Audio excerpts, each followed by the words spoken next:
From Hollywood, it's time now for... Johnny Dollar. George Reed here, Johnny. Uh-oh. What fantastic character is Floyd's of England insured this time? Now, what is that supposed to mean? More singing mice, wayward cats, and how about the counterfeit money problem? Johnny. No, let me guess. John, if you'll just listen to me. I got it. You're in trouble because you've done a switch. You've insured somebody against living instead of the other way around. That it? Of course not. Though I must admit we do have one policy of that sort in effect. There, I knew it. However, that is not the one I called you about. Okay, George, what is? We've issued a policy. Well, I guess it is a little unusual at that. I fear the worst, but go on. Well, it's on a small brewery over near... Brewery? You mean a beer factory? That's right. It's over near the town of Tamaqua, Pennsylvania. Oh, yeah, I know that country pretty well. Good. We've insured the Dortmund Brewery against possible damage from a nearby construction project. Well, you said unusual. What's so unusual about that? Perhaps you'd better come over here and let me tell you. Yeah. When you say it that way, I guess I'd better.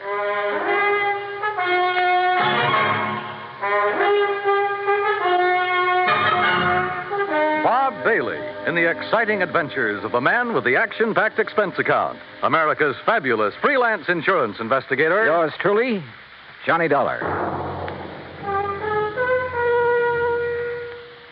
And now, Act One of yours truly, Johnny Dollar.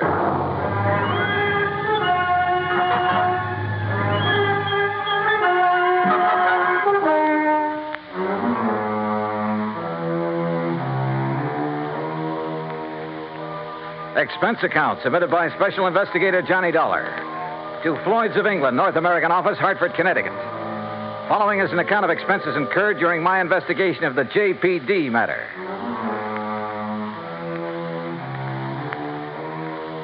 Expense account item 1, $1.10, taxi from my apartment to George Reed's office, where he promptly dragged me over to a large map tacked to one of the walls. Here it is, Johnny, between the towns of Tamaqua and Frackville, Pennsylvania. On a little river that's called Pinxatawney Creek. Old Indian name, I believe. Uh-huh. The Dortmund Brewery is just about here. Yeah. Well, okay, I'll rent a car in New York and drive over there. Now, wait.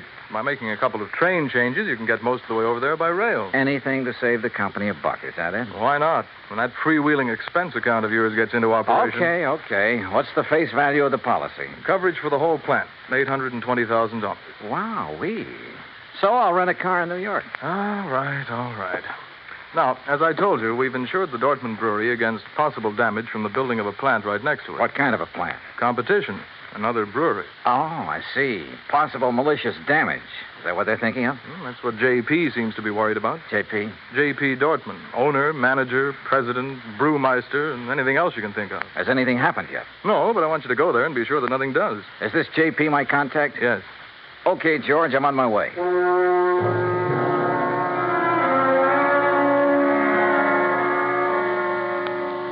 Expense account item 2, $935, fare and incidentals, Hartford to New York. Item 3, $50, deposit on a drive-your-own car. Item 4, 50 cents toll through the Holland Tunnel. I cut straight across the top of Jersey, crossed the Delaware at Phillipsburg, and finally pulled into the little town of Tamaqua shortly after 6 p.m. Items 5, 6, and 7, $12.20. For dinner, a place to rest my weary head, and breakfast the next morning. The Dortmund Brewery sat on the western bank of Pinxatawney Creek, about 5 miles out of town, and looked as though it had been sitting there for 1,000 years. It was a small affair, and the old frame buildings were badly in need of a coat of paint. Just north of it rose a towering cliff, and on top of that cliff stood an array of cranes and machines and bulldozers that are used on modern large-scale construction jobs.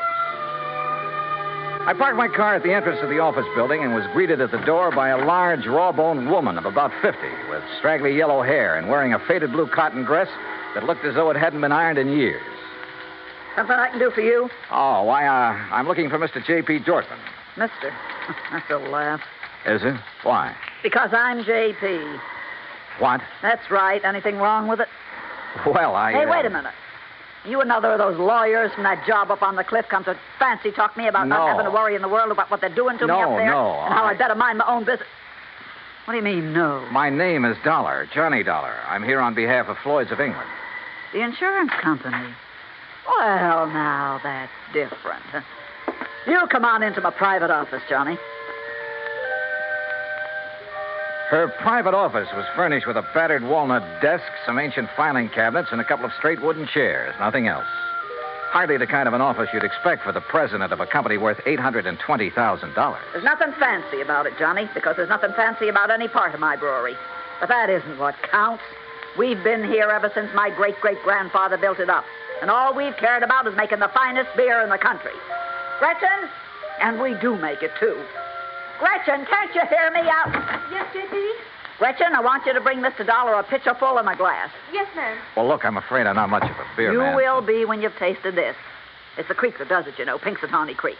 Finest water for beer in the whole United States. That's what makes good beer, you know. Yes, so I've heard. That's why that dirty Clarkson Kemper bunch are building up on the cliff to get at that water. I understand they'll be your competitors. Ha! All their fancy modern equipment and methods can't produce the brew the way I can. The long, slow, easy way. With all the good old-fashioned apparatus. The old country methods. Yes, I see. By Now- Johnny, we make our own barley malt. And we grind it by hand. And we come up with a wort that's second to none in the world. The old-type Sparger, too. And the hopjacks. And the finest strain of yeast there is. Yes, I'm sure that 3 full months we age before we rack a drop. Sure, we take more time and more trouble, but we come up with a better brew. Better than any modern plant can ever make. Well, then what's your problem? They're getting ready to blast up on that cliff. Blast? A whole big chunk of it away. And when they do, that whole thing will come crashing down here. Thousands of tons of rock. Well, surely there's some state authority or something to prevent that. Oh, they've bamboozled the authorities. And your insurance company, too. They'll say it was an accident, a miscalculation. And when that rock comes crashing down here, it'll wreck this whole plant of mine. Well, you do have insurance, remember? It'll wreck all my fine old equipment that can never again be replaced because there are no such things anymore. Well, when's all this blasting supposed to take place? Who knows? Tonight, tomorrow, next week. Who knows? That soon? Yeah. So, Johnny, if there's anything you can do, you'd better do it now. What's insurance money if I have to lose this for it?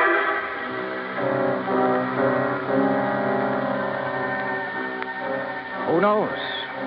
Maybe she was right, suspecting her rivals might try a stunt like that to put her out of business. But it all seemed a little too far-fetched. And yet, when I think of some of the unscrupulous things that have been done to put down competition, maybe she was justified in suspecting this Carlson Kemper crowd of... Yeah, maybe she was.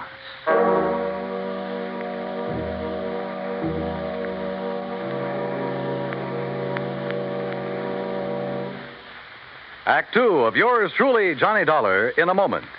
Our flag now numbers 50 stars, and behind each star there stands yet another flag representing one of the 50 states. Massachusetts state flag, bearing a green pine tree, is the descendant of the famous Liberty Tree flag that came out of Boston to serve all the original 13 colonies. It was under the Liberty Tree flag that the Sons of Liberty met and planned the Boston Tea Party, that our floating batteries on the Delaware River defended Philadelphia, and on the Charles River defied Howe's cannons. Beneath the tree is inscribed the state motto, Ensu petit placidum sub libertate quietum. By the sword we seek peace, but peace only under liberty. These words were originally written by the famous English patriot Algernon Sidney about 1659. This was a message intended for King George III. Unhappily, it went unheeded. Massachusetts state flag, the flag of the sixth state to enter the Union, was adopted on March 18, 1904. And now, Act 2 of yours truly, Johnny Dollar, and the J.P.D. matter. If J.P. Dorfman was right, if there was the least possibility she was right in her suspicion that Carlson Kemper would blast thousands of tons of rock down on a little plant in order to put her out of business, well, there was only one thing to do. I got back into my car and drove by a roundabout way up to the top of the cliff overlooking the Dorfman Brewery. There in the middle of the vast array of heavy construction equipment, giant cranes, trucks, huge cement mixers, and so on, I found the main construction shack. And by a stroke of luck, one of the partners in the proposed new brewery, Mr. James Carlson. That crazy old lady's being absurd, Mr. Dollar. If you really want the truth, well, I think she'd welcome our smashing that antiquated brewery of hers out of existence. Is that what you plan to do, Mr. Carlson? Can you be serious? By blasting a few tons of rock off the face of the cliff into the river? Or a few thousand tons? Or a few thousand tons. Won't do that place of hers a bit of harm. You're sure? Of course I'm sure. Only thing I'm not sure of is why she stays in business. What do you mean by that? Well, she can't be making any money. Methods she uses were out of date in this country 50 years ago. The product's good, sure. But today, you've got to snowball. Did you know, Dollar, that out of the goodness of my heart, I offer to take that crummy plant of hers off her hands? Or because her location is better down next to the water supply? Oh, partly, sure. I offered her nearly $500,000 for her spot. 400,000 to be exact. But no dice. She just kept bothering us, trying to get out a lot of injunctions against our building there. I assume you have the necessary permits for this blasting operation. Whole drawer full of them. Hey, look at them yourself. At the same time, appreciate the volume of red tape necessary to do anything these days. But suppose that something should go wrong, that quite by accident, the top of that cliff should drop down on J.P.'s brewery. Mr. Dollar, it's to obviate any such possibility that I called in one of the foremost blasters in the country, who, purely incidentally, is top man for one of the biggest makers of explosives in the world. You talk to him, Mr. Dollar. Maybe I will. Believe me, I can understand why you might not take my word for the safety of the operation we're about to undertake, but certainly you can't question his word. You say about to undertake. When? I believe he's planned the big blow-off for tonight. Tonight? Yeah, come on, I'll take you to him.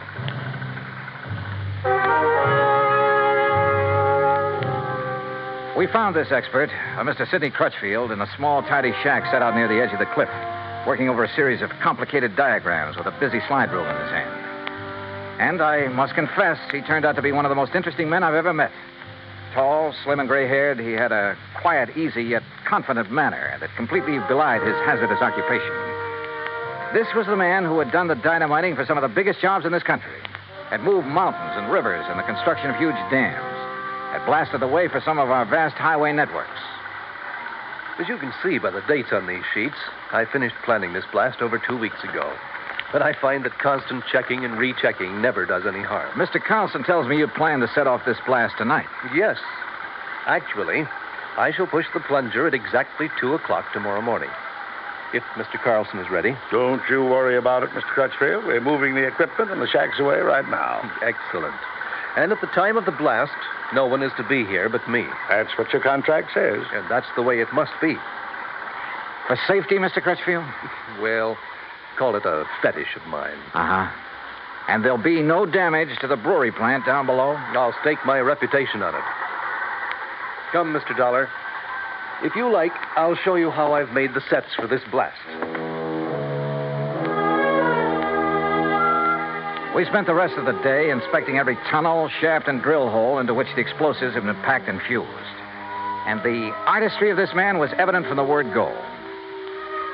By 6 p.m., all the machines and shacks and equipment had been moved back from the edge of the cliff that was to be blown off. The place was deserted, except for Mr. Crutchfield and me. And now, you must get into your car and leave, Mr. Dollar. But if there's no danger... Please. I prefer it this way.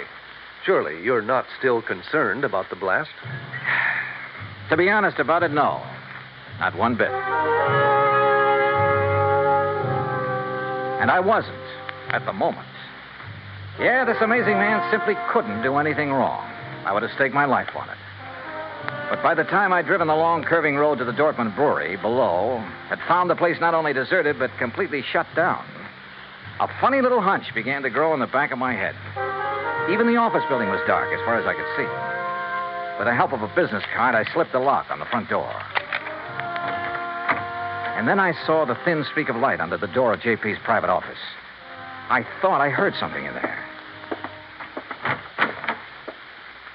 The office was a shambles. Account books and papers scattered all over the place. A couple of cartons. The drawers of the crusty old files were open and, for the most part, empty. Somebody had been hastily packing and removing all the important papers. But why? I'm sorry, Johnny. Oh, what? Sorry. Oh. And you seemed like such a nice boy.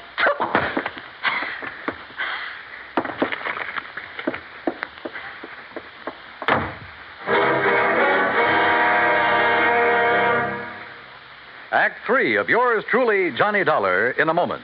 Anyone who has survived the rigors of basic training is familiar with a great variety of milk that is dished out periodically in the armed forces. Now, there's frozen milk, concentrated milk, frozen concentrate, and good old powdered milk. But sometimes Supplying wholesome, fresh, real milk has been a problem when servicemen have been stationed in out-of-the-way places. The United States Air Force came across that problem some time ago in the island of Terceira in the Azores, those Portuguese islands that dot an eastern portion of the Atlantic Ocean. The air base there was considered powdered milk country for a long time. Although cattle have played an important role in the economy of the island of Terceira, the herd was badly inbred and milk production was very low. Modern milk processing was not a part of the picture. And with the help of Portuguese veterinarians, the men in the United States Air Force unit worked out a free breeding service by using a small herd of milk cows acquired in England, and the cattle there at Terceira improved. Then, a complete pasteurizing, homogenizing, sterilizing, bottling, refrigeration plant was flown in from the United States. As soon as this activity got underway, milk production began to climb steadily, and thirsty Air Force men and civilians were soon buying and drinking the new fresh milk. When economy of the island began to rise rapidly, the people were happy and grateful. You might say that a little milk of human kindness increased understanding on an island of freedom, the right of all men everywhere. And now, Act 3 of yours truly, Johnny Dollar, and the J.P.D. matter.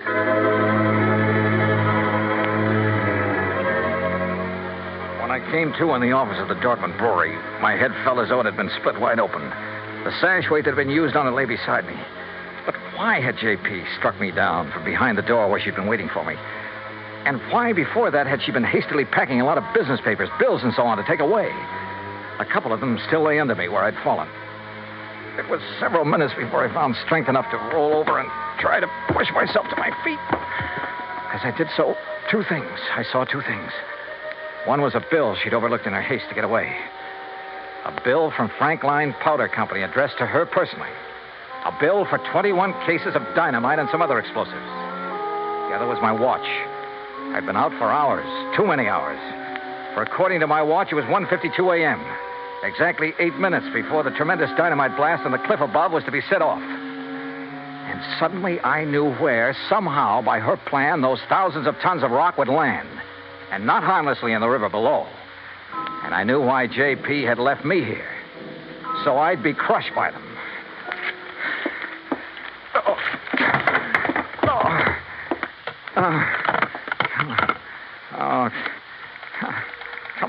Come on. Oh, please, come on. Hello. Oh, please, hello. Operator, this is emergency. Yes, sir. Hey, look now, I'm calling from Dortmund Brewery. It's between... Yes, I know where it is, sir. There's a big construction. Carlson Kemper, that's the name. Well, sir, up on the cliff above this sir, brewery here. I'm sorry, but those lines were disconnected late this afternoon.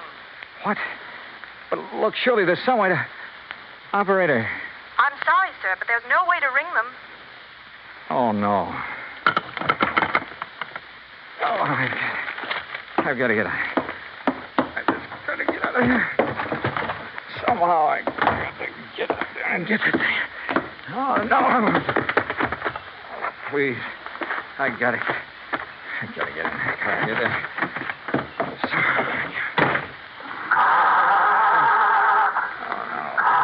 My head, I can't...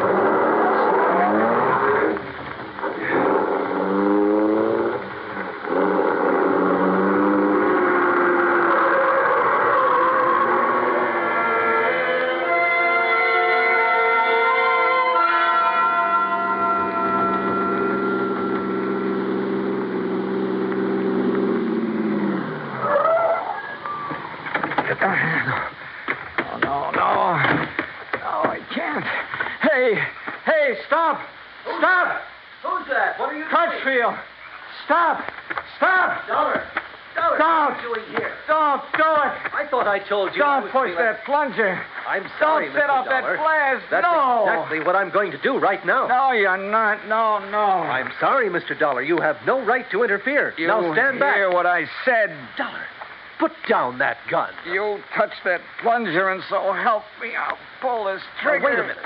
Dollar, Dollar, what's the matter with you? What's happened to you, man? Good heavens, man.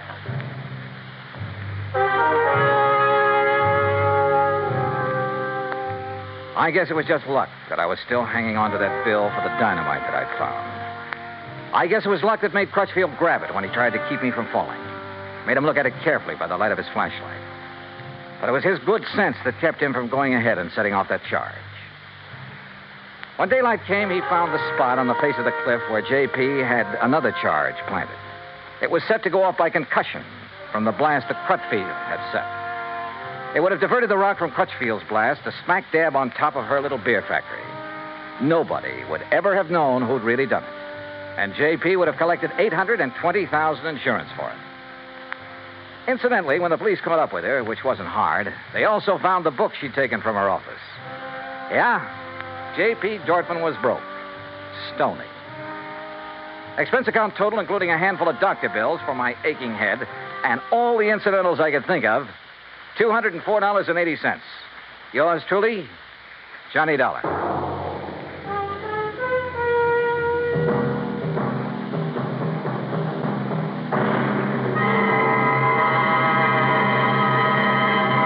Our star will return in just a moment.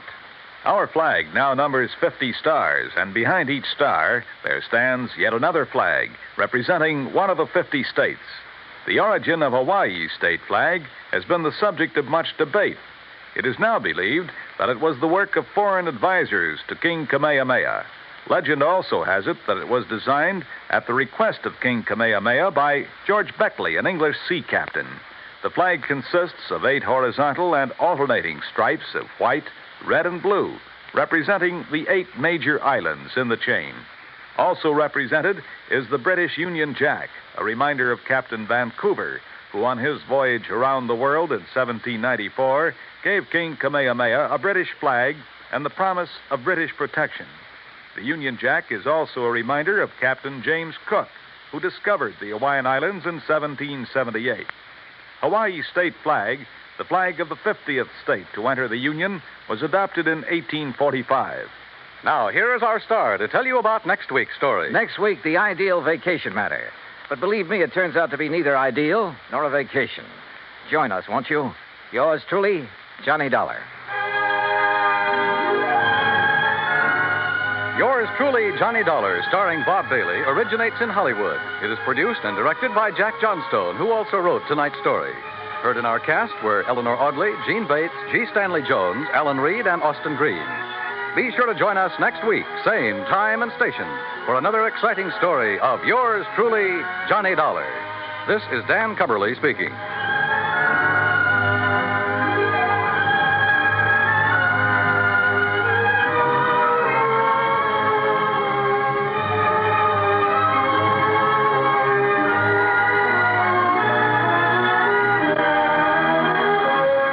This is the United States Armed Forces Radio and Television Service.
Johnny Dollar. George Reed here, Floyd's of England. Hiya, George. Johnny, I just received a frantic call from Mr. Alvin Peabody Cartwright. Isn't he always? What? Isn't he always frantic? I guess you have a point there. Yeah, how is that eccentric, absent-minded, sweet old character? Well, frantic. You said that. But as you know, he's one of our most valuable clients. Yeah, because of those nice fat insurance premiums he pays every year. Exactly. So it's important that we never hesitate to serve him when he calls on us. So what goes? He wants you out on the West Coast immediately. Oh, why? Well, he didn't say, as usual. You know how he is about these things. Oh, yeah, I know. The last time he called, it was about somebody who was trying to murder him. Exactly. But the time before that, it was just to give me a Christmas present. I know.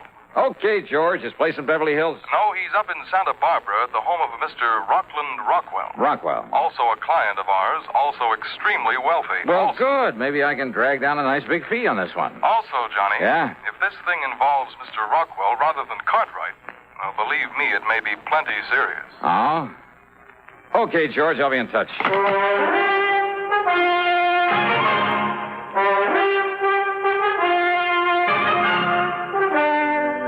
CBS Radio brings you Bob Bailey in the exciting adventures of the man with the action-packed expense account, America's fabulous freelance insurance investigator. Yours truly, Johnny Dollar.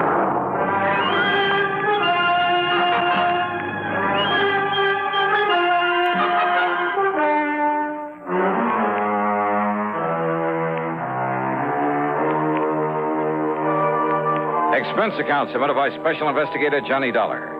The Floyds of England, North American Office, Hartford, Connecticut. Following is an account of expenses incurred during my investigation of the too much money matter.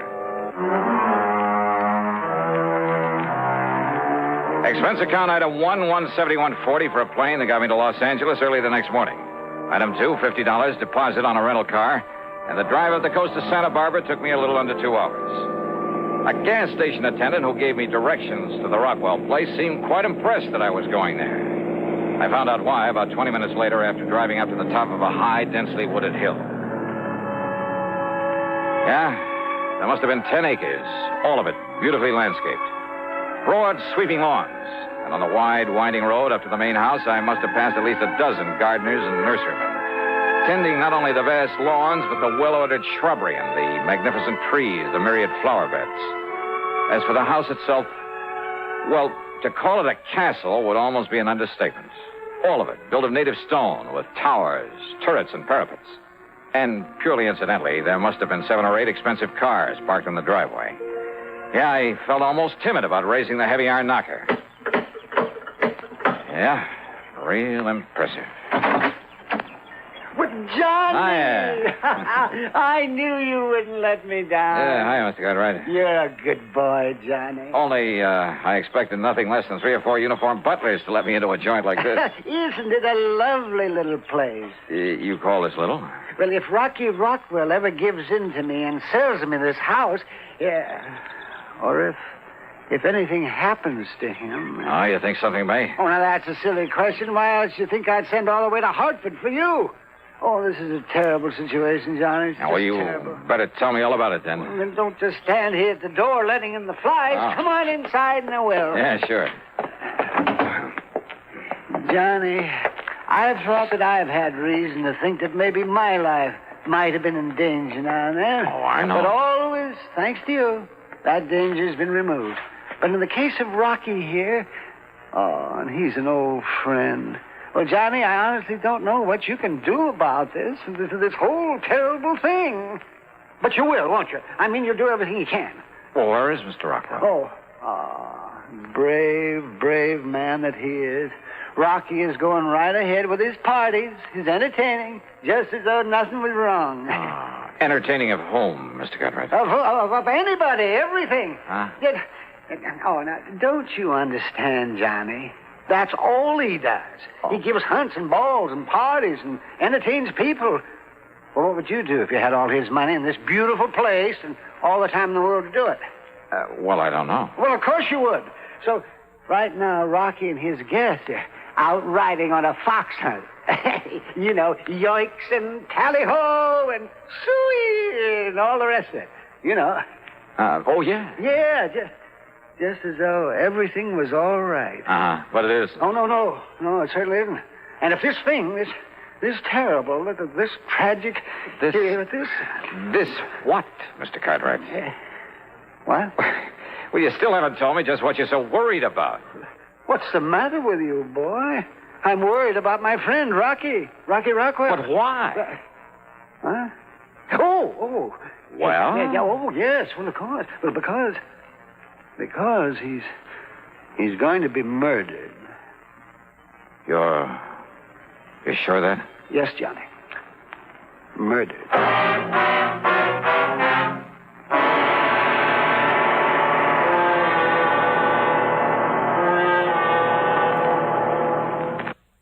Hello, Act Two of yours truly, Johnny Dollar, and the Too Much Money Matter.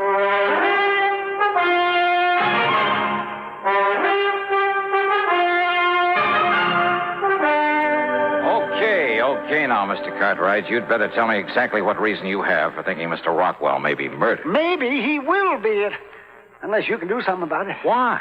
Well, Johnny, I'd rather he told you about it after he and the rest come back from the fox hunt. Well, look, if this is such an emergency... Of course it is. Okay, then. First, I want to show you around this lovely little house. Huh? You know, to see what you think of it, in case Rocky does decide to sell it to me. Oh, now, wait, Mr. Cartwright. Heaven forbid, in case something happens to the poor man. But if it's so urgent that I get to work on this case, I told you it is, didn't I?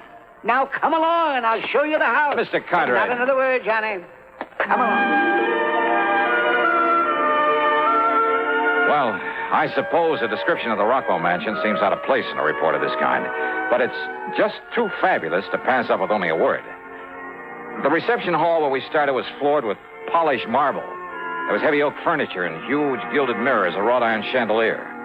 On one side, a broad oaken staircase led up to the second floor.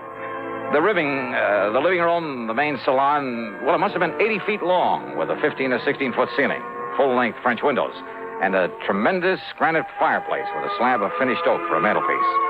A thick, lush oriental carpet covered almost the entire floor. And then there was a music room with not only 2 concert grand pianos, but a full pipe organ. The main dining room could have seated at least 100 people. And there was a morning room with walls of patterned silk instead of wallpaper, a couple of private little sitting rooms.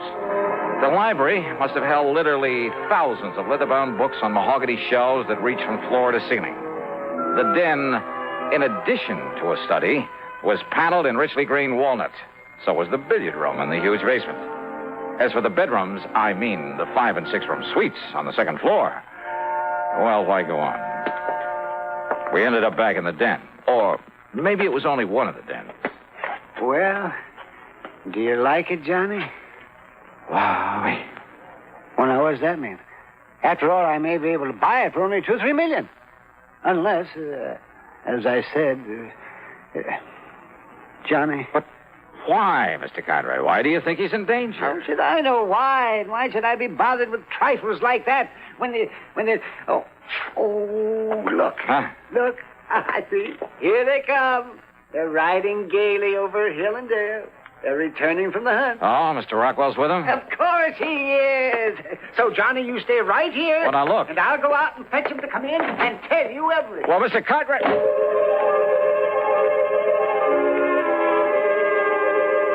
A few minutes later, when Mr. Cartwright brought him into the den, well, Rockland Rockwell was hardly the stately, dignified sort of person you'd expect to be the lord of such a manor. Instead, he was a gross, almost disgustingly fat, florid sort of man who wheezed as though he was about to draw his last breath. I wondered how he'd survived the rigors of a fox hunt, or more to the point, how he'd found a horse powerful enough to carry him over the jumps. He plumped into a chair and got right to the point. It's as simple as this, Dollar. Huh? Years ago, over in England, I pulled a real fast one on one of my competitors over there, a fellow named Ashley, Lord Jacob Hunter Ashley, Britisher. Oh, I see. Britisher. He did it so clever, yes, he never knew that I was behind it all.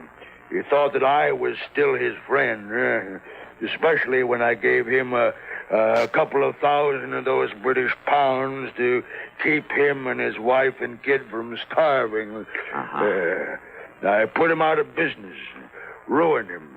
Dollar, it got me all of this. You like my place? It's impressive. Yeah, that's it. It's impressive. Impress anybody. Yes, sir. Yeah. But go on, please. Well, Dollar, I figured I'd been smart enough that nobody would ever know that it was me tricked Ashley, especially when Ashley finally died, not even knowing himself. But now somehow Ashley's son, Marvin, been one of those worthless actors, play actor all his life, and somehow Marvin Ashley has found out. Well, how do you know, Mr. Rockwell? How does he know? Why, Johnny. Well, Mr. Cartwright, how? Huh? But, well, I don't know, Johnny. Mr. Rockwell? A few months ago, Marvin wrote me from England and said he was coming here and to take bloody revenge for the poverty I inflicted upon his father and family. And his exact words, Dollar. Exact words, huh? Words, yeah. Well, then he must have been quite a ham.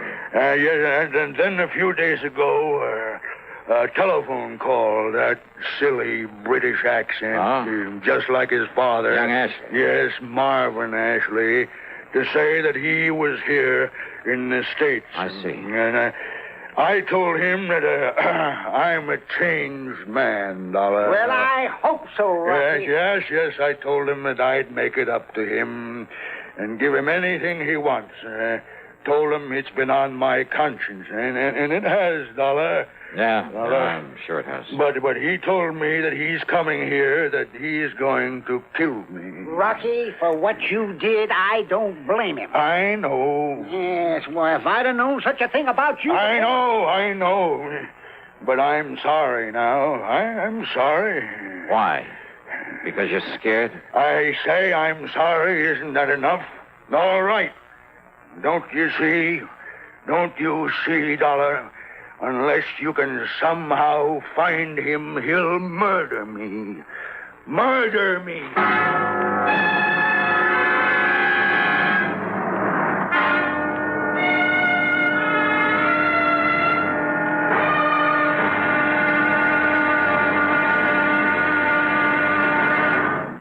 And now, Act 3 of yours truly, Johnny Dollar.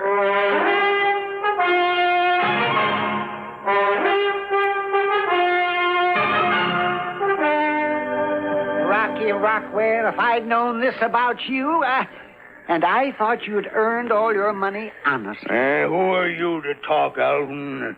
Did you earn yours honestly? Well, of course I did. I inherited Oh, it. now, look. All right, Dollar. Maybe I was wrong. Maybe Ashley is right in wanting to kill me, but it's your duty to see that he doesn't, whether you like it or not. Okay, maybe so. At least until I can get the police here. And the police?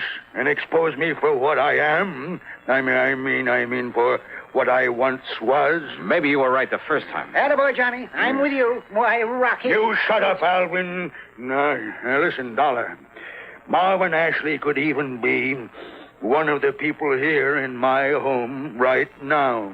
You mean you don't even know all your house guests? How can I? There must be 20 of them. 20 or more. Sure, some of them are friends, but some are friends of friends, or friends of friends of friends, or I entertain people all the time. Everybody knows it, so anybody comes who wants to. All this so you can show off your wealth. All right. So what if it is, eh? How much do you know about young Ashley? His looks, his build? Nothing. How old is he? Well, he could be 35 or 40 by now. Well, if he hasn't shown his hand, made any attempt to get at you... If he hasn't yet, then he will. And if he's here now, you've got to find him. Well, Dollar? I'll give it some thought. I didn't like this because I didn't like the man Rockwell. But a job's a job, and after all, I was on assignment. There were nearly 30 people at dinner that evening, and Rockwell made a good host, even though he didn't know the names of half of them, and he gave no sign that he suspected any of them. Nor did I. Nor did I see anyone who looked or sounded English, much less like any actor I've ever known. After dinner, Rockwell took me aside. Well, Dollar, is he here? Have you spotted him? No. Well, but you've got to, boy. Because the more I think about it, the more sure I am that he must be here by now. Maybe not. So you just got to stay with me all the time, every minute. Now, look, Mr. So Rockwell. come along.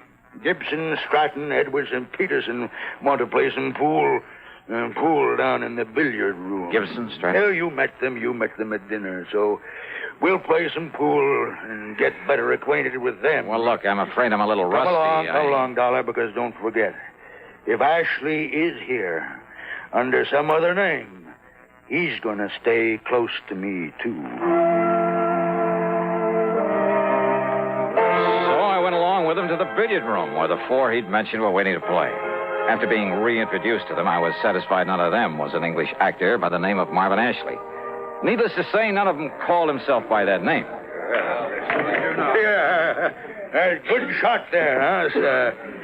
Stratton, is it? Yeah. That's right. Thanks, Mr. Rockwell. Well, go ahead now and sink that 4-ball. Go ahead. Yeah. Looks like a bank shot's the only way. Well, here goes. It's too bad, Stratton. You might have made that with a massa shot. With a what, Mr. Gibson? Massa. Masse shot, Dollar, is when you hold the cue up vertical and... Oh, yes. I'll show you $1 after this game is over. $1? Yeah. Name seems kind of familiar. Oh, does it, Mr. Gibson? Well, come on now, Edwards. What are you waiting for? See if you can get that 4-ball. Sure, Mr. Rockwell. Sure I can. 4-ball. And the 5 and the 6 and all the rest. You watch this. Tell me, you ever get up San Francisco way, Dollar? Well, not often, Mr. Gibson. Why, are you in business up there? Yeah, in a brokerage office. Oh. Rockwell's one of my accounts. I doubt if he even knows it, though. I had to introduce myself like a perfect stranger when I came down here for the weekend. Yeah, I can understand that, all right. Okay, now, Peterson, see how you can do. 5-ball, eh? Well, I certainly missed that time. I got the 4-ball and nothing else. Edwards, is it? Yeah, that's right, Sam Edwards. And your name again? Dollar. You look familiar, Edwards. Do I? Yeah, haven't I seen your face or picture somewhere before? Excuse me, will you? I want to get myself another drink.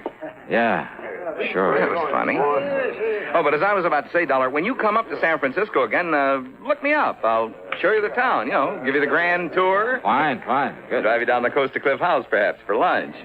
To where? The Cliff House. It's a place to eat there at the... Yes, I've heard of the place. All right, come on now, Dollar. We're waiting for you. Oh, well, maybe I'd better skip this turn, Mr. Rockwell. No, you don't. You got to see if you can sink the 8-ball. Oh, well, maybe Mr. Gibson here would like to get that one out of the way, huh? What? Here now, take your cue and show us how it's done. Well, okay, Mr. Rockwell. You mean...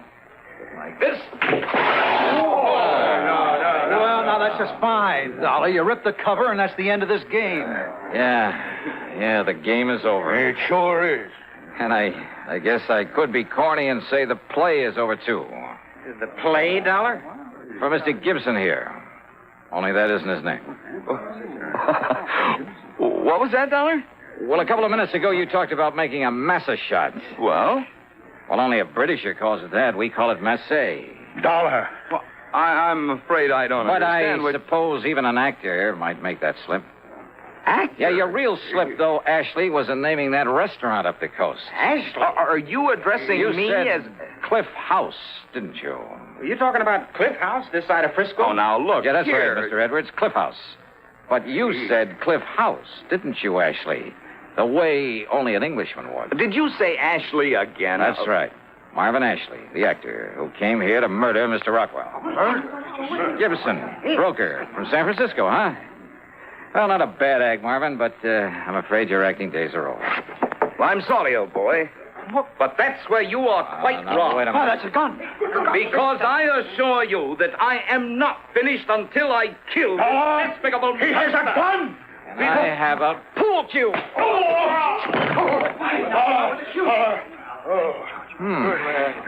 Not as rusty as I thought.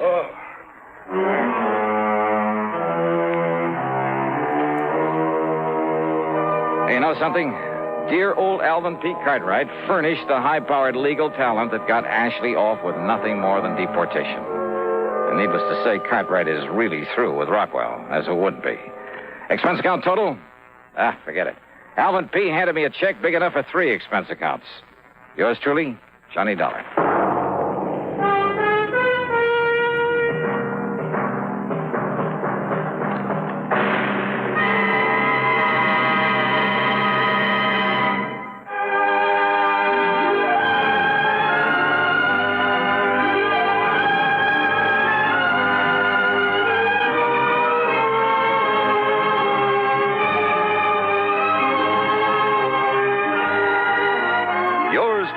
Johnny Dollar, starring Bob Bailey, originates in Hollywood and is written, produced, and directed by Jack Johnstone. Heard in our cast were G. Stanley Jones, Howard McNear, Chet Stratton, Marvin Miller, and Sam Edwards. Be sure to join us next week, same time and station, for another exciting story of yours truly, Johnny Dollar.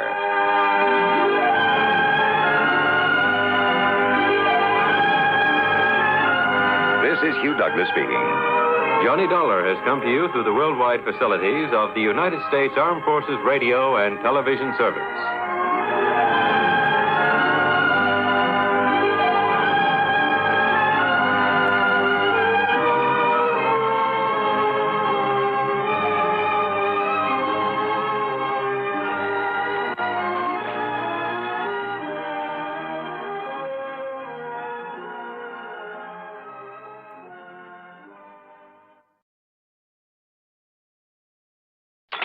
Johnny Dollar. Well, here I am. I'm home. Huh? Who, I said I'm home from my vacation. Wow, great. Good for you. So, when are you going to come over and ask me to marry you? Oh, it's you. Who else? Well, I don't know. How about if I pop the question right now? Well, go ahead. Will you marry me, Paula? You bet your life. What, Paula? Who else? Why, you two-timing. This is Betty Lewis. Yeah, I know. Come clean with me, Johnny. Who's Paula? Oh, now, does it make any difference? Paula who, Johnny?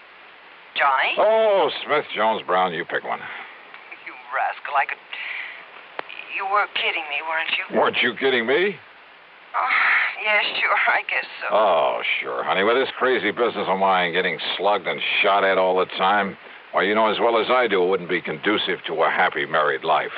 Not for either of us. Yes, I know, honey, but someday... Yeah, someday. Anyhow, I'm home again for my extended vacation, so... So, how about dinner and a show and a big night all around? I'd love it. Say 7 o'clock? Make it 6:30 and I'll have cocktails ready and waiting, right here at 11-3-25. Betty, my love, it's a deal. Good. I'll see you in exactly 7 hours and 31 minutes. On the nose. Bye, honey. Yeah. Let's see now. Yeah, honey. Huh? Don't give me that honey stuff. This is Randy Singer. Randy, how's the old New York Police Department these days? Johnny, I gotta see you. Okay, I'll run on down there first thing in the morning. No, I mean now, right now. Oh, well, now, look, Randy, I got a date tonight, important one. Yeah, and I gotta go out of town with the chief on a murder case. Leaving in a couple of hours. Maybe gone a week, maybe longer, so grab a train, will you? Well, if I could be sure of getting back here by early this evening. Back there in Hartford is where you should be, as quickly as possible. Huh? After I've talked to you. So if this timetable I have means anything, you can grab a train in about 20 minutes. Well, now listen, Randy, I'll have the boys in the prowl car pick you up at Grand Central Station. Listen, will you? Grab your hat and come on. See you, Johnny. Randy!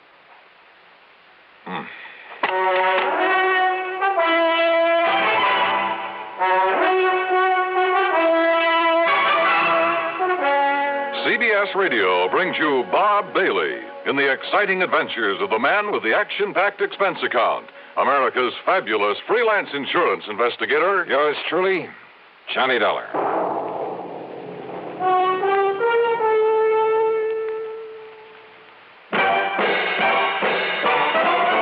Are you smoking more now, fuss, enjoying it less? Have a real cigarette, have a Camel. Are you missing the smoke? The nation likes best. Have a real cigarette, have a Camel. Are you looking for flavor and mildness? real cigarette, have a Camel. The best tobacco makes the very best smoke. Have a real cigarette. A real cigarette. A real cigarette, have a Camel. If you're smoking more today, but enjoying it less, try Camels. More people smoke Camels than any other cigarette. Any filter, any king, any regular. The Camel blend of costly tobaccos has never been equaled for rich flavor and easygoing mildness.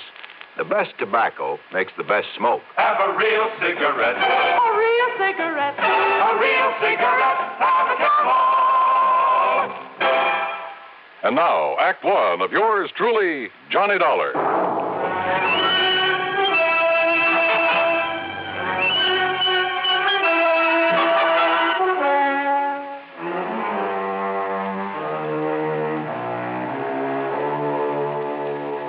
Expense account submitted by Special Investigator Johnny Dollar.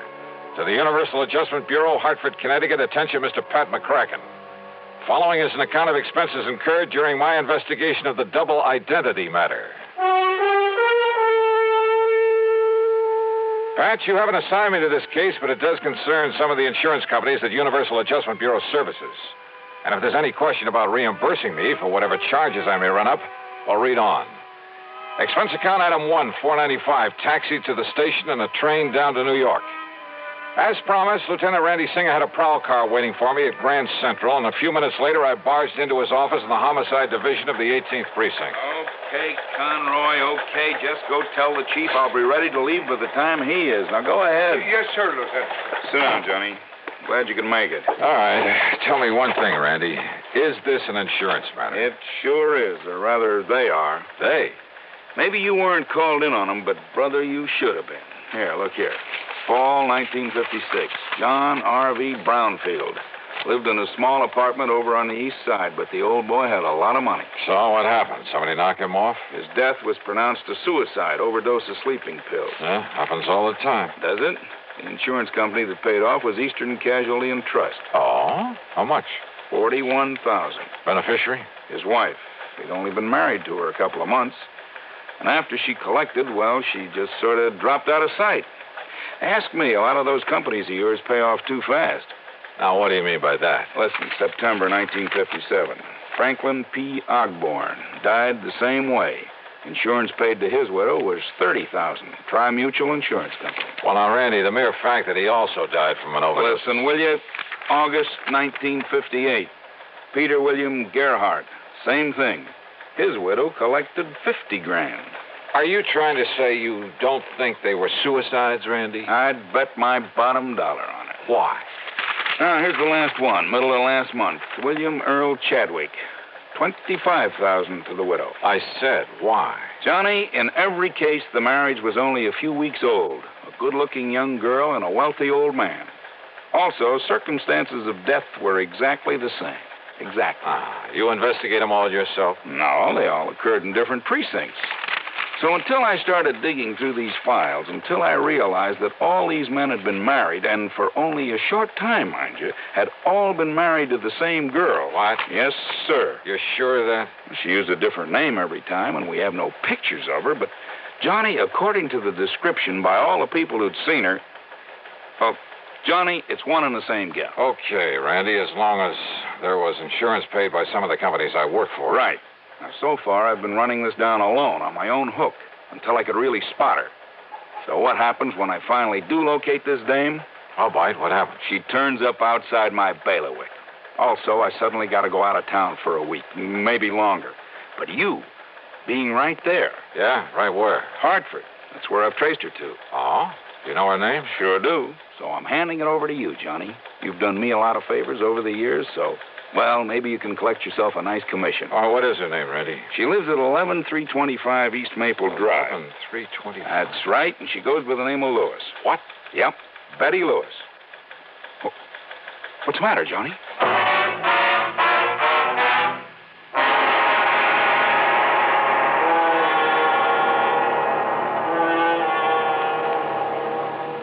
Act Two of yours truly, Johnny Dollar, in a moment.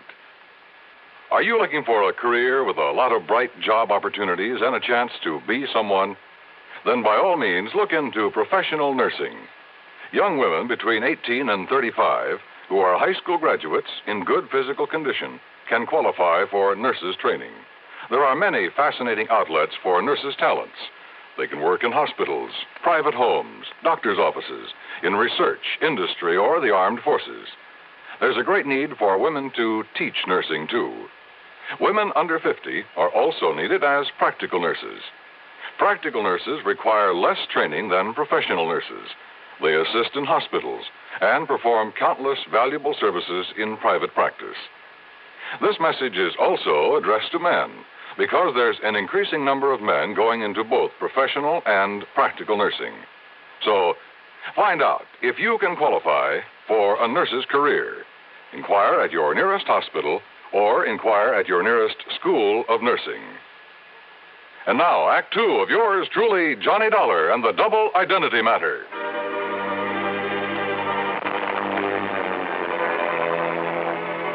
I went over the files on the so-called suicides word for word. I read and reread the descriptions of the widows. They all were the same. No question about it, the same girl had been married to each of the four victims, had been married to each of them only a very short time. Then after death, from an apparent overdose of sleeping pills, she had collected the insurance and quietly dropped out of sight. But Lieutenant Randy Singer, NYPD, had tracked her down and traced her to Hartford. And according to him, according to the description, she was Betty Lewis of 11325 East Maple Drive. Betty Lewis, the girl I knew and palled around with. The girl I had a date with that very night. The one girl in the world I almost took seriously. What is it, Johnny? You know her? You know this girl? Yeah. That is, I think I've seen her there in Hartford, Randy. Good. Then go back there. Get next to her, Johnny. Trip her up. Make her spill the beans about these murders. Murders? Well, don't you agree she must have fed those old codgers all those sleeping pills just to collect their insurance? Kind of looks that way, doesn't it? What's the matter with you, Johnny? It's as plain as the nose on your face. And boy, how those descriptions of her all tie together. Yeah. Height, weight, build, complexion, eyes, everything. Of course, she dyed her hair differently a couple of times. Blonde. When she married her last victim, she was a redhead. What'd you say? She's a blonde? She's a blonde now? Randy. Yeah? How'd you get onto her? It's a long story, Johnny, but somewhere along the line, I got suspicious about those sleeping pills. They were all the same, a special prescription. Are you listening to me, Johnny? Yeah, I'm listening. Well, then I found out that not one of those old men had been given a prescription for them. So to make a long story short, I finally ran down a kid working in a drugstore who'd been getting him to her. I see. But instead of nabbing him, that would have spread the alarm, you see. Johnny, I got real lucky. In the trash barrel where the kid lives, I found some letters for her, all written within the last month, telling him to start making some more of the stuff for her.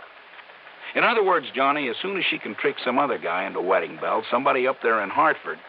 But if you can grab her first, pin those 4 murders on her, huh? Hey, Lieutenant.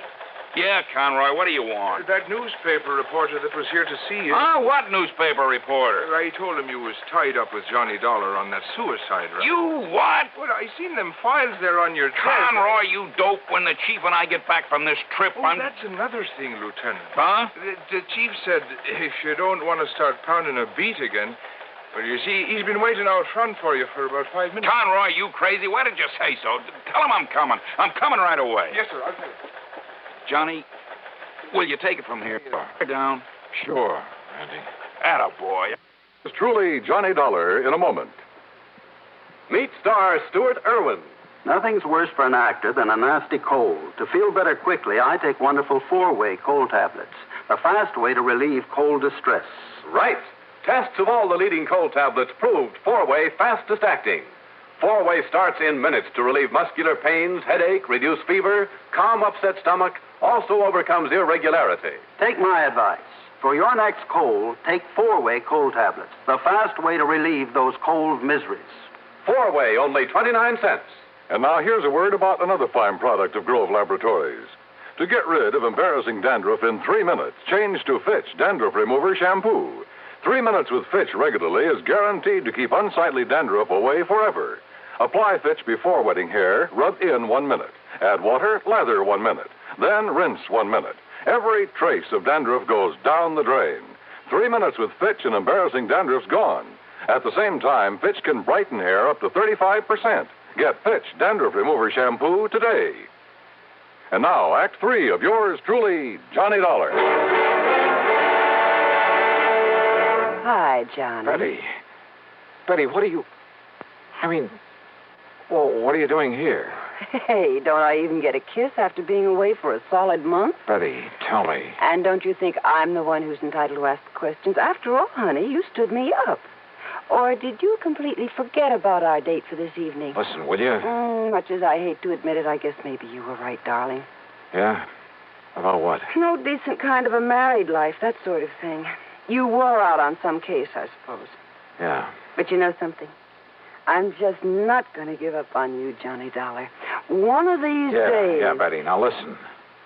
Well, what is it, Johnny? What's the matter? How did you get in here, Betty? Well, when you didn't come for me as you promised, and when you didn't answer the telephone, well, I was afraid something terrible might have happened to you, so I drove on over here to see you. The door was wide open, so I just came on in. I started looking around for you in the den and the bedroom, and then... Well, that's when you came in. Betty, your vacation. Well, it's about time you asked me about that. I missed you while I was away, honey. A whole long month. Where did you go? You didn't get all those pretty postcards I sent you? From the Poconos and Atlantic City and New York? New York. How long in New York? Oh, a couple of days going and a couple of days coming back. That's all? Of course it is. Johnny, whatever's the matter with you? Your hair, Betty. What? What color was it before? Well, I like that. What color? Tell me. You mean to say you think I'd dye or bleach it or something? You know very well that I... Johnny, what's come over you? My desk there. Well, yes, I wondered about that, darling. I hope you're not always that sloppy, leaving things scattered around that way. All right, Betty, listen. And do you always leave that window to the fire escape open when you go out? That window? To say nothing of leaving the front door open, too. Hey, Betty, look. Look, it's been jimmied open. See the marks here. Well? Yeah, see, look. Here, where it was pried open. See there. Well, it's just like my mailbox. Sure. You seem almost happy about it. Well, maybe I am. Or did you think maybe I had... Only you know darn well I can't even use a can opener properly. Well, now, listen, Johnny, will you please tell me what this is all about? Why are you acting so strangely? Betty Lewis. What? Listen, darling, has all this big mystery anything to do with that newspaper headline I saw? Some kind of a suicide case? You don't know anything about that. So that's why you were so late. And Johnny, does it have anything to do with your window being forced open, your desk being rifled this way? Yeah, I think so. And maybe you're coming here. Maybe you scared away whoever it was. Wait a minute. What? Wait a minute. Did you say that your mailbox out at your little house, did you say that thing had been forced open, too? While I was away. I don't know whether anything was taken because I don't usually get much mail, but the tiny lock on it was broken. You came back yesterday? Late last night. And then today, well, you see, the mail's always delivered during the day while I'm at the office. What time, Betty? Oh, I don't know. 10, 11 o'clock in the morning, I think. So what happened today? Well, you know that rain, that drizzle we had this morning? Yeah, go on. Well, I got back from the office and went out to see if there was any mail. Now, you love mysteries, Johnny, so maybe you can solve this. Go on, Betty, go on. All right. Well, there in the mud around the mailbox were the marks from those big clodhoppers the mailman always wears. Well? And right on top of them were some other footprints. High heels, Johnny. Of course. The shoes must have been almost exactly the same size as mine. So, do you suppose maybe somebody else, some woman, has been using my mailbox and my address while I was away? You bet I do. Betty Lewis. What? 10 or 11 o'clock, you said. Oh, you mean the mailman? That's exactly what I mean. Now, listen. I want a key to your house. Oh. Will you marry me? I'm serious, Betty, and tomorrow morning you go to the office as usual. Don't you mean if I feel up to it after we finish celebrating my homecoming tonight? That party's going to be tomorrow night. Tomorrow? Because I have a sneaking suspicion that by then we're going to have something to really celebrate. Oh, like what, dear? The solution of 4 murders.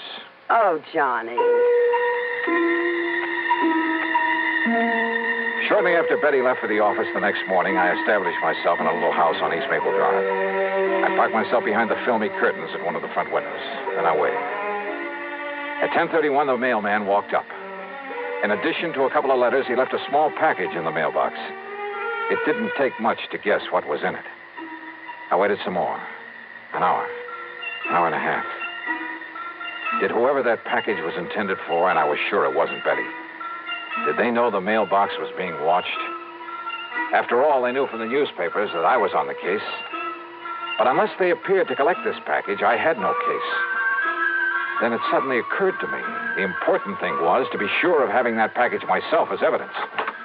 So after making sure the street was clear both ways, I slipped out the front door, walked casually out to the mailbox.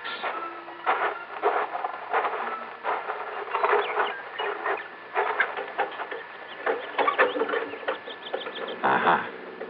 Miss Betty Lewis, 11/3/20. Huh? Just a minute there, you. Yes? Just what do you think you're doing poking around my mailbox that way? By golly, you do look like her. What are you talking about? The real Betty Lewis. Well, I'm Betty Lewis. Now, if you don't mind, that package you just took out of the mailbox. Sorry, miss, whatever your name is, but I need it as part of the evidence. Evidence? Yeah.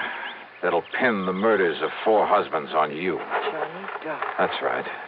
All right. Give me that package. Oh, put that thing down, lady. I'll pull the trigger, Johnny, if you don't give me that package. Give it to me. Okay. Whatever you say. You dirty... Maybe you're a lousy shot. No, you're hurting me. Oh. Okay, now back in your car. Now listen, Johnny, listen. Get in. Listen, Johnny, I'll make a deal with you. And you're driving, lady. Right straight to police headquarters.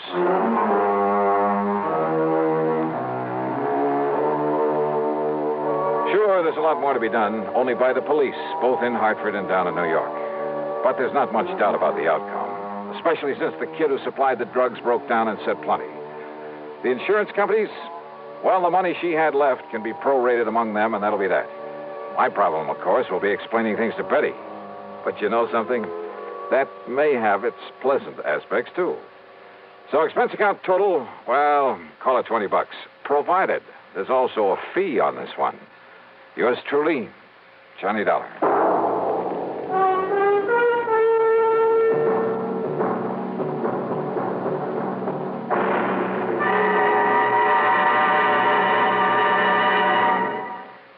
Our star will return in just a moment. Constipation is something people don't talk much about, but it can be a problem for anyone, even doctors. And when constipation occurs, it's interesting to see just what doctors consider important about a laxative they might use or recommend. Now, a majority of the doctors we heard from had this to say. A laxative should be effective, gentle, as close to natural acting as possible, and a medicine that can be used with complete confidence. Well, pleasant-tasting chocolated X-Lax is effective. Overnight, it helps you toward your normal regularity. X-Lax is gentle. Next morning, it gives you the closest thing to natural action. And that's why many doctors and millions of people use X-Lax with complete confidence. X-Lax, the laxative that helps you toward your normal regularity gently, overnight. Is X-Lax in your medicine cabinet? Now, here is our star to tell you about next week's story. Next week, the wildest bunch of crooks I ever tangled with. Join us, won't you? Yours truly, Johnny Dollar.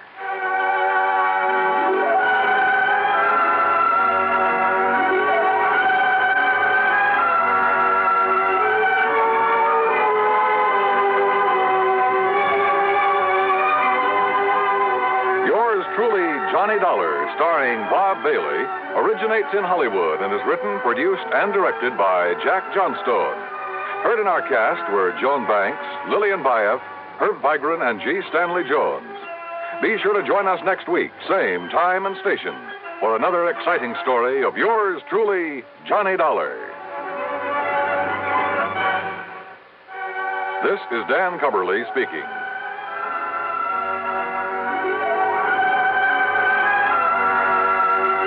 Fate stacks the cards against a jittery gamble in suspense. Next from the CBS Radio Network.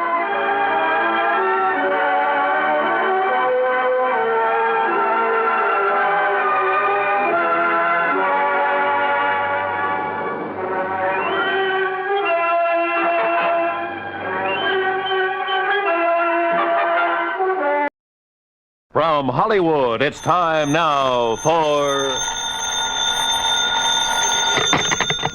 Johnny Dollar. Pat McCracken, Johnny, Universal Adjustment Bureau. Oh, hi, Pat. What's on your mind? At the moment, you. Huh? Johnny, you've been working too hard. Oh, this I've been convinced of for years, Pat, but I've never been able to convince anybody else, especially you. Okay, I'm convinced. What you need is a nice vacation, all expenses paid. Whoa. Southern California is very nice this time of I year. just came back from there. The beaches, the swimming, sun, golf, nightlife. Look, Pat, thanks a lot, but no thanks. Well, now, Johnny. The last time you invited me to take one of your vacations, I got hit over the head, almost run down by a truck, and kicked around by a guy 7 feet tall. Yeah, but this one's different, Johnny. It's a real simple job. Oh, they all are, according to you. All I want you to do is pick up something out on the coast and bring it back here. That's all. Yeah, what? $100,000. Oh. I'll be right over.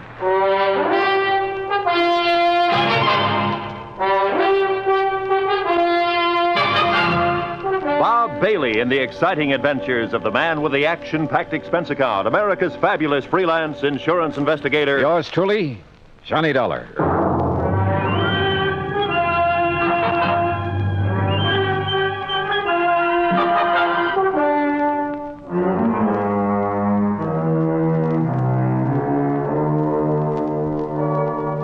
Expense account submitted by Special Investigator Johnny Dollar to the Universal Adjustment Bureau, Hartford, Connecticut. Following is an account of expenses incurred during my investigation of the Johnson payroll matter.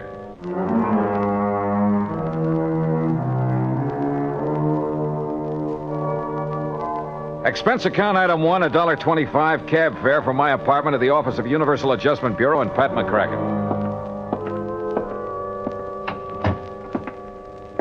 Well, $100,000 made you prick up your ears, Johnny. Sit down. Okay, Pat. What's the deal? You hear about the Johnson payroll robbery last week down in New York? I read about it, but there weren't too many details. They got $100,000, and the payroll was insured by one of the companies we represent. How many in on the robbery, do you know? Oh, we're not sure. There were several. One of them was fatally wounded. Was he able to talk before he died? Yeah, just enough to tell us the plan was to split up after the robbery, meet in another city to divvy up the loot. Uh-huh. And you think it's out in California now? We also think one of the crooks may be trying to double-cross the others. Hiding out from them, maybe? That's the general idea. We got a call from Los Angeles this morning. Fellow wouldn't give his name, but he claimed he could give us a lead on the one who has the dough. For a price, of course. Oh. So you're to meet him in L.A. and find out what he knows, if anything. What do you figure his angle is, Pat? Oh, maybe several, Johnny, but I don't care. What I do care about is getting the money back. All right. How do I contact this man in Los Angeles? You don't. He'll contact you. At your hotel, the Nestor. The Nestor. Okay, Pat, I'm on my way. Oh, just one thing, Johnny. Yeah? Maybe it's occurred to you, maybe it hasn't. There will be others looking for that money, too. The other guys involved in the robbery? Yeah. Of course, if you can get there first. I'll try. Oh, and don't bother telling me to be sure to get back here in one piece. That I'll really try to do.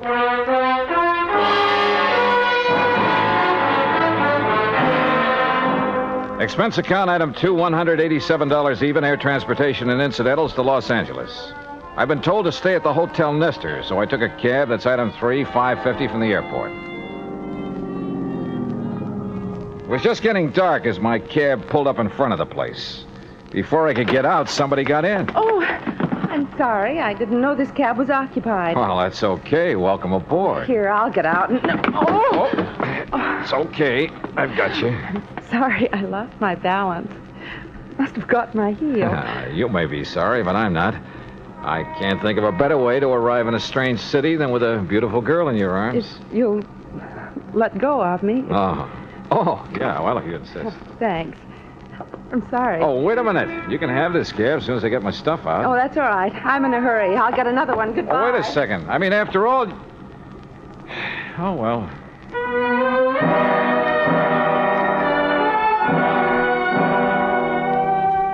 Yeah, that's the story of my life. The best ones always seem to get away. I went into the hotel lobby to register, but found a message waiting for me from the informant who'd phoned to Pat. I was to drive to the little town of Corrado Beach down the coast and meet a man there first thing in the morning. There was a map showing me the way to a small pier where the meeting was to take place. Looked like Los Angeles had suddenly got too hot for him. Expense account item 4, $50 to rent a car. I left word where I'd be, drove to Corrado Beach, and checked in at a motel. Then early next morning, I went out to the little pier. It was a ramshackle affair with a couple of beat-up boats tied to it and an old character fumbling with the door of a little bait shack. I went over to him.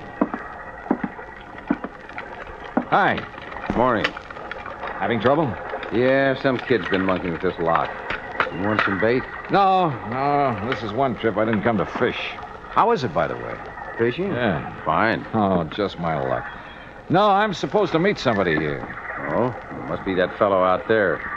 He was already there when I got here. Oh, where? Oh, you see that boat, bottom side up on the pier near the end? You mean the man sitting beside it? Yeah. Got himself a fishing rod, looks like. Could be he wants some bait. I'll walk out with you and see if you don't mind. Oh, not at all. So the fishing's been good, huh? What have they been catching? Oh, quite a few bass last couple of days. Off the pier? Yeah. There's some kelp beds in close. Brings them in around here. Funny. Your friend there, you don't seem... Hey.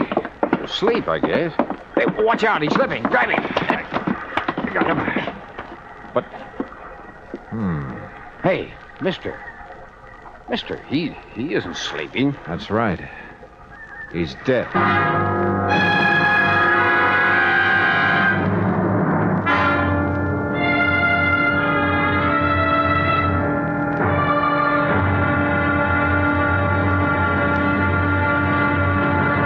Act 2 of yours truly, Johnny Dollar, in a moment. Our flag now numbers 50 stars, and behind each star there stands yet another flag representing one of the 50 states. Georgia's state flag displays the state seal on a strip of blue. The seal symbolizes the fact that constitutional government rests equally on the three major branches of government: legislative, executive, and judicial, and that all three must be guarded equally if a sound government is to be maintained. The greater portion of Georgia's flag is crimson. On it is superimposed the blue cross of St. Andrew, bearing 13 white stars for the original 13 colonies. This cross, made in the form of saltire, or X, was adopted from the national flag of Scotland.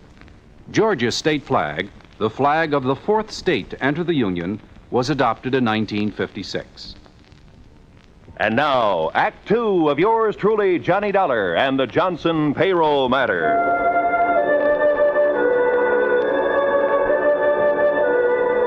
I'd flown 3,000 miles to meet a man, only to find him dead at the end of a rickety little pier at Corrado Beach, a knife between his ribs. I searched him while the old fellow at the bait shack went to call the police, but I didn't find a thing on him to help me. No identification even. Later, talking to the police, well, they didn't have any line on him either. My only lead on the payroll robbery was dead. I waited around the motel most of the day, hoping the police could turn up something on the dead man, but it was no soap. Item 5, $2 for drinks in the town's only bar while I tried to figure out my next move. And my next move was to the phone booth in the corner to call Pat McCracken back in Hartford. Collect. Oh, tough luck, Johnny. But are you sure the dead man is our informant? There was no identification on him, but he was right where he told me he'd be in the message he left for me in L.A. Probably not much doubt about it, then. Oh, incidentally, I sent some mug shots out to you. Some men who Yeah. might have been involved in the Johnson payroll job. Send them airmail special. Yeah, I got him about an hour ago. We're not sure if any of them are the ones or not, and we don't have any line at all on the leader of the gang. Well, what's your next move, Johnny? Search me. Right now, I'm right in the middle of nowhere. I guess I... Hey, wait a minute. What's the matter? Maybe I'm not out of leads after all. What do you mean? Pat, I'll call you later. What pulled me off that phone in a hurry was a glimpse of somebody over near one end of the bar. I slid out of the booth and went over. Well, hi. What? Imagine meeting you here. I'm afraid I don't know what you're talking about. You're the girl who got into my cab in Los Angeles. I'm afraid you're confusing me with somebody else. I'm sorry. I have to go. No, just a minute. I'm beginning to think it wasn't just coincidence you got into my cab. Maybe we'd better have a little talk. Please, let go of my arm. You've made a mistake, and there's nothing to talk about. Is he annoying you, lady? Now, look, bartender, I'm just trying to find... Yes, he is annoying me. Take your hands off her, buddy. Now, look, Joe. I mean it, and my name ain't Joe. I got you outweighed by about 40 pounds, buddy. You don't understand. Just let go of her and we'll talk it over. Okay. Thank you. Now, Just what is it I don't understand, buddy? Skip it, buddy. So she got away from me. I grabbed my top coat off a hook and stepped outside the bar. It was damp and foggy out there. I put on the coat and started looking around for her, but it was too late. She was just plain gone. Then, walking along with my hands in my coat pockets, I realized there was something in one. A key to a motel room, but not mine. Funny. Then I remembered I'd had the coat beside me in the taxi when the girl climbed in back in Los Angeles. Yeah, she could have slipped it in the coat pocket then. But why? Now, that's what I wanted to find out. I looked up the motel. It was about a mile down the highway from mine, room 7. Yeah, the key fit all right. Then as I opened the door, I realized I had company right behind me. Freeze, Dollar. Huh? Who are you? Never mind. Inside. Move. Okay. Get that blind down. Okay. Oh, wait a minute. Your face looks familiar. Yeah, those mug shots McCracken sent me. You must be Slattery. Right boy. One of the guys they suspect of pulling the Johnson payroll job. Too bright for your own good, Dollar. You must be the one who killed the man out on the pier. The man who was going to tell me where the payroll door is. That's a nice stall, Dollar, but it won't work. What do you mean, Slattery? Blake killed him, and you know it. Yeah? Who is Blake? You want to play it coy, huh, Dollar? Okay, we'll do it your way. Blake's got the payroll door, and you're working with him. Just how do you figure that? Blake's girlfriend climbed in your taxi in Los Angeles. I figure she slipped you the key to this room. Hey, look, you got a few things all twisted. Shut up and stand still. This gun has a habit of going off sometimes. No kidding. So where's the dough? Take it or leave it, Slattery. I don't know. Well, it better be in this room. Yeah? And if it isn't? You guess. I don't think I need more than one. If it isn't here, I'm not leaving. That the idea? Oh, you leave, all right. It's just that you won't be walking out of here. Act 3 of yours truly, Johnny Dollar, in a moment. Over 150 years ago, the Swiss poet Henri Amiel wrote, "Heroism is the brilliant triumph of the soul over fear. Heroism is the dazzling and glorious concentration of courage." During the Korean campaign, Corporal Ronald Rosser was attached to the heavy mortar company of the 38th Infantry, 2nd Division, United States Army. Rosser, a veteran of World War II, rejoined the Army and shipped to Korea when he heard that his brother had fallen in the winter assault of the Chinese Communists. One day, Rosser's company moved into enemy territory. At the time, the corporal was a forward observer and carried a radio. Suddenly, in the midst of an enemy attack, Rosser handed his radio to a buddy, slipped the safety off his carbine, and filled his shirt with hand grenades. He charged at the enemy through fierce mortar and artillery fire, shooting from the hip. Straddling a bunker, he riddled its occupants. Still advancing, he accounted for 2 more of the enemy, shooting one through the head and clubbing another to death. Continuing his one-man charge, he jumped into a trench full of enemy soldiers, opened fire, and forced his way relentlessly down the length of the trench, killing right and left with grenades and carbine fire. Out of ammunition, he returned to his company, where he replenished his supply. Then he charged the enemy again and again. Finally, he returned to his own area, and taking the radio back from his friend, he moved out with his company. Corporal Ronald Rosser was awarded the Medal of Honor for his action. Action which had shown the enemy that his personal code of conduct wouldn't let them push around either his kid brother or his country. And now, Act 3 of yours truly, Johnny Dollar, and the Johnson payroll matter.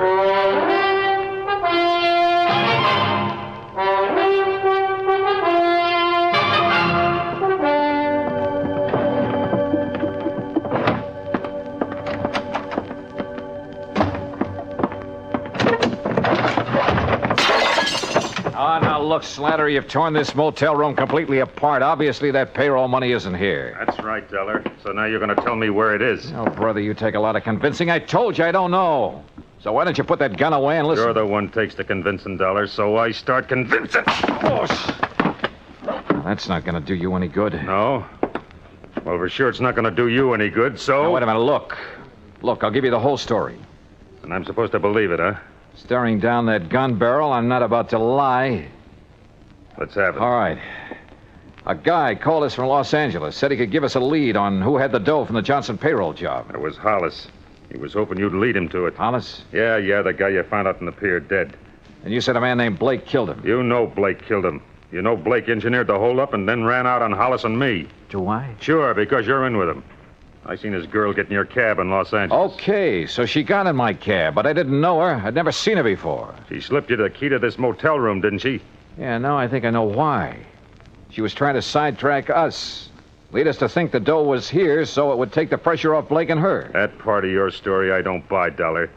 I think you know where that dough is, and I want it. Now, look. Talk! If you think I'm going to take any more of this. This gun says that's exactly what you're going to do until you decide to talk. I roll with this next one and let my eyes droop when my knees sag. He reached out to steady me, and I gave him a left hook in the stomach that flattened him. By the time he got to his feet, I was out the door. I dove behind some bushes down the road, and I waited. He pounded right on past me, gun in hand. I waited until he was out of sight, then doubled back to my car. Apparently, Slattery didn't know Blake's girl was around here somewhere. One thing was sure. I had to find her, but fast.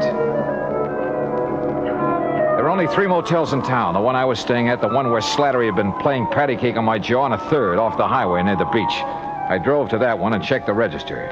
It showed a Myrna Grant in number 8.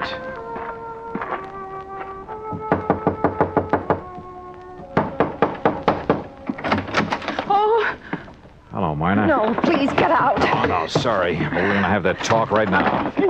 I tell you, you've made a mistake about me. Oh, come on. Drop the act, Myrna. I know you're Blake's girlfriend, that you slipped that motel key in my coat pocket in L.A. to get me off the trail of the Johnson payroll money. The what? I also know that Blake masterminded the robbery and double-crossed his buddy, held out on him. Oh, I guess I knew it must be something like that. What are you talking about? Mr. Dollar, I haven't known Fred Blake very long. A month, maybe. I didn't know what he did for a living, and I didn't ask him. 2 days ago, he said he was in trouble and needed my help.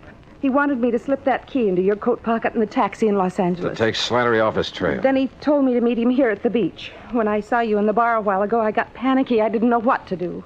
But that's all I know about it. Mr. Dollar, I didn't know Blake was a criminal. Honestly, I didn't. Yeah? Then will you help me find him? Yes. I will, Mr. Dollar. If I can. The trouble is, right now, I don't know where he is any more than you do.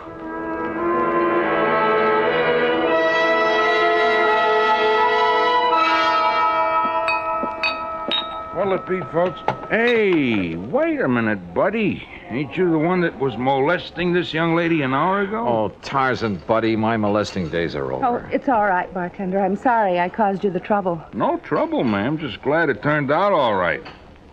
Things happen fast here at the beach, I guess. I don't suppose you've ever heard of a guy named Fred Blake, have you? Well, not that I remember. You looking for him? Yeah. What's he look like? Medium height, dark hair and brown eyes. Yeah. Regular features. That description would fit half the guys that come in here. Sure. Fisherman, salesman, vacation. Only that kind don't come in here anymore. Salesman? No, fishermen. I thought the fishing was good here. Been no fishing around here for months. Huh? A fellow told me they were getting a lot of bass right off the pier. He was pulling your leg, buddy. There's a chemical plant nearby. A lot of stuff got dumped into the water by accident a few months ago. The fish haven't been back since. Wait a minute. Sure, right under my nose all the time. What do you mean, Johnny? Martin, I'll see you later. I got in my car and headed for the pier. As I turned off the highway, I could see a car a couple of 100 yards back following me with its lights off. But I couldn't stop now. I parked near the pier and headed for the bait shack. The windows were still boarded over, but I could see a crack of light between the boards. I eased over to the shack. I flattened against the wall as the door came open and Blake came out with a gun. I hacked it out of his hand. What? All right, hold it, Blake. Well, the fisherman's friend, huh? Look. You killed that guy on the end of the pier just before I showed up this morning. You didn't have time to leave, so you covered by making like you worked here. Then it occurred to you this was a pretty good hideout until Slattery got off your trail. Look, maybe we can make a deal, Dollar. Oh, we're going to. You turn the stolen money over to me, and I turn you over to the police. Drop your gun, Dollar. Huh? Drop it. Okay, Slattery. Hello, Blake. Glad to see me? Look, Slattery, I wasn't trying to cross you. I was going to get in touch with you when things quieted down. Sure you were. Let's have the dough. All right, it's in the shack. Blake half turned, and I saw his hand slide into his coat, a second gun. He whipped it out, but Slattery had seen it too. He got Blake, but his eyes were off me for a lucky second.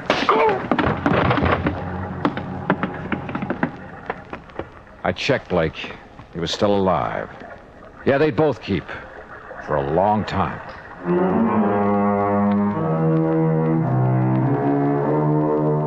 Item 6, $174 even, air transportation and incidentals back home. Expense account total, $526.50. Remarks?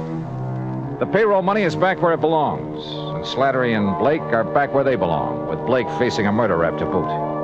Funny, I probably wouldn't have nailed him if he hadn't told me that phony story about the fish biting near the pier. Teaches me a lesson, Pat. I'm not going to tell any more fish stories. They can kill you. Yours truly, Johnny Dollar.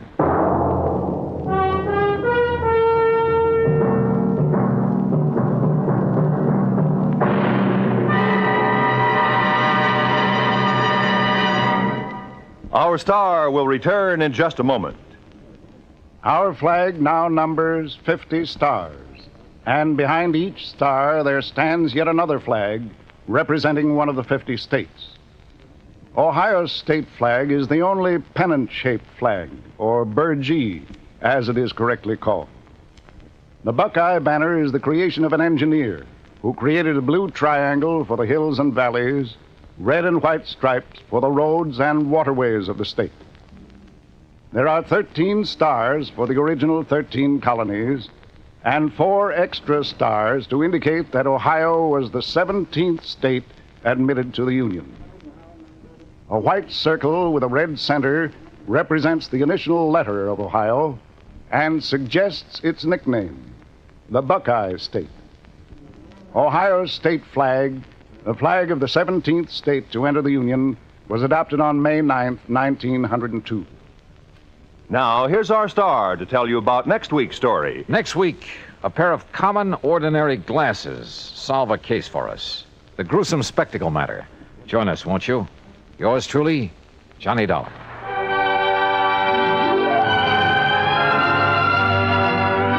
Yours truly, Johnny Dollar, starring Bob Bailey, originates in Hollywood and is produced and directed by Jack Johnstone. Today's story was written by Robert Stanley. Heard in our cast were Virginia Gregg, Lawrence Dobkin, Forrest Lewis, Shepard Menken, and Frank Gerstle. Be sure to join us next week, same time and station, for another exciting story of yours truly, Johnny Dollar. This is Roy Rowan speaking.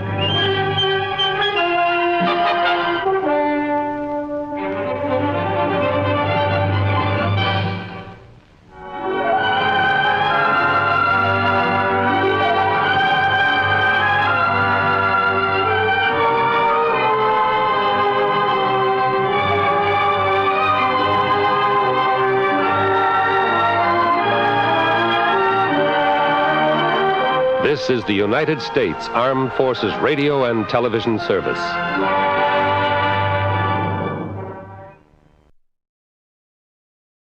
From Hollywood, it's time now for Johnny Dollar. Fred Wills of Surety Mutual Limited, Johnny. Oh, hi, Fred. What's on your mind? At the moment, San Francisco. Oh, nice town to have on your mind. What's new out there? That's what I hope you're going to tell me. What do you mean? Johnny, there's an importer out there named Andrew Foreman. We're carrying a $50,000 policy on his life. So? So have you ever heard of an importer getting exported? I don't get you, Fred. I'm afraid that's what's happened to Foreman. Last night he disappeared. I'm on my way.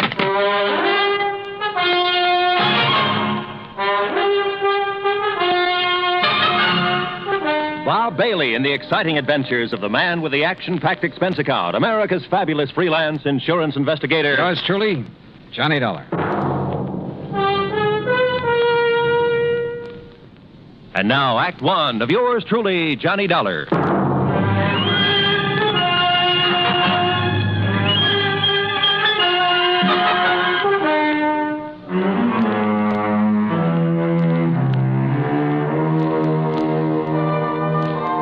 Expense account submitted by Special Investigator Johnny Dollar to the Home Office, Surety Mutual Limited, Hartford, Connecticut.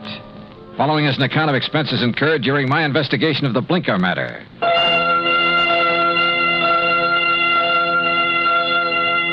Expense account item 1, $178.50, transportation and incidentals to San Francisco. On the flight out, I studied the dope Fred Wills had sent me. Andrew Foreman, age 51. Occupation, importer. Health, good. Judging from the hefty premium he had to pay, his importing business must be okay. Wife, Marcia Foreman, age 35. 16 years younger than her husband. And Marcia was the sole beneficiary. My plane landed about 8 in the morning. An hour later, I was at the Foreman's apartment. It was spacious, modern, with a lot of glass, and the kind of view of the bay that you had to pay plenty for. Yeah, there was money written all over the place, and Marcia Foreman looked right at home. I'm just having coffee on the terrace, Mr. Dollar. Won't you join me? Oh, thanks. I could use some. Out here. Oh, you've sure got a beautiful view here. Yes. I never get tired of watching the bay, the ships. There's always something going on. Oh, here you are. Thanks. What is it, Mr. Dollar? Oh, I'm just looking up the bay. Alcatraz? Yeah. Such a grim-looking place. Oh, it's a real exclusive club. But I managed to get a couple of new members into it. I don't think I care for the kind of job you have, Mr. Dollar. Trouble wherever you go. Suppose we talk about your troubles. All right. I told the police all I know when I filled out the missing persons report. But I'll go over it again for you. If you don't mind. Your husband disappeared the night before last. Yes, that's right. What time? I'm not sure. Oh? Around 9 o'clock that night, somebody came to see him. A strange sort of man. How do you mean strange? Well, he was dressed in rough clothes, a seaman's jacket. He said he was an old friend of my husband's. Did he give you his name, Mrs. Foreman? Only Blinker. Blinker? Yes, he said that's what everybody called him. I guess because he kept blinking his eyes very rapidly. I see. Well, I showed this Blinker person into the den where my husband was and left the two of them together. Uh-huh. A few minutes later, my husband came out and told me he was going to drive Blinker downtown and find him a hotel room. So I went to bed. I was tired and went right to sleep. And? Well, my husband and I have adjoining bedrooms. When I went in to call him yesterday morning, he was gone. The bed, it hadn't been slept in. I called his office thinking he might have decided to work late, but they hadn't seen him. Then you called the police? Yes. Mrs. Foreman, had your husband ever mentioned this man Blinker before? No, I'm quite certain he hadn't. Can you describe him? Well, he wasn't above medium height. Age, maybe in the 40s. A scar on his right cheek, a thin nose, and dark, rather beady eyes. I'm afraid that's the best I can do. Well, considering that you only got a brief look at him, I'd say that was a pretty complete description. Mr. Dollar, do you think this person Blinker could have done anything to my husband? I don't know. But I'm sure the police are looking for him. Just one more question, Mrs. Foreman. Suppose Blinker had nothing to do with your husband's disappearance. I'm afraid I don't follow you. Oh, well, what I mean is, can you think of any reason at all, why your husband might want to disappear? No, Mr. Dollar. Absolutely not.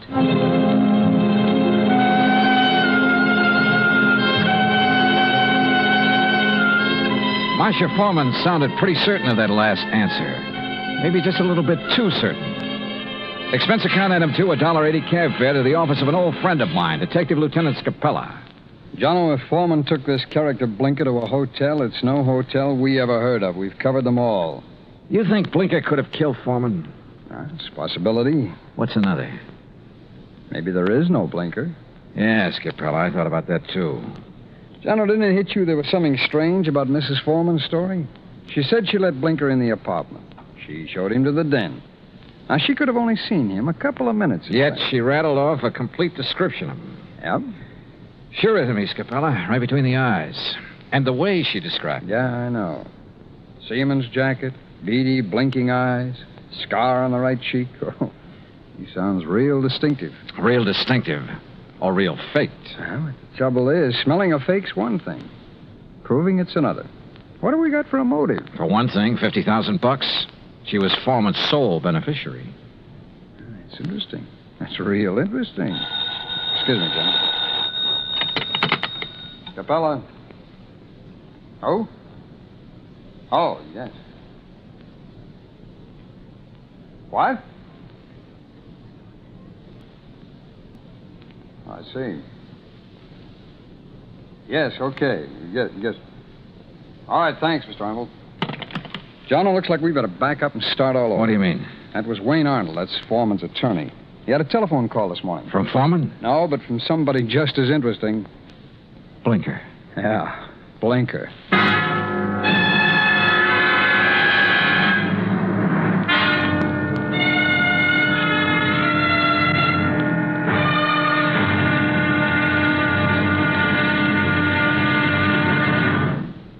Act two of yours truly, Johnny Dollar, in a moment. And now, Act two of yours truly, Johnny Dollar, and the Blinker matter. Like Scapella said, we had to back up and start all over again. Just when we talked ourselves into thinking Marcia Foreman's story about Blinker was phony, her missing husband's lawyer phoned and told us he just heard from Blinker. Item 3, $1.70, cab fare to the office of Wayne Arnold, Foreman's attorney. I met him just coming out his door. Did you wish to see me? Mr. Arnold? Yes. I'm Johnny Dollar. Oh, yes, the insurance investigator. Mrs. Foreman told me you'd been questioning her. Look, I'm sorry, but I'm in rather a hurry. I have an appointment, and I'm late for it. Sorry, but this will only take a minute or two. I was in Lieutenant Scapella's office when you phoned a while ago about this man Blinker, Mr. Arnold. Oh, yes. When did you hear from him? Just a little while ago. I called Marcia Foreman right away, and she thought I ought to call Scapella. What did Blinker say on the phone? It was a strange conversation. He sounded nervous, excited, almost out of breath. Said he wanted money, $10,000. If he didn't get it, he'd... And that's as far as he got. He stopped suddenly, said he'd contact me later, then hung up. What do you make of it, Mr. Dollar? I don't know. Could be he's holding Foreman for ransom. That's what it sounded like to me. I take it you don't know this Blinker. I never heard of him until Marcia told me about him showing up night before last. Okay. Just one more thing, Mr. Arnold. How long have you been Foreman's attorney? 3, 4 years. Why? Any reason you know of why he might want to disappear? None that I can think of. Another woman, maybe? I doubt it very much. How about his importing business? As far as I know, it's in excellent shape. Okay. Thanks, Mr. Arnold. Mr. Dollar. Yeah? This man Blinker, why would he have it in for Andrew Foreman? Good question, Arnold. Sorry I don't have an answer to it. I went down the elevator and outside. I stopped at the corner to get some cigarettes, and that was my first lucky break. Because just as I was leaving the counter, I saw Arnold come outside. And the way he looked up and down the street made it plain he wanted to see if anybody was watching him. He got into his car and drove off. I grabbed a taxi, that's item 4, and trailed him. He drove into Golden Gate Park and stopped. I got out down the road and worked my way toward him behind some bushes. Pretty soon, a woman came over and got into his car. I couldn't hear what they were saying, but I didn't need to. Because when I saw the kiss, I got the message. The woman was Marcia Foreman. I went back into town and waited for Marcia outside her apartment door. She showed up about half an hour later. What? Why, Mr. Dollar. What is it? Is something wrong? Yeah, something's real wrong, Mrs. Foreman. I want to talk to you. All right. Come in. But I've already told you all I know. The story you told me about this man, Blinker. There's no such person, is there? What? You and Arnold made it up. Why, no, that's not true. What about you and Arnold, Mrs. Foreman? I don't know what you're talking about. Well, then tell me, did you enjoy your visit with him in Golden Gate Park an hour ago? Oh, that. Yeah.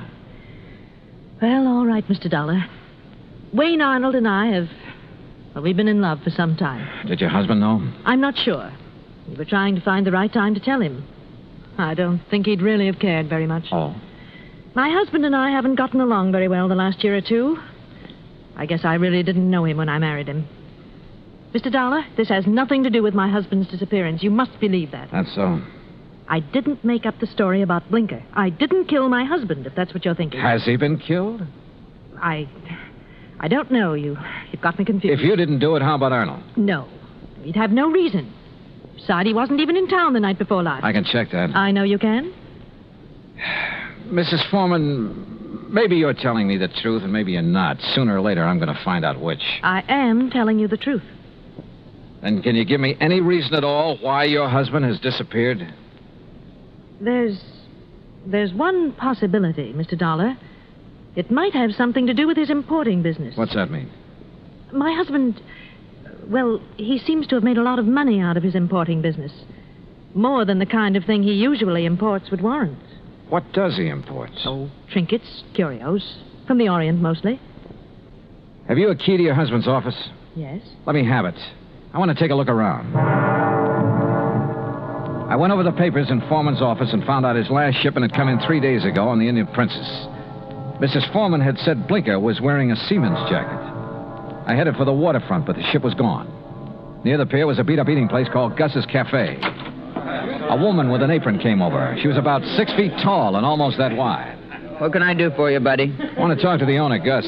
That's me. You're Gus? Short for Gussie. What's on your mind, buddy? Johnny Dollar. I want some information. You a cop, buddy? No, I'm not a cop. You look like a cop. Now listen, that freighter that shoved off from this pier, the Indian Princess. Docks there regular. You know any of the sailors from her? Just about all of them.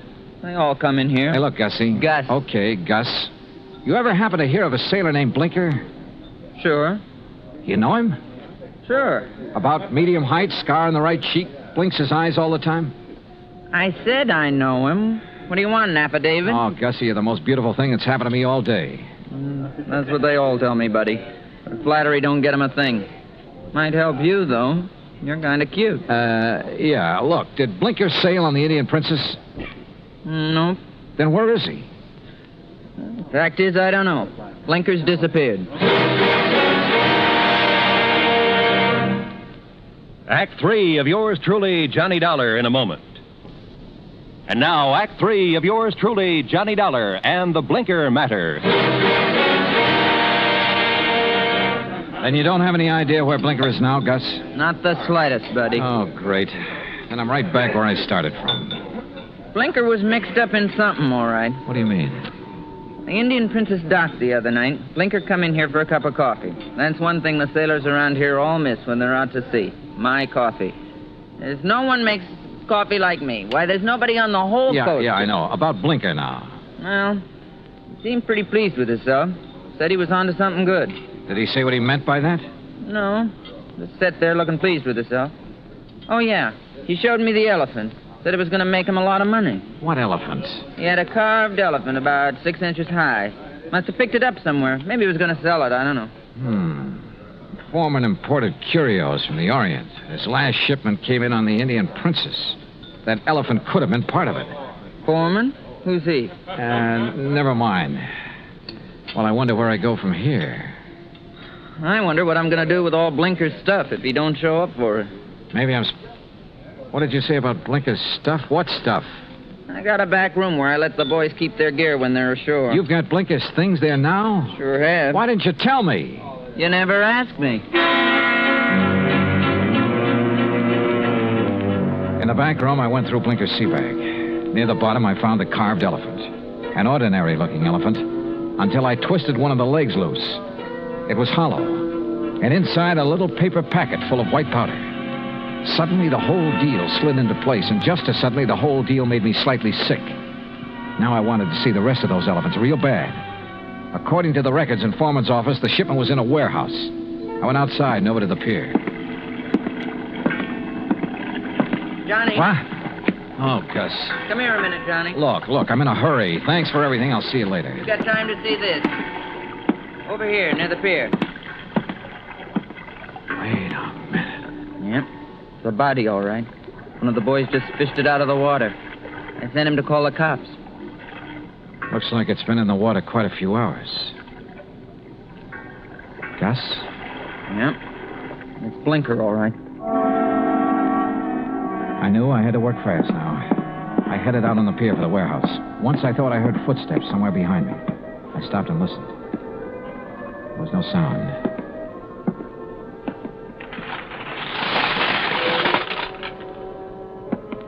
It was dark inside the warehouse, but with the help of matches, I located Foreman's shipment. I took a crowbar and opened one of the crates. It was full of carved elephants. I picked up one of them. Yeah, it had a hollow leg. And the hollow leg was full of the same white powder. I hit the floor fast. The shot had come from over near the door. I eased my gun out and waited. 5, 10 minutes went by. I kept quiet. Then suddenly a shadow loomed up near the crates. We saw each other at the same time.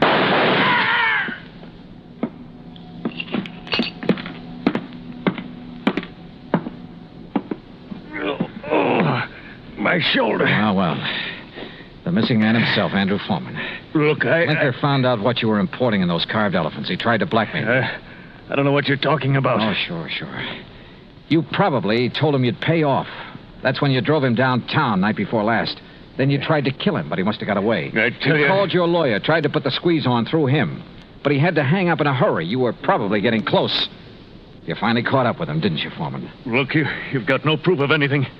Why should Blinker try to blackmail me? Like I say, he found out about the narcotics in those hollow elephants. It was put there without my knowledge. You have no proof I was involved. You know, Foreman, it doesn't much matter. You've got even bigger troubles than that staring you in the face. I don't understand. Blinker's body has been recovered from the bay. I wouldn't know anything about that. You've got no proof of that either. No. There were 2 bullet holes in Blinker. 5 will get you 10. The slugs in him came from this gun of yours. The gun? Yeah. This is something that can be proved. Well? All right. I just didn't have any choice.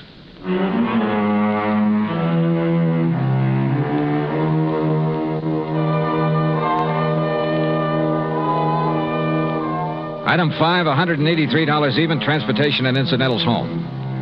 Expense account total, $434.50. Remarks? Andrew Foreman made a complete statement to the police. The murder case against him is open and shut. So, it looks like he's going to beat the narcotics rap after all. The hard way. Yours truly, Johnny Dollar.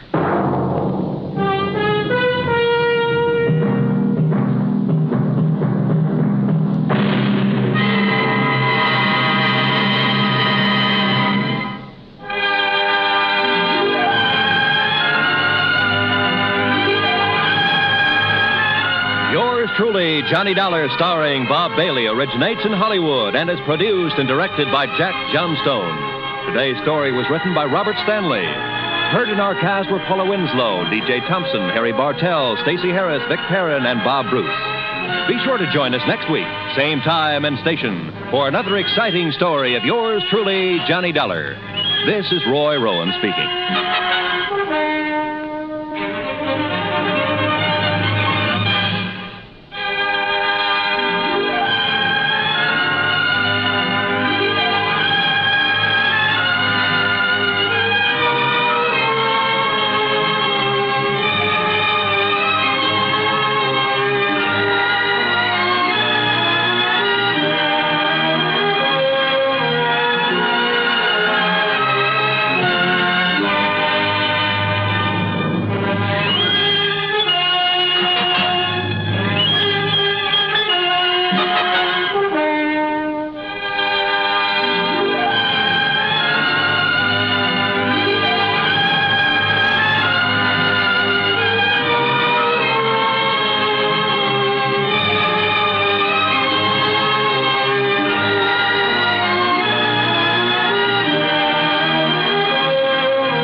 Johnny Dollar has come to you through the worldwide facilities of the United States Armed Forces Radio and Television Service.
Johnny Dollar. George Reed, Johnny, at Floyd's of England. How are you, George? Do you by any chance remember Durango, Laramie, Dalhart? From that place out in Oklahoma with the crazy name of Bum Spung? That's right.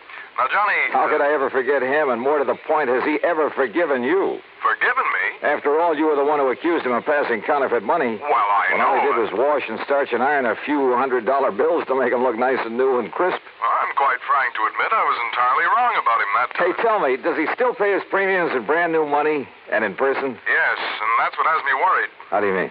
Well, he wrote me some time ago and said he'd be here on the 10th of last month to pay his regular $4,500 premium. The 10th of last... Well, that's nearly 6 weeks ago. Exactly. And he hasn't appeared. Well, did you write or wire him to see what's holding him up? I got no answer. Johnny, I think something's happened to him. After all, with the way he flashes money around, it's a wonder if somebody hasn't knocked him off long before this. George, if anything's happened to old Durango, Laramie, Dalhart. Yeah, I thought you'd feel that way about it. Yeah. I'll let you know what I find out when I get to, if you'll pardon the expression, bum spung.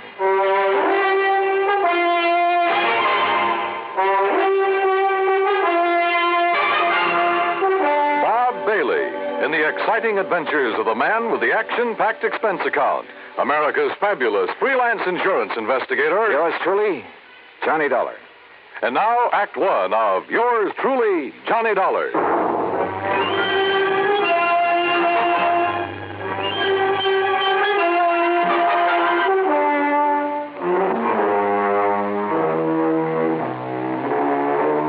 Expense account submitted by Special Investigator Johnny Dollar.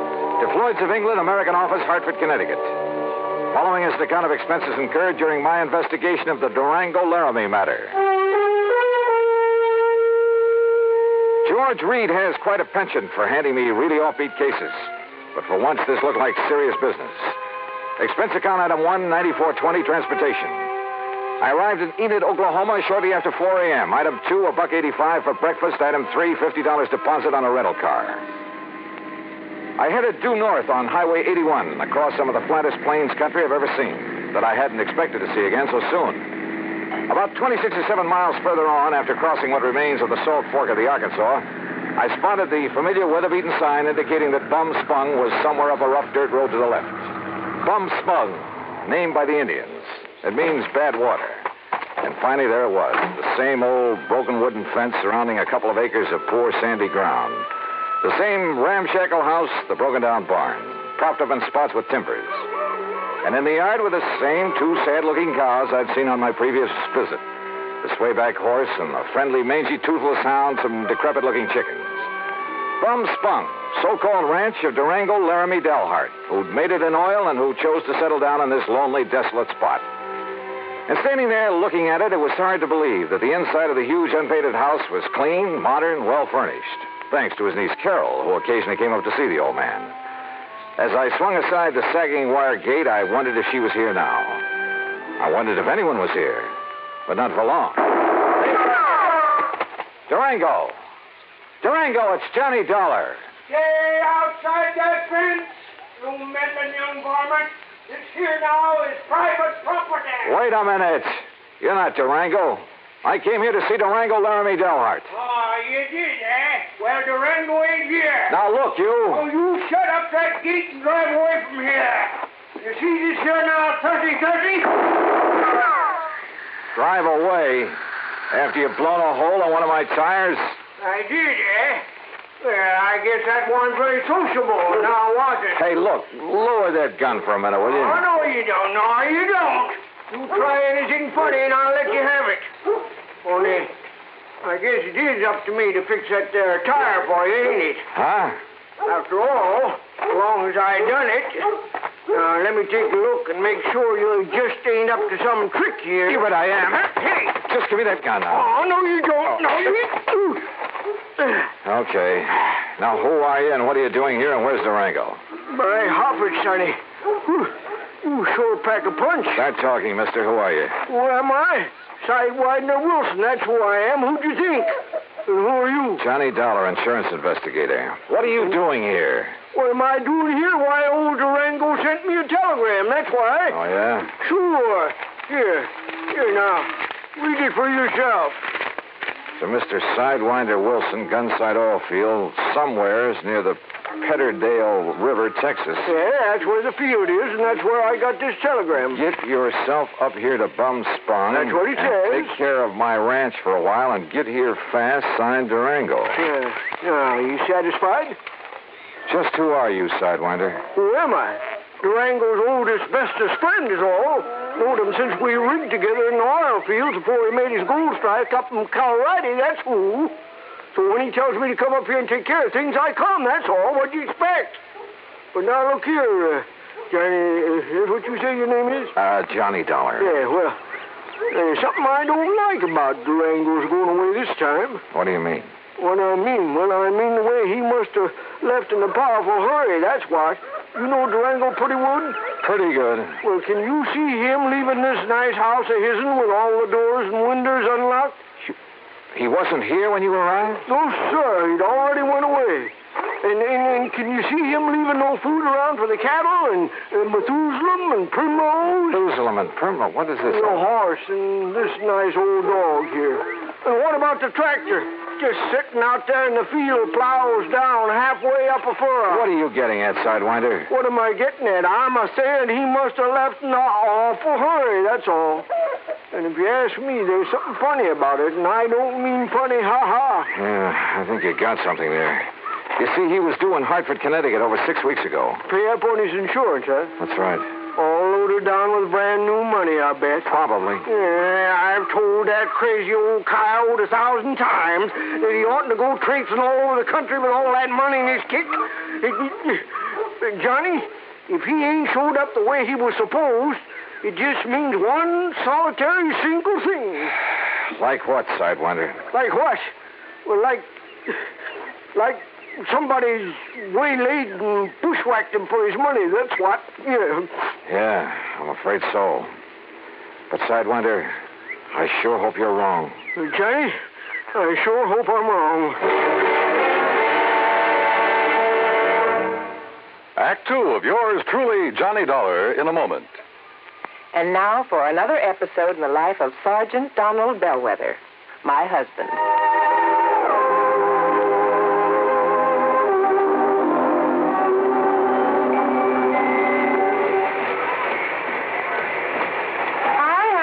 Fix the windshield wipers? I sure did, Reba. How's that?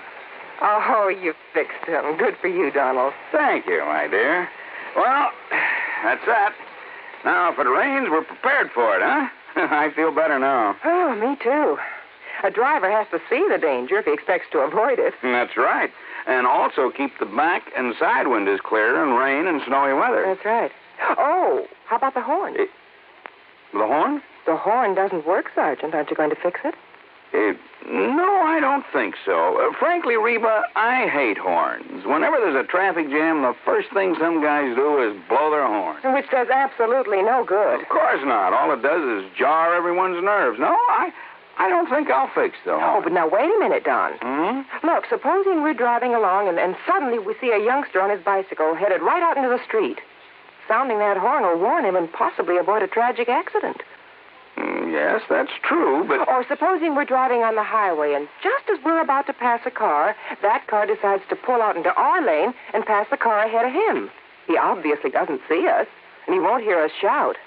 But one little beep on that horn, and he'll automatically scoot back and avoid a collision. Reba, you've convinced me. Even though it can be a nuisance, the automobile horn is a necessity. Then you'll repair it? Immediately. Oh, that's my Donald. That's my doll.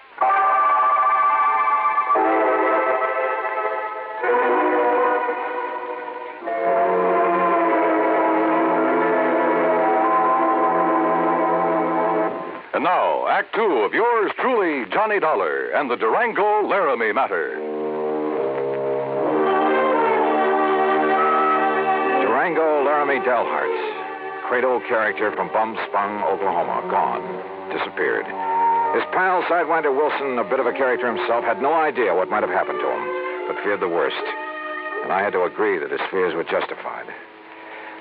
But tell me this, Sidewinder, have you heard anything from Durango's niece, Carol? You mean that pretty little gal fixed up this place for him so nice, kind of looks after him? That's the one. Well, say, don't she live down to Enid? Enid, yes, runs a gas station. That's right, sign of the Flying Red Horse. Come on, help me fix this tire. We'll drive back to Enid. Well, I'll help you fix the tire, but I'm staying right here. Oh, why? Why? Because Durango's trusted me to take care of the place. And if he does turn up, God willing, I'll be here to have him get in touch with you. Okay, now let's get this tire fixed. No, wait. Look. Huh? See that fancy convertible coming up the road? I not only saw the convertible, but more important, who was in it, who pulled up alongside the fence and stepped out. She was 23 or 4, a tall, slim brunette wearing a neatly tailored skirt, a tight-fitting silk blouse. Neat, trim. She looked like she'd just stepped out of Charles of the Ritz. Well, how's these dog-breasted Johnny? Carol, how are you? You couldn't resist my fatal charms. I couldn't stay away. With that. Whoa, now, wait a minute. What's the matter with you? You don't like that? Oh, no, come here, gal. Now, Johnny, Yeah? Carol? Oh, Johnny. Gee, I missed you. Oh, you shut up, Sidewinder. Johnny. By coming by Gory, Durango could see Durango. Oh, yeah. Carol, listen to me. You gonna propose, Johnny? Where's Durango? Have you heard anything from him since he left here 6 weeks ago?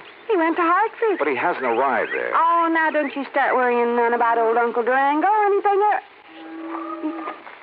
You sure, Johnny? I'm sure. That crazy old goot setting out across the country with over $50,000 in money in his pants. He ought to know better than to... Oh, Johnny, do you think something's happened to him? Yes, me. I think somebody's killed him for that money. Oh, no. You haven't heard from him since he left? Only a postcard from Chicago where he stayed overnight at some fancy hotel. And, Johnny, that wasn't like him. What do you mean? Oh, it was before he went straight to Hartford. That real estate man was from Chicago, Carol. What real estate man? Oh, he used to come out here looking for people with oil money. Tried to get Durango to invest in real estate, Florida, New England. Well, what did his postcard say? Nothing, really. Just that he was staying overnight. And before he come back, he was going to look at Ong's hat. Who is Ong? Oh, he was always writing silly stuff like that. I don't know. Ong. Oh, Johnny, what'll we do? Where's the nearest phone? Back in Enid. Then come on, that's where we're going.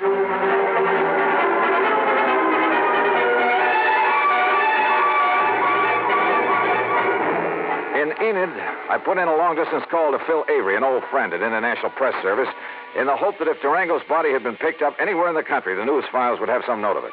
Durango, Laramie, Dalhart? That's a man's name? Yeah, Phil. Does it mean anything to you? I'll say this, Johnny. If a name like that had ever come in over the wires, I'd certainly remembered it. But it hasn't. Not to my knowledge. Incidentally, what's this all about? Oh, he left here loaded with cash. Now he's disappeared. No clues? Only that he's planned to see some guy named Ong. Ong? For some crazy reason, he's interested in Ong's hat. Well, that's about as silly as... Ong's hat, did you say? Oh, no. You mean that rings a bell? Are you kidding? Of course it does. Oh, no. Phil. Phil, listen, will you? This may be a matter of life or death. Phil.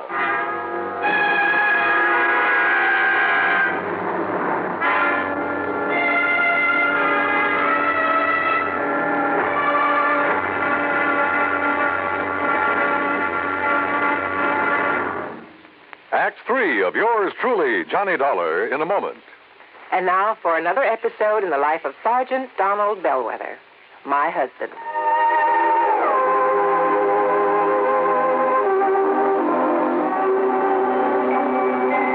Reba!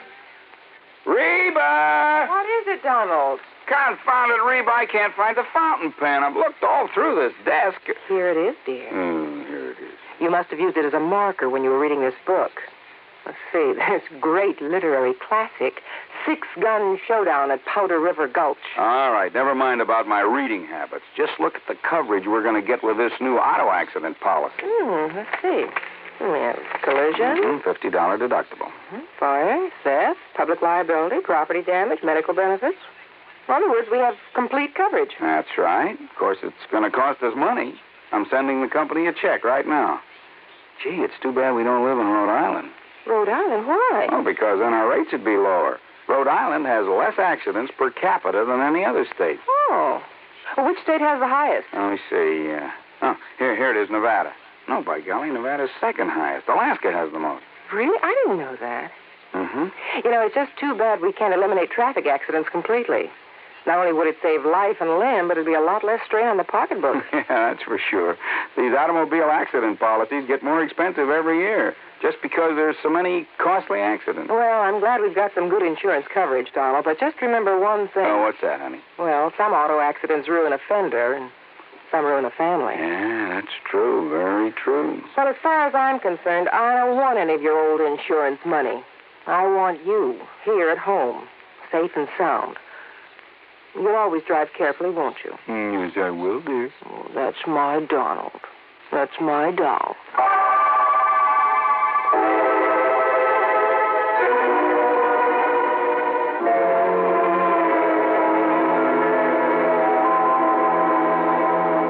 And now, Act 3 of yours truly, Johnny Dollar, and the Durango Laramie matter.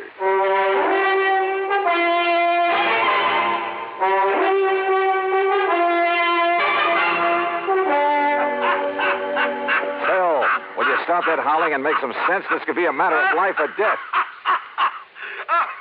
Ong, did you say? That's right. You know who he is. Ong, and oh, no. Do you know him? Oh, no, I don't know the Ong, but I know what it is. Huh? Ong's hat, New Jersey. What? Sure. Down in the pine and cranberry bog country. Down near Mount Holly, south of Trenton. Are you serious? Of course I'm serious. Johnny. Okay, Phil. Well, that's where the big Okay, Phil, thanks. Johnny, I found the car to that real estate promoter from Chicago. Good. We'll take the first flight we can get out of Tulsa. Come on, Carol, we're on our way. Expense account item 4, $164.80, plane fare and incidentals. In Chicago, we stopped over long enough to pay a brief, unpleasant visit with one J. Harry Cramlin, real estate promoter, at his office just off the loop. So, what if I did sell this Dal Hard character some land over in New Jersey? What's it to you? You trying to cut in on a good thing? How much did you sell him, Mr. Cramlin? Oh, a little over $35,000 worth. But now if you... What was it, a lot of worthless swampland?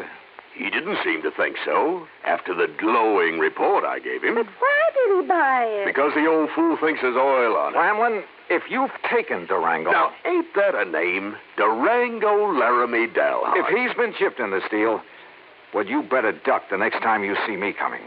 You threatening me? About a cash, perfectly legal deal? Oh, I'm sure it was legal. But oil in South Jersey. Cramlin, my warning still goes. The next leg of our flight took us to Philadelphia. There I rented another car. That's $50 deposit, item 5. We drove across the Delaware River and picked up Route 537 to Mount Holly. There we stopped for a sandwich and a Coke. That's item 6. And there a passing glance at a newspaper headline stopped me in my tracks. Something about a big oil development at, yeah, you guessed it, at Ong's Hat. We burned up Highway 530 to Pemberton, then hit a sandy back road that led deep into the pine and scrub oak. Finally, suddenly, we came to a clearing. And there, well, there must have been 100 cars, expensive ones, some of them chauffeured limousines, and people milling about, haranguing each other, shouting each other down. And right in the middle of the crowd, a tall, angular man in blue jeans and a 10-gallon hat. Durango. Johnny, there he is. Durango! And then I saw something else on the edge of the clearing. 2 brand-new towering oil derricks. Come on, Johnny, let's get him away from that mob. Not only was he cheated by that shyster real estate operator into thinking he was buying oil land, but he's thrown more money away building those derricks. Oh, Johnny. Oh, that mob is probably trying to sell him enough rigging and pumps and equipment to fleece him royally. 10 to 1, somebody in that crowd's offered him the Brooklyn Bridge to boot. Then we gotta stop him. If only I'd run the shooting Hey, Durango's seen us.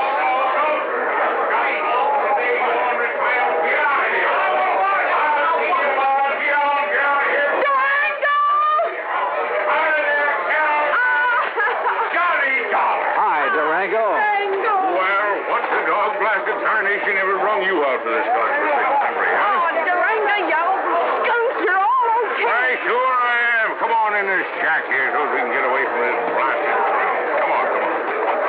You look here, Johnny. What are you doing with my little Carol, huh? I'll tell you, Durango. You sneak out to Enid behind my back and hitch up with her? All right, get on in there now where we can have some peace. Just sit down where you can.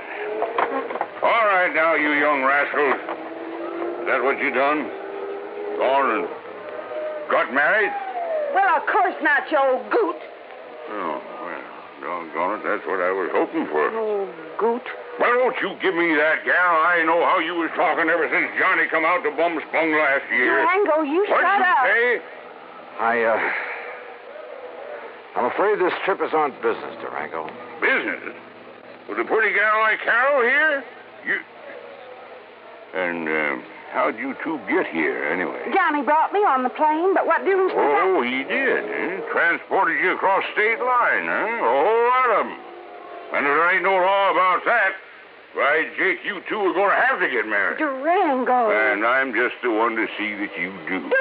I don't carry this old 6-gun for nothing. Durango, will you shut up and let Johnny tell you why he's been looking all over for you? What do you mean, looking, Jake? Huh? Durango, you've been had. Me? By the crook who told you this was oil land. Johnny, I knowed it weren't the minute I seen it. But you put up derricks, and they must have cost you... Sure, they cost me plenty. It just, a funny thing happened. Oh, now, wait a minute. Sir, the minute the folks got wind of me, a millionaire oil man from Texas and Oklahoma putting up the derrick, Johnny, on my word of honor, I've told every one of them people, I've told them that there ain't no oil here. You mean you Yes, sir, I've told them till I was blue in the face. Durango. But would that stop them? That wouldn't stop them from wanting to buy this land away from me, no, sir. And you've been selling it? Why, sure. I told them it was no good, but I just couldn't stop them. And so far, I've come out a mite over $65,000 to the good. Durango. Wait a minute, I say. Yeah? Johnny Dollar, are you here to buy a piece of my land or to marry my little Carol here? Oh, now, Durango. Believe you me, it better be both. Now, how about it?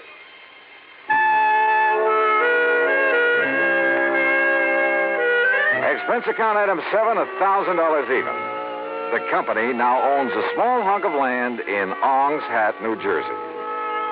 As for Carol, that ever-loving doll, well, someday, maybe someday. Expense account total, including incidentals and transportation back to Hartford, $1,416 even. Yours truly, Johnny Dollar.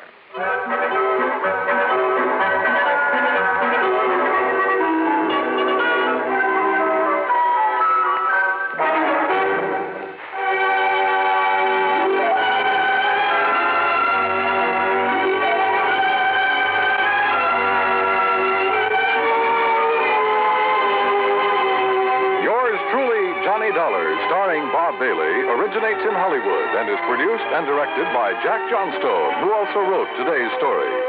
Heard in our cast were Virginia Gregg, G. Stanley Jones, Junius Matthews, Alan Reed, Frank Nelson, and John McIntyre. Be sure to join us next week, same time and station, for another exciting story of yours truly, Johnny Dollar. This is Dan Cubberly speaking.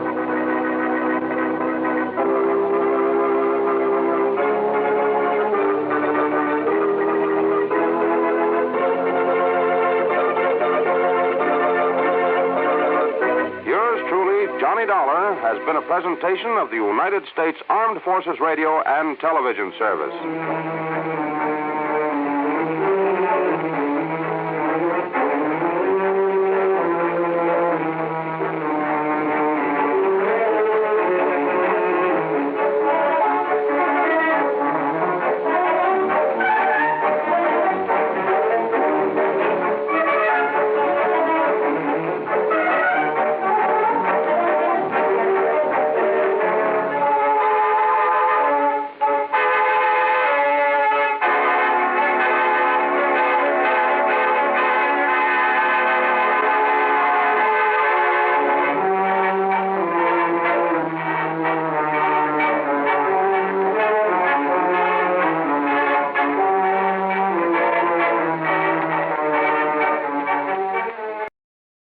From Hollywood, it's time now for...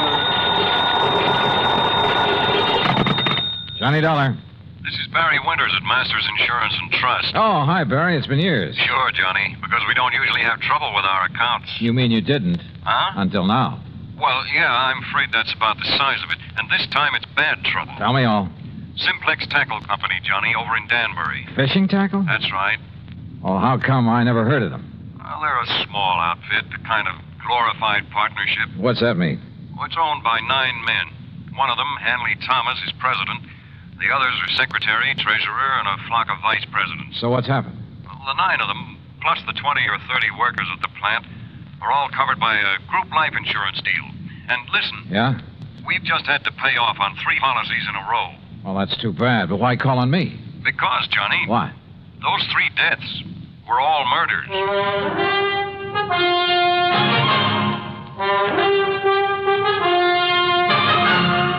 Bob Bailey in the exciting adventures of the man with the action-packed expense account, America's fabulous freelance insurance investigator. Yours truly, Johnny Dollar.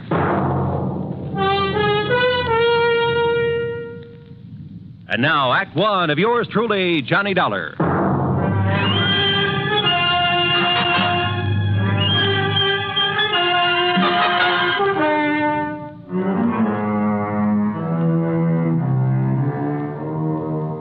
Expense account submitted by Special Investigator Johnny Dollar to the Masters Insurance and Trust Company, Home Office, Hartford, Connecticut.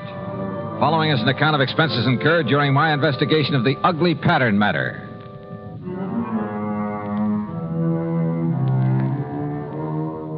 Expense account item 1, $1 even taxi to Barry Winters' office at Masters, where I hoped he could give me something more to work on than he had over the phone.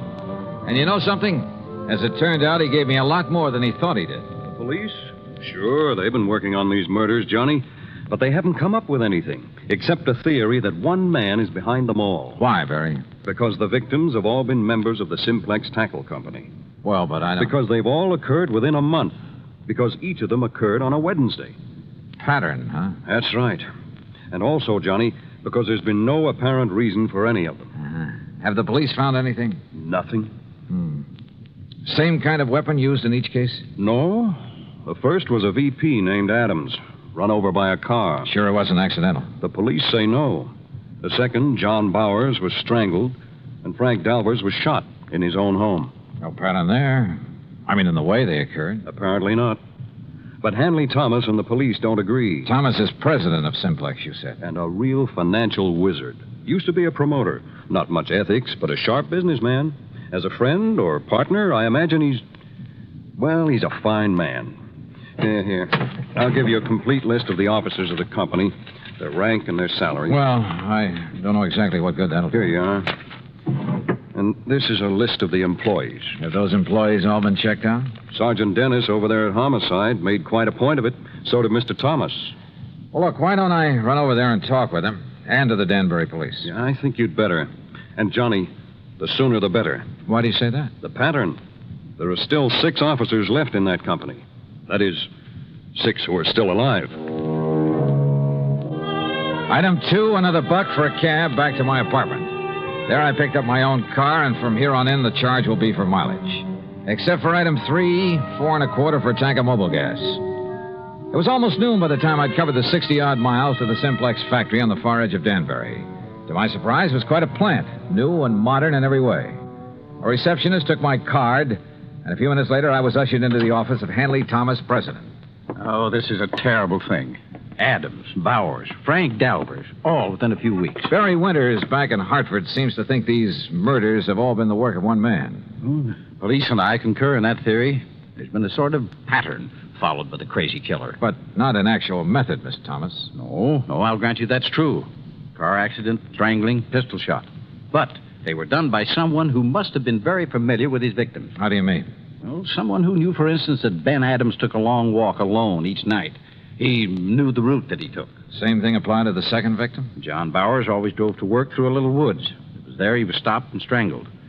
Frank Dalvers always stayed at home alone on Wednesday nights while his wife was out playing bridge. Someone broke in on him, huh? Have the police checked that? Well, it was someone he must have let in. In other words, someone he knew. That's a possibility, I suppose. I understand you've checked on all your employees. Yes, right off the bat, as much as the police could. Any particular reason to suspect one of them? Well, only because they were all in position to know these men pretty well, know their habits. We're a small company, Mr. Dollar. Our employees, including the girls in the office, only number 21. That was your only reason to think one of them may have done it? Oh, of course, we've had our share of labor troubles, a few dissidents in the ranks, so to speak. I suppose some of them resent the rather top-heavy management here. You mean the fact there are 9 executives to only 21 employees, huh? Yes, and I must confess the profits have been pretty good lately. Barry Winters gave me a list of, here it is. Now, according to this, all of these... What is it, Mr. Dollar? Well, I got thinking on the way over here. Yes? Part of the pattern you mentioned, the 3 men were killed in alphabetical order. What? Well, yes. Adams, Bowers, Dalvers. But now that I look at this list again... Of course. The pattern again. No, I think that was just coincidence. The pattern, if there is one, is based on their order of rank. That is, if these salary figures mean anything. I'm not sure I understand you. Well, look, first was Adams at the lowest salary among you officers. Well, yes. Adams received $12,000 a year. Yeah, look. Bowers came in next at $13,500. You're right. And Frank Dalvers earned $15,000. So, if this pattern should continue... You mean to say you think there might be more of these murders? If this pattern continues, the next to go would be... Good heavens. Would be James Williams or Charles Hart, both earning $16,500. Then a couple of more. Then you, Mr. Thomas. Mr. Dolly. Where'll I find James Williams? Why, Williams is on vacation, a little place not far from here, Parvin's Pond. When did he leave? Last week, on Monday. Have you heard from him? No, I haven't, but... Of course, if the alphabetical pattern is the right theory... Oh, excuse me. Yes? Sergeant Dennis, Mr. Thomas. Oh, it's the sergeant at Homicide, Mr. Dollar. So I hear. I'll hold the phone so you can hear what he's Thomas. saying. Yes, Sergeant. I'm afraid I have some bad news for you. Oh? Another one of your partners. Williams. Mr. John Williams. Yes? Discovered his body over at Parvin's Pond this morning. He's been murdered. Good Lord.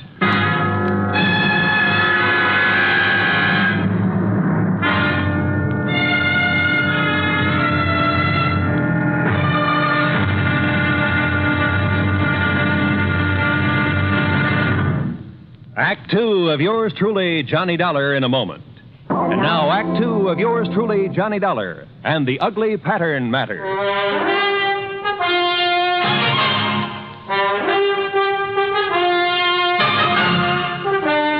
Another of the executives of the Simplex Tackle Company murdered, bludgeoned to death in his little vacation cabin on Parvin's Pond, some 40 miles north of Danbury. And again, it was according to pattern. How those carefree kids can fish and water ski out there when there's been a murder right under their noses. Yeah, Sergeant, I know what you mean. This the cabin Mr. Williams was using? Yes, sir. He came up here on his vacation Monday morning last week alone. There we are. Who knew he was coming to this particular spot, Sergeant? Why, everybody down at the plant, I guess. Now, the way the doc and I figured it out, Mr. Williams had just come in from fishing. Now, you see there, he just tossed his rod and stringer on the bed. Everything's just the way it was, huh? Yeah, except for his body. That's in Danbury at the coroner's. You said he was bludgeoned to death. Yeah, with that oar from his rowboat. You see it laying there on the floor? Yeah, I see. Who found his body? Little old lady from the cabin next door. She'd stopped by this morning to bring him some cookies. Knocked on the door swung open, and there he was. And the doc says the body was lying there ever since. Have you checked that oar for prints? The killer must have used gloves. What about footprints? Well, if there were any, the vacation crowd tramped them out long before we got here. Now, the way we figure is that he came in here Wednesday night, off the lake. Wednesday? Yes, Mr. Dollar, just like the other ones. It happened on Wednesday, a week ago tomorrow. The pattern again. Yes, sir. And if you ask me, it's the pattern of a madman. And this being a Tuesday again... But what possible motive could there be for it? When you ask me, it's one of the employees there at the plant. After all, for such a small company, 9 big money-making officers, at least there was 9. Yeah, I know what you mean. Are those 21 employees paid pretty well? Nope. In spite of the company making a lot of money. What with this recession we're in. Oh, read the signs, man. Most of this so-called recession's a lot of bunk. Yeah, I agree with you. Everybody get out and dig instead of sitting around hoarding their money. Well, what I was going to say is that those executives took advantage and held down wages in spite of all the money they're making. So just let one crazy hothead find out how good they're doing. How well have you checked those employees? As best we could. I talked with every one of them myself. How about the officers of the company? There's not one of them would do a thing like that. They're all fine men. Ask Mr. Thomas. Sure, they're hard-headed businessmen, everyone looking out for himself, but they're all fine men, and they're all making plenty of money. Oh, which reminds me. What's that, Mr. Dollar? A list of the officers and their salaries. And according to this, if there's to be another victim... Another? Oh, no. I've worked out another step in the pattern of these murders, based on the earnings of these men. Then, Mr. Dollar, who will it be? It won't be anybody if I can help it. But, Sergeant, I may have to ask you to put a 24-hour watch over an officer of that company named Mr. Charles Hart.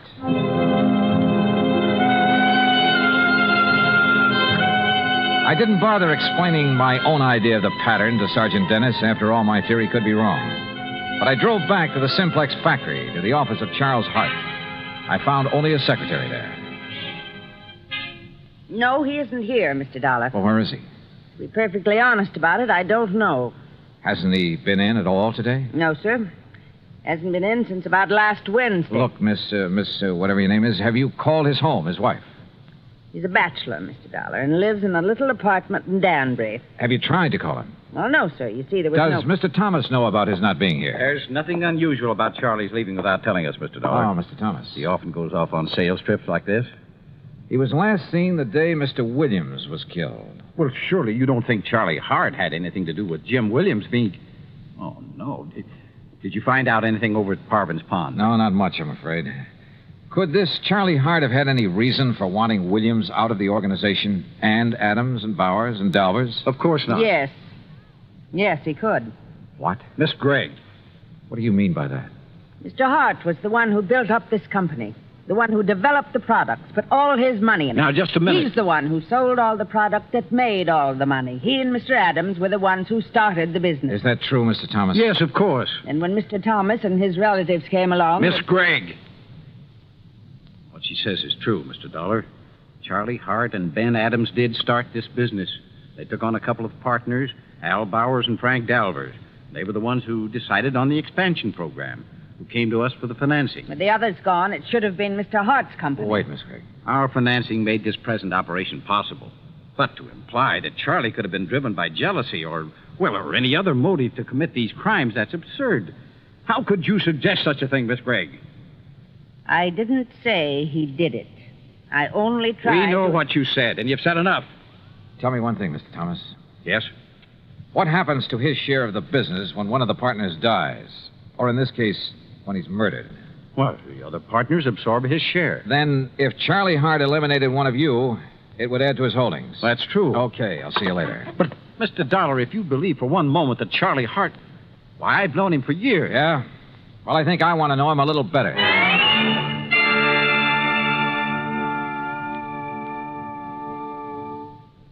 Act 3 of yours truly, Johnny Dollar, in a moment. Do you know who said, democracy is based upon the conviction that there are extraordinary possibilities in ordinary people? Those words came from the American religious leader, Harry Emerson Fosdick.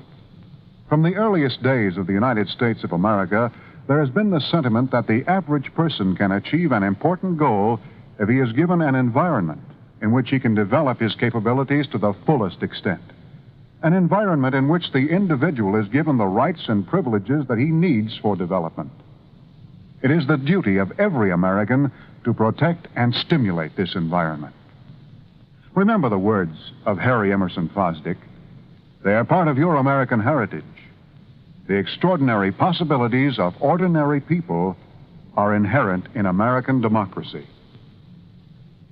And now, Act 3 of yours truly, Johnny Dollar, and the Ugly Pattern Matter.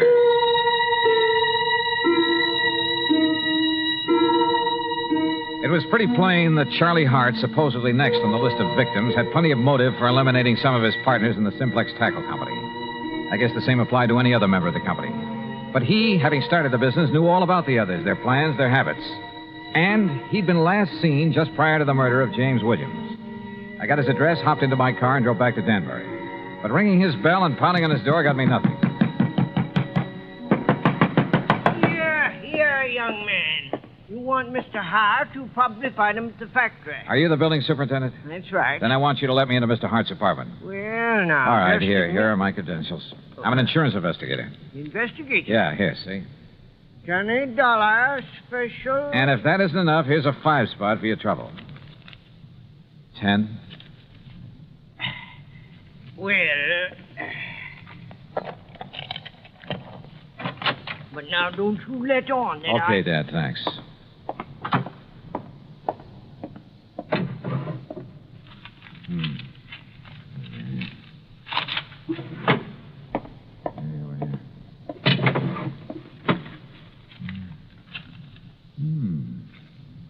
The same list that I got... The office. Huh? The offices of our company.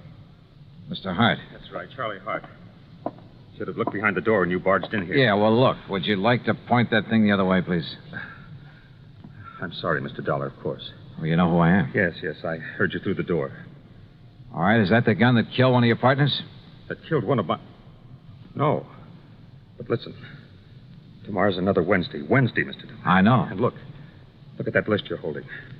I finally realized the progression in which these murders are happening. Oh? On the basis of our salaries at the company. Adams, Bowers, Dolvers, and Williams or me. Yes, you've circled Williams' name. Yes, because he got it last week. That's why I'm staying in here, locked in. Because tomorrow, if the killer strikes again, that crazy maniac killer... Maybe. Or maybe that's what he'd like everyone to think.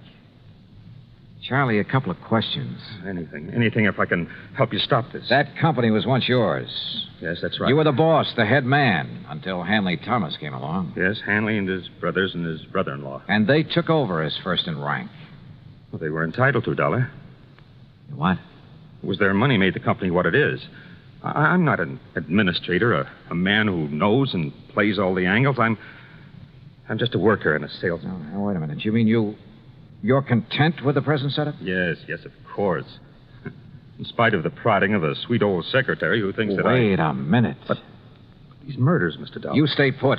Keep that gun and don't move out of this apartment until I tell you to, no matter who comes to the door, to save your life. You think you know... Charlie, it's been right under my nose. The obvious. Almost too obvious. But I had no proof of anything. Only a hunch, but a potent one. So how to prove it out? Bluff? It might work, if I was right. I drove into police headquarters and picked up Sergeant Dennis, then out to the Simplex Tackle Company. But when I walked in, it was after hours, no secretaries about. When I walked into the office, I borrowed the sergeant's handcuffs and made him wait outside as he glued to the door. Well, Mr. Dollar, I didn't expect you back. What do the handcuffs mean? They mean arrest for the murder of your partners. That's a very bad joke. You and your brothers and brother-in-law, the whole company yours, once you got rid of the men who started it, who made it possible for your capital to make it pay off. But tell me, were you going to kill off your relatives, too, one by one? This is the most absurd thing. You covered your tracks pretty well. Perfect crimes. Except for that ore you used to kill Williams. Fingerprints as big as life all over it. Impossible. I figured the gloves you wore must have had holes in them, or have been worn very thin. What? That you just didn't notice in the excitement of the moment. And when I finally found those gloves... You've been out to my home, ransacking my home. And when your wife confessed that you weren't at home at the time of any of the murders. That's a lie. She helped me plan the whole thing. Oh. Then you admit the murders. After my bluff about the fingerprints. I see. But now that you know, you haven't had time to tell anyone, there's no one around to hear the shot, Mr. Dollar. No, but I heard a real clean confession, Mr. Thomas. Sergeant, No, that was just to protect myself from this... I'm afraid that kind of talk's a little late. No, it is. Look out!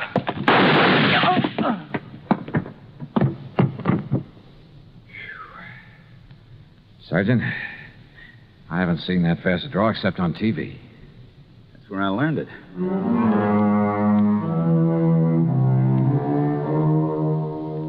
There'll be a lot for the courts to work on about who else was involved with Thomas.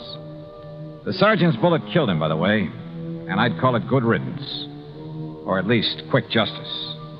So, expense account total, including a lot of mileage on my car, $101 even. Remarks? Why bother? Yours truly, Johnny Dollar.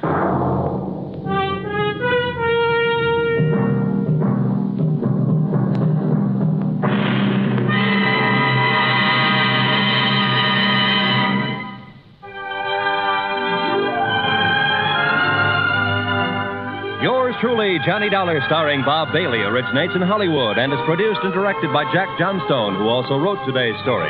Heard in our cast were Virginia Gregg, Les Tremaine, Forrest Lewis, Herb Vigran, Junius Matthews, and Frank Gerstle. Be sure to join us next week for another exciting story of yours truly, Johnny Dollar. This is Roy Rowan speaking.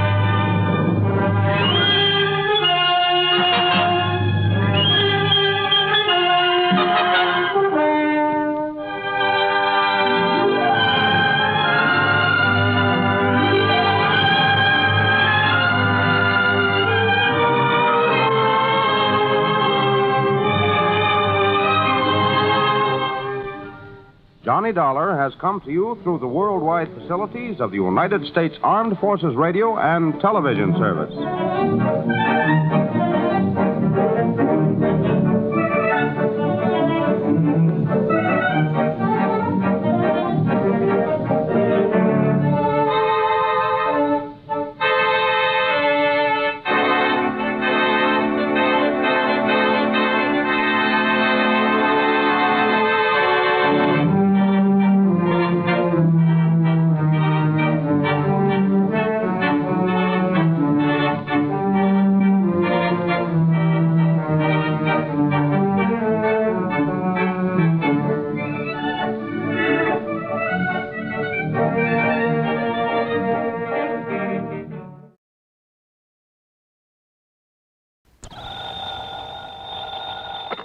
Johnny Dollar.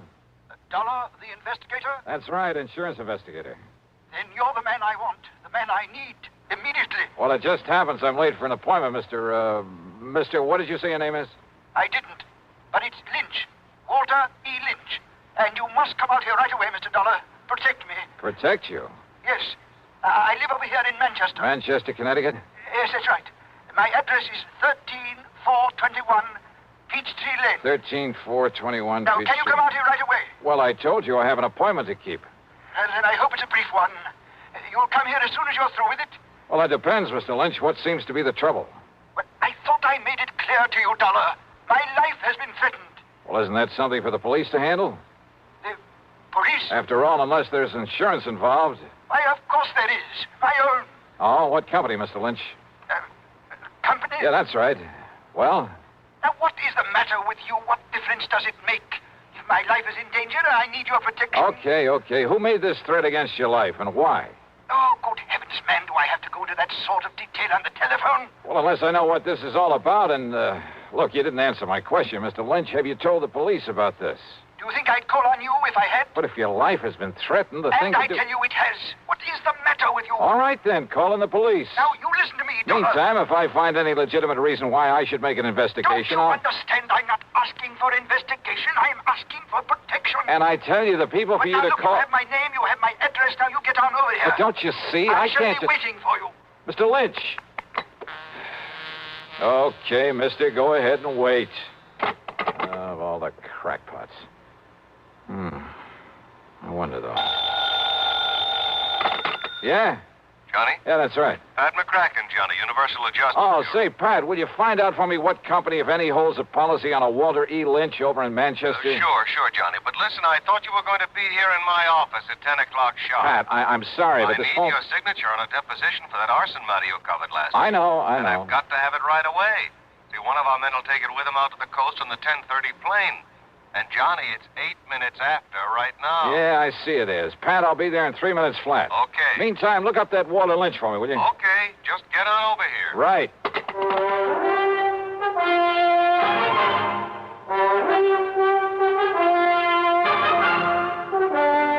CBS Radio brings you Bob Bailey in the exciting adventures of the man with the action-packed expense account, America's fabulous freelance insurance investigator. Yours truly, Johnny Dollar.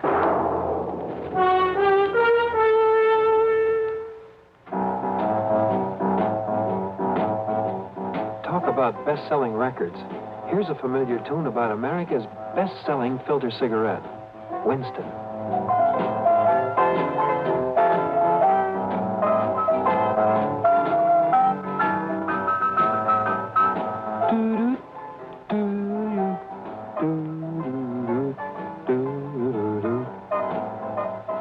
Winston gives you real flavor, full, rich tobacco flavor.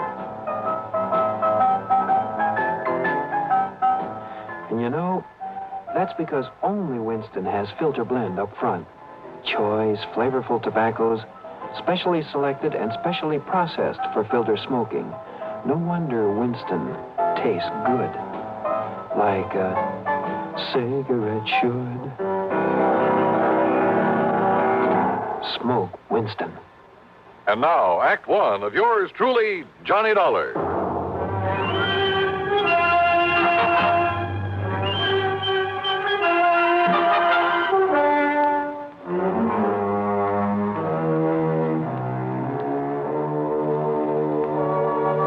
Expense account submitted by Special Investigator Johnny Dollar to Eastern Trust and Insurance Company, Home Office, Hartford, Connecticut.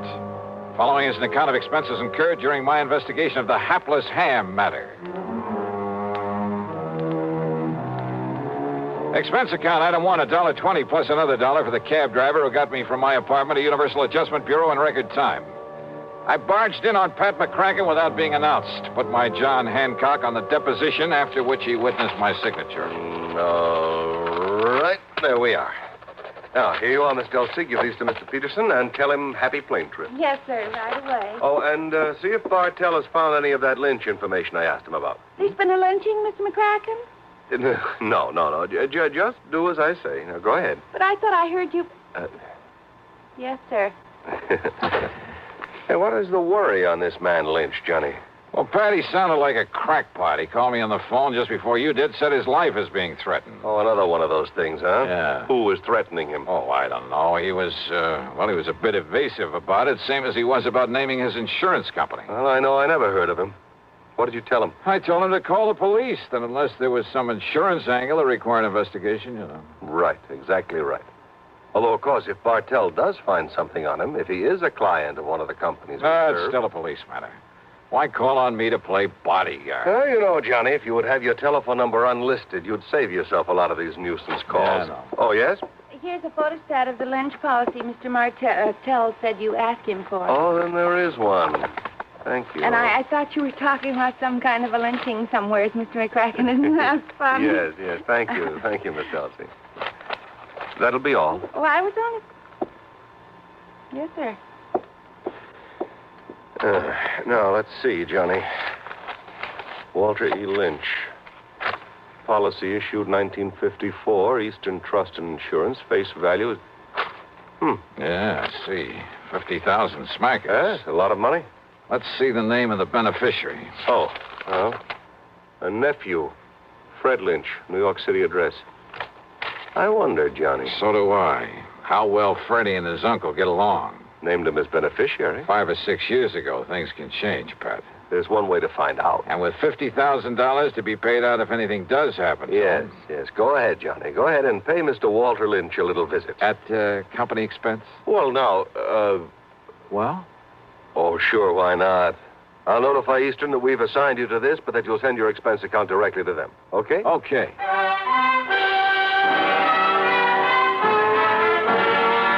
It was only about 13 miles from my place to Manchester, and I used my own car, but I saw no reason for not using the old expense account, so item 2 was $4.60 for a tank full of gas. The address Mr. Lynch had given me turned out to be in a rather nice residential section. The house was a small but attractive Cape Cod affair, surrounded by stately elm trees. And then I saw them, in the shade of the elms at the front of the place. A couple of police cars.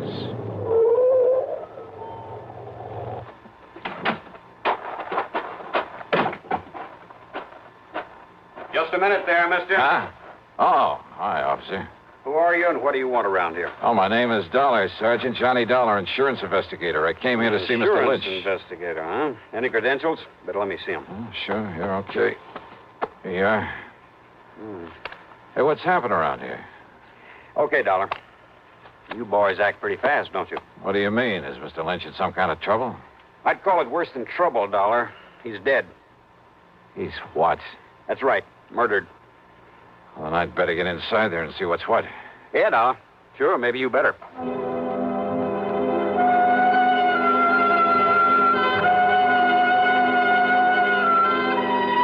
Inside the Lynch home, the police medico and my own eyes confirmed what Sergeant Beakley had told me outside. Walter E. Lynch was dead, all right, and there was no question about his having been murdered.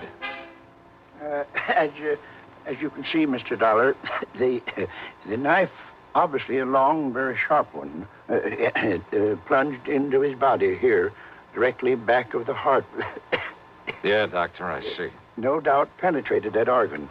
Death must have been virtually instantaneous. Yes. Any sign of the murder weapon? We haven't found any sign of it here in the house, Dollar. Conroy's out back looking for it. And for any footprints that might give us a clue. That little rain we had last night ought to help in the footprints department. Only it doesn't. Now, whoever did this must have come right in the front door. Hi, Dollar. Hi, Conroy. Sergeant, you want me to see what's holding up the boys from the lab? Yeah, I'll give them a call. Right, you are. Meantime, Dollar, if you have any ideas... No, wait a minute. Too late, I guess. What? If there were any fingerprints on the telephone, Conroy's probably covered them up. Probably covered up anyway. Huh? Well, it wasn't the killer who called us about this. It was the old character who lives next door, a man named Halsey. Right now, he's back home in his rocking chair at the corner window, muttering to himself, trying to recover from the shock. Maybe when he does recover, he'll be able to give us some help. How did he find out about this? Seems he came over here to talk to Mr. Lynch about his nephew. Fred Lynch. Nobody answered his knock. The front door was wide open, so he walked in here and found this. So he picked up the phone and... You, know about Fred Lynch? I know he's beneficiary of his uncle's insurance. Another good motive gone to waste. What do you mean? You don't know about 3 years ago when Freddie's mother died, left him a pile of money, only made the mistake of leaving it in charge of this one, this stiff we've got lying here? What happened? Well, this old crook finagled that young kid out of every cent of it, so that by the time Fred was 25, entitled to it. That was about 6 months ago. Why, Dollar, Freddie ended up with nothing. His own nephew. That surprise you, Dollar?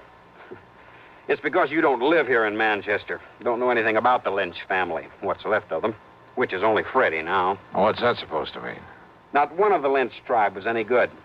Ask me, the town will be glad to see this one out of the way. Oh, I get it. Oh, what'd they say, Conroy? Somebody on the way over? Harker will be over as soon as he clears up a hit and run over on the east side. Okay. Well, I guess there's nothing more we can do. Go see who it is. Yes, sir. You about finished, Doc? Sergeant, this knife wound puzzles me greatly. Yes. What do you mean, Doc? Very unusual instrument. Very long, thin, with a two-edged blade. Yeah, both edges very sharp. That's so? Yeah, very unusual. Sergeant, you said a neighbor, Mr. Halsey, found him here? Yeah, did somebody speak my name? Here's the man who was knocking on the door. Oh, Mr. Halsey, come in. I don't know that I want her, Sergeant. With that poor man laying there dead. Mr. Halsey, this is Johnny Dollar, insurance investigator. Eh? Insurance investigator? Yeah, I understand you came over here to talk with Mr. Lynch about his nephew, Mr. Halsey. Freddie. Why, that worthless young wastrel, that... Why do you say that? Well, because he never did a day of honest work in his life. The theater, that's all he cares about. Theater? In New York City, that pit of iniquity spends all his time with sinful people, actors, chorus girls, and the like. I take it you don't have much use for people in show business.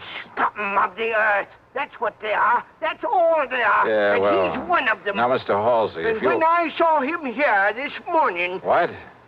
He was here? No doubt come to beg some money from his uncle. Why didn't you tell me that, Mr. Halsey? Of course his uncle cut him off from the money his mother left him. Wouldn't you have done the same? Mr. Halsey, listen. Will you... Yes, well, wouldn't you? Look here now. An actor he is in that sinful city down there. Wait a minute. You say that Freddie was here this morning? Yeah, of course he was. When? That's why I finally made up my mind to come over here and talk to Walter about him. What time was he here? Well, from 9:30 to a few minutes of 10. Doc, have you been able to fix the time of death? Very, very close, Sergeant, yes. By the body temperature. What time would you say, Doctor? About 10 o'clock. Mr. Halsey, are you sure it was a few minutes of 10 when Freddie left here? Well, of course I am. How sure? I was sitting by the window listening to my radio like I always do. Thought you didn't like anything about show business. Radio is different. Oh, thanks. Freddie left his house just before the WDRC announcer gave the time as 10 a.m., and radio time is accurate time. I see what you meant, Sergeant, about a motive going to waste where Freddie was concerned. What are you talking about, Dollar? The doc says death was about 10 a.m. I know. So? And Mr. Halsey, you're sure that Freddie didn't come back here after 10? What's the difference? Of course I am. These eyes of mine may be pretty old, but they never miss anything. Well... What's the difference, Johnny? Freddie's the one that killed him. Lord knows he's the one logical suspect. No, Sergeant. Doc says approximately 10. So, all right, it was a few minutes of before Freddie left here. So Freddie killed him. Now, look, everything ties up. Yeah, and the kind of a knot that's going to hang that boy. No, Sergeant, I wish it was that easy. Oh, of course it is. Motive, opportunity, everything. It all spells Freddie Lynch. No. Conroy put a tracer on him. Right, Sergeant. Sergeant, I'm afraid you're wrong. How can I be? That is, if Mr. Halsey is sure of his times. Of course I am. On the radio. Okay, Dollar, why? Because Walter E. Lynch was still alive after 10 o'clock. What are you talking about? How do you know? Because he'd called me on the phone. Because I myself was talking to him at exactly 8 minutes after 10.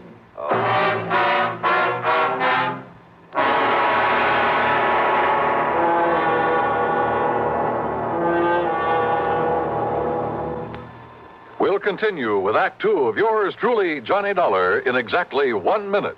Here's Hollywood star Mona Freeman. Who feels like acting with a miserable cold? I relieve cold distress the fast way with 4-way cold tablets. Yes, tests of all the leading cold tablets proved 4-way fastest acting. Amazing 4-way starts in minutes to relieve muscular pains and headache, reduce fever, calm upset stomach, also overcomes irregularity. When a cold strikes, do what I do. Take 4-way cold tablets. It's the fast way to relieve nasty cold distress and feel better quickly. 4-way, only 29 cents. Now, here's a word about another fine product of Grove Laboratories. Had dandruff for years? Now get rid of it in 3 minutes with Fitch Dandruff Remover Shampoo. 3 minutes with Fitch regularly is guaranteed to keep unsightly dandruff away forever. Apply Fitch before wetting hair. Rub in 1 minute. Add water, lather 1 minute. Then rinse 1 minute. Every trace of dandruff goes down the drain. 3 minutes with Fitch, embarrassing dandruff's gone. Fitch can also leave hair up to 35% brighter. Get Fitch Dandruff Remover Shampoo today. And now, Act Two of yours truly, Johnny Dollar, and the Hapless Ham Matter.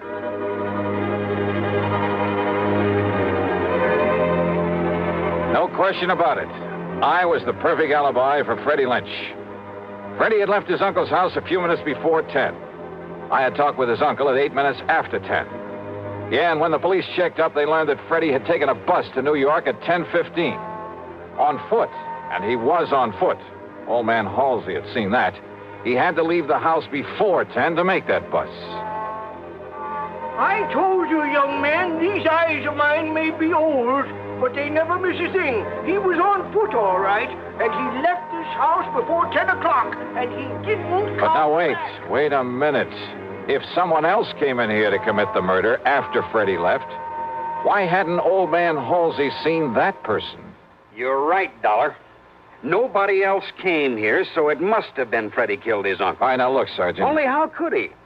Because if you talked to Mr. Lynch at 8 minutes after, and Freddie was on his way to the bus station, and he had to be... Wait, then Sergeant. it's impossible. Dollar, this really bugs me. All right, listen, the murder weapon. Very unusual. I know, Doc, you told me. It must have been something I'd never seen before. I wouldn't be too sure about that, unless you feel the same way Mr. Halsey does about show business. Why? Terrible, sinful, iniquitous, immoral. Yeah, maybe you're right on this one.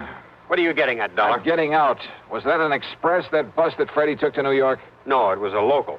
But I don't see Then what... with luck in my own car, I can beat him down there. Do you know where he lives, Mr. Halsey? I certainly do. All right, where? At 1231 West 43rd Street. Good. I'll see you later. Now, Dollar... Oh, and Sergeant, maybe you can fix any tickets for speeding I pick up along the way. Somehow, just lucky, I guess, I managed to reach the address in New York without getting pinched. A $10 bill of the superintendent, that's item 3, got me into the rooms of Freddie Lynch. The walls were plastered with theatrical programs and playbills, most of them from summer playhouses, off-Broadway shows. In a closet, I found some costumes he'd used in various productions. In one corner was a battered shield with a broken spear beside it. Some heavy oriental belts and jewelry. The long robe of an Arabian desert rider with a sort of turban to go with it. Yeah, everything fitted in very nice.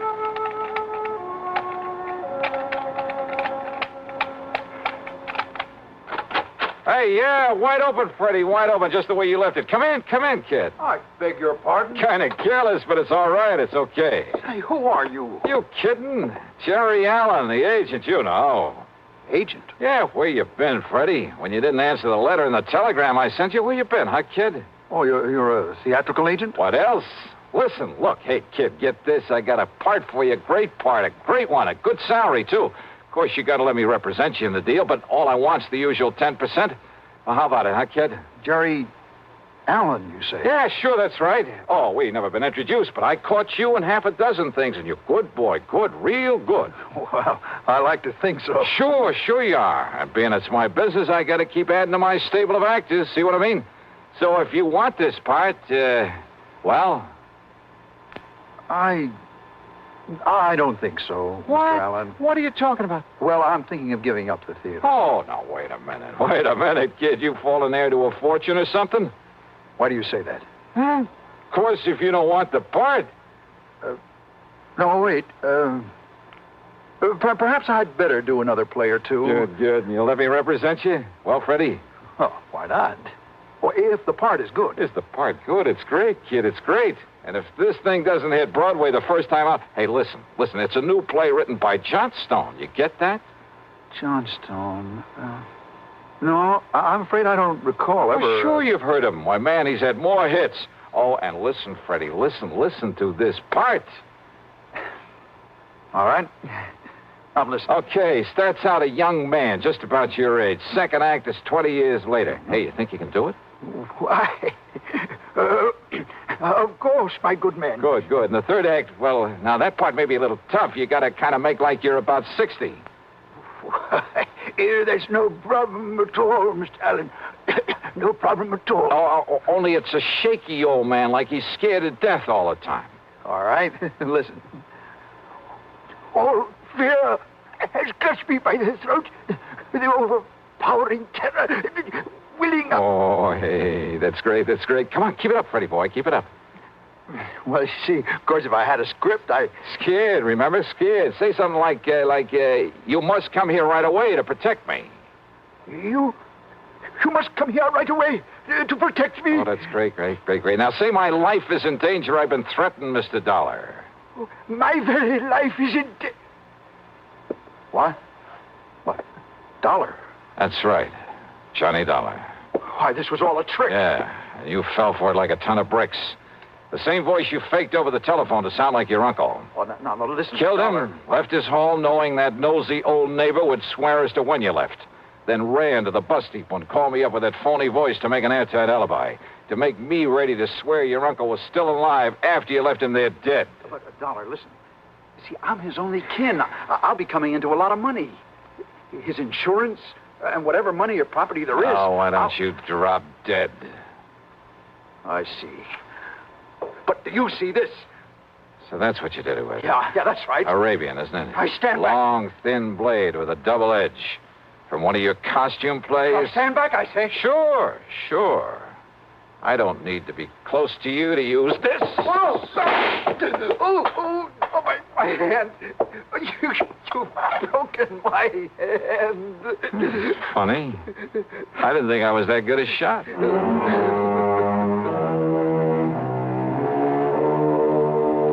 So now I'll have to make another deposition for the sake of another trial. And I'm sure that hamming it up in court won't keep Freddie from playing out the rest of his life in front of a captive audience. Expense account total, including a flock of incidentals, well, let's call it $100. Yours truly, Johnny Dollar.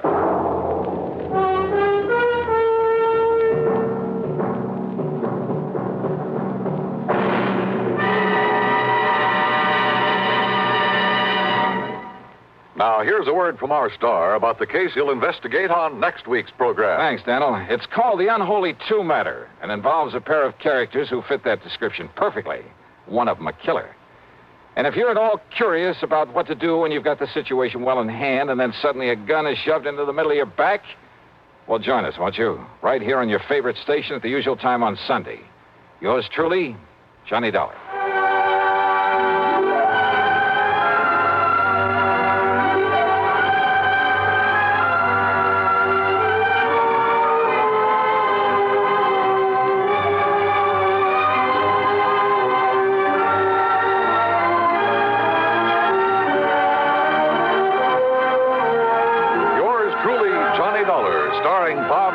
Originates in Hollywood and is written, produced, and directed by Jack Johnstone. Heard in our cast were Virginia Gregg, Chet Stratton, Lawrence Dobkin, Sam Edwards, Herb Ellis, Ralph Moody, and Junius Matthews. Be sure to join us next week, same time and station, for another exciting story of yours truly, Johnny Dollar. This is Dan Coverly speaking. Next, Ray Bradbury's science fiction classic 0 Hour as suspense follows on the CBS Radio Network.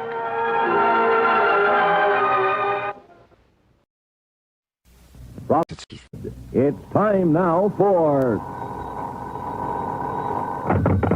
Johnny Dollar. Pat McCracken, Johnny, Universal Adjustment Bureau. Hi, Pat. What's new? At the moment, Cooper's Bend, Nevada. Never heard of it. Neither did I till this morning. They're having a big celebration out there, Frontier Week. So what do you want from me? A beard? Might help if you started growing one, Johnny. And how about a 10-gallon hat? You got one of those? Oh, sure. And my horse is tied up in the bedroom. Now, look, what's this all about, Pat? Well, from what I can gather, Cooper's Bend was just a sleepy little western town dying on its feet. That is, until last week. So what happened last week? A publicity man named Bill Williams organized this Frontier Week to wake the town up. I guess somebody out there doesn't like being waked up. What do you mean? Oh, looks like somebody's trying to put Bill Williams to sleep. The hard way. I'll be right over.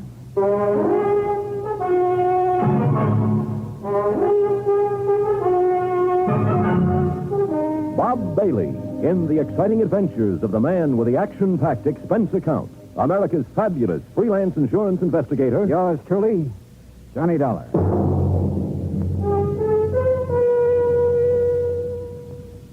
And now, Act One of yours truly, Johnny Dollar.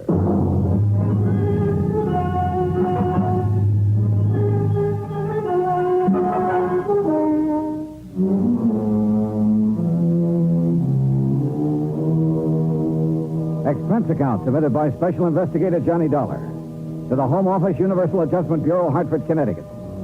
Following is an account of expenses incurred during my investigation of the killer's brand matter.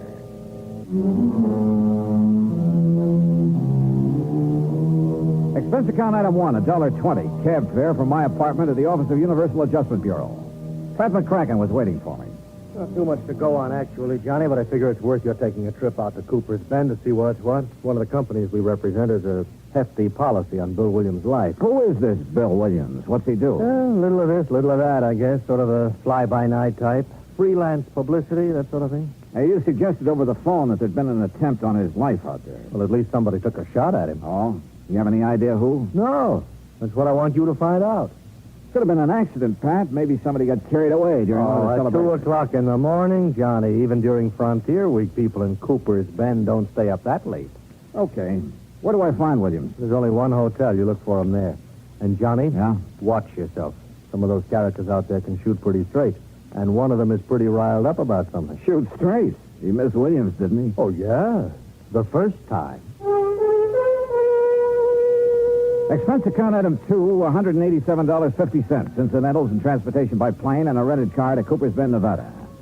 The town was baking in the sun when I arrived in the middle of the afternoon. Aside from the fact that there were cars parked on the main street instead of a string of horses, the place could have easily passed as a set for a Western movie. A saloon, a general store, one weather-beaten hotel, the works. I kept wanting to go around behind the buildings to see if they were real. There was even a big horse trough in front of the hotel. I stopped for a moment to take a look at it, and that was my first mistake. Suddenly, I heard a crowd bearing down on me. Come on, let's get him. Hey, look at him, a real dude. I'll lay off him. This is kid stuff. What do you mean, lay off of him? You know the Frontier Week rule. Hey, look, what's this all about? Come on, mister, off with your shirt. My shirt? Now, just a minute. The rules, partner. Anybody on the street without a 10-gallon hat during Frontier Week gets stunk in the horse trough. Yeah, well, look, I just got into town. How am I supposed to know the rules? Well, this is one good way of finding them out, stranger. Anybody want to sell me a 10-gallon hat quick? Too late, buddy. Well, he's got a sense of humor anyway. Come on, I'll help you off with your shirt, stranger. Okay. That's it. Now, just take it easy, partner. Take it easy. Welcome to Frontier Week, partner. Oh, thanks. Thanks a lot.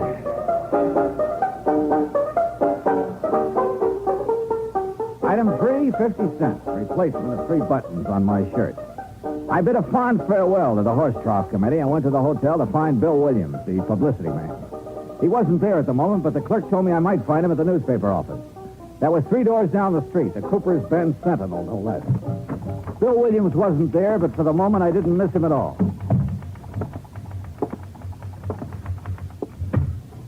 Oh, hello. Well, hi. You must be Miss Cooper's Bend Frontier Week. Ha. You run the paper? Wrong again. I just work here. Well, I'm not doing very well so far, am I? Oh, I don't know. Don't give up. Oh, I won't. My name's Johnny Dollar. Lois, Johnny. Well, I'm looking for a guy named Bill Williams, Lois. You know him? Yeah, I know him. Where can I find him?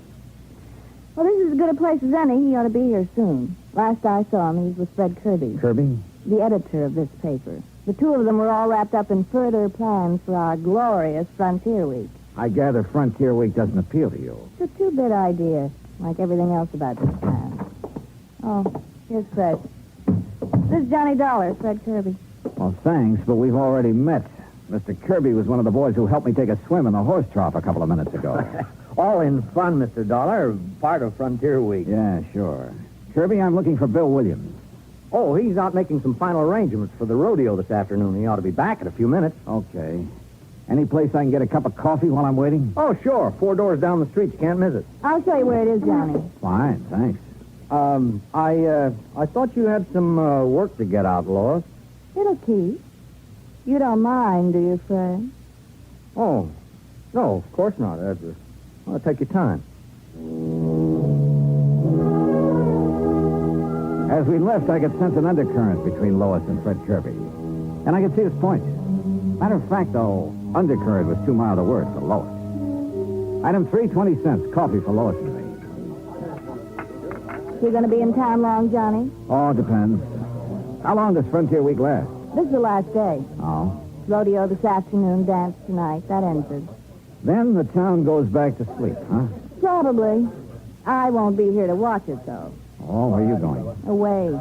As far away as I can get. Come on. For good. Well, how about your job? You mean the paper? That's a job? I think I can get along without it. How about the editor? Can he get along without you? Fred Kirby? Sure, why not? I don't know. I thought he Where depended... you been, Lois? I've been looking for you. Having a cup of coffee, obviously.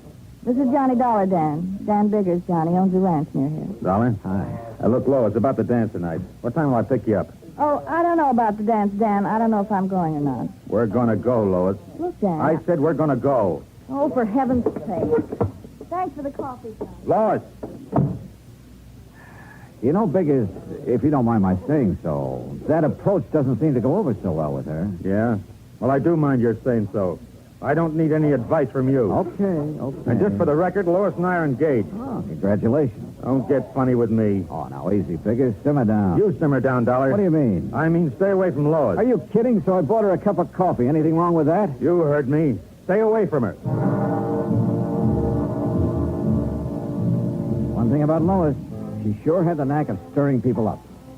The news that she was engaged to Biggers was quite a surprise, though, and I wondered if she was as eager about it as he was. If so, she didn't show it. But all of this wasn't getting my job done, which was to find out who'd made the attempt on Bill Williams' life. I went back to the newspaper office, and pretty soon he came in. He turned out to be the gent who'd supervised my dunking in the horse trough. Well, you're probably not feeling very kindly toward me at the moment, Dollar. Why not? You come all the way out here to protect me and get thrown in the trough right off the bat. I didn't know who you were. Look, you better get yourself a 10-gallon hat so it won't happen again. Don't worry, I'm going to. As I understand it, Williams, this Frontier Week was your idea. Yeah. Yeah, I was driving through here on my way to Frisco a few weeks ago. The town was dead on its feet, but I could see the possibilities of waking it up. So I cooked up this scheme. The town went for it. How come you were so interested in waking the town up? For the dough. What else? I get 10% of the gross on the rodeo, dance, and other celebrations. I figured to get close to 1,000 out of it, and frankly, I can use the money. I see. Well, how about this attempt on your life? Come on. Out back, I'll show you. Show me what? My car.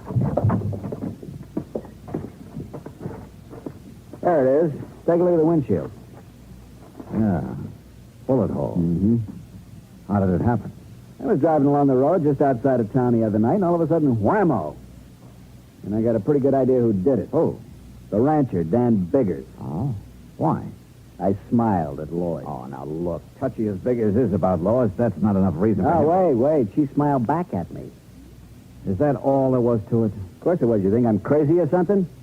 The trigger-happy Biggers is so jealous of her he can't see straight.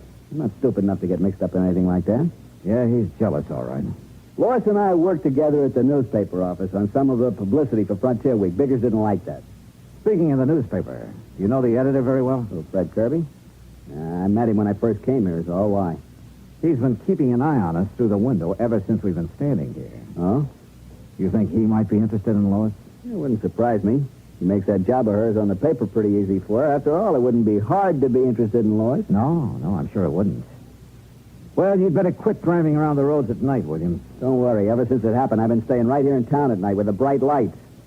I think I'm home free now anyway. Yeah? The dance tonight winds up Frontier Week. Tomorrow noon, I get my share of the dough, and then I'm leaving. Yeah, Lois mentioned something about leaving town then, too. Yeah, she used to make noises about leaving when we were working together.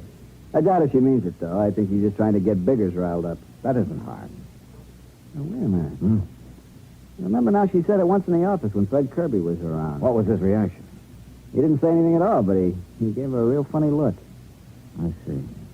Well, I got to go make the final arrangements for the dance tonight. You going to be there? Oh, yeah. In the meantime, Williams, better keep your eyes open. Don't worry. Since that attempt on my life, I've sprouted eyes in the back of my head. Oh, and speaking of head... Yeah? You better get yourself a 10-gallon hat.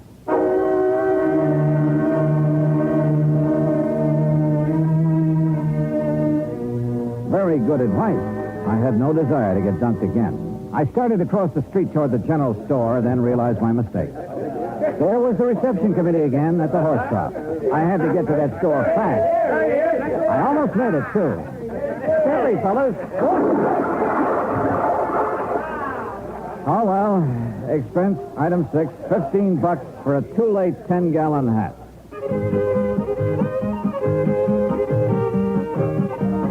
The dance was in full swing when I got there. I didn't see Lois at Biggers. Looks like he didn't get that date after all. Pretty soon I spotted Williams near the bandstand. When he saw me, he came over. There, crowd, Dollar. There are more people in Cooper's Bend tonight than ever heard of the place before Frontier Week. Man, I'm really going to clean up. I stayed around a while, watching Williams happily counting noses and adding up his 10%. Then I went back to the hotel. There was a message there from Lois. She wanted to see me. This I didn't get, but she'd left word it was important. She'd also left directions for getting to her house, so I drove out. It was outside of town on a back road. The lights were on. But nobody answered my knock. I waited a while, then tried the door. There was a fire burning in the fireplace, and the room looked very cozy. All except for one thing. Lois. She was lying in front of the hearth, and she was very dead.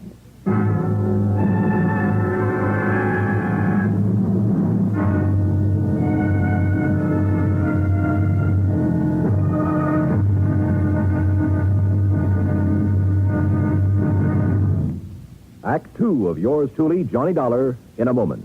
For a long time, people have been saying that the Earth is shrinking because transportation is getting faster and faster. And because this is true, people are getting closer, too. Today, our neighbors are not only the ones who live next door to us, they're all over the world. It is axiomatic that one should help his neighbor. But Americans have gone a step further. In addition to individuals helping individuals, now many American cities help many other cities through the Sister City program. Now, perhaps you've heard how it works. If not, here's an example or two. In the fall of 1959, a large area of Nagoya, Japan, was struck by a devastating typhoon. Her sister city, Los Angeles, California, sent tons of relief materials to Nagoya by way of an Air Force plane headed for the area. The Marines and the Navy rendered vital emergency aid during the disaster. When earthquakes shook Viña del Mar, Chile, during the summer of 1960, her sister city, Sausalito, California, sent hundreds of dollars worth of relief materials to help out. Another case in point, the school children of Clovis, New Mexico, sent a number of cultural exchange packages to students in their sister city of Adana, Turkey. There are hundreds of such examples because there are hundreds of sister cities. By using this means of diplomacy, friendship and understanding have increased throughout the world and paved the way for permanent freedom, the right of all men everywhere. And now, Act Two of yours truly, Johnny Dollar, and the Killer's Brand Matter.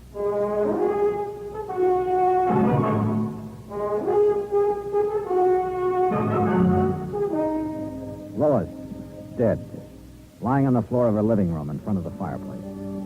There was a poker near her hand that had been pulled out of the fire and scorched the rug. At first, that's what I thought she'd been hit with. But then I took a closer look and could see she'd struck her head on the hearth. There were signs of a struggle in the room. Then, suddenly, I heard a noise outside. I ducked into the next room, found a side door, and eased outside. I listened. Nothing. Then I heard the car.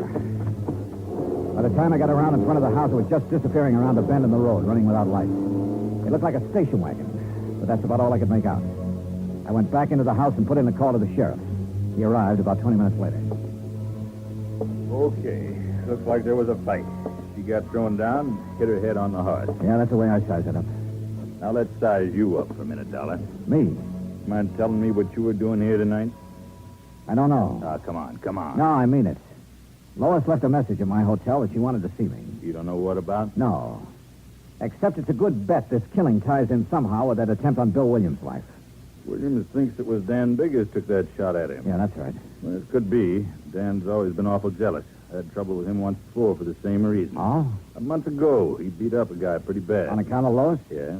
Seems the guy had asked Lois for a date. Trouble was, Lois never discouraged guys asking either. Hey, look, Sheriff. Lois told me earlier today that she was planning to leave town tomorrow. Now, if Dan Biggers learned about that... Yeah. Well, come on. We better drive out to his ranch and have a talk with him.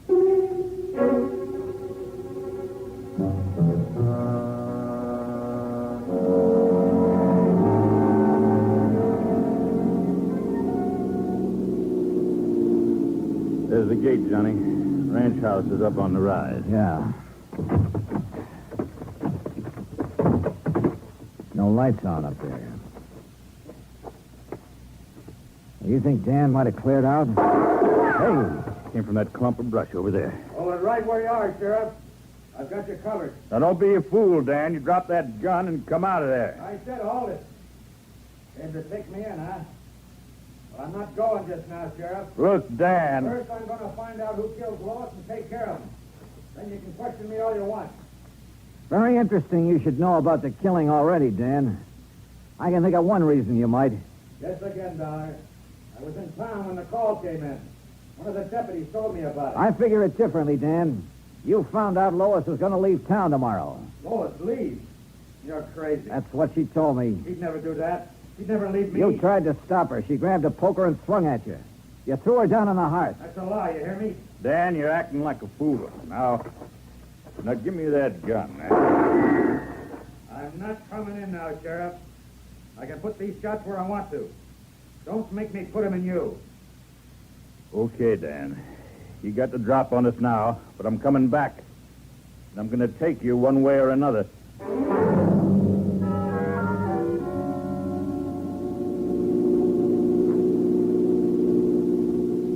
You know, Sheriff, I can't help feeling kind of sorry for Dan. Yeah, he always did have a knot in his brain where Lois was concerned. You really think he killed her? I don't know. Dan's pretty smart sometimes. That routine he was just giving us might have been a cover. Sheriff, you happen to know if Dan drives the station wagon? He drives a pickup around town mostly, and I think he's got a coupe, too, but no station wagon. Why?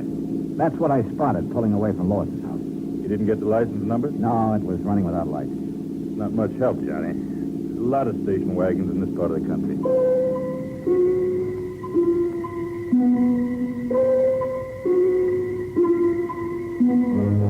Expense account item 8, $1, 2 drinks for me, while I tried to put some pieces together. However much I shifted them around, they still seemed to add up to Dan Biggers. But somehow I wasn't convinced. If he was the killer, why hadn't he taken off? Of course, maybe he figured he couldn't very well leave his ranch.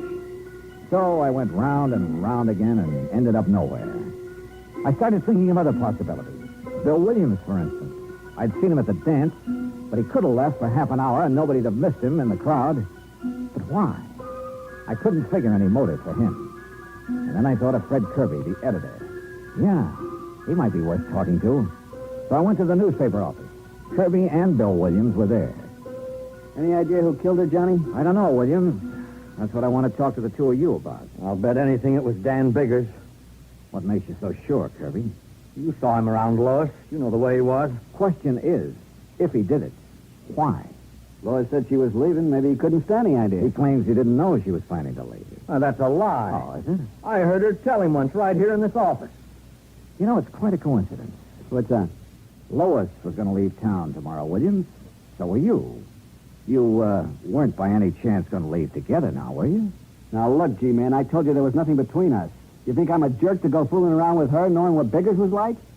Sure, she kidded me about, what was it, Kirby? Hitching a ride to Frisco with me? Yeah, here in the office once. Williams just laughed it off, and that's all there was to it. Hey, wait a minute. If Biggers happened to hear about it... Yeah, maybe. No, Dollar. I was smart enough not to get involved with her. Matter of fact, I guess I'm one of the few guys in town who can make that statement. Hey, you don't have to talk that way about her. I'm sorry. I guess I'm tired. There you go, turn in. I'll see you in the morning, Dollar. You'll be around, huh? Yeah, to pick up my money. Night. You know, Kirby, you're trying pretty hard to pin this on Dan Biggers. Why? Because I think he did it. He didn't want Lois to leave. There's someone else didn't want her to leave either. Who? You. What? You've been carrying the torch for Lois quite a while, haven't you? What's that got to do with it? And what business is it of yours? I think it all ties in. Well, I didn't kill her if that's what you're thinking. You drive a station wagon, don't you? So what? After I discovered her body, I spotted a station wagon leaving her house. But a lot of guys drive station wagons around here. I wasn't near her place. I didn't use the wagon at all tonight. You're lying. Now, look, Come on, open up, Kirby. Well, Okay, Dollar. I drove out to her place to try to talk her out of leaving. Go on. Well, that's all there is. When I got there, I changed my mind and came back to town. Sure. I didn't go inside, Dollar. I didn't kill her. I swear it.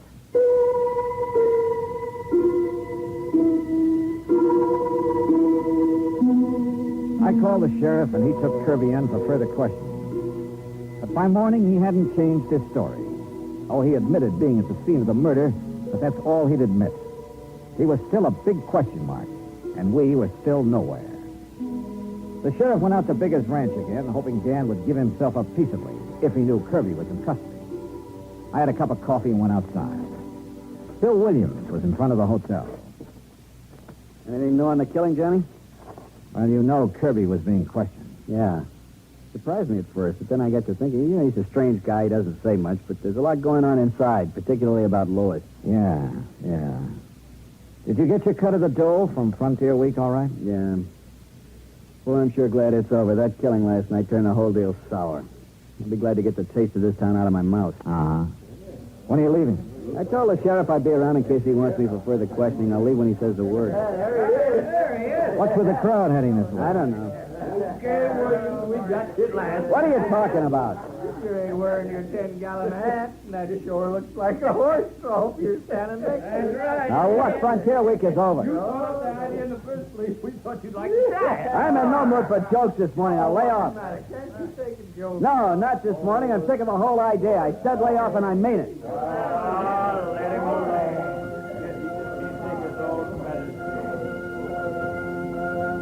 The crowd broke up and drifted away, and the street went to sleep again. But all of a sudden, I woke up. I thought of that hot poker I'd found lying near Lois's body, and a couple of things added up fast. Sure, it was a wild idea, but it was worth a chance. Bunch of jerks. Hey, you know, Bill, when I first arrived in town, you ducked me in this horse trough because I wasn't wearing a 10-gallon hat. Yeah, it was part of Frontier Week. Well, you're not wearing a hat now. Look, like I told those guys, Frontier Week's over. I still want to return the compliment. Am I going to have trouble with you too, Dollar? I guess you are, because I'm going to duck you in that trough. Take off your shirt. Now, look, stay away from me. I said take it off. Get your hands off of me. What's the matter? You afraid to take it off? What are you talking about? Let go. I said let go. Where? What do you know? A nice big burn on your chest and on your arm. A few scratches, too. Lois did that just before you killed her. Branded you. Okay, smart boy, there's a gun in my pocket and it's pointed right at you, so just relax. You were a lot more involved with Lois than you were letting on, Williams. Why did you kill her? I was trying to shake her. She wouldn't shake. She wanted to go with you, huh? Yeah, and that would have been just great, dragging something like her with me to San Francisco. That's a real sweet thing to say. I suppose you said it to her, too. That's when she grabbed the poker. Come on, Dollar, we're getting off the street. Now move. My hand was beside the horse trough. I scooped the water right into his face. The shot went wild, but his chin was wide open.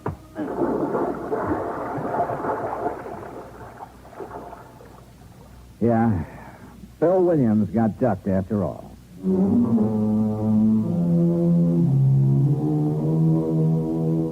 Expense account item 10, $183.50. Transportation and incidentals back home. Total expenses, $528. Remarks. About Dan Biggers. He really wasn't such a bad guy. Except that, like the sheriff said, he had a knot in his brain about Lois. He sold his ranch and moved away. About Bill Williams, well, you better cancel out his policy, Pat. He's due to go on trial soon, and in my book, he's a pretty bad risk. Yours truly, Johnny Dollar.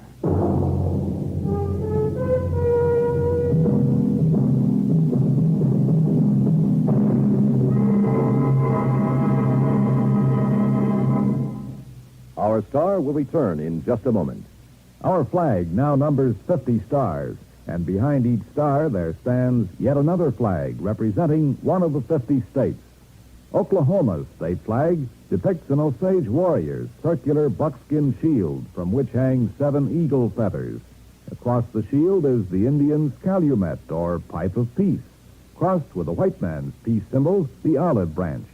On the shield are small crosses, the Indian's graphic sign for stars, indicating lofty ideals or a purpose for high endeavor. The background of the flag is a field of blue, the blue of the Oklahoma sky, signifying loyalty and devotion. The important symbols, however, are the calumet and the olive branch. These override the shield, the symbol of war, and bespeak a predominant love of peace by a united people. Oklahoma's state flag, the flag of the 46th state to enter the Union, was adopted on April 2nd, 1925. Now, here's our star to tell you about next week's story. Next week, a terrible storm that yields up a body from the deep.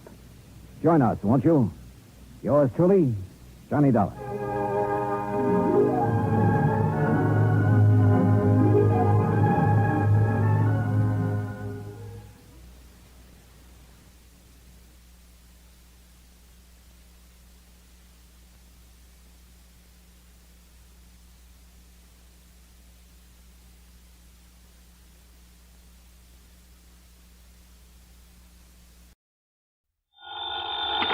Johnny Dollar. This is Bert Larkin, International Casualty in Life. Oh, hiya, Bert. How are you? I'm afraid I have a bit of a problem, Dollar. Yeah? Yes, involving some $300,000. Wow. Will have to be distributed very shortly. Oh, well, easy, Bert. Just send me a check. Forget the whole thing. You're testing, of course. Oh, well, now, how could you say a thing like that? Well, what about this 300 G's? You expecting a policyholder to kick the bucket? Exactly. Oh, though I wouldn't put it so crudely. Oh, well, maybe expecting him to be knocked off, huh? Oh, no. His name is Mr. William Makepeace Everly. Yeah? He lives out in the old Piney Woods section. Oh, yeah, that's a pretty well-to-do part of town. Exactly. And Mr. Everly is quite wealthy. Well, he'd have to have something to carry that big a policy. Exactly. I've just learned from his doctor, Dr. Thatcher, that he has only a very short time to live. Well, just what am I supposed to do about it? I don't know. You don't know? Oh, All I know is that Mr. Everly wants you out to see him immediately. And beyond that, Hey, Bert, there's something funny about this. I'm inclined to agree with you, Dollar. But will you do it right away? Sure, why not? But I wonder.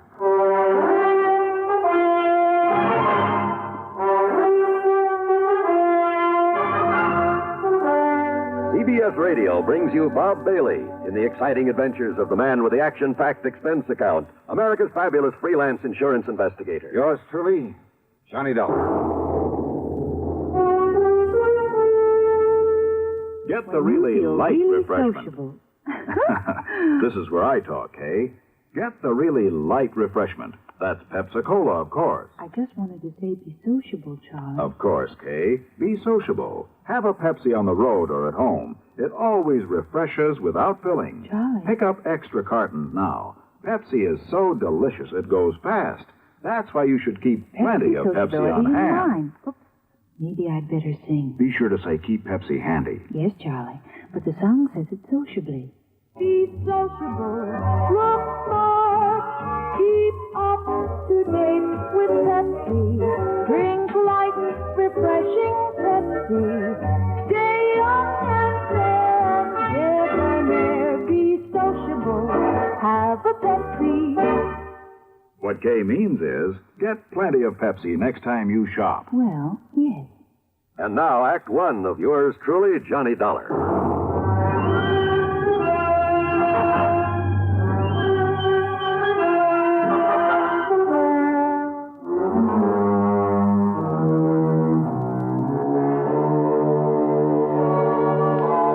Expense account submitted by Special Investigator Johnny Dollar to the International Casualty and Life Insurance Company, Hartford, Connecticut. Following is an account of expenses incurred during my investigation of the Harried Heiress matter. Expense account item 1, $4.85 for a tank full of gas, and I drove to the Everly address at the edge of Piney Woods. It was a beautiful old place in a setting of tall oaks and sycamore trees that spread protectively over and around the rather large frame house, with its slate roof, its cupolas and dormers and broad porches. Even before going in, I knew the inside was filled with heavy, overstuffed furniture and velvet draperies, gilded mirrors, that it had a kind of musty smell, perhaps a trace of camphor, and the parlor closed off except for very special occasions. It was that kind of place. In answer to my knock, I was met at the door by a man who looked anything but on his last legs. Mr. Dollar? Yeah, that's right. Good. Come in, please. Thanks. But are you Mr. I'm Dr. Thatcher. I'm the one who called your insurance company. Oh, I see. At Mr. Everly's request. Or I should say at his insistence. Come along, please. He's in his bedroom upstairs. Yeah, sure. I'm afraid he has only a few days to live, Mr. Dollar. Early yesterday, I notified his stepson, Alfred Harker, but I haven't been able to locate his niece, Nancy Everly. And that is what has him upset. That's why he wants to see you. Oh? They're his only living relatives, by the way. Well, just what does he want me to do? Well, suppose I let him tell you.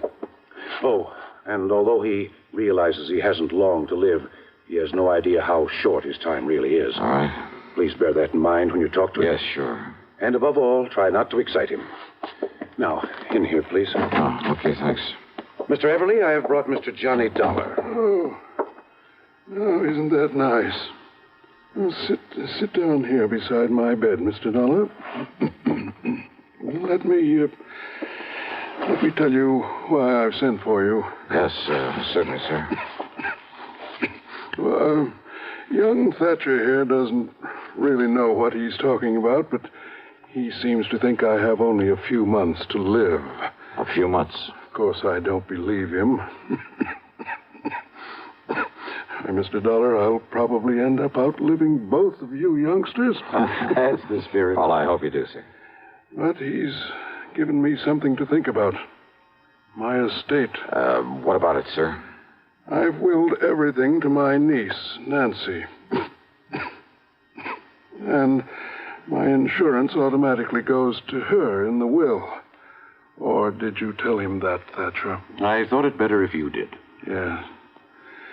Well, Dollar, it's not only because she's been kind and loving over the years, but Well, she's had gumption enough to stand on her own feet, rather than depend on me for a living. Where is Nancy, Mr. Everly? I don't know. Well, But I want you to find her, Mr. Dollar, and bring her here so that I can see her before I... Well, now, I still don't believe this young Sawbones, but I... Yes, I think I understand, sir. And she is your only heir, your only living relative? I told you, Doctor. My only heir. And I want to be sure. I want you to be sure it stays that way. Well, I'll do everything I can. want nothing to go to my stepson, Alfred Harker. I see. Idle, worthless, sponging off me all these years, even forging my name to checks to get my money now and then. That kind, huh? Yes. And if he finds out I'm leaving everything to her, there isn't anything he wouldn't do to... Please, take it easy, Mr. Everly. I'm all right. Well, of course, Nancy realizes this about Alfred, doesn't she? No. And that's why you must find her. Bring her to me. I'll certainly try, sir. Yes, you must. Please, Mr. Everly, and now if you... anything happens to me, you must protect her from him.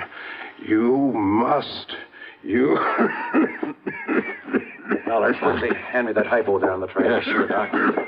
Here you are. I was afraid he might get too wrought up over this. Oh. There now. Just relax, Mr. Everly. Relax. Yes. Thank you.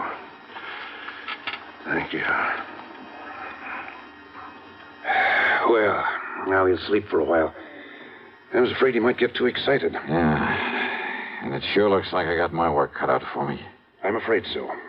At least this Alfred Harker doesn't know that his stepfather's money, his insurance... I'm afraid he does, though. What's that? I didn't realize... Realize what? But when I called him and told him Mr. Everly was You dying... told him Nancy is the only heir? Yes, and I shouldn't have. Have you any idea at all where I might start looking for Nancy? No, Dollar, I'm afraid not. But if you don't know and the old man doesn't know, how do I... Oh, great.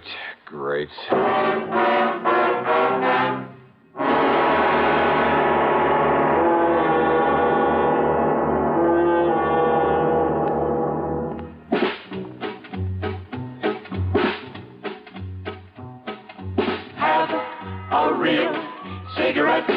Have a Camel. Have a Camel cigarette. Have a real cigarette.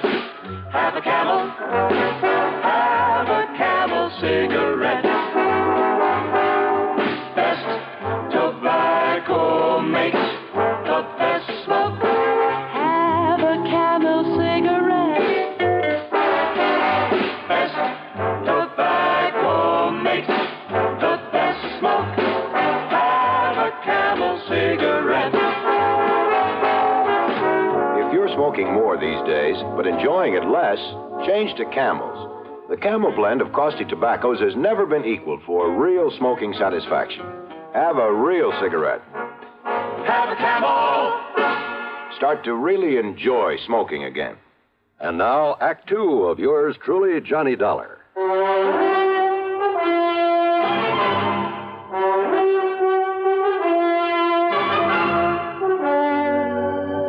Now, look here, Doctor. If nobody knows where Nancy Everly is or how to find out where wait, she Dollar. is... Yeah? Mr. Everly's stepson, Alfred Harker, always kept close tabs on Nancy's whereabouts. Oh, he would. Well, what do you mean? Sure, so that if anything happened to the old man, he could start sponging off of her. Now, look, it's Yes? important. Well, Mr. Everly said she doesn't know what a rotten character Al is. That's true. Because of his sweetness and light attitude, Mr. Everly never told her. Well, if he had, he wouldn't have to be so worried about what Alfred might try to do to her to get the estate. Very true. Unless I can get to Nancy first, she'll be a sitting duck for him. If only I hadn't told Alfred he's not included in the Well, inheritance. you didn't, that's that. Yet, if Mr. Everly's will specifies that Nancy's to be the sole heir... Oh, you never heard of a will being broken? Well, yes. Okay, where can I find Alfred? Well, he lives in a rooming house on the other side of town. Yeah, I'll write the address down for you. Yeah, do that. And remember, Dollar, he's not only bad, but clever. So be careful. Here, Remember that. Sure.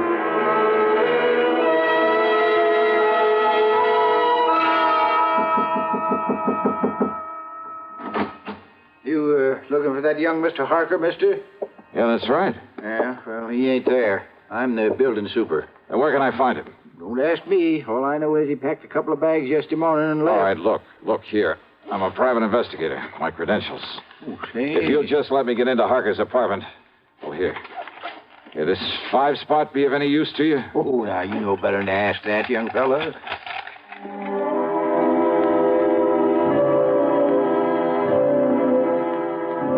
It was pretty obvious Al Harker had left in a hurry. The clothes he hadn't packed were strewn all over the place.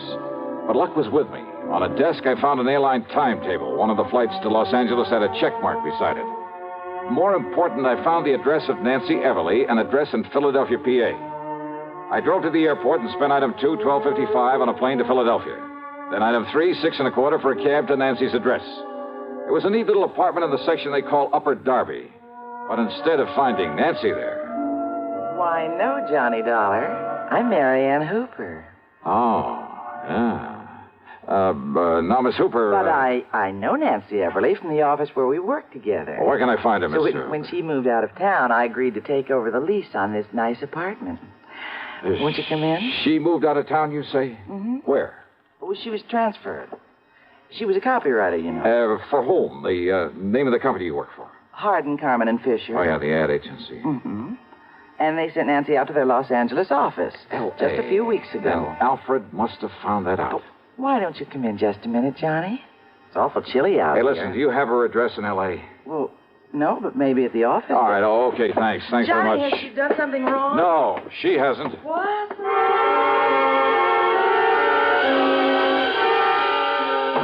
It was late, and I hadn't had any dinner, but I took a cab out to International Airport. That's another $6.25, and there, unfortunately, had plenty of time to eat before I could take the 1:30 a.m. plane for the West Coast. The meal is item 5, $3 even. Item 6, $161.60 plane fare to L.A. Item 7, another $6.25, taxi into the office of Hardin, Carmen, and Fisher, where I had to wait for the joint to open up. Then I talked to the receptionist. No, Mr. Dollar, Nancy isn't here. Oh, then I'll go out and grab some she won't breakfast. Be in at all today. Oh, when does she come in if you... What did you say? I said she isn't coming in today. Why not? Well, I don't know. Oh, then give me her address. Yes, certainly.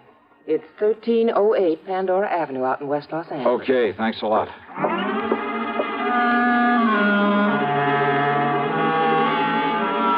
So Nancy was in L.A. Al Harker had come to L.A. And Al knew he'd get none of Mr. Everly's estate unless... Unless what? Oh, I hadn't the least idea. But I knew that he was clever, which meant there was no time to waste in getting hold of Nancy. Item 8, $3.50 for a cab to 1308 Pandora, and there from the landlord... Oh, believe me, this was the one I hadn't anticipated. Oh, she lives here, all right, but she isn't here now. Well, do you have any on idea? a little trip a few hours ago.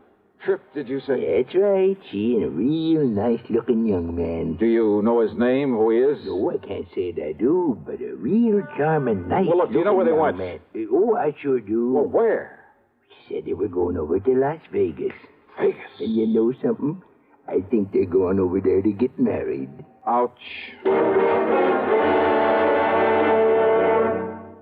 Munch, munch, munch a bunch of Fritos, corn chips.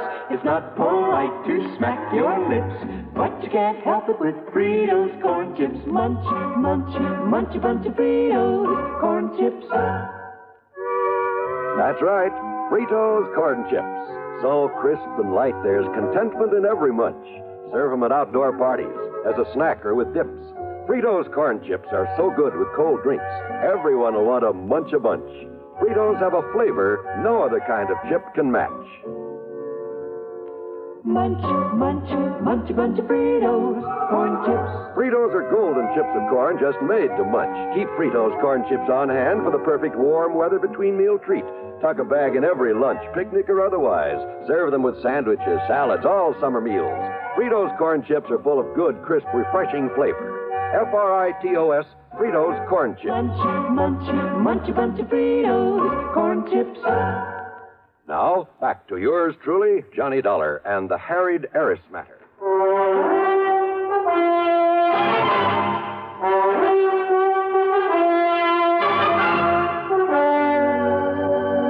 Expense account item 9, 70 cents for a phone call to Las Vegas, Nevada, to that well-known license bureau. Johnny Dollar, the special investigator? Yeah, that's right. Listen. Well, sir, this is a real privilege talking to you this way. Hey, listen, there's a young couple on the way over there to get married. Happens all the time, Johnny. Oh, yeah, sure. Especially here. Yeah, now listen. Their names are Nancy Everly and Alfred Harker. You want me to arrange something special for them to help them on their way? No. Somehow you've got to keep them from getting married. Well, now, unless you've got some legal reason, Johnny, some kind of court order or something. By the time I went through that, they could be married and gone. Yes, I guess that's So, true. look, you got to stall them. Somehow you got to keep that pair waiting. Well, now, Johnny, I'd certainly like to do you the favor. And do it. But unless I got some legal cause.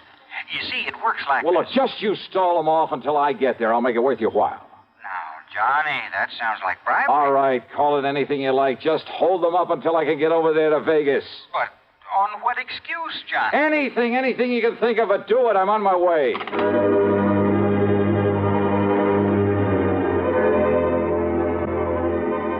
Alfred Harker's plan to get hold of the Everly fortune was all too obvious. All he had to do was marry Nancy, and he'd have it automatically. Item 10, $7.50 for a fast taxi out to Lockheed Air Terminal in Burbank. And how come we didn't pick up a lot of tickets for speeding along the way? I'll never know. That driver really earned his tip. Item 11, $200 even for a charter flight to Las Vegas. And I knew the kids had had plenty of time to get there ahead of me. Item 12, $1 for a cab into the license bureau. And I'm sure honored to meet you, Johnny. Yeah, and you say they've already been here and gone, huh? Now, I tried to stall them here just as long as I could. Oh, yeah. But after a while, I'm afraid it got to be kind of obvious. Okay. But I tried all right. Okay, here. Here, thanks. This is for your trouble. Now, Johnny, I wouldn't think of Now, look, taking I'll that. double it if you Especially can not tell me from where... You see, I'm a real fan of that radio program of yours that... Where they went from here to get married? Yes. Johnny, in this town. Yeah, well, they left here on foot, so it must have been somewheres in the neighborhood. Okay. So, would you like a list of the places around here where they can commit matrimony? Yeah, let me have it, will you?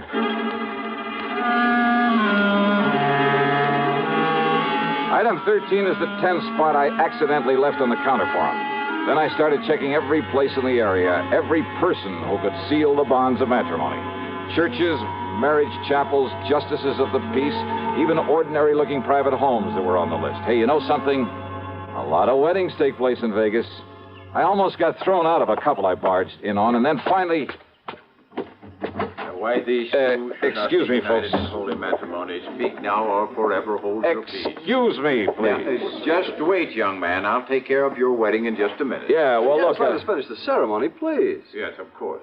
Now, do you, Alfred Harker, take this woman... No, he doesn't. I beg your pardon, young man. Yes, what is this? Who's this man, Alfred? Well, I'm sure I don't know. All right, now listen to me, Nancy, and listen to me very Who are carefully. you? The only reason Al Harker is rushing you into this marriage is to get his hands on your money. What? My money? That's right. Now, look But here. you're wrong, because I have no money. That is, not enough. Well, maybe not now, Nancy, but you will have within the next few days when your uncle dies. Uncle Bill is dying? Ask Alfred here. He knows it. What in the world makes you think a thing like that? Because Dr. Thatcher told you he is, and told me that he told you. William Everly's dying, all right, and you know it. Alfred, why didn't you... Quiet, darling. Just let me handle And it. Al, you know something else that Nancy doesn't know? That Mr. Everly isn't leaving you 1 cent, that everything goes to her. So the quickest, surest way to get your hands on that estate is to marry her. Now, look here. Alfred, this isn't true, is it? I can explain everything, Nancy. Oh, I'm sure you could, Al, but you won't need to. You just listen to me, Now, Mr. Nancy. If what you say is true, why did Uncle Bill write to Alfred and beg him to marry me? That it's the one thing he's always hoped for. Who told you that? I saw the letter myself. Alfred showed it to me. Oh, do you have that letter, Nancy? Alfred? Well, no, I threw it away. Yeah, you would. So not to have any evidence lying around. Evidence? A forgery. Like the checks your darling Alfred forged over the years. Alfred, no, that isn't true, is it, Alfred? It's true, all right. No. Neither this man or anybody else is going to stop this wedding. Come here, Nancy. Young man, Now, look, pulling that gun is about the most foolish thing you could possibly do, Alfred. Is it? Alfred, listen. No, Nancy. listen Now, to let go of me. Please, Alfred, listen to me. Go, I say. Just hang on to him, Nancy. I'll kill you. Sure.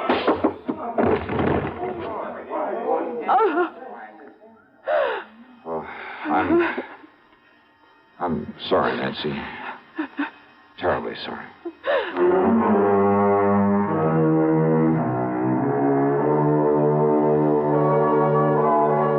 Well, pulling his gun was a big mistake.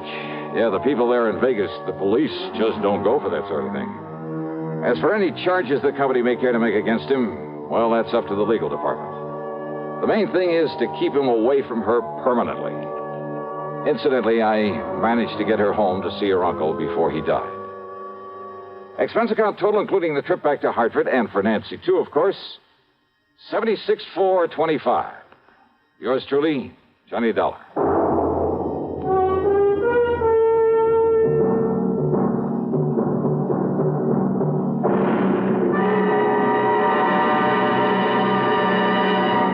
Hi, this is Dennis James with a longtime favorite.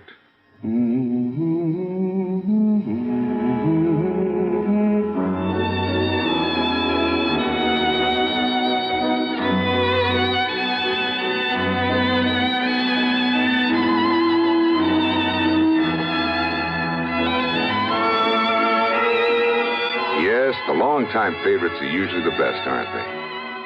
And one favorite folks have relied on over the years is Kellogg's All Brand. Since 1919, America's favorite natural laxative cereal. Kellogg's All Brand is the safe, gentle way to overcome irregularity caused by lack of bulk in your diet. It tastes good, too, and it never gets mushy in milk. There's only one All Brand, Kellogg's All Brand. So relieve constipation the way millions do with Kellogg's All Brand. ALL-BRAN. Yes, you're so right to stay regular with Kellogg's All Brand. Try it, okay? Okay. Now, here is our star to tell you about next week's story. Well, first, let me shout a word of welcome to the network to station KFBK in Sacramento, California. Glad to have you with us. Next week, I'm called in to help a small company that's involved in the race to conquer outer space. And I'm sure you know there are plenty of people in this world who go to any lengths to put a crimp in this project. But in this case, the man behind all the trouble turns out to be a real surprise. The case I'll tell you about is called the Flask of Death Matter. And believe me, there's lots of excitement and suspense. So join us, won't you? Yours truly, Johnny Dollar.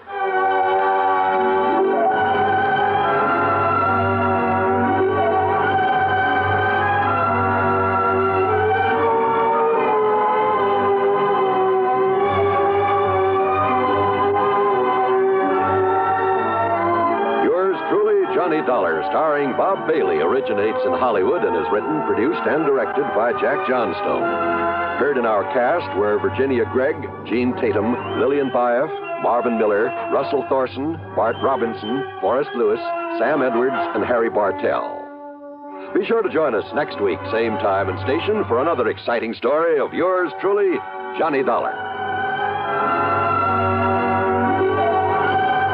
This is John Wall speaking. Suspense follows on the CBS Radio Network. You know, Dooley, I've been reading up on hypnosis. Come here and let me try it on you. I'm an officer of the law and don't approve of making a man divulge his secrets. However, I'll stand by in case there's criminology involved. I just want to clear up some of his problems, Officer Suds. I haven't got any problems. I'm the soul of contentment. Maybe that's your trouble. You're too contented. Lie down, Dooley. You're going to sleep. I feel so good. He's under my influence. Now, little tyke, get up. Go straight to the beer of your choice. Astounding. He's heading for Utica Club. 'Cause Utica Club will still take the trouble to age beer the natural way. Utica Club, you see.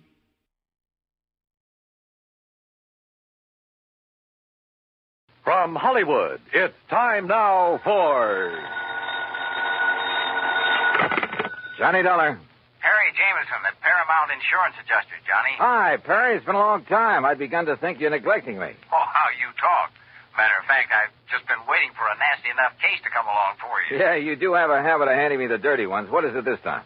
4 State, out in Denver. Oh, yeah, I've heard of them. Well, they're a small outfit. By contract, all their claims are routed through us. Damage appraisals, payment disbursals, and so on. So what's happened? Well, we've had to pay a lot of claims for them recently. Too many. What's more, they've all been big ones and on fairly young policies. Well, Perry, you know as well as I do that things will average out in the long run. Unless something's wrong. $60,000 on one policy, $35,000 on another, $70,000, and a cool $150,000 on one just last week. Shoot. And the beneficiary in each case has been the same man. Then no wonder you... Just leave the door open, Perry. I'll be right over.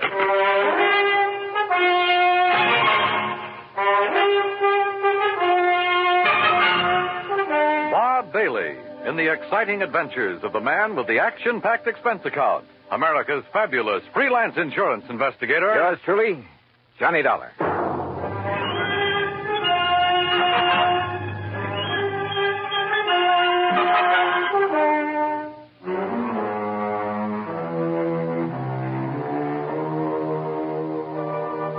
Expense account submitted by Special Investigator Johnny Dollar to Paramount Insurance Adjusters, Home Office, Hartford, Connecticut.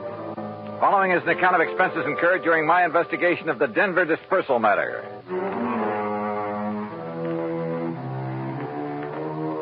Expense account item 1, $1.10 for the cab that took me over to Perry Jameson's office at Paramount. True to form, the door was wide open for me. I kind of thought this thing might get you down here in a hurry, Johnny. Sit down. Yeah, thanks. And I took the liberty of calling TWA and getting you a seat on the plane to Denver. Good idea. When? Well, there's one leaving New York at 6 p.m. Okay. And I'll get you into Denver about, 10:30 Mountain Time. Uh-huh. Think you can make it? Sure. Charge your expenses to us. That's the deal we have with 4 states. All right. And the man to see you out there, it's almost a one-man outfit, his name is William Whitney. Got it. Now, look, Perry, I've been thinking on the way over here. Woo, wonders will never cease. Thanks, pal, but how well do you know this man, Whitney? Maybe he's in cahoots with this big beneficiary, this Don Ricardo. Is that his name? Yeah.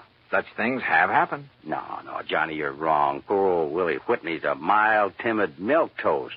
His wife, an ex-chorus girl who probably thought he had money. Well, you can be sure she's the one who wears the pants in the family. Well, Willie would cringe at the thought of hurting a fly. Well, it was an idea. I don't blame you, but no, forget it. Well, what makes you so sure something's wrong? Well, I didn't say I was, but $215,000 to one beneficiary in a period of only 3 months.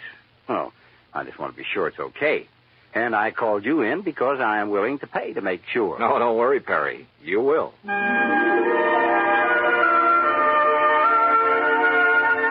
Expense account item 2, $141 even, plane fare and incidentals, Hartford to New York to Denver. Originally Indian country, the mile-high city is now a maze of oil refineries, steel companies, grain mills, chemical and manufacturing plants. A huge downtown shopping area and beautiful tree-studded residential sections. No wonder it's one of the big insurance centers. Item 3, $2 even for a cab into town where I park myself at the world-famous Brown Palace Hotel. Item 4, 10 cents, phone call to an old newspaper pal from back east who is now working on the Denver Post. Pete Packard. Johnny Dollar, Pete Packard. Okay, what's the story? Johnny Dollar. Well, hey, how are you, Keith? Great. You gonna be here long? We gotta get together. Where you staying? The Brown Palace. Now, look, you want I should dig up a couple of dates? We'll go out on the town. Remember the last time we tied one on together? Oh, are you kidding? I had such a headache the next morning, it hasn't left me yet. Well, hey, look, listen. Keith, I get away from the desk at 2 a.m. No, you look. Huh? I'm out here on a job, insurance investigation. Did you ever hear of a man named Don Ricardo? You know Don Ricardo? No. What do you know about him? Well, they say, now mind you, I don't know for sure, Keith, but don't forget I did a hitch on the Chicago Sun-Times a few years back. What's that got to do with Don Ricardo? It was back in the days of the Capone mob. Oh. And Don Ricardo, well, mind you, nobody was ever able to pin anything on him. Yeah, I see what you mean. Where does he live, Pete? 20 to 30 miles east, the other side of Golden, a little place called Millville. Uh-huh. Now, mind you, Keith, I don't want to really say anything against him. I mean, if I don't seem to be really telling you anything about him... Pete, I think you've told me plenty. Well, now listen, Keith. Thanks, and I'll be talking to you. It was late, and I was tired, but I went downstairs to the cocktail bar, and with the help of a big fat tip for a nightcap, got some more lowdown on Don Ricardo. The bartender talked plenty. Yeah, it seems Ricardo was living the life of Riley in the little town of Millville. Lovely home, expensive cars, threw a lot of big, gaudy parties. And always for people from out of town, mostly Chicago or Miami Beach. Yeah, the bartender talked plenty. Until he spotted a lean, well-dressed, rather too well-dressed man sitting alone at one of the tables watching him. A man who'd somehow forgotten to take off the light gray hat that shaded his features and slightly narrowed eyes. The bartender clammed up. I paid for my drink, that's item 5, and was conscious of being watched closely as I casually sorted out and took the elevator up to my room. First thing in the morning, I looked up the address of 4 State. Instead of the striking new mile-high center as I'd expected, it was a dingy old office building on South Broadway. William Whitney looked a little old and dingy himself. Johnny Dollar, the special investigator? That's right, Mr. Whitney. Oh, well, sit down, won't you? All right, thanks. Just here on a visit? I'm here because the insurance adjusters are concerned about some recent claims they've had to pay on policies issued by you. We've been very unfortunate lately, Mr. Dollar. Yeah. $215,000 unfortunate. On only 4 policies. Yes, and all paid to the same beneficiary by some odd coincidence. You sure it was coincidence? Who were the policyholders? By some old miners living over near Golden. Old miners insuring for those amounts? Yes, sir. They were all able to pay the premium. Give me their names. Yes, sir. Unless I'm cockeyed, there's something wrong with this whole thing, and I intend to find out what it is. The policies were issued in good faith, and the premiums paid. But I agree with you, sir, and I'm terribly concerned. I'm glad you're here, sir. It will not only save the company a lot of money, but it will take a great load off my mind. Here's the list. Yeah. Do you know the beneficiary, this Don Ricardo? Only through seeing him when I've given him the checks. Barno, Mulligan, R. Smith, and J. Smith. Did any of these insured have families? Well, I don't know. You see, the beneficiary in each case... Yeah, I know. Better let me see those policies. Whitney left me alone while I plowed through his files. Satisfied, at least, that the policies themselves were okay, I finally left him, hailed a taxi, and told the driver to head for the town of Golden. As we pulled away from the curb, a small black foreign car in the next block swung around and appeared to follow us, and I wondered. But then it cut off at an intersection, and I decided I was imagining things. Until we pulled up at one of the addresses Whitney had given me in Golden, a ramshackle, unpainted old frame house on the edge of town. I told the driver to wait for me and walk up to the front door.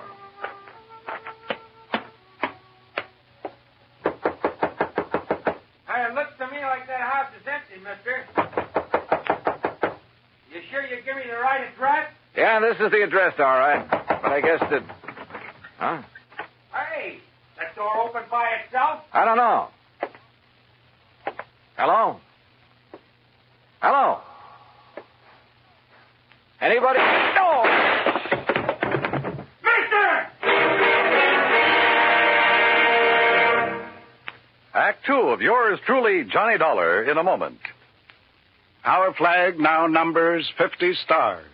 And behind each star there stands yet another flag representing one of the 50 states. Vermont's state flag, in its early form, imitated our national flag, uniquely bearing 17 stripes and 17 stars, with only the inscribed word Vermont to distinguish it. The good people of Vermont assumed, as did our national government, that stripes as well as stars would be added as each new state entered the Union. Vermont entered the Union after Tennessee and Ohio, and with Kentucky to join shortly, the Vermonters naturally put 17 stripes on their flag. In 1818, the United States Congress put a stop to this, and since then the stripes have always been at 13, and only stars are added for each new state. Vermont's present flag captures the famous beauty of the Green Mountain State in its coat of arms, and inscribed is the phrase, Vermont, Freedom and Unity. Vermont's state flag, the flag of the 14th state to enter the Union, was adopted on April 26, 1923. And now, Act 2 of yours truly, Johnny Dollar, and the Denver disbursal matter.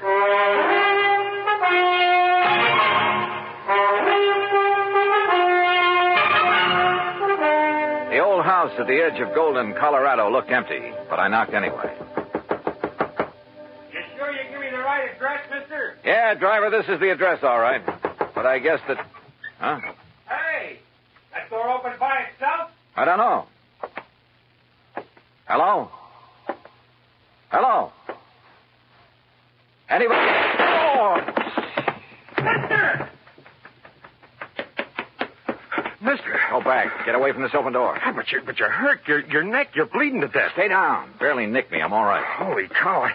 I thought you was a goner. Here, let me help you. You'll need help if you don't stay out of his line of fire. Well, who was it? You see anybody? Hey, listen. Yeah, that's a car pulling away from the back. Get a look at it. Well? I can't tell. That dusty side road back there. Looks like a little one, though. Foreign car? Too far away now. I can't tell. But it's black. All right, come on. We're getting back into your cab. Yeah, I'll get you to a doctor. No, I'm okay. You know where Millville is? Sure, a few miles east. It's an old mining... Come on. You know where Don Ricardo lives?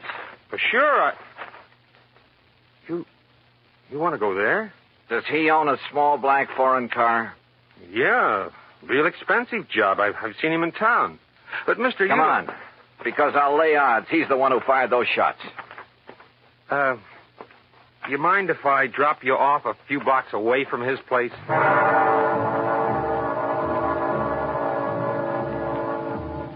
cab driver relented, dropped me off at Ricardo's front door, then hightailed it for other parts. It was a nice home, very modern, seemingly out of place in what had once been a prosperous mining center, but was now a little more than a ghost town. Yes?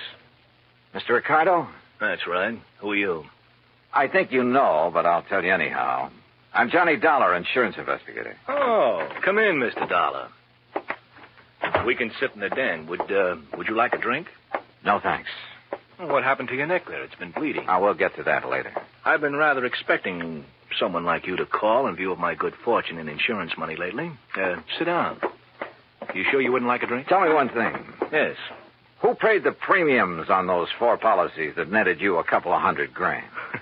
Why, the policyholders, of course. At least to the best of my knowledge. 4 old broken-down miners? They were still quite active, Mr. Dollar, hoping to find a new vein in some of the old workings in this region. Then maybe you grub-staked them, huh?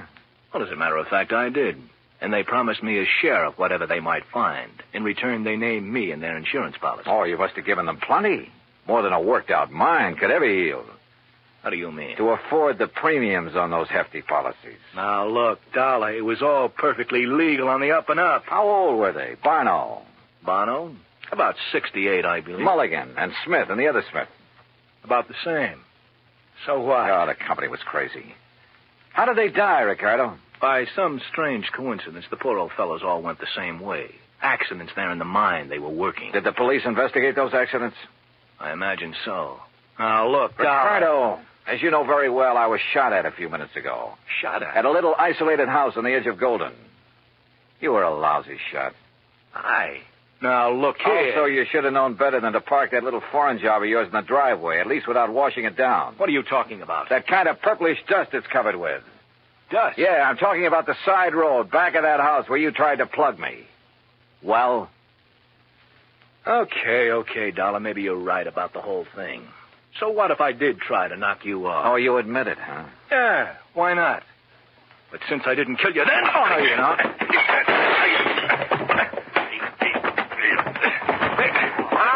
All right. Put him up. Face the wall, Ricardo. Hands off of me. Come on, get your hands Officer, off. I've never seen a prettier uniform in my life. What is this? We've been waiting a long time to nail you, Ricardo. Get him out of here, boys. All right, take it easy.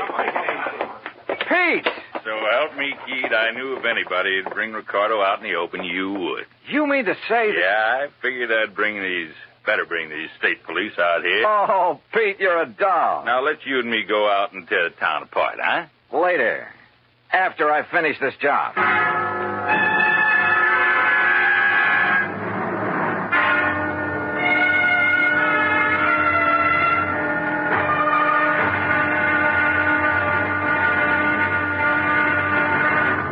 Act 3 of yours truly, Johnny Dollar, in a moment.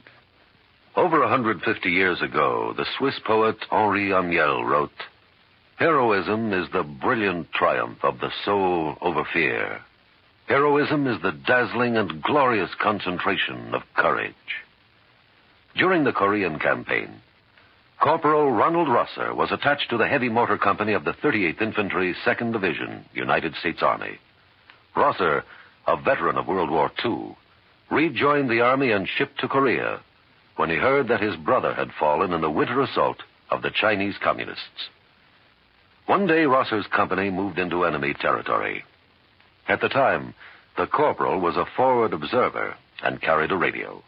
Suddenly, in the midst of an enemy attack, Rosser handed his radio to a buddy, slipped the safety off his carbine, and filled his shirt with hand grenades. He charged at the enemy through fierce mortar and artillery fire, shooting from the hip. Straddling a bunker, he riddled its occupants. Still advancing, he accounted for 2 more of the enemy, shooting one through the head and clubbing another to death. Continuing his one-man charge, he jumped into a trench full of enemy soldiers, opened fire, and forced his way relentlessly down the length of the trench, killing right and left with grenades and carbine fire. Out of ammunition, he returned to his company, where he replenished his supply. Then he charged the enemy again and again. Finally, he returned to his own area, and taking the radio back from his friend, he moved out with his company. Corporal Ronald Rosser was awarded the Medal of Honor for his action. Action which had shown the enemy that his personal code of conduct wouldn't let them push around either his kid brother or his country. And now, Act 3 of yours truly, Johnny Dollar, and the Denver Disbursal Matter. It took hours, even with Pete Packard's help, and he finally had to go back to his job at the Denver Post. But there in Don Ricardo's house, carefully hidden away under a drawer lining and a sideboard, I found what I was looking for, a handful of canceled checks.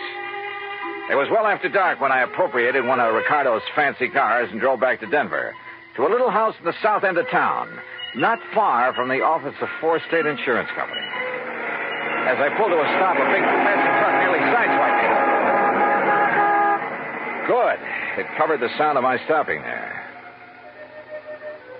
As unobtrusively as possible, I walked up to the front door of the place. Even above the sound of passing traffic, I could hear voices, loud ones, coming from somewhere in the rear of the building. Cautiously, I edged my way around the side to where I could see the lighted window of a bedroom. All right, I hate you. Only why don't you tell me why? Stop asking questions. Get the things back. Make sure it's only enough to put in the car. We're traveling light and fast. All right, Willie. All right already. Boy, you're bossier than Don ever was when you want to be. Forget Don Ricardo and collect your stuff. If it wasn't for me, you'd still be working in one of his nightclubs in Chicago. Lucky you never talked this way down to that insurance office of yours. Stop that. I thought we was going to stay in Denver until you made a lot of dough at the insurance racket, huh? I left this happy domestic scene to walk slowly back to the front door. Yep. My original hunch at the office in Hartford had been right. What's that? Somebody at the front door. Well, why don't you go answer it? Huh? Willie? Oh, Mr. Dollar. That's right. Oh, my, I'm glad you're here, sir. Well, you look upset, Mr. Whitney. I am, sir. I am terribly upset. Handbags? They're in the hall? Yes. Going somewhere? It's that Don Ricardo. Oh? I thought you didn't really know him. I didn't. Oh, if only I'd done it before. I'd never have issued those policies naming him as beneficiary. Done what, Mr. Whitney? Investigated that Ricardo. But I did. After you left me this morning. He's a gangster. An ex-gangster, Mr. Dollar. No. Yes. I suddenly realized that in your investigation, you'd investigate him, and he'd think I'd had you investigate him. He'd think I was trying to make trouble for him. Frightened me terribly. And that's why you decided to leave town, huh? Yes, of course. Until this whole thing blows over. He's a dangerous man. He'd stop at nothing. He might even try to kill me. I must leave here immediately. Oh, I wouldn't be too sure of that. Where did you plan to go? Far away, anywhere where he couldn't find me. And where maybe I couldn't find you. Of course. What? Why did you say that? Well, I was just thinking. This morning when I was going through the files at your office, you left me alone for a while. Yes, I recall that I did. Why? To make a phone call, maybe? To Don Ricardo? What? Is that why he just happened to be waiting in his little foreign car a block or so up the street about the time I left your office in a cab? Oh, Mr. Dollar. Pretty good theory, isn't it? Especially when I have these little scraps of paper to back it up. What are those? Some of Don Ricardo's canceled checks. Made out to you. 20% of the take on those big, fat insurance payments. Where did you get those? Funny, too. They're all dated one day after you paid off on each of those big claims. Give me those? You don't. We're going to need these. No, I'll kill you. Mr. Milktoast, huh? You dirty. I'll kill you. Okay, baby. All right. All right. Okay, Willie, get up on your feet. Yes, sir. Anything you say, Mr. Dollar. But please, you must believe me. Oh, I'm cut an it. innocent That man. timid soul Poles of yours may have sold insurance to a handful of suckers, wouldn't he? But it hasn't sold me a thing.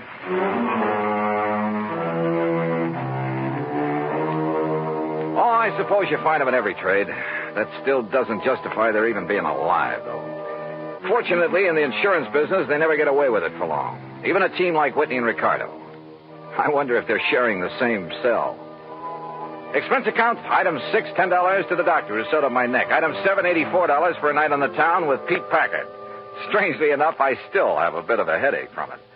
Expense account total, including a little gift to that taxi driver, incidentals and transportation back to Hartford, $391.80.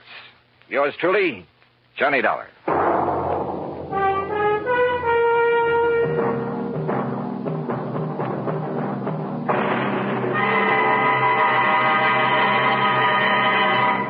Our star will return in just a moment.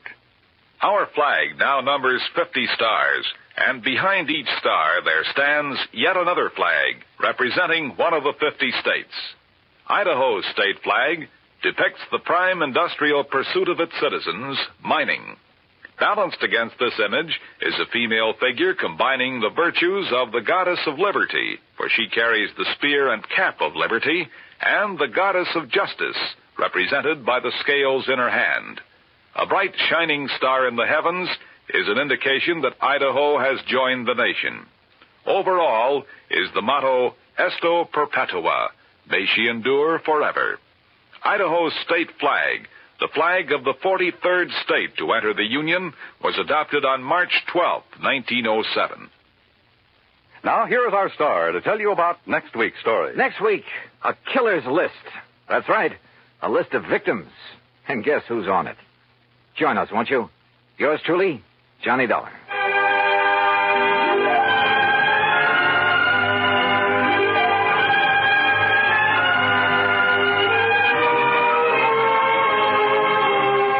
Yours truly, Johnny Dollar, starring Bob Bailey, originates in Hollywood and is produced and directed by Jack Johnstone, who also wrote today's story. Heard in our cast were Virginia Gregg, Forrest Lewis, Barney Phillips, Edgar Beria, Frank Gerstle, and Peter Leeds. Be sure to join us next week, same time and station, for another exciting story of yours truly, Johnny Dollar. This is Dan Cubberly speaking.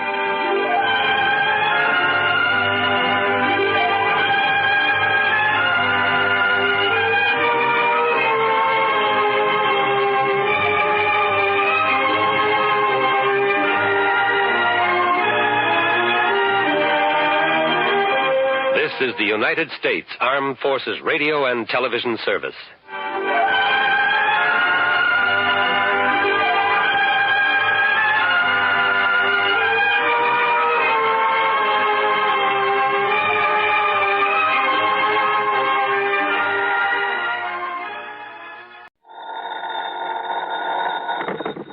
Johnny Dollar. Johnny, you better come right on back out here. Yeah, back out where, and who are you? Johnny, this is Red Bear. The fishing guide out there at Lake Mojave Resort? That's right. Red? The best fishing guide west of the Rocky Mountains. Yeah, I'll go along with you on that, and I should have recognized your voice. But where were you last week when I was out there? Over to Kingman, Arizona for a couple of days.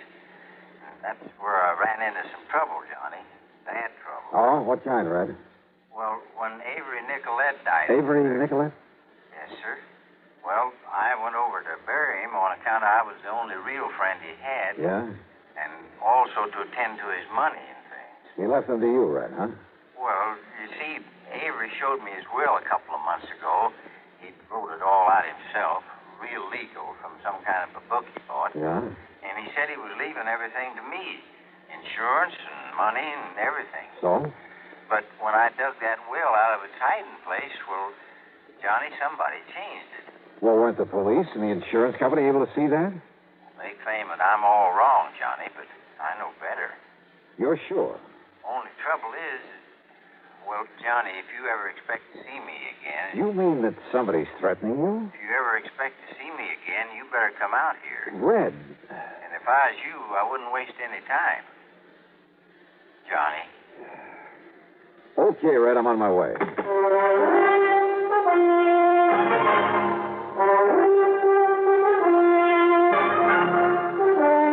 CBS Radio brings you Bob Bailey in the exciting adventures of the man with the action-packed expense account. America's fabulous freelance insurance investigator. Yours truly, Johnny Dollar.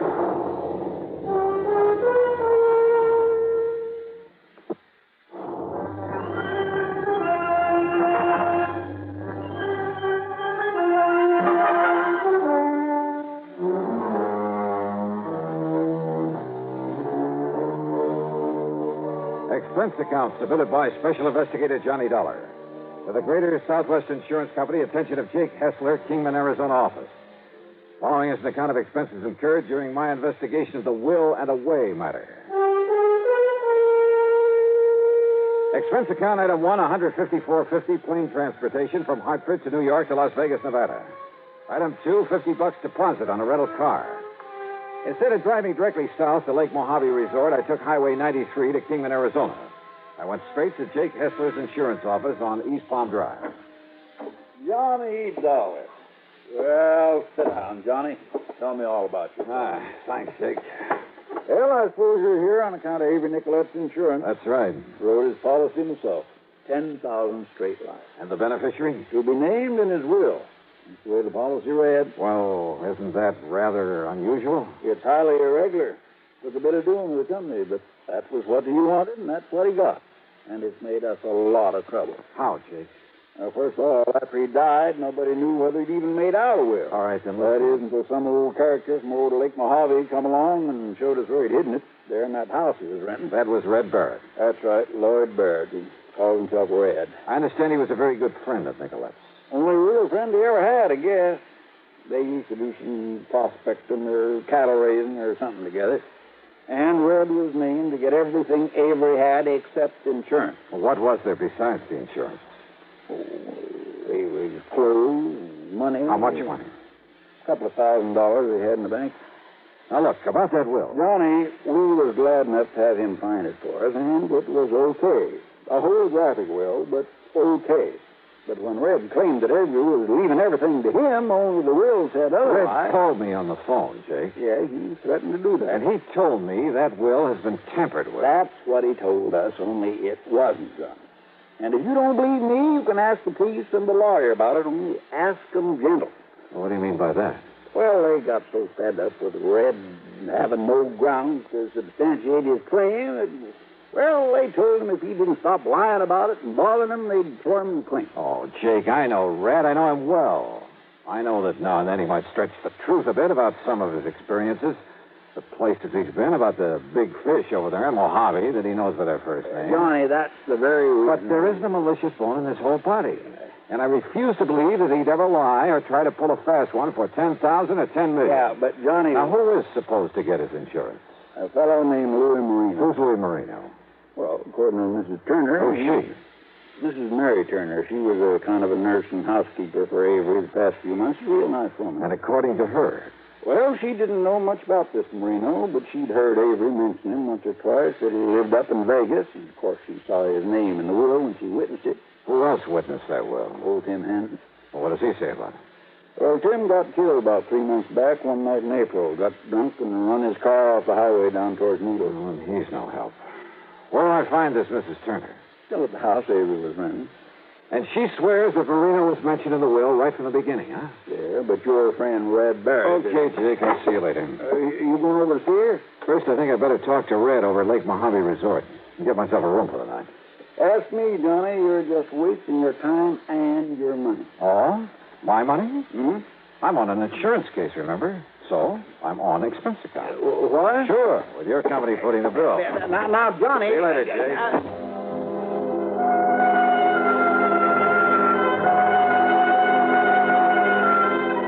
It was after dark when I reached the Lake Mojave Resort. And yeah, Red was waiting for me in his comfortable motel room. We got right down to cases. And I tell you, Johnny, that when Avery showed me that will, there was never any such a name as Louis Marino on it. And that was a couple of months ago. On his birthday, May 11th. I'd taken him a couple of nice steaks to celebrate. Yeah. Now, what was this about your being threatened? Threatened? Well, that's what you implied to me over the phone. Well, now, wait a minute. Were you just stretching things a bit to make sure I'd come out here? Oh, now, John. Yeah, I should have known it was something like that. No, sir. Oh, that is... Well, if you could have seen Marino's face when I told that lawyer, the surrogate, that somebody had meddled with Avery's will, and when I said I was going to send for you...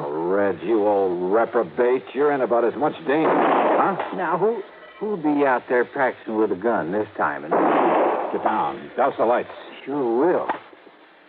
Johnny, that nicked my shirt. Out there practicing, huh? Those bullets were meant for you. Maybe. Or maybe you, Johnny. And the will and away matter.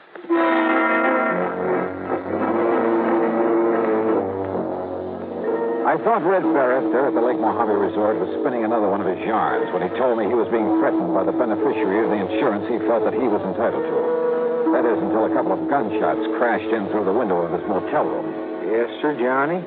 That Louis Marino knew that I was going to send for you, so those shots could just as well have been meant for you as for me. Wait a minute, Red.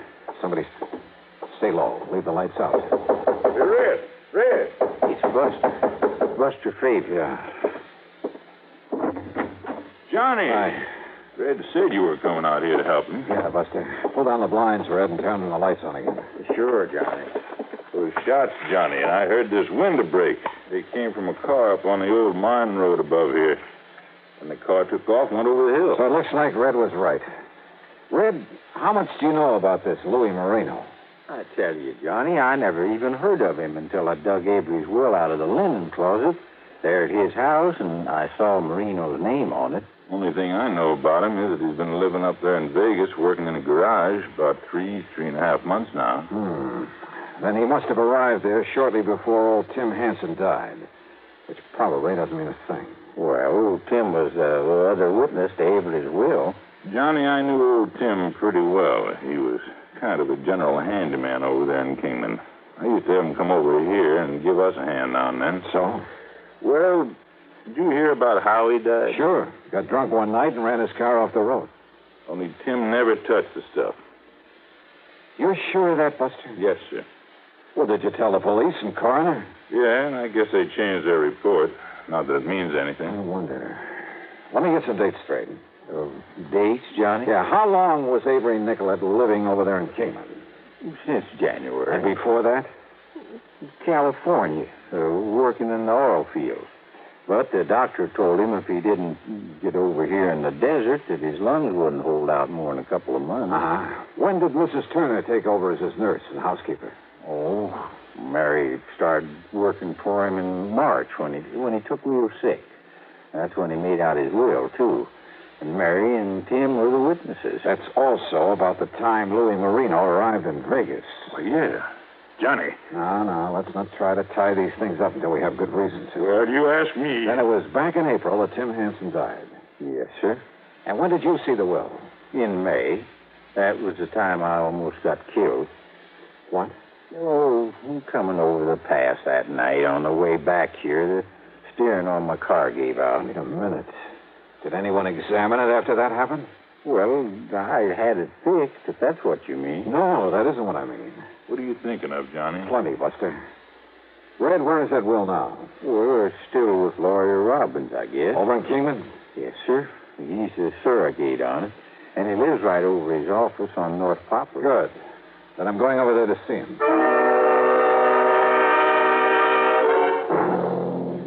You ask me, Mr. Dollar, you're wasting your time, but, well, here you are. Last will and testament of Avery Charles Nicolette. And it's all in order. Perfectly legal. I couldn't have dictated a better letter myself. The part that Red Barrett claims was added to is... To my best and oldest friend, Lloyd Barrett, I bequeath the whole of my estate. Right here. With the exception of the proceeds from my life insurance policy, which are to go to Louis Marino of Las Vegas, Nevada. You see? It's in his same hand. Yeah, it looks to be. It is. I even had Mr. Brinkerhoff down at the bank check the handwriting. Even the police brought in a handwriting expert. Wait a minute. What? Have you got a magnifying glass, Mr. Robbins? Oh, Sure. Now, right here. Thanks. Now, listen, Mr. Dollar. You listen, Mr. Robbins. I don't know whether this last part is in Avery Nicolet's hand or it's just a clever forgery. But if this has been tampered with... And I tell you... But I'll tell you this. I'm betting the Louis Marino was put in after the will was signed and witnessed. But in that case, the will wouldn't be... Well, what I mean is... Well, that is to say that... Instead of trying to think of something to say, Mr. Robbins, I want you to call a meeting for me. Tomorrow morning, here in your office. A meeting? Where is Marino? Well, right here in Kingman, awaiting payment. Okay. I'll bring Red Barrett over from Lake Mojave myself, but you get hold of Marino and Mrs. Mary Turner. Well, now, Mr. Dollar... now, wait. Say 10 o'clock sharp, Mr. Robbins, okay? Now, Mr. Dollar... Okay, I'll see you then.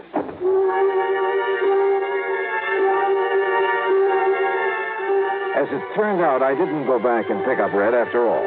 Oh, sure, I started to. Even got a few miles out on the highway. But I ended up by telephoning him from a room I'd taken at a motel right there in Kingman. As for my rental car, well, I don't want to sound dramatic, but what happened was this.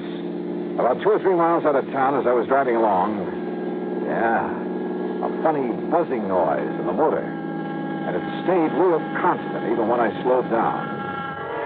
Well, I've heard that noise before, so I decided to get as far away from that car as I could, but fast. And I ducked behind a mound of gravel there at the side of the road. Yeah.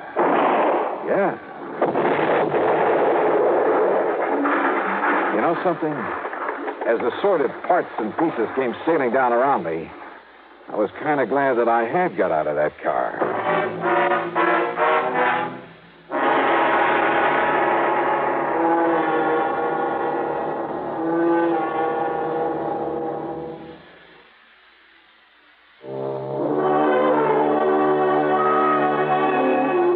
I had underestimated the Kingman, Arizona police.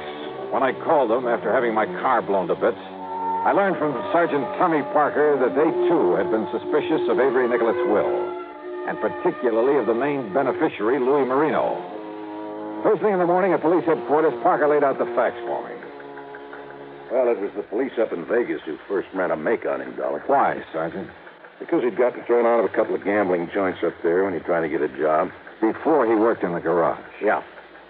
The men who run those casinos are a pretty wise bunch. Somebody recognized him as Louis the Penman from Chicago. Penman? A forger? That's right, from one of the mobs. And just for luck, I started checking on this young housekeeper of Nicolette's, Mrs. Turner. Only her maiden name was Mary Polito. Young, did you say? Late 30s. Dark hair, dark complexion, real good looking. No wonder she had herself a flock of husbands. Wait a minute. Don't tell me. Yeah, Dollar. The last was an old man named Harry Turner. Died about a year ago in a car accident. Car accident? The one before was another old man, Lawrence Fulbright. Another car accident. Same pattern. But her first husband... was Louis Marino. Right. Well, mister, you've done yourself proud. Maybe so, but unless we can somehow hold on to them. Which is to say, unless we can find something wrong with that will. And don't forget, the handwriting expert I called in said it's okay. Sergeant, maybe that expert overlooked something. Oh? Come on. It's about time for the meeting at the lawyer's office.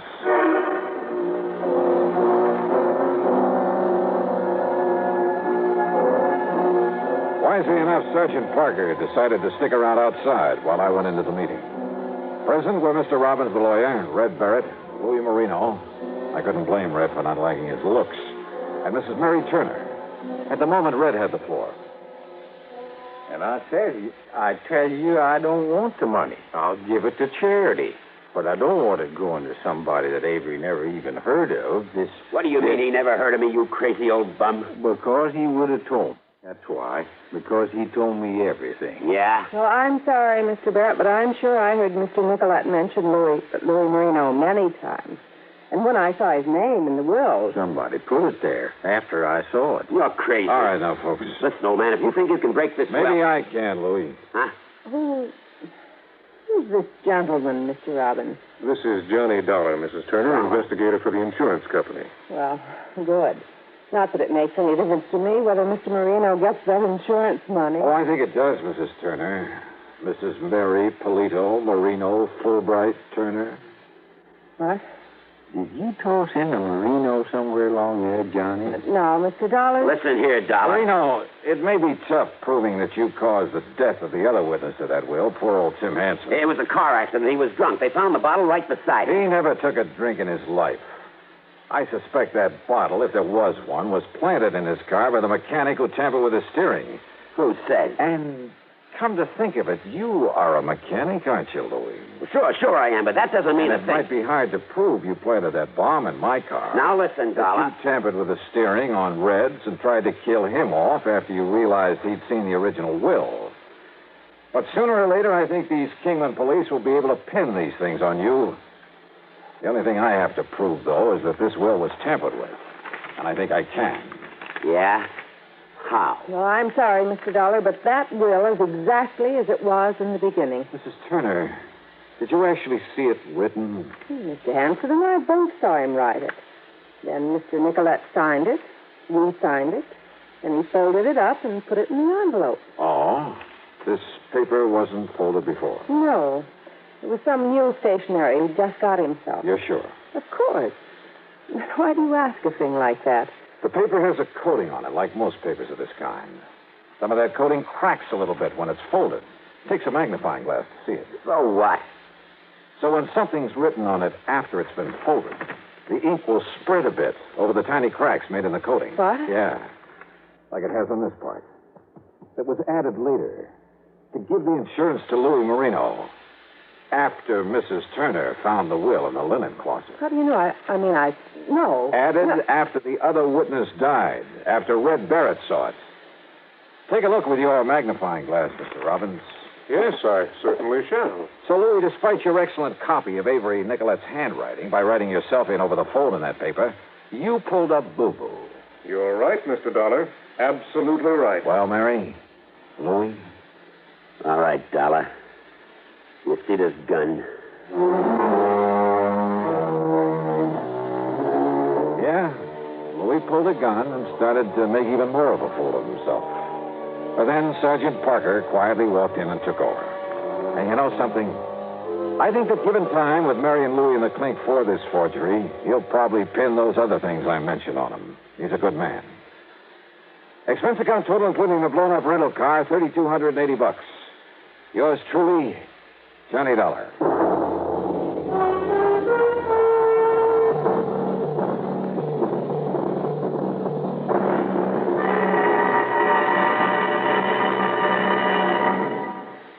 Star to tell you about next week's story. Next week, a beautiful girl, a terrible storm, and a miracle. Join us, won't you? Yours truly, Johnny Dollar. Yours truly, Johnny Dollar, starring Bob Bailey, originates in Hollywood and is written, produced, and directed by Jack Johnstone. Heard in our cast were Virginia Gregg, Barney Phillips, Forrest Lewis, Harley Bear, Jack Boyles, Billy Hallett, and Byron Kane. Be sure to join us next week, same time and station, for another exciting story of Yours truly, Johnny Dollar. This is Jim Matthews. Johnny Dollar. Yeah. What?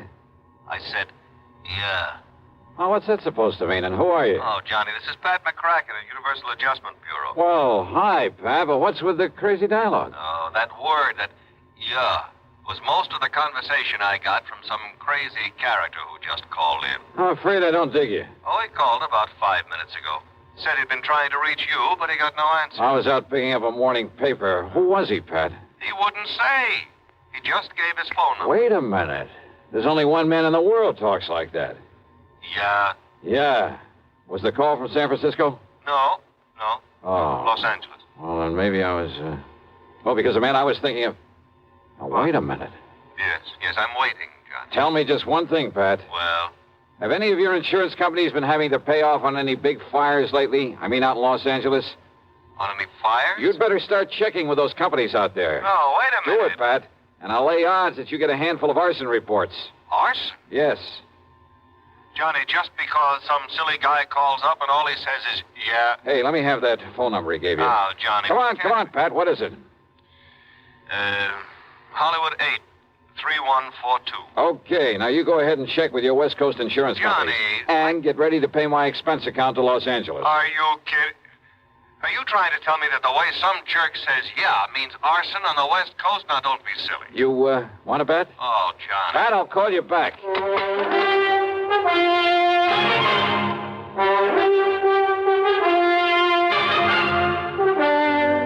CBS Radio brings you Bob Bailey in the exciting adventures of the man with the action-packed expense account, America's fabulous freelance insurance investigator. Yours truly, Johnny Dollar.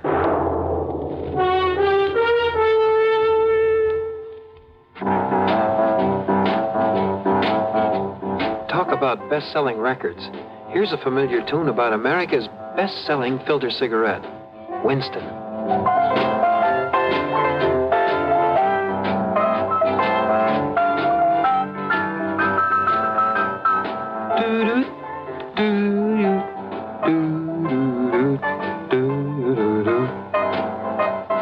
Winston gives you real flavor, full, rich tobacco flavor.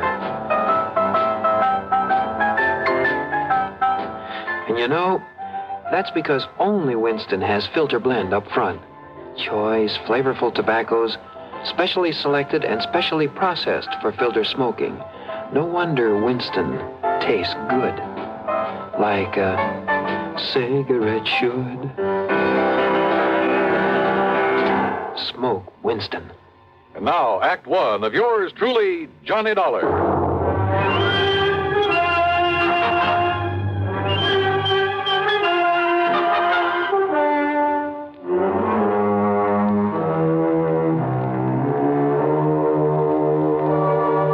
Expense account submitted by Special Investigator Johnny Dollar to the Universal Adjustment Bureau, Home Office, Hartford, Connecticut. Following is an account of expenses incurred during my investigation of the Burning Desire matter.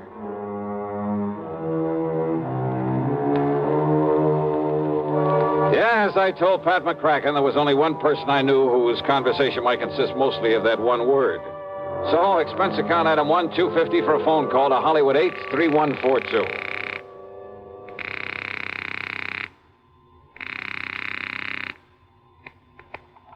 Hello? Hello? Yeah? Yeah, I thought so. Yeah? Smokey Sullivan. Well? Smokey, this is Johnny Dollar.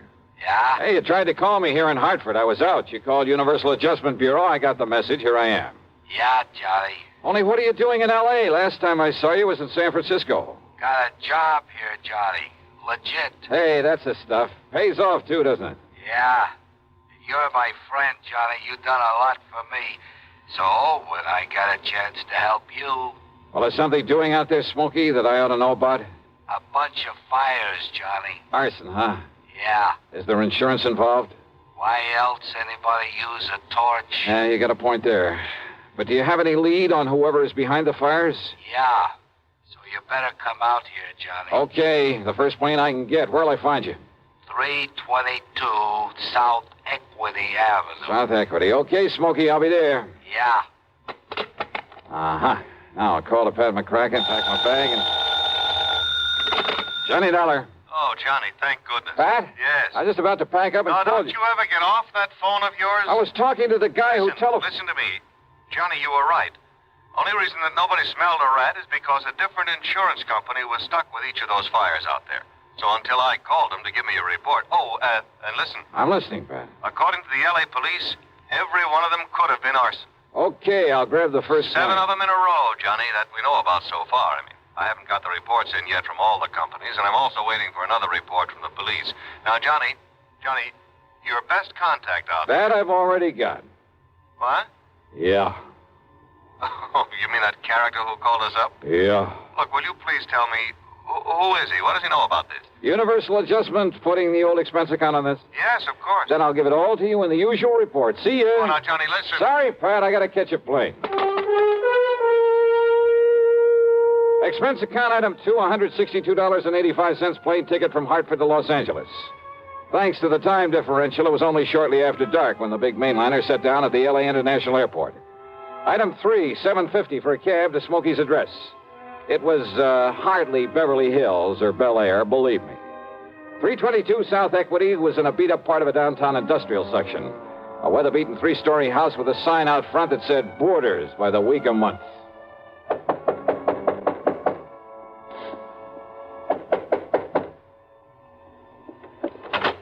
Yeah, who are you? Well, my name is... Just what's a fancy dresser like you want around a place like this, huh?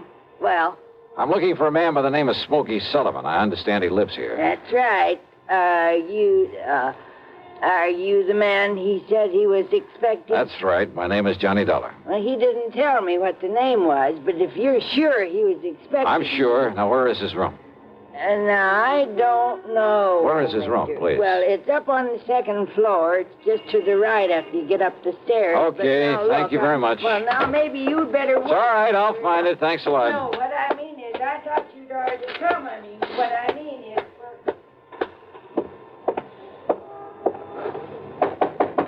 Smokey? Hey, Smokey, it's Johnny Dollar. Huh, what was that? Smokey! Now, what's all the... Oh, no. Hey, Smokey, can you hear me? Who did this? Are you... Good Lord.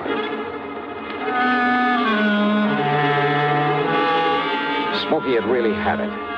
Whoever had beaten him up probably would have killed him if I hadn't come along and scared him away. I looked out of the broken window, but of course it was too late to see who'd done this. Meantime, the landlady appeared, and I had to get me some towels and a basin of cold water. Here you are, Mr. Oh, good. Thanks a lot. Somebody sure laid into him, I'll say that. You ask me, it's a wonder if he stays alive. He'll be all right. He'd better be. You're lucky you come along to see him, is all I got to say. Yeah, you better get me a couple more towels and maybe another basin of water. No, wait. What? You won't need him, mister. I got a much better idea. If I can find it. Hey, Smokey. Give me a minute to find that bottle. Well, here it is. Yes, sir. This here'll fix him up. Smokey, can you hear me? Fix him up quicker than a wink. It's Johnny Dollar. Here now, mister. You just pour a slug of this down his gullet and see if it don't bring him to. Huh? Oh, yeah, good idea. Let me have that. Oh, sure. It's real genuine California cognac, it is. And soak up another towel for me, will you, please? I sure will, mister. All right, here now, Smokey, here. See if you can get down some of this. Easy now, huh? That's it. Attaboy. Really? Yeah. A little more of this. Here. You know, before you come up here, mister, I tried to tell you. Easy now, Smokey. Yeah, I tried to tell you. I thought that other man that come up here to see him was the one he was expecting. Here, now, here's your fresh towel. Thanks. Did you say other man? That's right. Come in just before you did. You know him, who he was? The chimp. What? What, Smokey? The chimp, Johnny. That's who it was. The chimp? Yeah. Strong arm for Mickey Fortina. Who's Mickey Fortina? He's the one that... Oh, now, look, Smokey, maybe you'd better wait until you feel better. You and I should get a doctor. No. Now, listen, Johnny. Yeah? Unless you stop him, there's going to be a lot more fires around here. Fires? That's what he said. Just don't worry about it, Mrs. Miss Fletcher. Bertha Fletcher. That's my name. Johnny, listen. Oh, okay, Mrs. Fletcher. You go along. I'll take care of him. Oh, well, now, I don't know. You sure I hadn't better get a doctor? No. I'll take him to a hotel. In his condition, I'll look after him. Now, you go downstairs and give me a cab. Well, I don't know. And here's a 10 spot for your trouble and this bottle of brandy. Oh, well, thanks. You're a gent. Go ahead, please. Oh, yes, sir. Anything you say. Johnny. Yeah? You gotta listen to me. Yeah, go ahead. You had come up the stairs, scared him off. The chimp might have killed me. Well, he won't get to you again. I'm going to take you out of this place. Somebody must have tipped off Mickey Fortina. Must have known I'd put in that call to you. So listen, Johnny. Later, Smokey, after I get you out of here.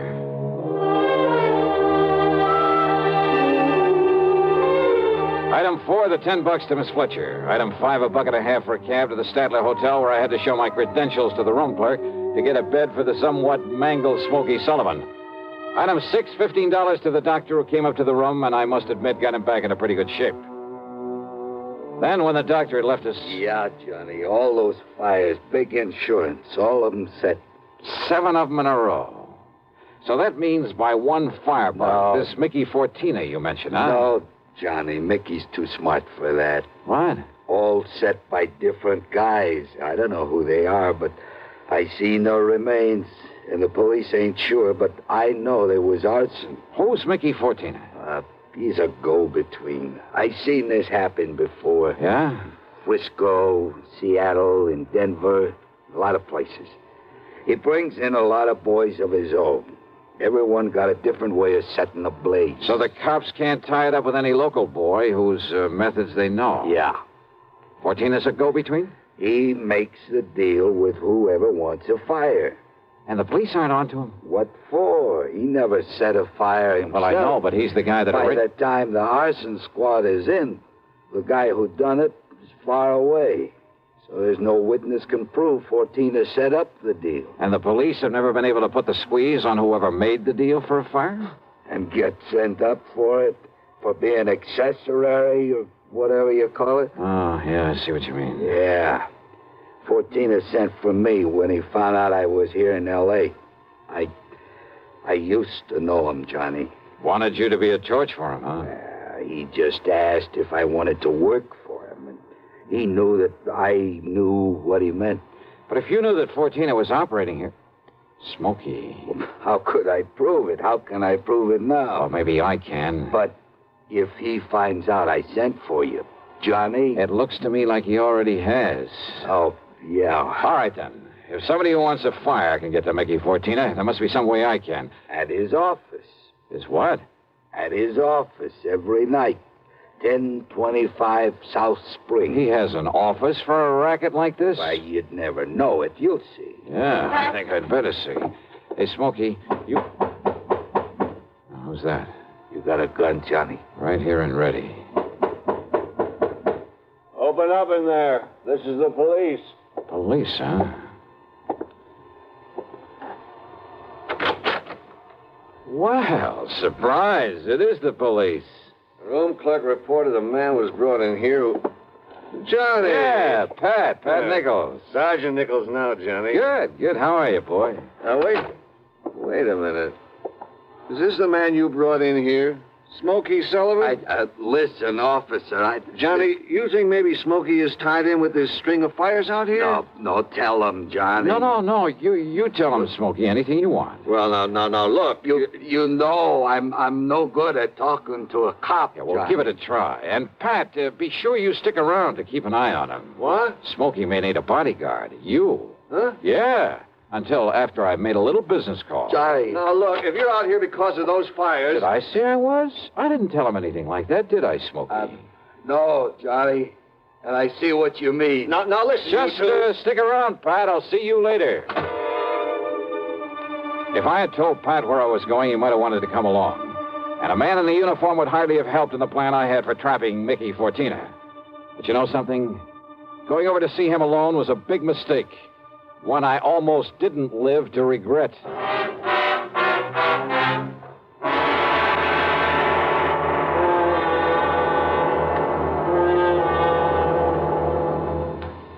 We'll bring you Act Two of yours truly, Johnny Dollar, in exactly 1 minute. Here's Hollywood star Mona Freeman. Who feels like acting with a miserable cold? I relieve cold distress the fast way with 4-way cold tablets. Yes, tests of all the leading cold tablets proved 4-way fastest acting. Amazing 4-way starts in minutes to relieve muscular pains and headache, reduce fever, calm upset stomach, also overcomes irregularity. When a cold strikes, do what I do. Take 4-way cold tablets. It's the fast way to relieve nasty cold distress and feel better quickly. 4-way, only 29 cents. Now, here's a word about another fine product of Grove Laboratories. Had dandruff for years? Now get rid of it in 3 minutes with Fitch Dandruff Remover Shampoo. 3 minutes with Fitch regularly is guaranteed to keep unsightly dandruff away forever.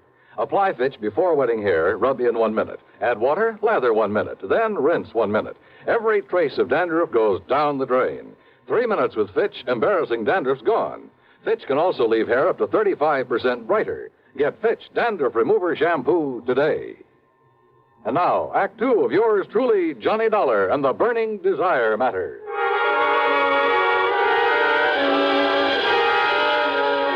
My plan for trapping Mickey Fortina was a very simple one. I'd make like a property owner who was anxious to collect some fire insurance, who was willing to pay in advance to make sure my property went up in flames. Easy, or so I thought. Item 7, 85 cents per cab to the office building at 1025 South Spring. The only lights on were in Suite B on the second floor. According to the directory in the lobby, that was the office of the Fortina Friendly Loan Company. Loan office, huh?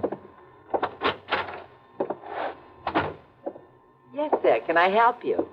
Yeah, I'd like to see Mr. Fortina. You got an appointment? No, but I'd like to make a little deal with him.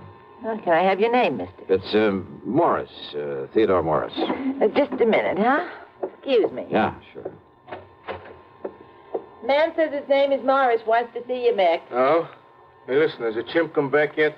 No. And he said he was going to send Husky over there. Husky? Why? Well, Chimp said he was afraid if he showed up at that hotel... Careful what you say. Close the door.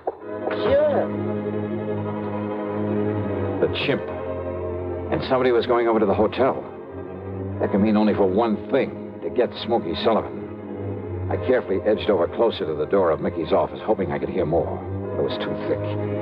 And it suddenly dawned on me. If they knew I was the one who put Smokey in that hotel, they probably also knew why I'd come here. There was only one way to make sure. I'd have to go through, or at least try to go through, with a bluff I planned. Oh, sorry to keep you waiting, Mr. Morris, is it? Yeah, that's right, Mr. Fortina. Ted Morris. Oh, Mary, when he gets here, send him in. Sure, Mick. Come in, please. Sit down. Yeah, surely. Thanks a lot. All right, I'll get right to the point, Mr. Fortina. Oh, by all means do, Mr. Morris. Well, I own a big shoe store over on North La Brea. Yes? Well, business has been pretty bad lately. I've been losing a lot of money. Too much stock on hand, big inventory, and how it is.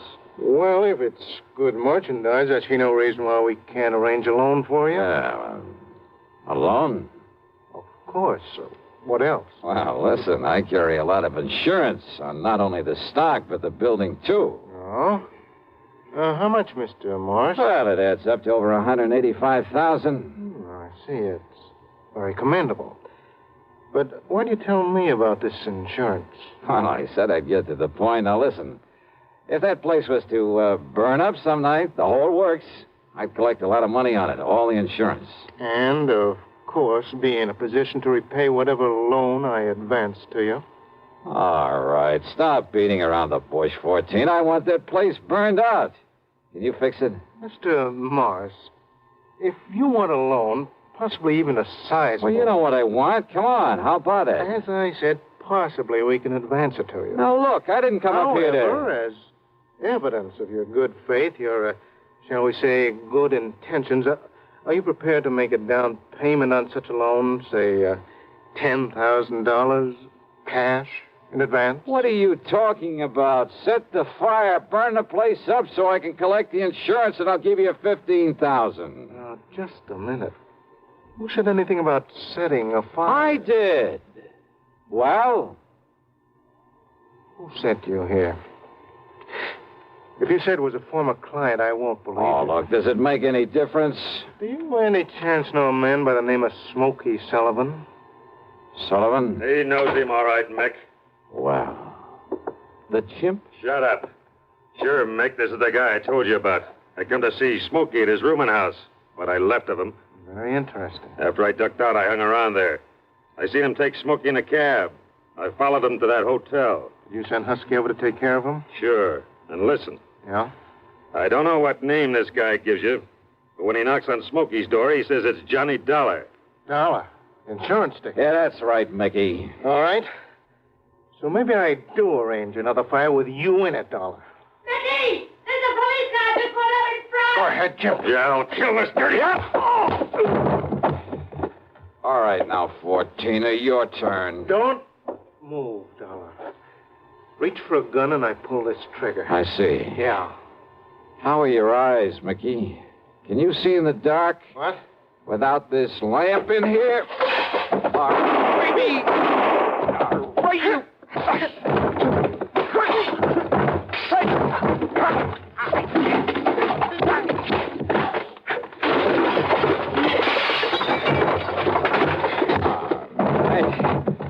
Well, I guess Smokey was right at that, Johnny. Hi, Pat.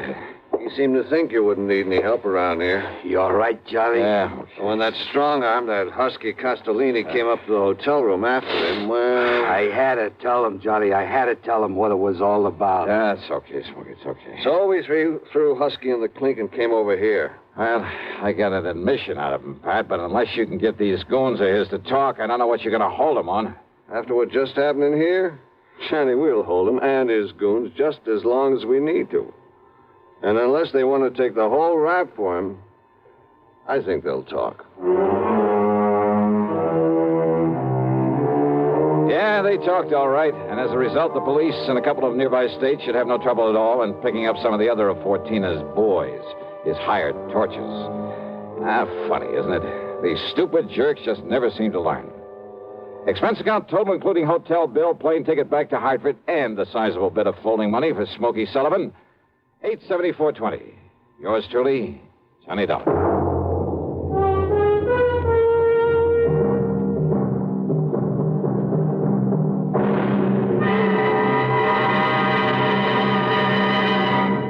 Now, here's a word from our star about the case he handles on next week's program. Thank you, Daniel. It's called the Hapless Ham Matter. And yeah, you guessed it, the ham turns out to be an actor. A really bad one with one of the cleverest methods of committing murder I've ever known. There's a lot of action, suspense in the story, and I think you'll like it. Who knows? Maybe if you listen closely, you'll be able to figure out his method even before I do. So join us, won't you? Yours truly, Johnny Dollar.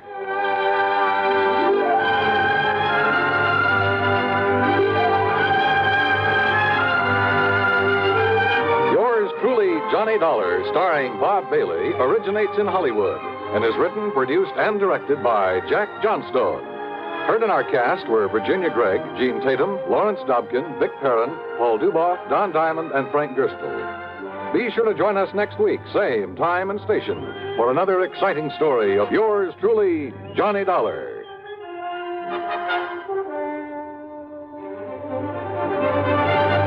This is Dan Cubberly speaking. Intrigue breeds terror as suspense brings a shady moonlight sail next on the CBS Radio Network. If I should ever become totally disabled, it would be a mighty comfortable feeling to have a check coming in every month regularly. Yes, it's a good feeling to know you have a financial cushion against trouble like that. Well, if you're a veteran with World War II or Korean GI insurance, you can protect yourself. You do it by adding a disability income rider to your present policy. The cost of the extra premium is just a few cents a day. For example, a 40-year-old veteran with a $10,000 term policy would pay only $1.60 a month for the added protection. If you sign up for the disability income provision, it works this way. After you have been totally disabled for 6 consecutive months, VA will pay you every month as long as this condition persists. $10 for each $1,000 of your GI insurance policy. That adds up to $100 a month if you hold a $10,000 policy. Full details about total disability income at any VA office. Radio 59 WROW, first on the dial in Albany, Schenectady, and Troy. From Hollywood, it's time now for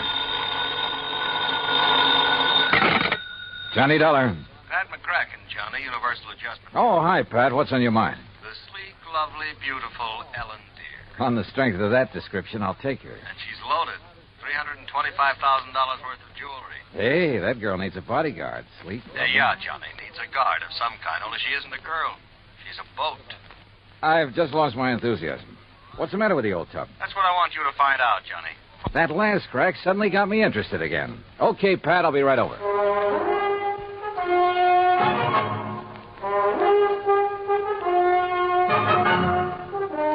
Bob Bailey in the exciting adventures of the man with the action-packed expense account. America's fabulous freelance insurance investigator. Yours truly, Johnny Dollar.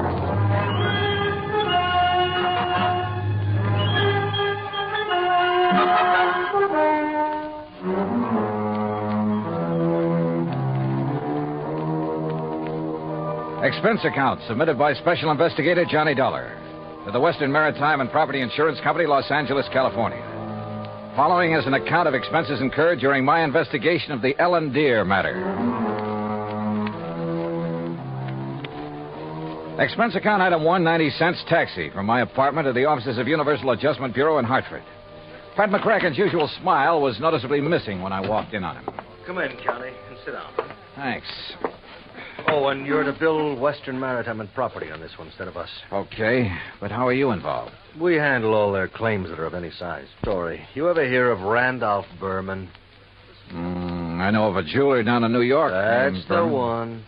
And if you know him, Johnny, you've been putting too much gravy in your expense account. I said no of him. Didn't he bring in the Star of Cape Town and the Kamandu Emerald? That's right. Everybody seems to think he's a crook, and yet somehow he manages to handle some of the finest jewels in the world. How could an honest man afford it? Yeah.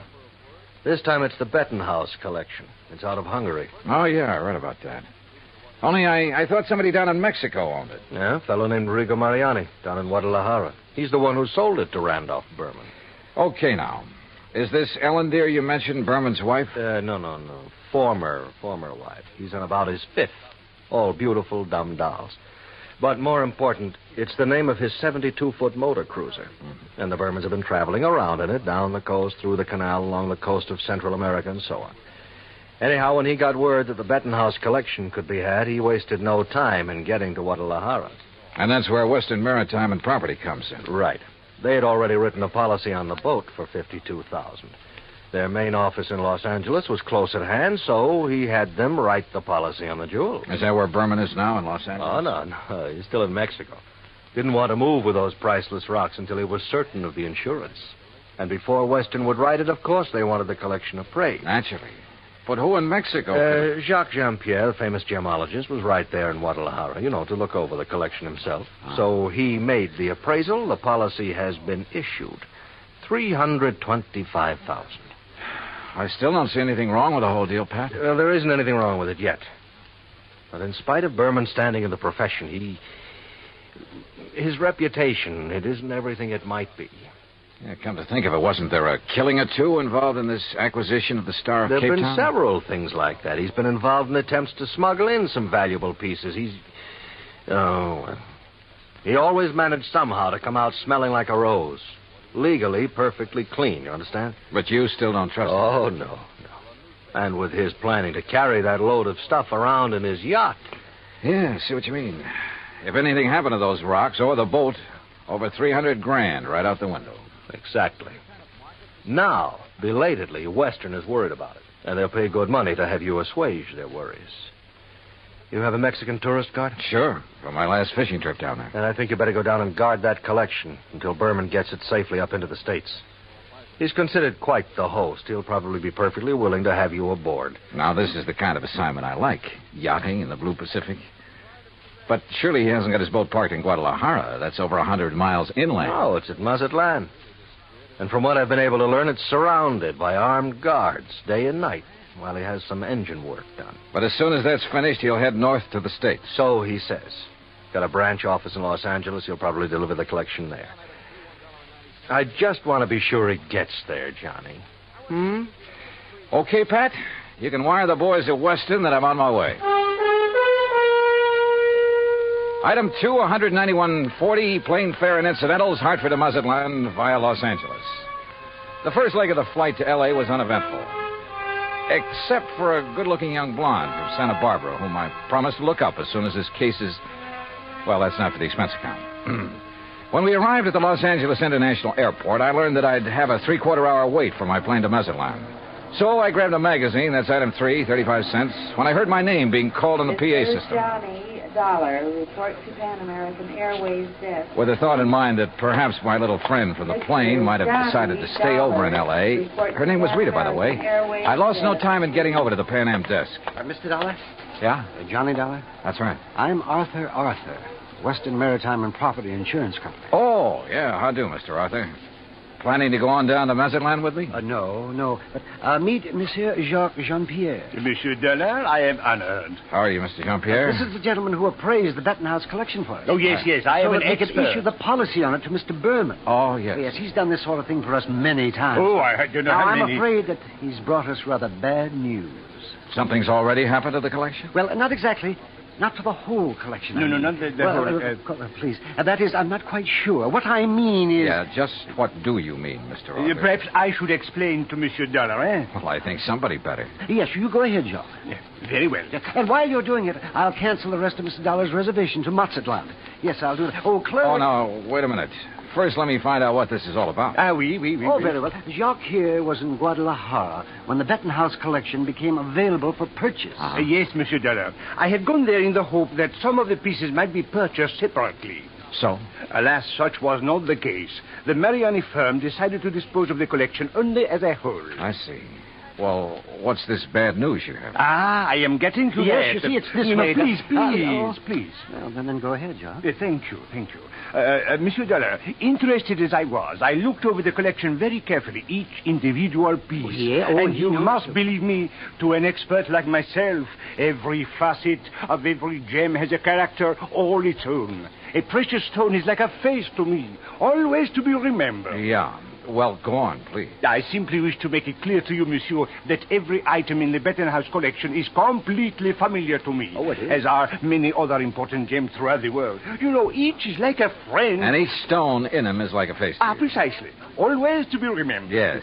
Alors, well, The collection is purchased by Monsieur Randolph Berman. Yes, Mr. Berman. Please.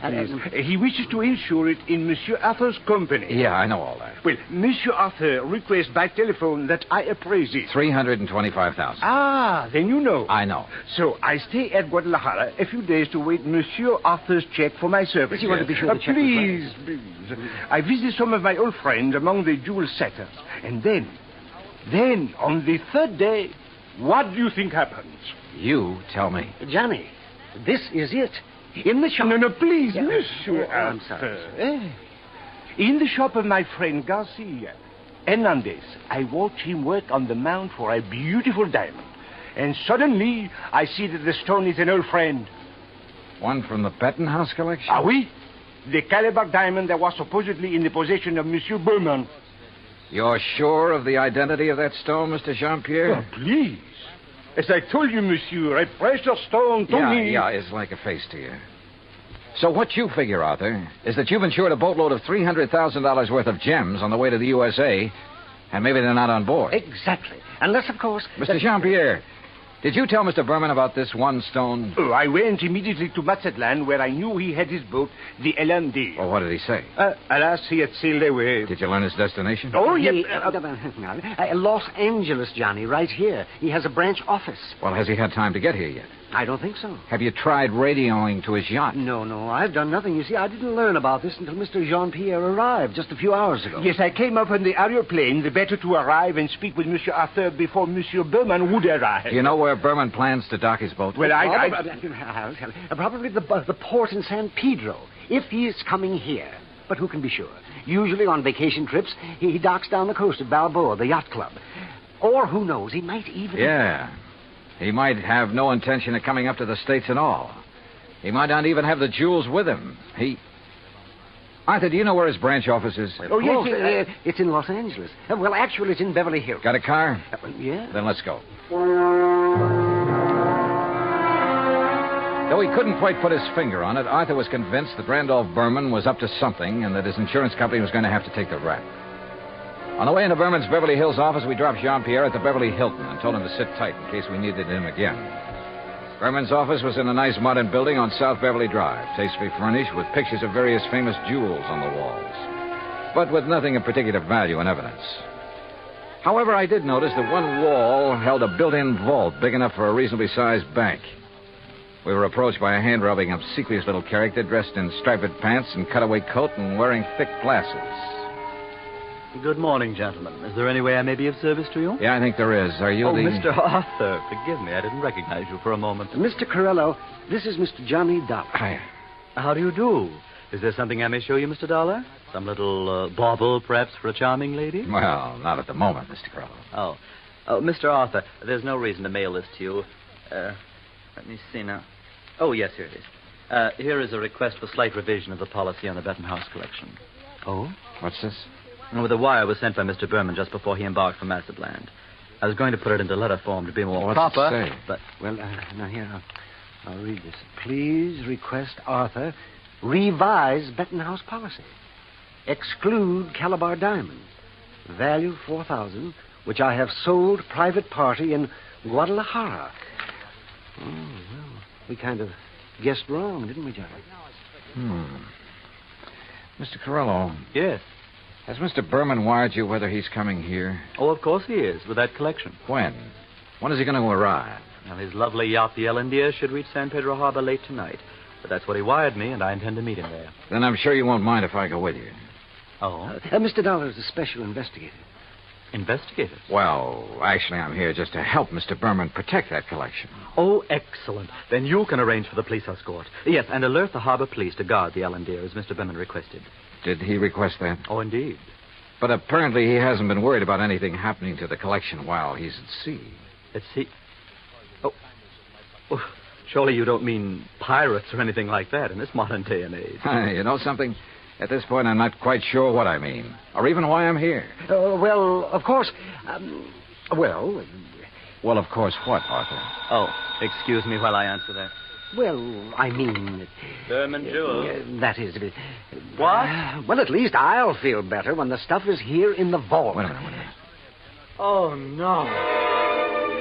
Corello at the phone paled visibly, then gasped and clutched the back of a chair for support as he listened on the phone.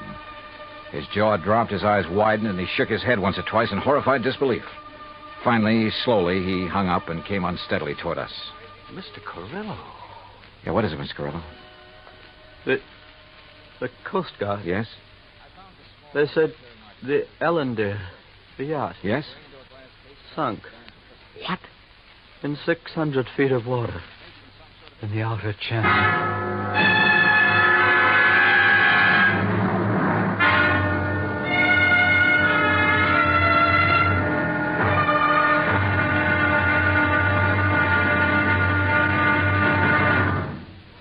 Act Two of yours truly, Johnny Dollar, in just a moment.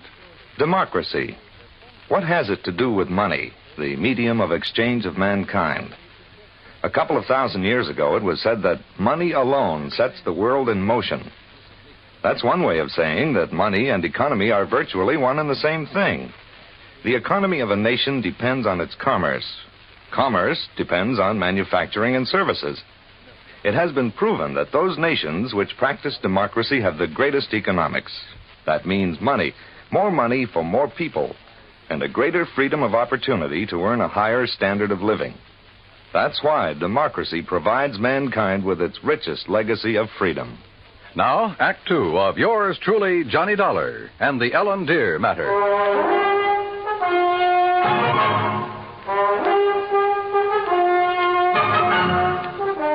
Expense account item 4, $7 even for a fast taxi ride to Coast Guard headquarters in San Pedro, which is really the port of Los Angeles. By dint of elbowing my way in, I got directly to Captain Barney Thorson. Afraid you got only half the story, Mr. Dollar. All I know, Captain, is that the Ellendeer went down in some 600 feet of water in the outer channel. Total loss. That's correct. However, what you don't know is that the passengers, Mr. and Mrs. Berman, and the crew were picked up and brought in here.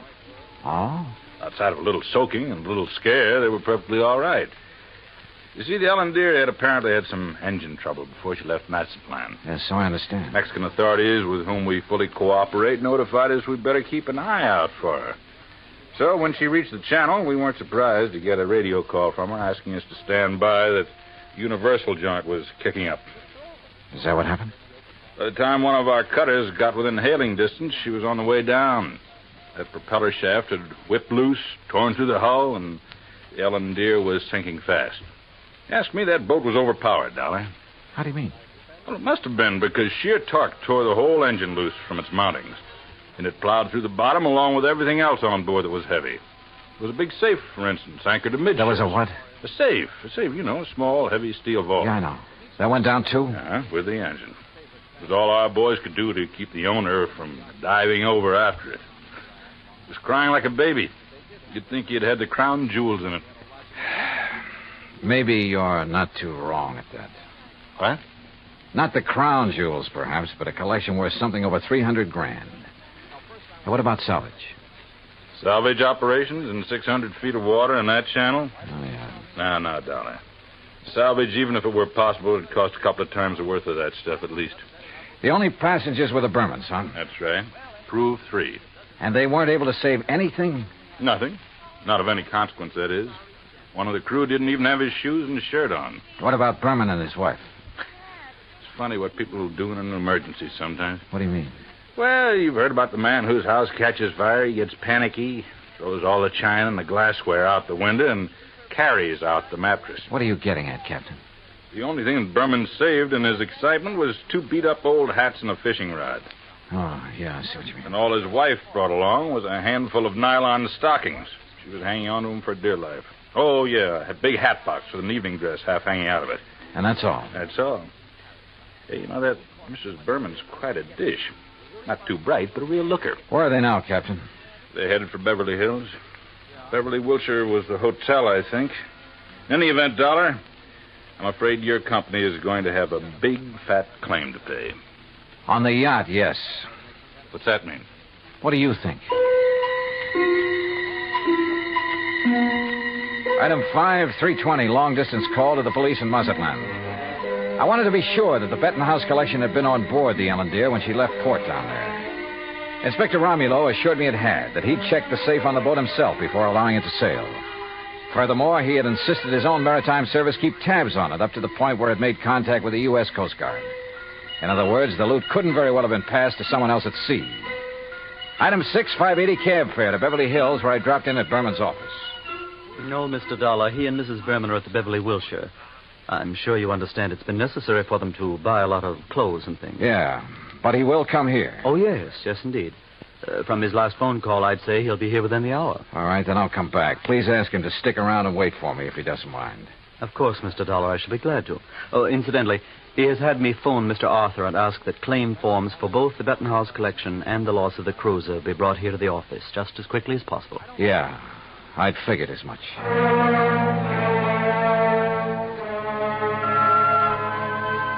Berman wasn't wasting any time. Oh, I know there still wasn't any concrete evidence that Berman was trying to pull a fast one. Ostensibly, the only reason for my trip out here was to watch over that fabulous jewel collection. A lot of good I'd been. He'd lost the collection and his boat, and the company'd have to pay. Then a wild idea hit me. I suddenly remembered something that had happened months ago. Last July, to be exact, when a big passenger liner, the Andrea Doria, had sunk off the Atlantic coast. According to the papers, when the survivors were brought into the port, the usual customs inspection was waived. And it occurred to me at the time that every one of those people could have easily smuggled in anything he could carry or conceal in his clothing. I'm not saying it did happen. I'm sure it didn't. But it could have. And if such an idea occurred to me, why not to a man like Berman, who was already pretty well known for his tricks to evade customs? Item 6, 20 cents, phone call to the Coast Guard and Captain Thorson. Thorson speaking. Johnny Dollar, Captain. Answer me just one question, will you? Sure, what? When you brought them in, were the Bermans required to pass through customs? Well, no, of course not. There'd hardly be any reason to... Thank you very much.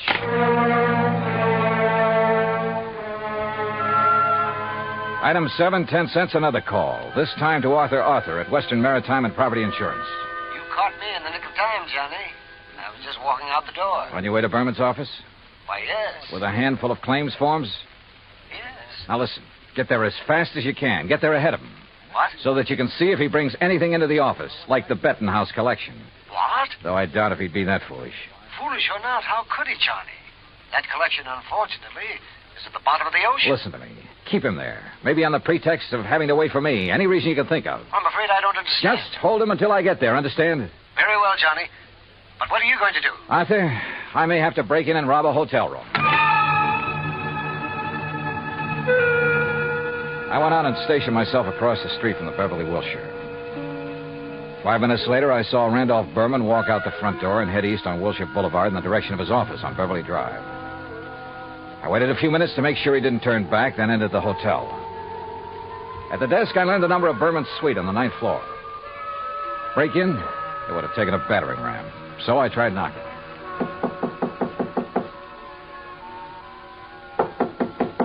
All right. You don't have to bust down the door. What's the matter? You forget your key and... No. Get out of here, buddy. Randy said not to let anybody in. He's out buying us clothes. Oh, he'd tell you to let me in, baby. Hey, who are you? Hernandez sent me up here from Guadalajara. Oh, well, then come in. Oh, you are in? Yeah. Well, have a drink then. No, thanks. A girl's entitled to a couple of drinks after that dousing in the ocean, and you might as well... What about Hernandez? Your husband sold him the wrong stone from that collection. Sold? Oh, he gave it to him. Oh, then you know about it. Oh, sure. So he could make a legit-looking change in the insurance and convince everybody he was on the up and... You sure you're from Hernandez? You kidding? How else would I know about the whole deal? I don't know. Hey, Randy said not to let anybody in here or he'd kill me. Dumb blonde, he called me. You? A smart, beautiful girl like you? Oh, hey, you're okay. My name's Vi. Come on, let's have a drink. No, thanks. Listen, Vi. I've got to get the right stone from that collection, the caliber diamond. Then I'll leave this one I've got in my pocket here. Which one you got? Let me see it. Oh, no. Only Mr. Berman. And only when he gives me the caliber. Well, which one you got there, huh? Well, never mind. I'll show it to Mr. Berman. I just want to see it. Not until I get the caliber from the collection. So, if he isn't here, if he's taken it to the office, I'll just... You think he's crazy? Let everybody know he... Let me see the one you have, huh? Oh, look, I just told you. Anyway, how do I know I can trust you? I didn't even see you in Guadalajara. Oh, now you sound like Randy. Dumb blonde, he said. Keep the door locked. But I let the bellboy in with the drinks, and I let you in, didn't I? Well, let me see the one you got. Will you, if I get you the other one? From the hat box that didn't have to go through customs? How did you know? Hey, you're a cutie. I bet you read about the Andrew Dorsey, just like Randy did. Come on, now let's have Where's a look. the hat box, Vi? Now, wait a minute. Maybe I am dumb. Who did you say you are? Where's the hat box? No, I won't tell you. You get out of here. Now, without the collection, Vi. No, you can't. Randy would kill me. He'd kill me if he even knew I let you in here. Who are you? Johnny Dollar, insurance investigator. Oh, please, Johnny, get out of here. The stuff in the bedroom? You can't go in there. I mean it. He'd kill me. Sorry, but that's your worry. Oh, no. Stop it or I'll scratch your eyes out. Now Hey, you get... pull in those claws, baby. No, you... Well, I hate to do this, but... No, help! Oh, yeah, that's right. Get the manager up here. Get the police up here. Police? Oh, no. Oh, yes. Then you'd really be in trouble. You'd be better off if Berman tried to kill you. Now, where's the stuff? It's in the closet, on the floor, in the hat box. Thanks.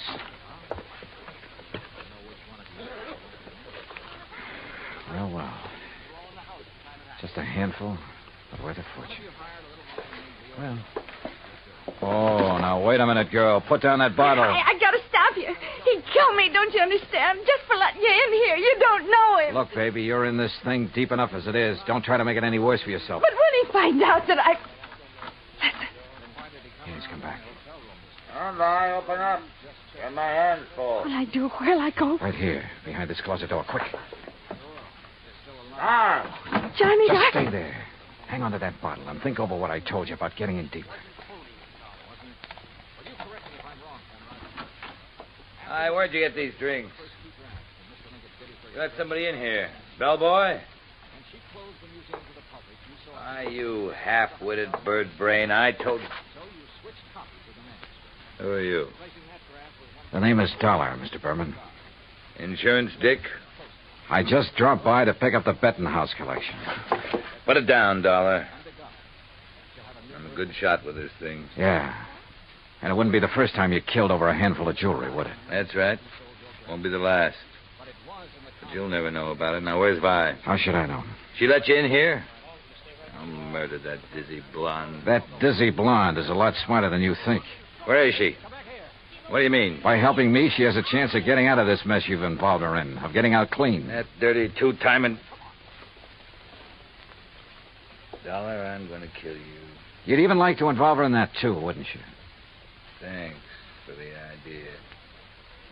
I'll make it look like she killed you. Oh, no, you...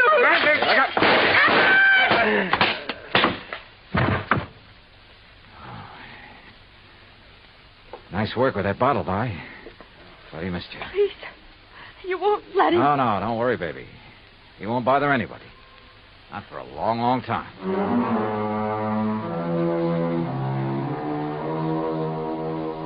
Item 8, $245 even. Incidentals during a couple of days of relaxation under the California sun and transportation back to Hartford.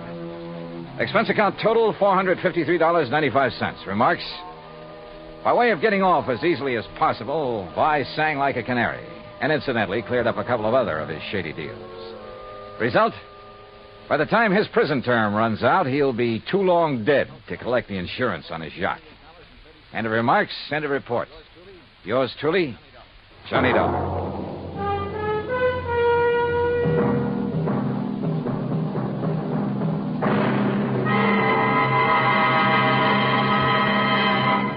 Now, here is our star to tell you about next week's story. Next week, the DeSalle matter. And I promise you a double-barrel thrill in it. Join us, won't you? Yours truly, Johnny Dollar. Yours truly, Johnny Dollar, starring Bob Bailey, originates in Hollywood. It is produced and directed by Jack Johnstone, who also wrote tonight's story. Heard in our cast were Virginia Gregg, Lawrence Dobkin, Howard McNear, Jay Novello, Jack Edwards, Barney Phillips, and Raymond Burr. Musical supervision is by Amerigo Marino. Be sure to join us next week, same time and station, for another exciting story of yours truly, Johnny Dollar. Dan Coverly speaking.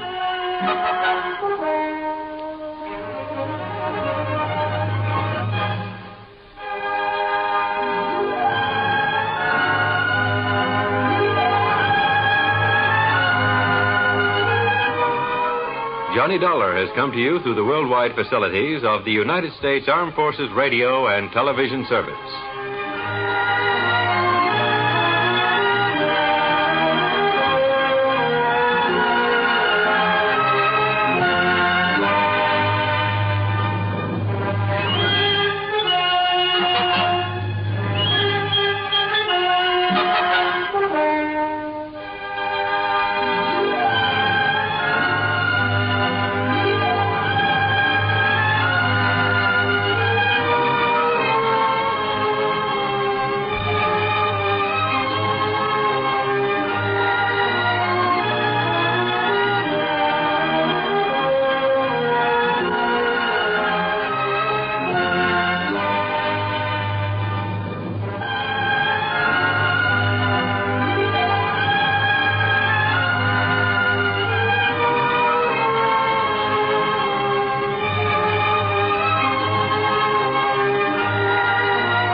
Johnny Dollar. This is the Milford Advertising Agency in Denver, Colorado, Mr. Dollar. Advertising agency? Mr. Horace W. Milford would like to speak with you. Hold on, please. Hello, Dollar. That's right, Mr. Milford. Yes, can you come out here to Denver to see me right away? Well, now, look, sir, if you're interested in buying commercial time on my weekly radio program, you'll have to contact CBS Radio in New York. No, Dollar. This is a purely personal matter that I wish to see you about, that I must see you about. Well, I'm sorry, Mr. Milford, but unless there's insurance involved... Well, yes.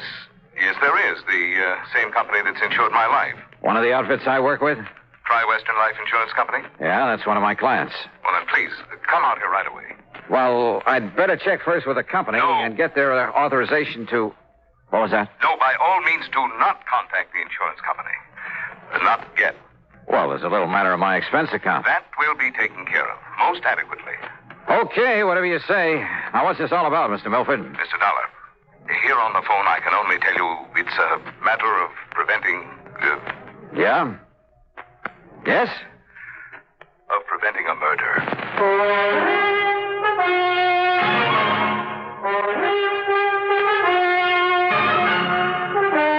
CBS Radio brings you Bob Bailey in the exciting adventures of the man with the action-packed expense account, America's fabulous freelance insurance investigator. Yours truly, Johnny Dollar. And now, Act One of yours truly, Johnny Dollar.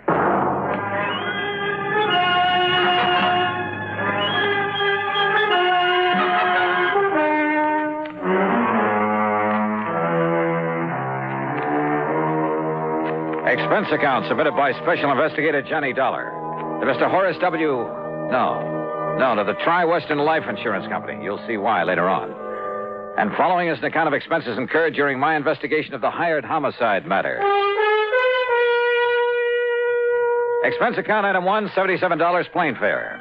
The big mainliner took off from Bradley Field in Hartford at 8:25 p.m. and set me down at Stapleton Field in Denver at the ungodly hour of 3:35 a.m. Item 2, $5 for a cab into the Brown Palace Hotel, where I added some sleep to the few hours I'd had aboard the plane. Breakfast was item 3, $1.50. And then I walked over to the office of the Milford Advertising Agency on California Street. Horace W. Milford was tall, gray-haired, and with a very dignified bearing. He got to the point immediately, and yet in a kind of roundabout way. Mr. Dollar, I must emphasize that this whole thing must be completely confidential. Oh? Well, now that depends. I will pay you well, very well. You sound as though there might be something illegal about whatever it is you want me to do. I can only hope that you can prevent something illegal from happening, something terribly wrong. You mentioned murder. I said prevent a murder. Whose, Mr. Milford? Yours? I'll be as brief as possible, Mr. Dollar. Time is of the essence. But first, you must know some background. Right ahead, sir. Since my wife passed away some years ago, this advertising business and my daughter Claire have been my sole interests in life. How old is Claire? She was 27 on her last... now, listen, please. I'm listening. I built this business by myself. Until 2 years ago, I made all the client contacts, planned the campaigns, wrote the copy. I bought the space and radio time, everything. And then Tony came along. Tony? Anthony Ferringer. He's my son-in-law. And he works for you, Mr. Milford? Out of pity for a young man who seemed to be struggling to make his way in the world, I gave him a job. Oh. And then by way of repaying me, I thought, he brought the Bonar Electronics account to this office. Bonar Electronics Corporation. Yeah, I've heard of them. Pretty big outfit, I understand. It means annual billings of some $2 million to us. That's a sizable advertising account. Now, the point is, well, he told me later, that his means of getting it were somewhat unorthodox. Unethical is a better word. No, how do you mean, sir? He told me that he had something on officers of the Bonar organization, that he'd threatened exposure and ruinous scandal if he weren't permitted to handle their advertising here. Well, now that doesn't seem possible with a big company. Thanks largely to my own efforts and ideas, we have established them as one of the most important companies in their field. Don't ever underestimate the value of advertising, huh? Yes, to the public as well as to the company. Yeah. Well, now, Mr. Once Milford... I took over the account, young Tony was content to sit around, collect his salary and a big commission and do nothing. Nothing, that is, but constantly remind me that he had brought the business here. I see. But, Mr. Dollar, were the account suddenly to go to some other agency, it would ruin me. Oh, how so?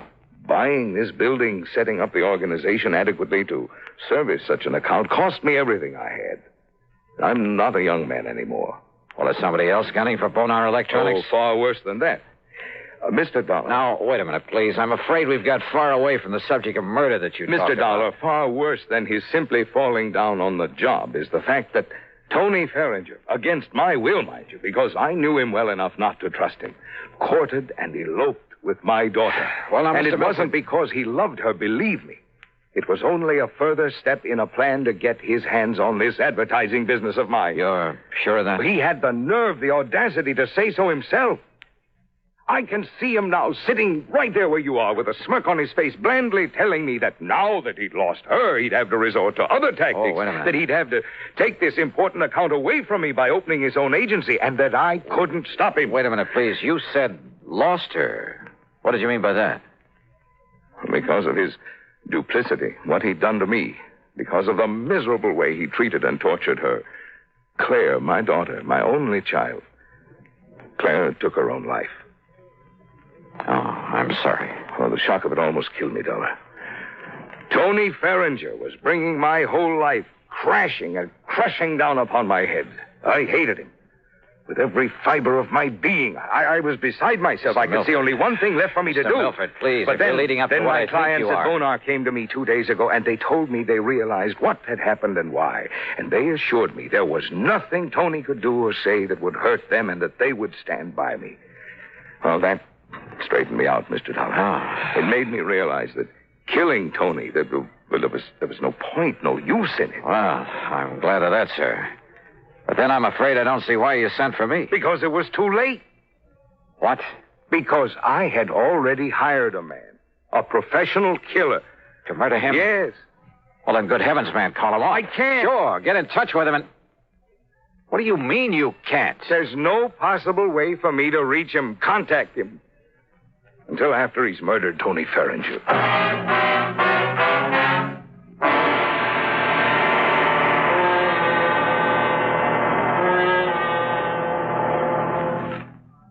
And now, Act Two of yours truly, Johnny Dollar, and the hired homicide matter.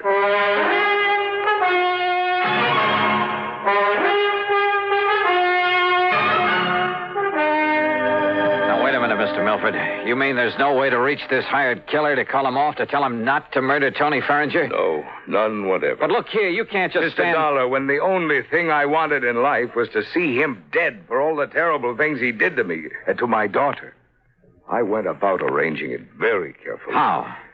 By means I don't need to go into here. I finally established a contact in the underworld here in Denver. Sort of a stool pigeon, I suppose you'd call him. A man named Eric Blinker. Yeah? For a price, Blinker had the killer contact me at my home. Do you know the name of this killer? Well, he only told me that if he felt it necessary to phone me or to contact me in any way before the job was done, he would identify himself as Blackie. Oh, great. Then the only thing you can do is contact this Eric Blinker again. No. Tell him to call off Blackie. Have Blackie get in touch with you. No, Mr. What do you Dollar. mean, no? Eric Blinker's body was found floating down the Platte River yesterday afternoon, just before I called you. Oh, but don't you see, Mr. Dollar? Unless we can somehow contact this Blackie, he'll go ahead with the murder. The murder I arranged. It must not happen. All right, how much do you know about Blackie? What does he look like? I don't know. But you just finished telling me that he called on you to make arrangements for the killing. He came to my home at night. He insisted on talking to me from outside a window where I couldn't see him. I couldn't see him. All right, did you give him any money? $5,000 in cash. Marked? Huh? Marked bills? No. Oh, fine. Well, he said that if any of the money was marked in any way, that he would know about it and that he wouldn't hesitate to kill me. All right. When was he to do the job? He would only say by the end of the week. And this is Friday. This is Friday. And you can't give me anything to go on to find this man, Blackie? Nothing, unless he calls. Well, if that happens, you don't need me. Mr. Milford. Yes? Have you told Tony Ferringer anything of this? Good heavens, Dollar, you don't know the man. Can't you see what would surely happen if I did? He would bleed me for everything I have. Me, accessory to a plot to murder him. Don't you see what that means? Yeah, sure I do. And if you were to call in the police, it would be just as... Oh, yeah, Mr. Milford, you've really stuck your neck in a noose. Somehow you've got to get me out of this. You? What about Tony? Right guy or wrong, he's the one who's going to be killed. Well, I meant stop this thing. I don't want his blood on my hands, not anymore. Somehow you've got to stop this killing. Oh, yeah, sure, great. But how? You got any good ideas? Hey, a phony telegram, something like that. What? Yeah, some kind of a message telling Tony to get out of town. But if it weren't to reach him soon enough, or if he were to disregard it. If you were to go to the police. Oh, I'd sooner kill myself. I might as well. Or contact them, an anonymous warning, maybe. There is only one place from which Tony Ferringer might expect trouble. From me. Mr. Milford. Well... Oh, I don't know. So help me, I don't know. I'm not even sure you deserve help after what you've done. I beg you, Mr. Dollar. Hey, you told me on the phone there's insurance involved in all this. Well, when he first came with me, Tony had his life insured. He named some distant relative as the beneficiary. Through Tri-Western Life? Yes. But he didn't even name Claire in it when he married her. Yeah, well, that's beside the point now. Do you have an idea, Mr. Dollar? Is some way... No. I was just thinking it's not only your neck I've got to look out for now, but I got to keep the insurance company from having to pay off on Tony. Well, you could watch over him. Oh, yeah, sure. Sit on his lap for 24 hours a day without his knowing it? Where is he now? I don't know. Well, where does he live? Well, then you will watch over him. We'll see. Scribble down his address and phone number for me. Oh, yes, of course. He lives at 425. Now, what does he look like? About the same height and weight that you are. Here. My good. 425. But his hair and complexion are somewhat different. Tony! That's right, Papa. And who are you, mister? I take it you're Tony Farringer. That's right. Oh, Tony. Oh, listen, you old fool. I just found out you spoiled my chances of starting my own agency. That you can't bone our electronics into staying with you. No, it's because you lied to me about the way you got us that account. Oh, but so Tony, you finally caught on. Tony, will you listen to me? You listen to me. I'm not going to let you get away with this. Please, Tony. Or maybe you will. Maybe I can't stop you. But believe me, you're going to pay me plenty. Tony, will you How? please Why? listen I haven't to me? figured it out yet. But you'll pay me, Papa. Just remember that. Wait. Oh, dear. I don't know. I don't know what to do. Just keep your shirt on, Mr. Milford. Yeah. What? Yeah. And wish me luck.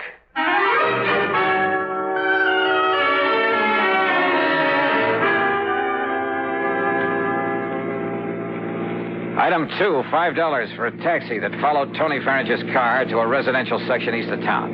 And sure enough, he pulled up in front of his own home. Maybe the crazy idea that I'd suddenly got back there in the office would work.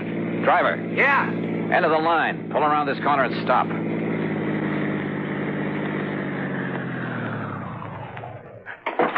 All right, here's a 5 spot. Stick around for a while.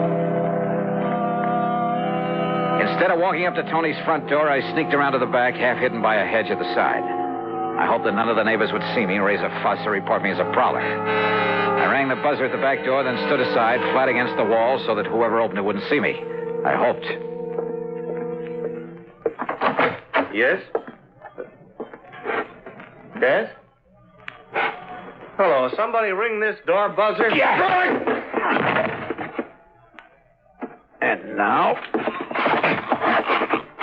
if the rest of this wild plan works out, in you go, Tony.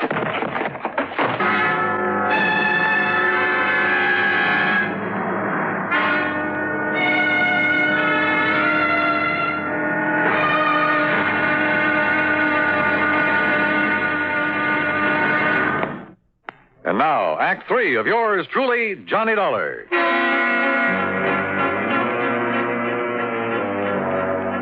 After wasting some fine Scotch whiskey, pouring it on Tony Farringer's clothes, item 3 was another 5 to the cabbie for helping me haul my apparently drunken friend to a cheap rooming house over on the other side of town. A place run by a frowsy old dame who called herself Ma Letcher. Sure, mister. Just carry him up and let him sleep it off in this room here at the top of the stairs. Here, I'll open it up for you. Yeah, thanks. Only you ask me. Somebody must have hit him with a bottle. Here you are. Well, you can lay him onto the bed. This room will cost you $1.50, though. All right, here's a 5 spot. Well, thanks. Well, who'll I tell him? And here's another for telling him a taxi driver brought him in here. Somebody you never saw before. Oh, don't worry. I know how to keep my mouth shut when I get paid for it. Paid good, that is. Okay, I'll make it 10 here. Well, mister, you ain't got a worry in the world. Want to bet?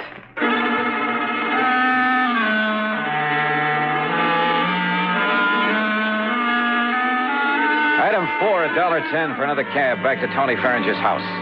Again, hoping none of the neighbors would see me, I let myself in the back door with a key I'd taken out of his pocket. I figured all I could do now was sit around and wait until the killer showed up. But as I walked through the doorway into the living room... Just hold it. And don't turn around, mister. Hands up high. Blackie? That's right, Blackie. Well, carrying a gun, huh? No, don't turn around. Just walk over to that bench now and sit down. The piano bench. There, in front of you. Now, look, if you think I'm Tony Farringer... Sit down. Now, keep facing that way. Well, I suppose I haven't got much choice. I know you're not Tony, but you know who I am. That means you know what I was hired for. That means you know too much. All right, now listen, Blackie. Face front. I was afraid Eric Blinker might talk, but I didn't dump him in the river soon enough. And listen. I'm listening. You think I won't get Tony? Well, you're wrong. I saw you take him into that crummy rooming house. I saw what you did to him, too. He won't be moving out of there for a while. That means I have plenty of time. Hey, Blackie, So, listen. mister, I hate to do a killing without getting paid for it. But as long as you know so much, well, I'm afraid you don't give me much choice, do you? Are you talking for your own amusement? I'm giving you a chance to say your prayers, if you still know how. Hey, Blackie, look, Face we can... front. Well, what difference does it make? What? If I should see you, I mean. If you're going to kill me... Let's just say I prefer it this way. Are you ready? Are you kidding? You think you're going to get away with this? I'm absolutely sure of it. And I asked you, Do you think I'd come here looking for you without taking precautions? I think you've said enough. Now, do you feel this gun in the back of your head? I could tell by his voice Well, that he it's the stood last directly behind me. I It'll put be my right quick, heel Dave. tightly against the leg of the piano Not even bench. any noise because of the And then as I felt the cold muzzle of his Ready, gun mister? against the back of my head, I suddenly Are you ready dropped to the now? floor, kicking the bench against his legs.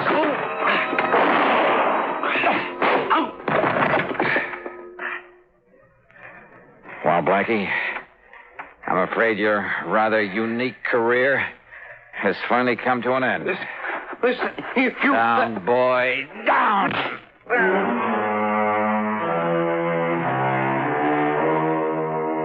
Nailing Blackie for the murder of Eric the Stoolie made it easy for me to keep Mr. Milford out of the picture completely. Nor did Blackie talk. Some code in the underworld, I guess. As for the expense account, well, in view of the fee that was handed to me, you can forget it. Tony Farringer, incidentally, never did quite know what happened to him. Now, will somebody please give me a nice, clean case to work on? Yours truly, Johnny Dollar.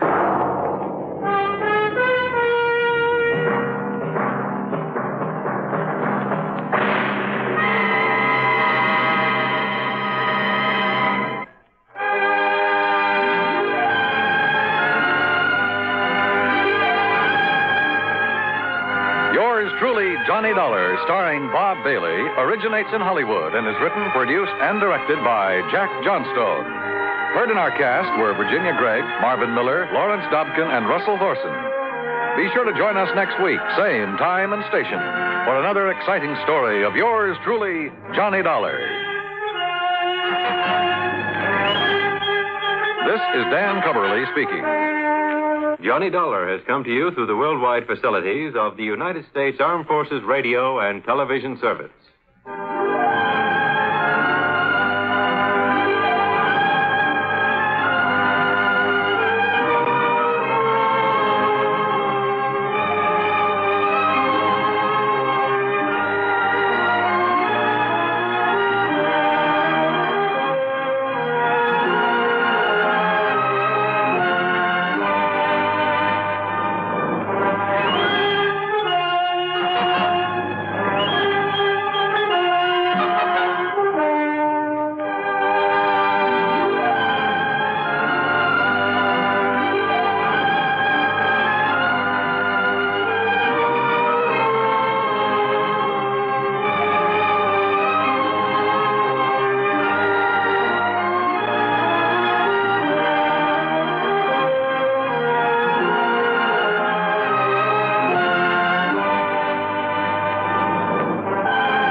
Johnny Dollar. Johnny, this is George Reed. Well, nice to hear from you, George. Especially when I have no assignment. That's fine. What's fine about it? No expense account to pad means how do I keep the wolf from the door?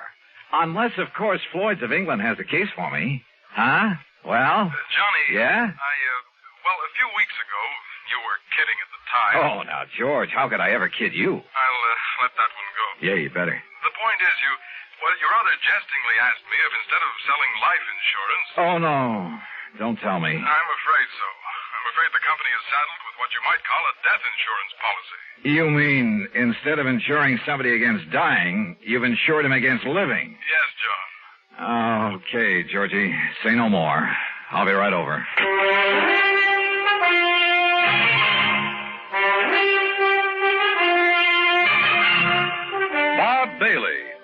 exciting adventures of the man with the action-packed expense account, America's fabulous freelance insurance investigator. Yours truly, Johnny Dollar. Act one of yours truly, Johnny Dollar.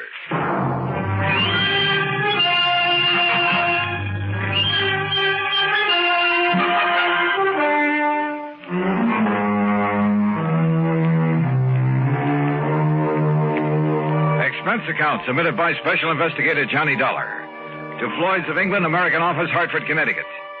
Following is an account of expenses incurred during my investigation of the Hope to Die matter.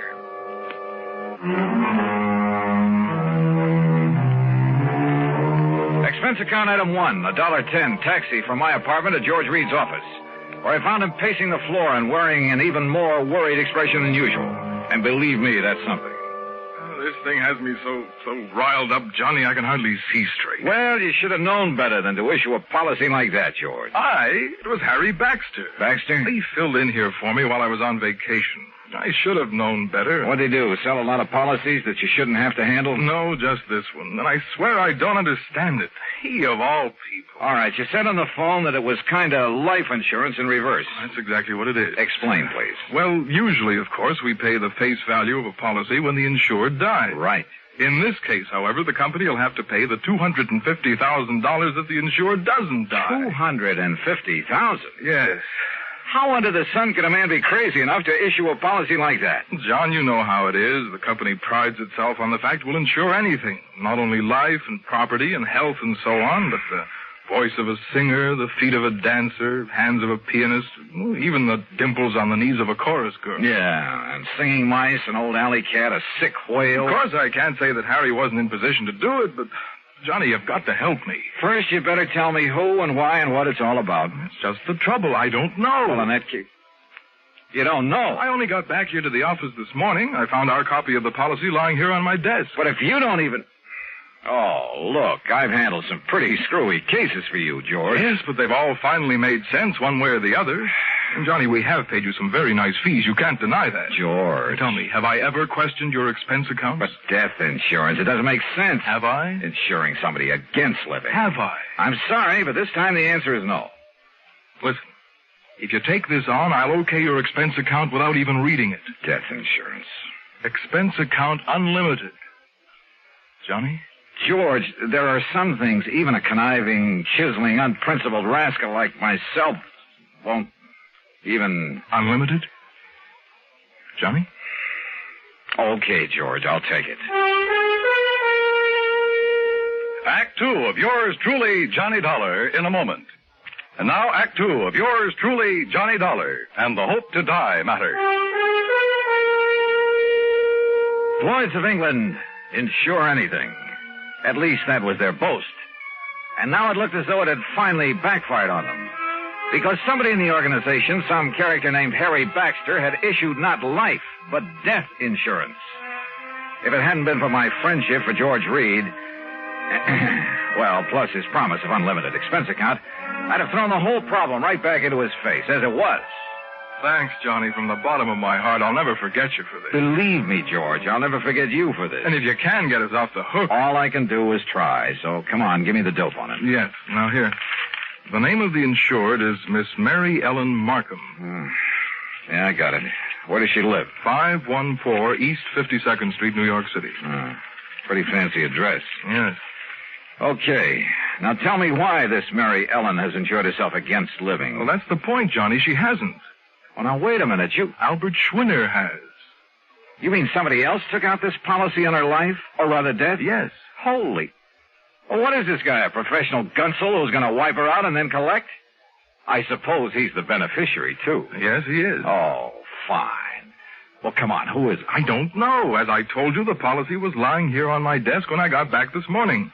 I do know this much about him. It's Dr. Albert Schwinner. Doctor? What kind? Well, those are the things you've got to find out. Who he is, what he is, why he's bought insurance against this woman's living beyond November 10th. The 10th? Well, that's only a few days from now. Oh, George, this gets worse and worse. Oh, if only Harry Baxter hadn't issued that policy. But he has. Oh, boy, you sure picked a dilly to fill in for you while you were away. Picked him? What else could I do? After all, he never did anything like this before. You've known him before? Are you serious? Of course I have. Why, Harry Baxter... All right, now look. Time's a-wasting and we haven't got much of it.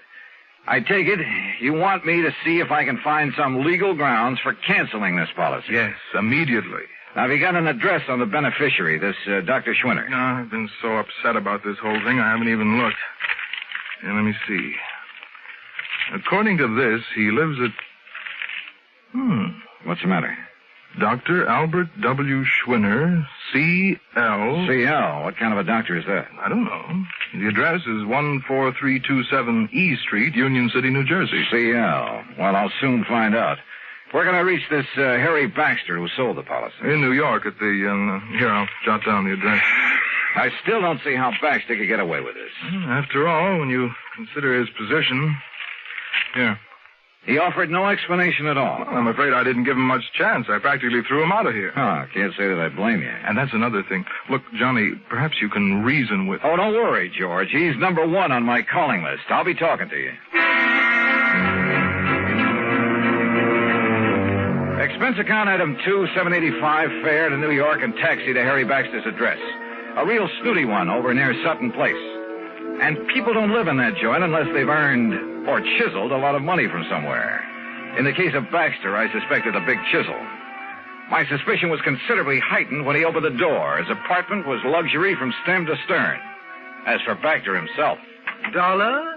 Well, of course, old boy. I've heard a great deal about you from my dear friend and colleague, George Reed. Dear friend, huh? Well, you say that as though you doubted it. Oh, I know, that filling in for him while he was away. Well, I really should have done better for the old thing, but I've had so many social obligations to meet these past few months, and after all, one must keep up with those things. Oh, I'm sure one must. Well, I did sell one policy, you know, a real dilly. Oh, that's the understatement of the week. I suppose I can't really blame him for being a bit excited about it, but he gave me no chance to explain why I issued the policy. Why did you? Oh, now, really. Well? Well, I made it very clear to George that I would tell him when he calms down enough to be reasonable. Really, Mr. Dollar, he was in quite a tizzy. Brother, he still is. That's why he sent for me. Well, when he calms down, he'll be sorry he bothered you. Suppose you tell me why you issued that policy. You? No. What? No, I'll tell George when he's ready and when I'm ready. Oh, now, just a minute. And you may tell George I said exactly that. Goodbye, Dollar. You'll tell me, Baxter, right now. I'll do nothing of the sort. And what's more, since my plane for Europe is leaving shortly, I have no time to... Would you kindly remove your foot from the door? Not until I get an answer from you. Now start talking. If you can show some legal cause... Legal cause? Furthermore, your behavior at the moment constitutes trespass, illegal entry, call it what you like. And believe me, unless you leave here immediately, I shan't hesitate to ring up the police. All right. Now look, just tell me one thing. I might. What? What is your connection with the beneficiary of this policy? Dr. Schwinner. That's right, Albert Schwinner. But Albert happens to be a very close personal friend. Oh, I might have guessed as much.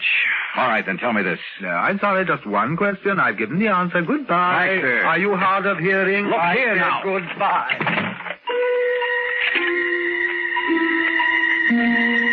Well, there was no point in trying to batter down the door of Harry Baxter's apartment, so I left. Downstairs in the lobby, I put in a phone call. That's item 3.55 cents to George Reed's office in Hartford. I'm sorry, Mr. Dollar, but he seems to have stepped out for a few minutes. Oh, well, then please tell him when he gets back that I want a complete rundown on Harry Baxter. Well, that shouldn't be difficult. Right. Having hired him, George shouldn't have much trouble getting that for me. Well, that isn't what I meant, Mr. Dollar. As a matter of fact, I think I can tell you just Now, let George do it. I'll call him back. Item 4, 65 cents taxi to Mary Ellen Markham's apartment on East 52nd Street. A uniformed nurse met me at the door, told me I could stay with Miss Markham only a very short time, then led me into the bedroom. And there, carefully propped up in bed, lay a pale, wan, tired woman who looked to be 65 or 70. The room was full of flowers. You may leave us. Pascal, I'll ring when I need you. Yes, Miss Markham. Sit down, Mr. Dollar. Thank you. I'm sorry I won't be able to speak with you very long. But as you can see... Yes, I can, of course. I'll get right to the point. You must know, I'm sure, that someone has just taken out a policy on your... Well, an insurance policy on you. Yes. This is so smart. And so helpful with Harry Baxter. Oh. You see, I am suffering from a rare, incurable disease of the blood. I'm sorry. I don't have long to live. A few days, perhaps. A few weeks at the most. Excuse me. This is such an effort. Well, you're getting the best of care, I trust. Yes. It's the very best. Now, what do you wish to know?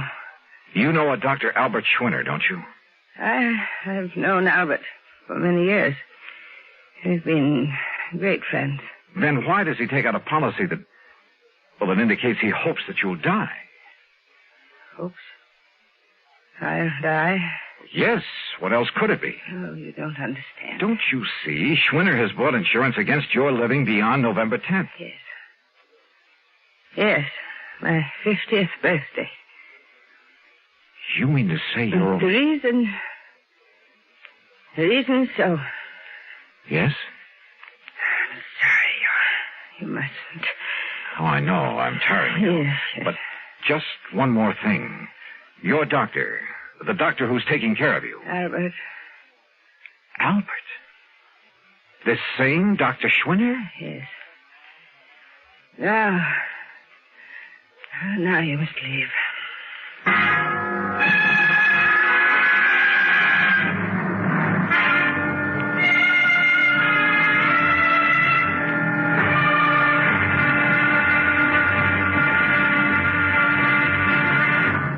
Act 3 of yours truly, Johnny Dollar, in a moment. Now, Act 3 of yours truly, Johnny Dollar, and the Hope to Die matter. The little that Mary Ellen Markham had been able to tell me left me more puzzled than ever. I've never been given such a runaround of my life, deliberate or otherwise. But I didn't dare tax her strength further, so I left. Item 5, another 55 cents for another call to George Reed in Hartford. This time he was in. Yes, Johnny, I must confess I'm calmed down a bit, but the first shock of learning that Mr. Baxter had issued that seemingly absurd policy... What do you mean, seemingly absurd? George's whole thing has me in a tizzy now, a double-barreled one. Well, I tried to call Mr. Baxter a few minutes ago, but got no answer. I wanted to apologize, of course. Apologize? Well, after all, since he's chairman of the board... Chairman of what board? The company, this company. What? I tried to tell you that this morning, but you didn't give me a chance. Harry Baxter is also the majority stockholder. Oh, brother. In any event, as I'm sure you can see, he must have had some good reason for that policy, and as soon as I can get him by phone... You won't. What? He just left for Europe. Where? I don't know, and right now I don't care. But if I can't contact him, Johnny, I don't dare cancel this policy until I've talked to him. And if Miss Markham should die before the 10th... Yeah, 250 G's. You've got to carry on. Would you like to tell me how? If Mary Ellen Markham dies on or before November 10th, Floyd's of England pays Dr. Albert Schwinner $250,000 on a policy taken out by him. And he is her doctor with her life in his hands. And if there isn't something wrong with that setup, expense account item 6, $8 for a taxi to Schwinner's address in Union City, New Jersey. And there at last I learned what the CL meant behind his name. It was an abbreviation, for this was the Albert Schwinner Clinic, devoted to the study of rare diseases of the blood. But Schwinner wasn't there. He'd gone to New York to see Miss Markham. Item 7, $10 even for a fast taxi ride back there to Manhattan. As the nurse led me into the unfortunate woman's apartment, he was just coming out of the bedroom door. Oh, Dr. Schwinner, this is Mr. Johnny Dollar. Oh, Mr. Dollar, Harry Baxter told me I might expect you. Oh, he did, huh? Yes, he phoned me just before his plane took off for Europe. Pretty smart. You're an insurance investigator, aren't you? That is right. Oh, you may go in to see Miss Markham now, Mrs. Haskell. Very well, Doctor. How is Miss Markham, Doctor? Much better, thank God. Oh, why do you say that? What? If she dies before this week is out, you stand to collect a cool $250,000, don't you? I? No, the clinic. Isn't that the same thing? Hardly. Sit down, Mr. Dollar. Now, you're concerned about the rather unorthodox insurance policy that Mr. Baxter issued. I certainly am. I think you better let me tell you the reason for it. I think you'd better. At the onset of her illness some 15 years ago, the best doctors in the country gave her 5 years to live at the most. And that's when you came into the picture? Yes. Because of the devotion, the concentration of all our efforts to this one field of medicine, the clinic was able for the first time to give her hope. Her hope was justified. We have given her years of life. But now, wait a minute, Doctor. She told us then that if she could be helped to live until she was 50... And that'll be on the 10th? Yes. That would prove beyond the shadow of a doubt that our methods, our practices were right, that we could prolong and possibly ultimately save not only her own, but thousands, perhaps millions of lives. Therefore, she agreed that if she reached 50, she would make an outright gift of $250,000 to the clinic and its work. Money which is much needed, by the way. But then it began to look as though she might never reach 50. Yes. And she suggested this unusual insurance policy on her death rather than on her life. I see. But why Harry Baxter, chairman of the board of the insurance company, its biggest stockholder, whatever? I don't get it. Baxter's own mother died of the same disease, Mr. Dollar. Oh. Of course. Then he knew how necessary this money is to the clinic. Yes. And let's face it, Baxter is something of an eccentric. And that's the reason he chose this offbeat way to make sure you'd get the financial help you need. Exactly. Then, if I try to get this policy canceled... A great many lives in the future may depend on its remaining in force. Of course, if you feel it your duty... Doctor, my duty as I see it is to do just exactly nothing.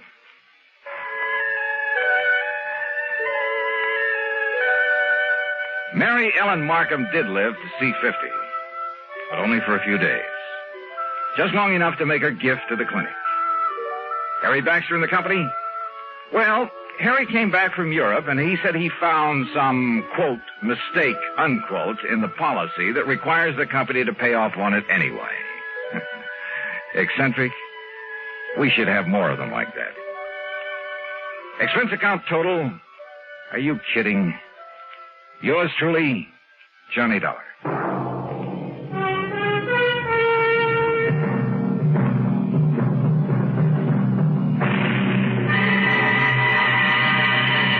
Savings Deposits Program.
From Hollywood, it's time now for...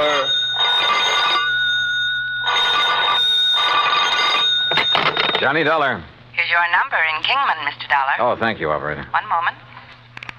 Jake Kessler. Johnny Dollar, Jake. So you found out I was right. You left our fair state of Arizona and gone back to Hartford. Wrong. Huh? You mean you're still at Lake Mojave Resort? I sure am. Then I'm still betting that you haven't found anything to indicate Elmer Hobbs' death wasn't accidental drowning. Jake. So your expenses will have to come right out of your own pocket instead of the company. Listen. As for that crow you talked about eating, how do you want it cooked? Listen, will you? What? Have you mailed in the insurance claim yet? Oh, I was just about to run it over to the post office when your call came in. Tear it up. What? Because, Jake, Elmer Hobbs was murdered.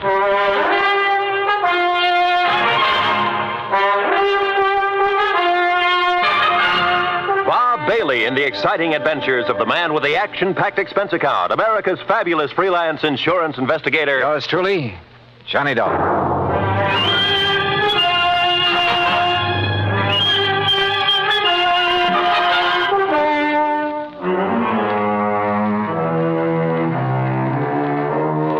Expense account submitted by Special Investigator Johnny Dollar to the Greater Southwest Insurance and Liability Company, Kingman, Arizona office. Following is an account of expenses incurred during my further investigation of the Mojave Red matter.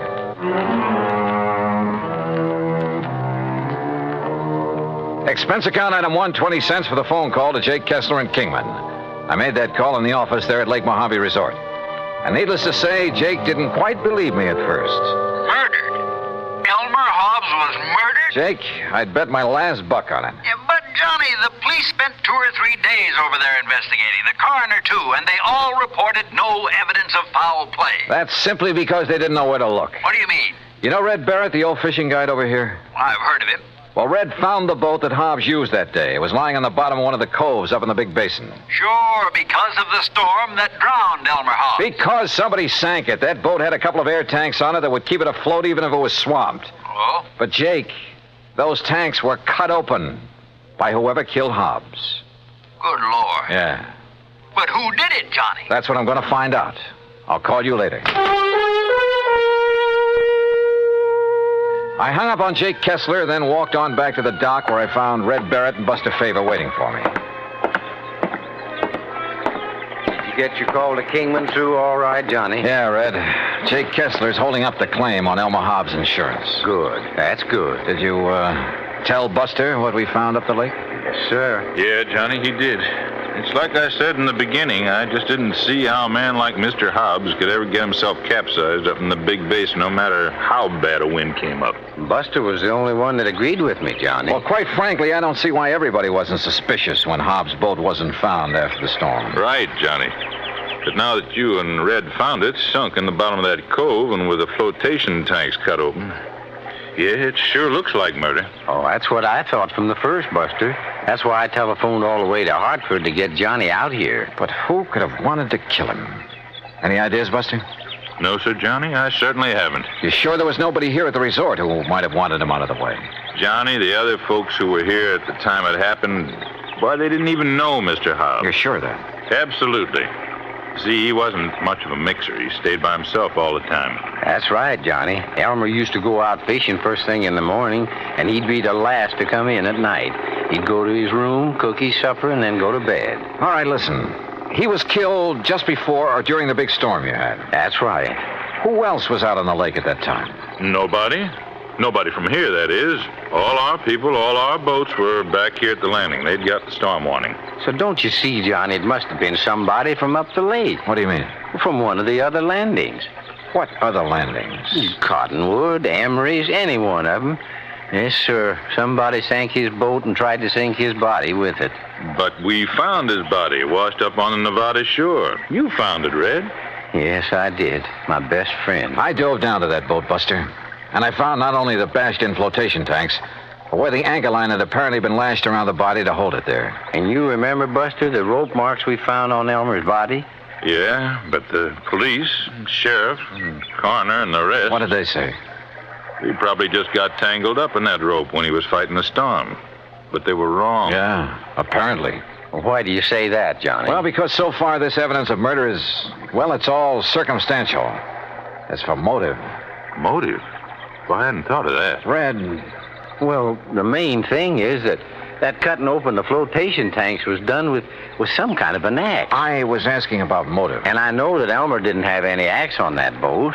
Did you find the axe, Johnny? No. Now, Red. I'll tell you what he had in his boat, beside his clothes, I mean. Well, let's cover this motive thing. He had the anchor, of course. That went with the boat. Red. He had a nice new Silaflex rod with a Mitchell 300 on it. Yeah, but now look. He had a long-handled net that he'd picked up somewhere in L.A., and an old beat-up McKinney tackle box full of plugs and spoons and a fish stringer. And that was all, Johnny. No axe. That was all he had. Red, that bush you're beating around is getting pretty big. Well, Johnny, I don't know what you mean. Well, I asked you about possible motive, and so far all you've done is evade the question. Now, why should I do that? Well, that's what I want to find out. Well, now, Johnny... Do you know of anyone who might have wanted Mr. Hobbs dead? You say you knew him pretty well. And I did, yes, sir. Well? No, sir. No, sir, I certainly don't. You're sure? Why, Elmer... Well, nobody could want to kill a fine man like him, Johnny. He was one of my best friends. Yeah. At least while ever he was here, I mean. I never knew anything about him in L.A., I mean. He was in business back there, I understand. That's right, with a man he called Stu Manley. Wait a minute. What is it, Johnny? I'm going back to the office and call Jake Kessler again. Yes, sir. Elmer was my best friend. Come on up to the office with me, Buster. Well, you can use the phone here on the dock, Johnny. No. Come on. Red, we'll see you later. I'll be here, sir. You look like you just got hit with an idea, Johnny. Yeah, and I'm afraid it isn't a very pretty one. Oh? Morning, What is it, Buster. Johnny? Any of the early fishermen come in yet? Oh, yes, sir, Mr. Carson, and they picked up some nice bass up above the power line crossing. Good. I was thinking of going up that way myself. Yeah, well, good luck. Now, what were you going to say, Johnny? Were Red and Mr. Hobbs such really good friends? Well, they were always together when he came here. Of course, they were always fighting like cats and dogs over some silly thing or other, but didn't mean it. Oh, now, wait a minute, Johnny. Was Red alone when he found Hobbs' body? Yeah, he was, and he brought it back here. But now, look. There weren't any other boats up the lake? Yeah, there were, but Red was searching that particular part of the shore alone. But surely you don't Jake think... Kessler told me something about Hobbs' insurance policy, but not quite enough. Johnny, listen. Come on, let's get to that phone.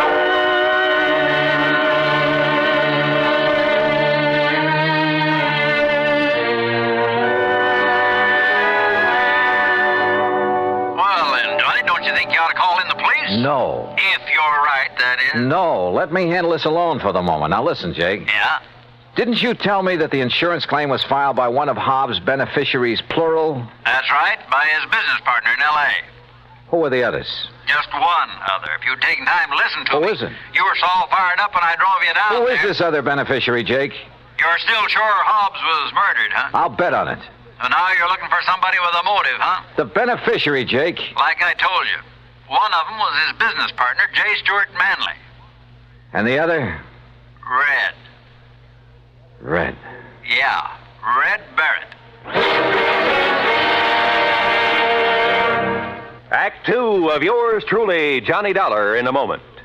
Our flag now numbers 50 stars. And behind each star there stands yet another flag representing one of the 50 states. Illinois' state flag uses many of the symbols of our nation's great seal. The eagle, the symbol of our national strength, rests on a shield representing the states, indicating that the states and the nation are bound together, for in unity there is strength. The arrows in the eagle's talon indicate military preparedness, and in his beak is a scroll which reads, State Sovereignty, National Union. A reminder of the greatness of the state of Illinois and its pride in being a member of the United States of America. Illinois' state flag, the flag of the 21st state to enter the Union, was adopted on July 6, 1915. And now, Act 2 of yours truly, Johnny Dollar, and the Mojave Red sequel.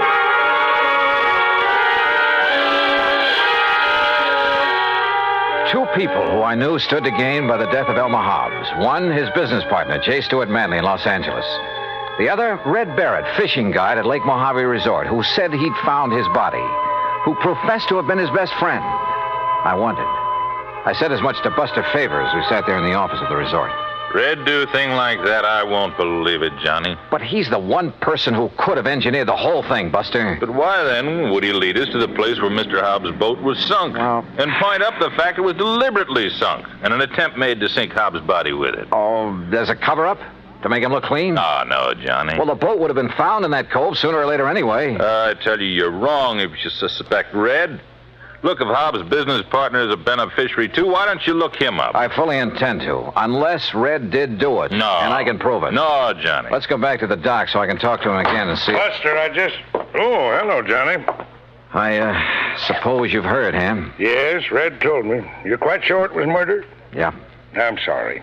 Listen, Buster. Yeah. Look, Ham, as manager of this resort, you know Red pretty well. I sometimes wonder. That's what I came up here to ask you about, Buster. Huh?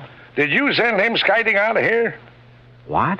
We just left him down at the dock. You mean you didn't see him tearing out of here in the pickup truck a few minutes ago? What? Ham. Red? Where'd he go? I don't know, but he certainly left in a hurry. Johnny. Yeah. No, I still can't believe it. What are you boys talking about? Nothing. Ham, is there a car around here I can use? Oh, sure. Take mine. There are the keys. Thanks. Now, look. Incidentally, Buster, I was poking around where Red kept his fishing tackle trying to find that rig he borrowed from me last week. What did you find, Ham? Well, I thought Buster might know where the old coot got hold of that new spinning outfit.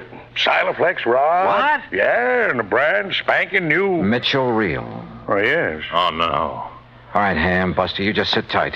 If Red comes back here before I do... Comes back? Yeah, say nothing to him about what we've learned. Just keep him here and tell him I'll return to talk with him later. Nothing else. But, Johnny... No, do as I say. Look, boys, what's going on I'll here? see you later. Well, now, Johnny... Red was one of Elmer Hobbs' beneficiaries. He was the one who'd found the body. He had the fishing tackle that had belonged to Hobbs. And when it was discovered by Ham Pratt, he'd left in a hurry. All pretty incriminating. Which is not why I took off in Ham's car. West on 77, south on 95, and west again on 66. Item 4, $1 even for a sandwich and a Coke and Barstow. Item 5, $4.80 for a tank full of gas at the sign of the Flying Red Horse. Then westward again. And always with an eye out for Red in the old pickup truck. Finally, as the sun was disappearing over the edge of the Pacific, I pulled into Los Angeles. The real estate office of Manley and Hobbs was closed. A directory at the nearest phone booth gave me J. Stuart Manley's home address. 1308 Pandora Avenue in the residential section called Westwood. The neat white stucco house was dark, the garage empty. I let myself in through a back door by slipping the lock with the aid of one of my business cards. It was hard to see inside, but I didn't want to turn on any lights. And that was a mistake. Because as I quietly rounded a corner and started toward the den, I guessed wrong. Somebody was at home, was in that den behind the now closed door. And that somebody knew that I was in the house. There was only one thing to do, try to bull my way through. Well, Mr. Manley, you're just... Oh, you killer! Wait a minute. Oh.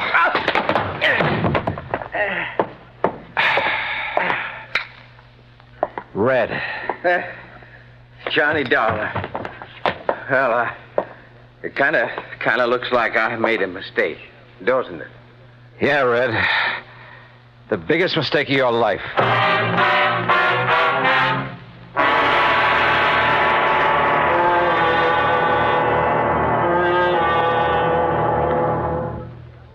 Act 3 of yours truly, Johnny Dollar, in a moment.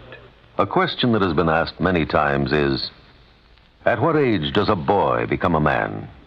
It isn't when he reaches the age of 21, but when the qualities of grit and determination within him make him face up to the responsibilities of a job to be done, no matter what the difficulties. On May 21st, 1862, during the Civil War battle at Corinth, Mississippi, William H. Horsfall was serving as a drummer with Company G of the 1st Kentucky Infantry. During the furious and deadly engagement, he saw his captain fall wounded between the lines. Although, as a non-combatant, Horsfall was supposed to stay out of the range of fire, he rushed bravely forward at the risk of his own life to aid his wounded captain. Ignoring the fact that they were in the midst of a continuing and deadly hail of fire from both sides, the courageous drummer dragged the wounded officer to a place of safety, thereby saving his life. Later on, Horsfall grabbed a gun and some ammunition and went into the fight. But his commanding officer finally sent him to the rear, recommended him for the Medal of Honor, and gave him a furlough. Gallant as the drummer's valorous actions were, the officer felt that 14-year-old William Horsfall was still too young for battle. But Horsfall's personal code had already proved him a man. And now, Act 3 of yours truly, Johnny Dollar, and the Mojave Red sequel.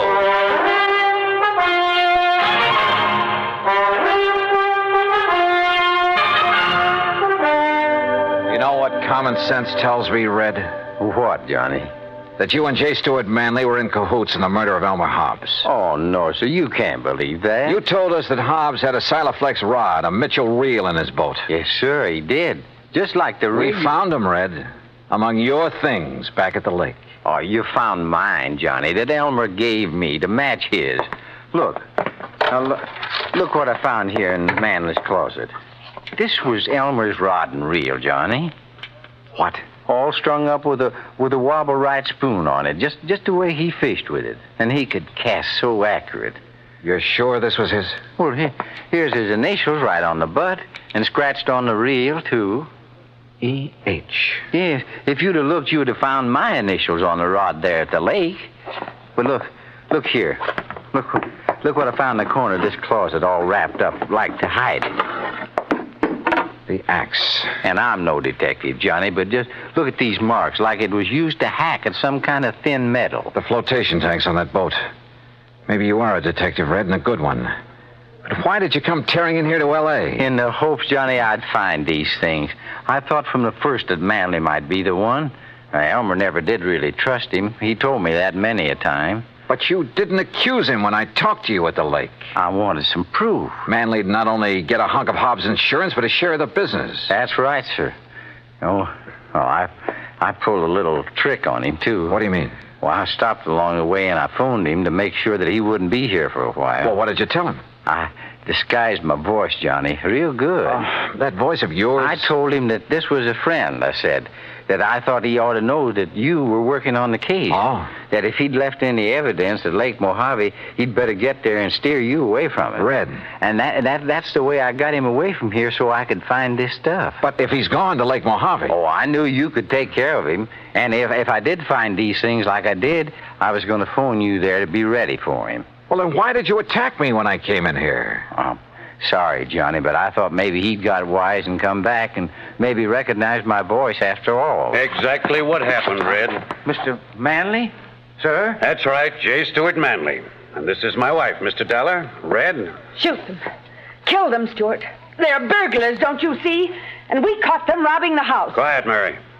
I suppose that means we were right. That you did kill your partner, Elmer Hobbs. That stupid old man, fishing all the time instead of tending to the office, taking all the money. Mary! But now we'll have some money for a change. Own the business. Mary, shut up. I see you found old Elmer's things. No, sir. This fishing rod is his, not yours. Oh, put it down. Pretty foolish of you to bring that stuff here, Manley, especially the axe. I'm sure any good police lab will find traces of aluminum from the boat on it. Kill him, Stuart. They're robbers. Their fingerprints will be all over. Yeah, Mary's right. Your prowler's ransacking my house. And I can see the bulge of your pistol, Dollar. So any court in the land will uphold my right to kill you in self-defense. And Dollar, you go first. Listen, you think you can shoot as straight as I can cast a fishing plug? Huh?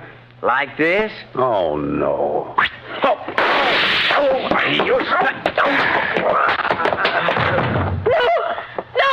Oh, get back, Mrs. Manley. I'd hate to have to sock a woman. But you hurt him. Yeah, as badly as he hurt Elmer Hobbs. And look, that horrible fishing plug. The hooks have ripped his hand open. It's bleeding. That red-headed old fool throwing those hooks at him. Oh, quiet. Stuart, dear Stuart. Red, that was a beautiful piece of casting. He almost tore his hand off with that plug. Well, Johnny, it was with Elmer's own rig. I think maybe he would have liked that. I hope so. But you know what I hope the most, Johnny? What, Red? That the fishing is real good up where Elmer is now.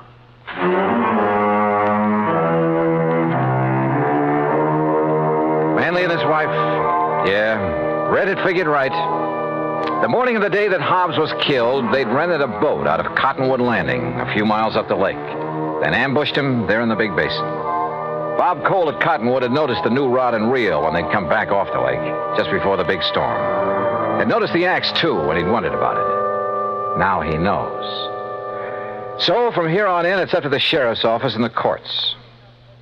Expense account total, including return of Ham's car, a few days of fishing, and the trip back to Hartford, $307 even. Yours truly, Johnny Dollar.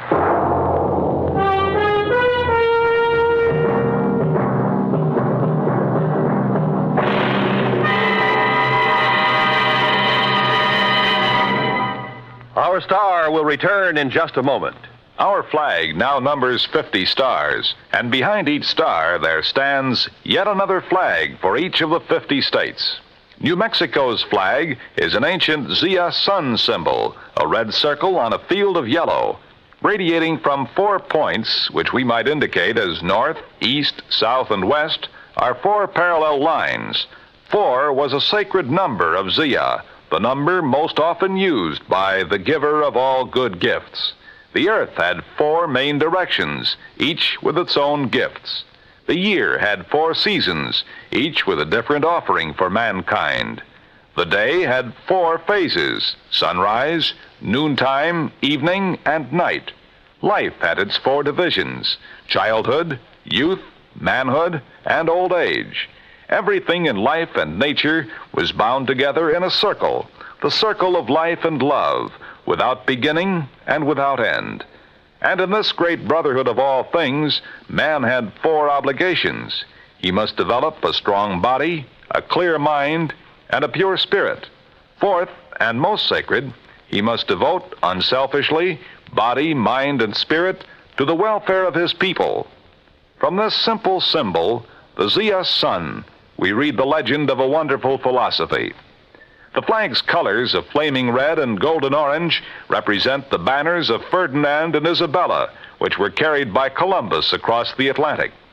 New Mexico's state flag, the flag of the 47th state to enter the Union, was adopted on March 19th, 1925. Now, here's our star to tell you about next week's story. Next week, some of the funniest old characters I ever meet. And a 10-year-old boy solves the case. Join us, won't you? Yours truly, Johnny Dollar. Yours truly, Johnny Dollar, starring Bob Bailey, originates in Hollywood and is produced and directed by Jack Johnstone, who also wrote today's story. Heard in our cast were Virginia Gregg, Harley Bear, Forrest Lewis, Barney Phillips, Alan Reed, and Russell Thorson.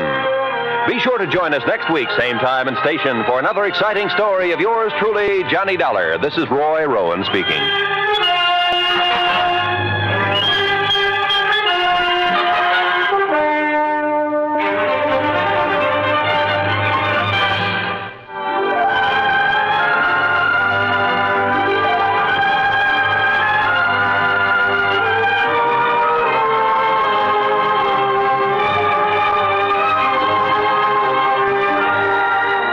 This is the United States Armed Forces Radio and Television Service.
in the exciting adventures of the man with the action-packed expense account, America's fabulous freelance insurance investigator. Yours truly, Johnny Dollar.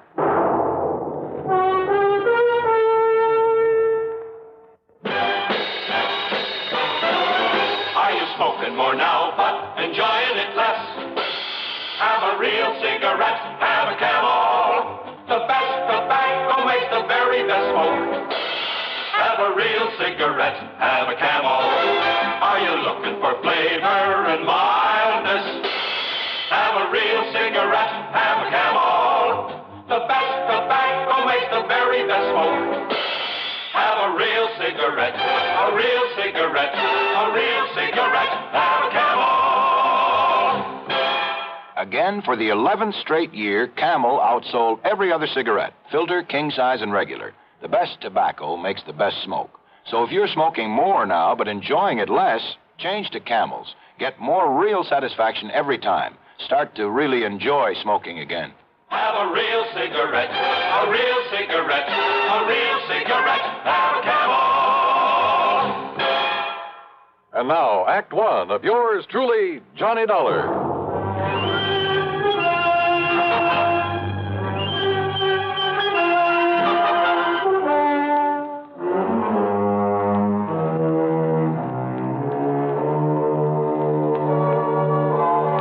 Expense account submitted by Special Investigator Johnny Dollar to the Tri-Western Life Insurance Company, Corpus Christi office.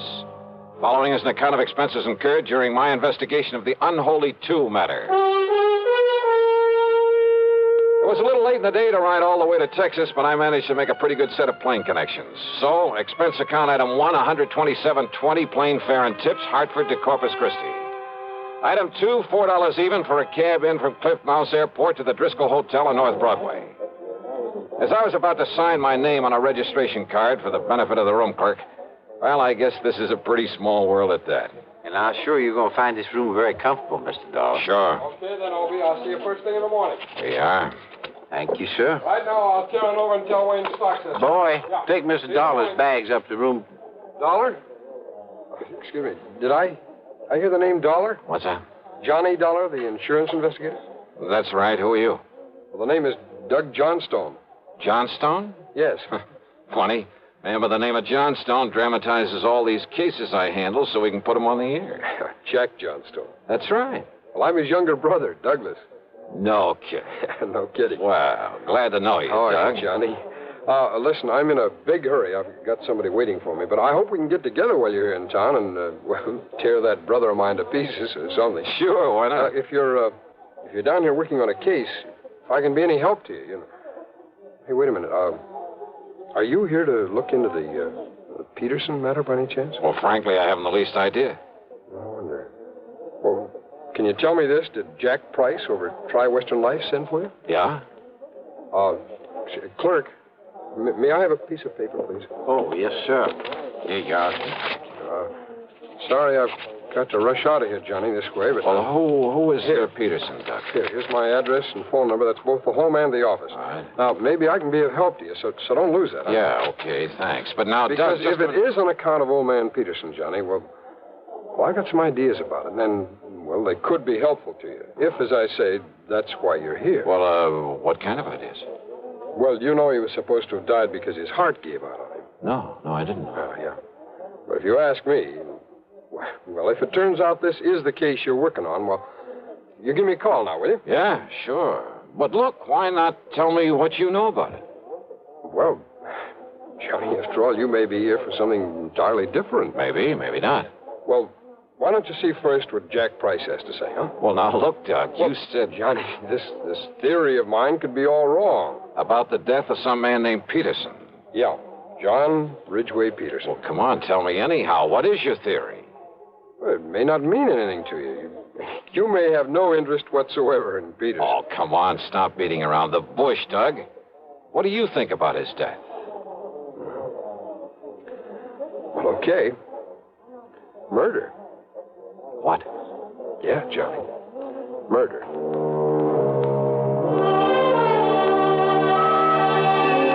But because neither of us really knew if I'd become involved in it, that was all he'd tell me at the moment.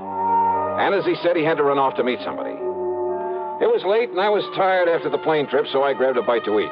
That's item 3, 2 1/4, then hit the sack. But first thing in the morning, I was in Jack Price's office at Tri-Western. Well, no, I didn't mean to sound in a rush for you to get down here, Johnny. On the other hand, the hotter the trail, the easier it is to follow. Whose trail, Jackson? Sterling Peterson, beneficiary of his uncle, John R. Peterson's life insurance policy. 100,000 clams. Yes. And what's happened to him? The nephew Sterling, I mean. He simply disappeared. When? About the same time his uncle died, apparently. When was that? 5 days ago. Huh. Funny that he should leave town when he was about to be presented with that wad of insurance money. He didn't know that he was his uncle's beneficiary. Oh? No. Old John Peterson never told him. Actually, the old man didn't particularly want to leave it to this nephew, but, well... Why not? Oh, they never really got along, as I understand it. The old man had been a hard worker all his life, and Sterling is anything but. Nonetheless, he named him his beneficiary, so that's that. And as heir to whatever else there is to the estate, huh? No, that goes to Sterling's half-brother, Paul. Much of an estate? Certainly not as much as the insurance. The old man didn't have much use for either of them, Johnny. But since they were his only surviving relatives, since they'd probably get everything he left anyway... Yeah, I see what you mean. Does Paul live here in town? Yes. What does he do for a living? Apparently has some money in the stock market. And Sterling? Johnny, I don't know what he lived on. No visible means of support kind of thing. You know what I mean? Uh-huh. I tried to call him, tell him of his uncle's death. His landlady said he wasn't there, hadn't been there for a couple of days, that he'd simply packed up his things and left. I'll give you the address. Yeah, do that. Then I called his brother, but Paul didn't know where he was either. Just disappeared. That's right. I wonder why. Who knows? Have he called the police? Why? Just because a man suddenly leaves town? That's hardly reason to call in the police, Johnny. Maybe not. What? Sterling didn't know he was beneficiary of this policy. No. But maybe he did think he'd get some of the estate if he were lucky and the old man turned up dead. And maybe Sterling needed money. I understand he always did. So if he could help the old man on his way... No, Johnny. The doctor said it was a heart attack. Yeah? Well, there are a lot of ways to make it look like a heart attack.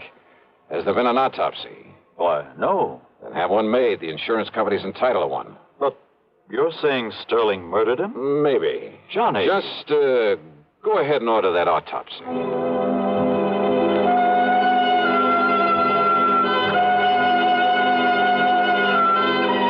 Item 5, $1.25 for a taxi. I found Doug Johnstone in his office, a small place, but with the cluttered desk of a busy man. Full of stock market reports, that sort of thing. Doug brushed him aside and got right to the point. Yeah, I've got to know a lot about Sterling Peterson lately.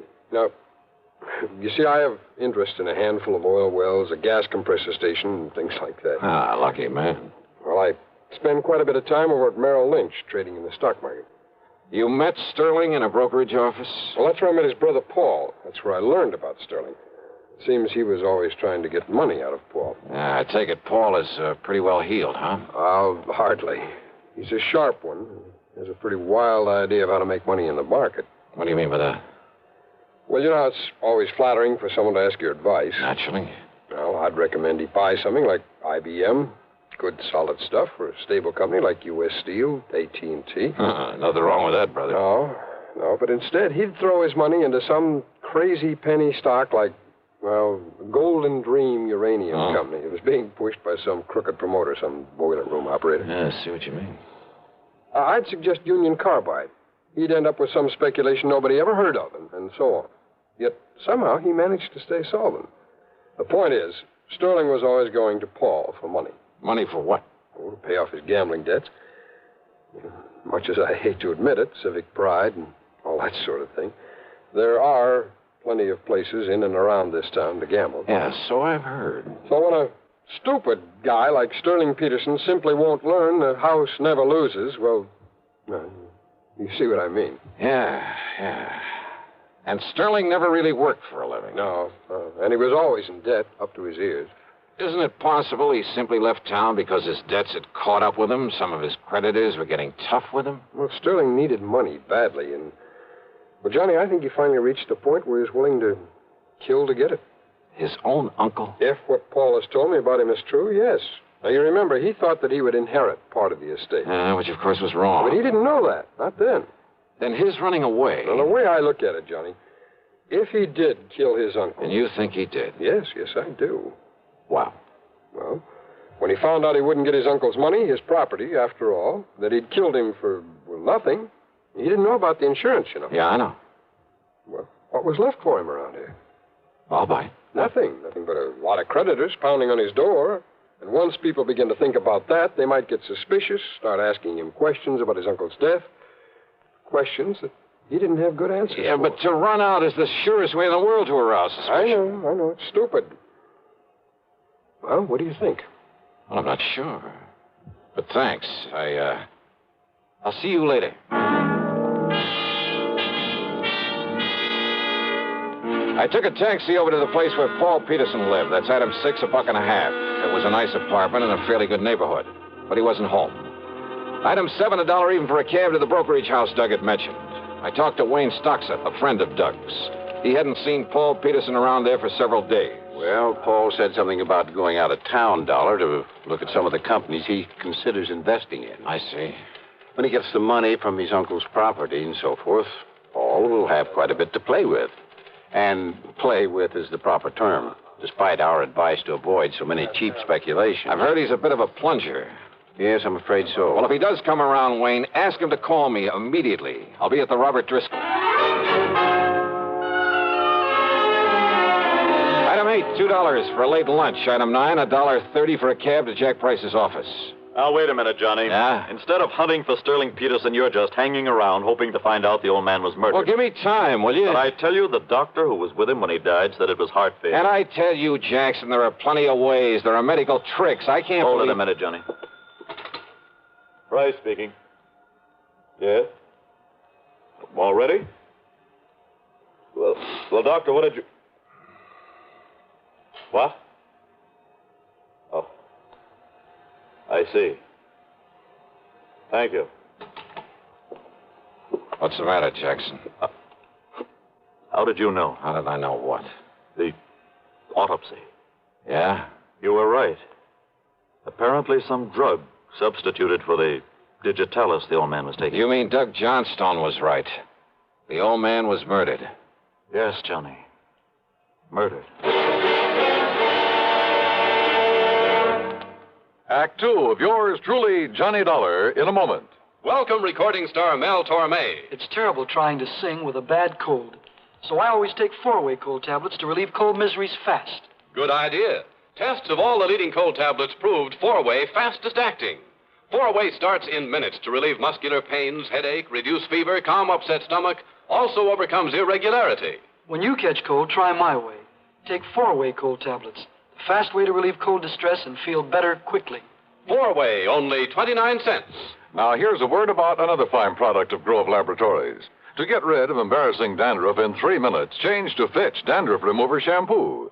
3 minutes with Fitch regularly is guaranteed to keep unsightly dandruff away forever. Apply Fitch before wetting hair, rub in 1 minute. Add water, lather 1 minute. Then rinse 1 minute. Every trace of dandruff goes down the drain. 3 minutes with Fitch and embarrassing dandruff's gone.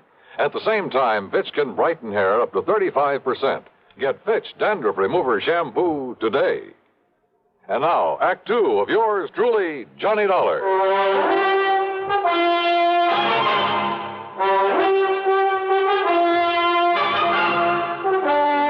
Expense account item 10, $1.70 for a taxi to the cheap rooming house where Sterling Peterson had lived before his mysterious disappearance. The landlady turned out to be quite helpful. Well, that chiseling, no-account, tin-horn gambler owed me 2 months back rent, Mr. Dollar. Well, if we can find him. Only I'm beginning And to you doubt ask me there's something mighty suspicious about the way he picked up and left. Yeah? What do you mean, Yeah. Mrs. Toomey? Well, now, here. Here, now, you look for yourself. You see all them empty hangers in that closet there and them empty drawers I pulled out on the bureau? Oh, so what? Yeah, took every stitch of clothes he had. How he ever stuffed them all in them 2 little suitcases he owned would have been impossible. So he picked up a tour over, a couple of more handbags. Without me seeing him come in here with him? You apparently didn't see him leave. Well, no. Look here, in the medicine cabinet in the bathroom. Now, every receipt. Yeah, that is funny. Well, it sure is. Man not taking along his comb and razor and shaving things and his toothbrush and his hair tonic. I don't care how much of a hurry he was in. Mrs. Toomey, the day that Sterling Peterson disappeared. You mean the night he disappeared, don't you? Do I? All that day, he just sit around here. Said he was waiting for his brother. His brother had promised to come and see him. Oh? Ask me, he was hoping his brother'd bring him some money to pay up his rent and things. Did his brother come around? At 7 p.m., his brother telephoned. I took the message. Yeah? Said Sterling was to meet him at some dive out on Staples Street, so he left.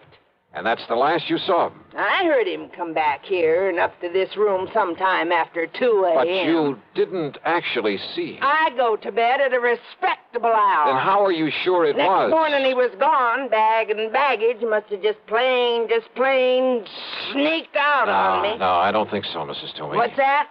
A couple of things I learned earlier, a couple of things you've told me, and the stuff in that medicine cabinet. Eh? Now, I don't think you'd better bank on collecting any back rents. Not from Sterling Peterson. That beat. Is he? Of course he is. Or is he just plain dead? I went back to my hotel. No, Paul Peterson hadn't called me. But there was a message from Jack Price, so I went to my room and I phoned him. I just wanted you to know the police are in on this now, Johnny. As a result of that autopsy. Yes, they're looking for Sterling Peterson, too. Also, they've been looking for you. They're very anxious to talk with you. Anytime they like. After all, it was you brought this thing out in the open by suggesting the autopsy. Because you had the idea that it might be murder. No, that was Doug Johnstone's idea, and a very good one. Have they talked with Paul Peterson? Well, I assume they will. Well, if he's back in town, huh? Okay, Jackson, thanks. Now, let's see. Yeah? Come in. Dollar? That's right. I'm Paul Peterson. I got your message. Wow. Come in. I understand that you're an insurance investigator, that you're looking for my half-brother Sterling. Ah, that's right. Who didn't know that he was the beneficiary of your uncle's insurance. Sit down. Well, thanks. I just got back in town from a business trip, and... That's so? Look, I found these letters waiting for me. Oh, from Sterling? Yes, here. Dallas, Wichita, Sioux Falls, South Dakota, Fargo, North Dakota? Yes, and by now he could be across the border in Canada. Yeah, maybe. Read it, Dollar. Just keep quiet and give me time, and you won't have to worry about me anymore. Yeah, the others are practically the same. Yeah. Neatly typewritten, no signature. I'm afraid it's obvious who they're from. So it looks as though your half-brother is running away. Now that we know your uncle was murdered. Murdered? Yeah, that's right. Sterling. Type these on your own machine, Paul? That might be pretty easy to trace. What? Yeah, with Sterling out of the way, you'd get your uncle's insurance as well as his money and property, wouldn't you? I suppose so, but I don't see what you're driving at. Oh, you did things up pretty well, Paul. Much better than your stupid brother could have. What are you talking and about? And all to play safe in case we discovered it was murder. Dollar. That so-called business trip. It was so that you could mail these letters to yourself, make it look as though Sterling had done the murder. Well, he must have. And what happened? Did you make the mistake of telling him you'd done it? I? Now, look here. After all, he would never have thought of substituting for the digitalis your uncle was taking. Look here, So Dollar. did Sterling threaten to blackmail you? Is that why you had to kill him, too? You're crazy. You don't know what you're talking about. And the tiny thing that tipped me off. What? When you went back to his room that night, after you'd killed him, to haul away his stuff, make it look as though he'd taken a powder. Yes? Silly little thing. But no man, no matter how much of a hurry, would have left behind his comb, his razor, a toothbrush. And that isn't all. I say you don't know what you're talking about. Or maybe you do. Oh, no, easy, Paul. That gun'll make an awful lot of noise in here. No. Not when it's tied up against your back with a pillow over it. Stand up, Dollar. And if I don't? Well? Okay, Doug. What? Kick open the door. I'll cover him. I tried it. The police. That's right. All right. Look, boys. I said you covered, Peterson. Drop it. Drop it. Johnny, you okay? Yeah, sure, Doug. You hear it all, Sergeant? Yeah, sure did, Mr. Dollar. Funny, though. Funny? All I really came up here for was to talk to you. Not much point in it now, is there?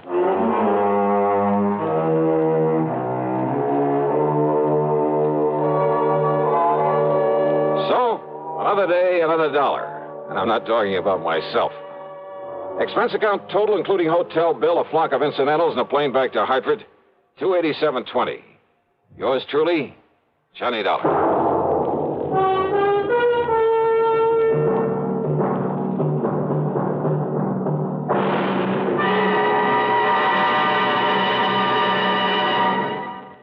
Our star will return in just a moment. Constipation is something people don't talk about much, but it can be a problem for anyone, even doctors. And when constipation occurs, it's interesting to see just what doctors consider important about a laxative they might use or recommend. Well, a majority of the doctors we heard from had this to say. A laxative should be effective, gentle, as close to natural acting as possible, and a medicine that can be used with complete confidence. Now, X-Lax has been popular with many doctors and millions of people over the years because pleasant-tasting chocolated X-Lax is effective. Overnight, it helps you toward your normal regularity. X-Lax is gentle. Next morning, it gives you the closest thing to natural action. And that's why many doctors and millions of people use X-Lax with complete confidence. X-Lax, the laxative that helps you toward your normal regularity gently, overnight. Is X-Lax in your medicine cabinet? Now, here's our star to tell you about next week's story. Next week, a hurried trip to Alaska to look for a clue to a murder. And say, if you've been to Alaska, if you know anything about the customs, the manners of the people up there, especially their eating habits, well, it's quite possible that you'll find a solution to the case even before I do. Or maybe you will anyhow. Because it all hangs on a tiny, seemingly unimportant clue. And yet, well, give a listen. See how well you can break down a killer's alibi. Yeah. Join us, won't you? Yours truly, Johnny Dollar.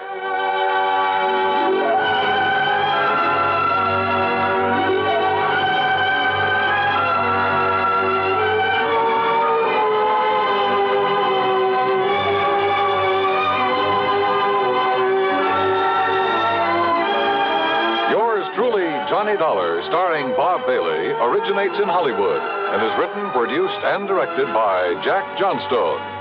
Heard in our cast were Virginia Gregg, Jack Edwards, Forrest Lewis, Stacey Harris, Gil Stratton, and Barney Phillips. Be sure to join us next week, same time and station, for another exciting story of yours truly, Johnny Dollar.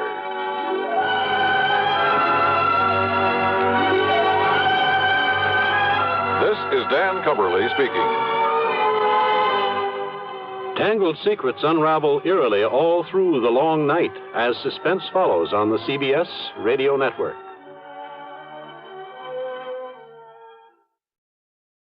From Hollywood, it's time now for Johnny Dollar. Earl Foreman, Johnny. Hi, Earl. How are things in sunny Florida? I think I'll move to California. What? I mean, get away from this crazy insurance business as far as I can. You sound like you have a problem. I sure have, a real wild one, trying to get rid of $65,000. That's a problem? It's insurance on a policy bought and paid for by one Albert Schuyler Kingman. Well? He died and left the money to his only child, his son Henry. Well, what's the matter? Can't you find him? Find him? That's just the trouble, Johnny. I've found two of them.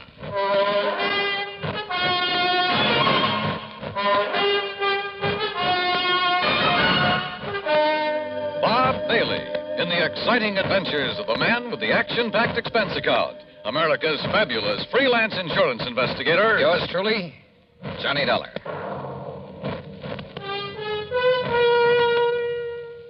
And now, Act One of yours truly, Johnny Dollar.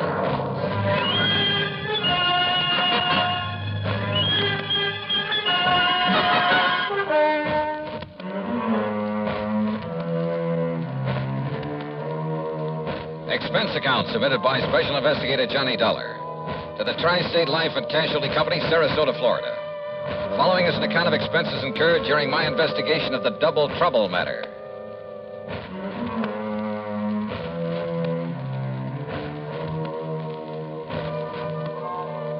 Expense account item 1, 8320, plane fare and incidentals, Hartford to Tampa to Sarasota, Florida. Item 2, $1.75 for a cab to Earl Poorman's office in the Conroy building. That's right. After waiting 20 years for this sole beneficiary to show up. 20 years? Well, like I told you, the insured was Albert Schuyler Kingman. $65,000. Yes, he was a widower, lived up near Elizabeth City, North Carolina. And he had a son named Henry. Henry was his sole heir and beneficiary of his policy. Okay. And you say that Kingman died 20 years ago? Yes, during that big hurricane back in 38. Remember it? Did about $40 million damage up and down the coast. Earl, I was a mere child at the time. Oh, sure. How old was Henry? Well, he was 10, just a kid. Anyhow, it was several days before the old man's body was found. And the boy? No trace of him. Disappeared.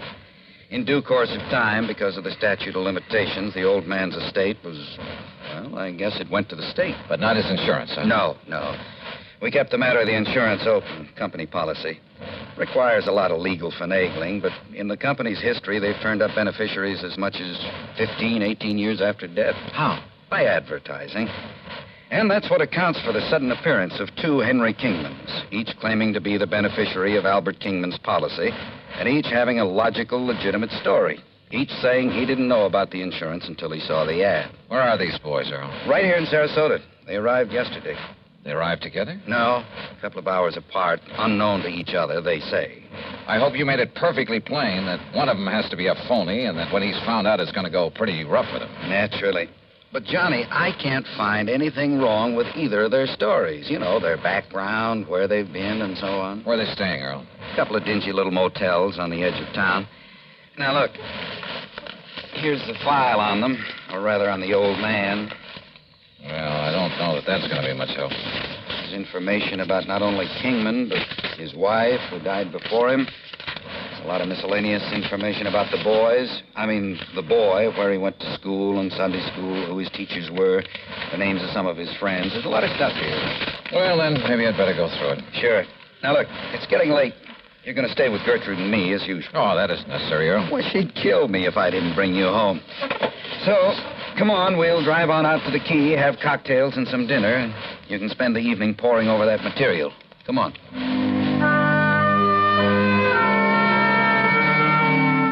Cocktails and dinner were great. They always are with the Poormans. Only poor man is a misnomer. That home of theirs on St. Armand's Key is not only big and new, but beautiful. They have their own private dock and speedboat on the Bayou directly back of the house. Yeah, they own a couple of spanking new fancy air-conditioned cars. I decided that if I ever get enough to retire, this will be the kind of a setup for me. It was nearly 10 o'clock by the time I got around to the folder on Henry Kingman.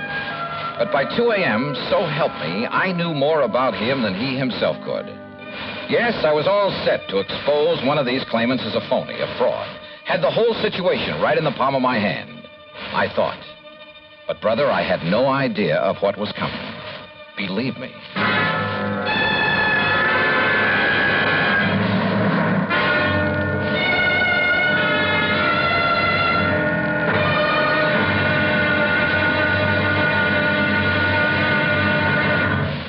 Act 2 of yours truly, Johnny Dollar, in a moment. And now for another episode in the life of Sergeant Donald Bellwether, my husband.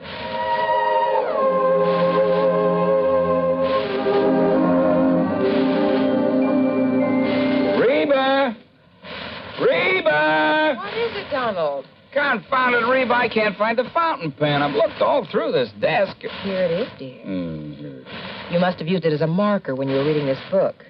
Let's see. This great literary classic, Six Ulch. All right, never mind about my reading habits. Just look at the coverage we're going to get with this new auto accident policy. Let's see.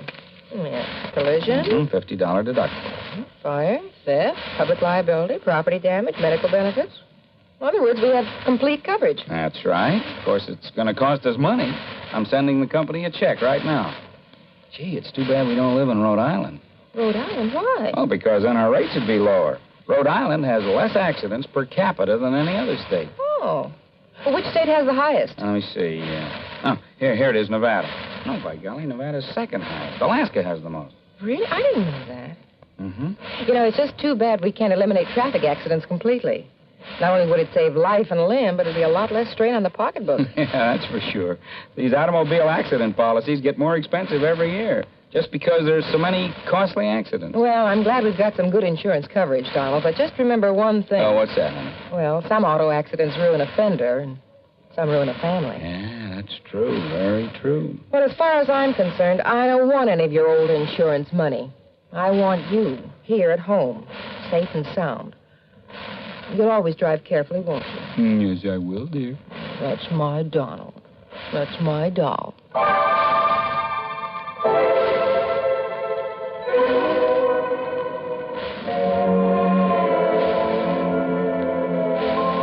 And now, Act Two of yours truly, Johnny Dollar and the Double Trouble Matter.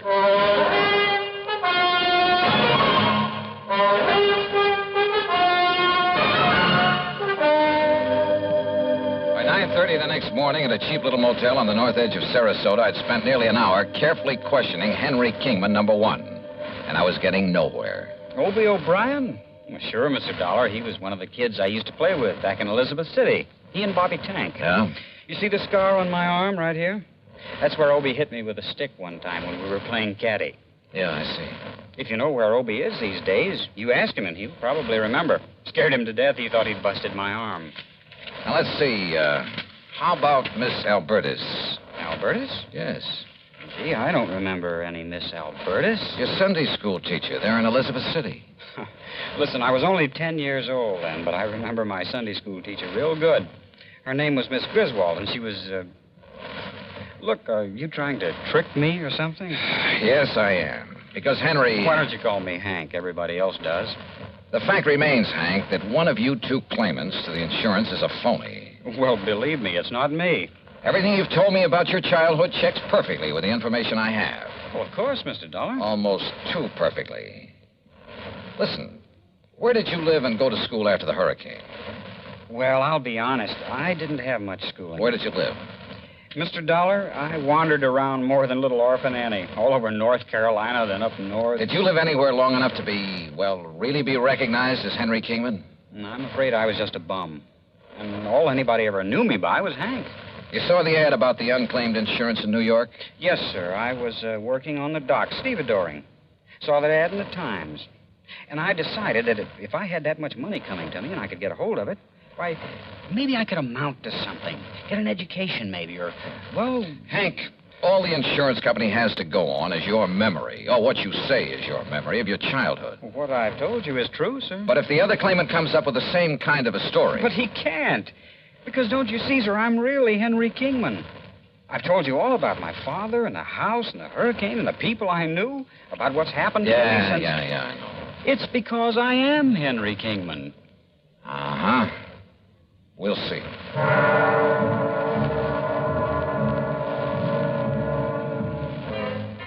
I tried to trip him up in a dozen ways, but with no success. He had a logical, reasonable answer for every question about his past and present. As for not being able to produce anyone who could identify him as Henry Kingman, well, it was simply because of his rather aimless life spent wandering from city to city, never having any close friends because he chose to go it alone.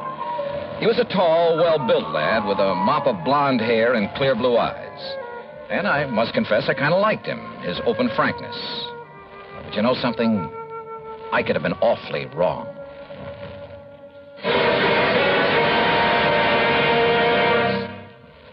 Although most men by nature don't feel in a combat mood much of the time, there are some who just can't get enough of a good fight, particularly if there is good, sound reason for it. In July 1900, when American fighting men were protecting the rights and liberty of their fellow countrymen during the Boxer Uprising, the battle was a furiously fought affair. Army Private Robert H. von Schlick, serving with Company C of the 9th United States Infantry Division, was in the thick of the fracas. Although he had been wounded previously while carrying a wounded comrade to a place of safety, he rejoined his command, which partly occupied an exposed position on a dike. Private von Schlick remained there after his company had been withdrawn, and in spite of the hail of bullets around him, single-handedly continued to fire into the enemy ranks. Oblivious to the fact that he was a conspicuous target, he refused to leave the fight until he was literally shot off his position by the enemy.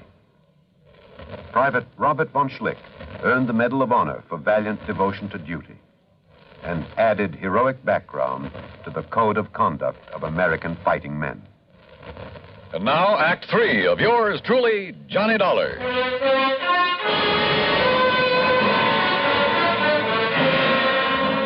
I got into the car that Earl Portman had loaned me and drove to the motel east of town to see Henry Kingman, number 2. Tall, dark, and well-dressed, he was terse and to the point. And he answered all my questions with the same ease and conviction as the other boy. In only one major respect did his story differ. Oh, sir, I can't name you a single person who can identify me as who I really am, Henry Kingman. And for a very simple reason. What's that, Hank? It's Henry, Mr. Dollar. And the reason is that right after the hurricane, I was adopted by a family that just moved into nearby Bridgeton. Their name was McGovern, so I took their name. Go up to Bridgeton, ask them. Show them my picture, anything you like. They'll all tell you I'm Henry McGovern. Only my foster parents knew that I was really Henry Kingman. Knew? They both died about 7 years ago. And they told nobody else who you really were? No, not even the preacher. They'd wanted a son for years. Now they had a son. And they didn't want anyone to come along and take me away from them. Then how did you find out that you're Henry Kingman? If you are. I'll ignore that last part of your question, Mr. Dollar. They didn't tell me until my 21st birthday. Bridgeton. Isn't that the little town up near Currituck that was completely destroyed by fire a couple of years ago? Oh, yes, of course. I'd forgotten. There isn't a living soul up there anymore. Oh, but I'm sure a man like you could track down some of the people who live there. Uh-huh. When were you last in Bridgeton? I went up north right after my foster parents died. As I told you, I've been living and working in New York. Now, look here, Mr. Dollar. Well? Hasn't everything I've told you checked perfectly with what you know about my father, my childhood, everything? Hasn't everything I've told you proved to be true? Isn't it proof that I'm Henry Kingman? There's only one trouble. What's that? You're not the only one who has that kind of proof.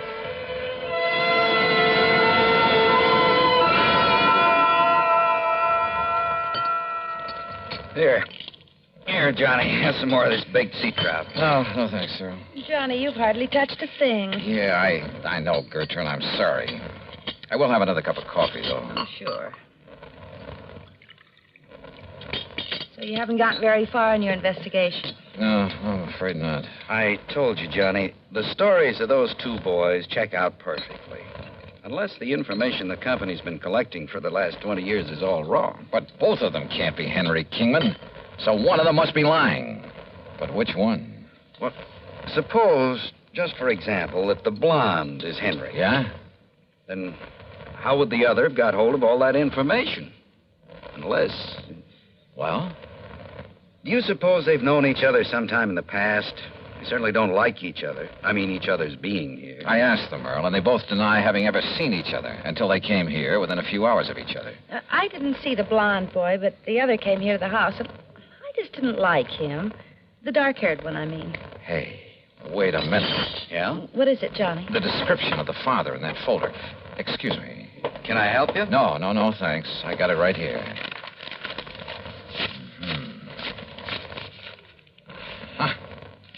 Find it? Hey, listen.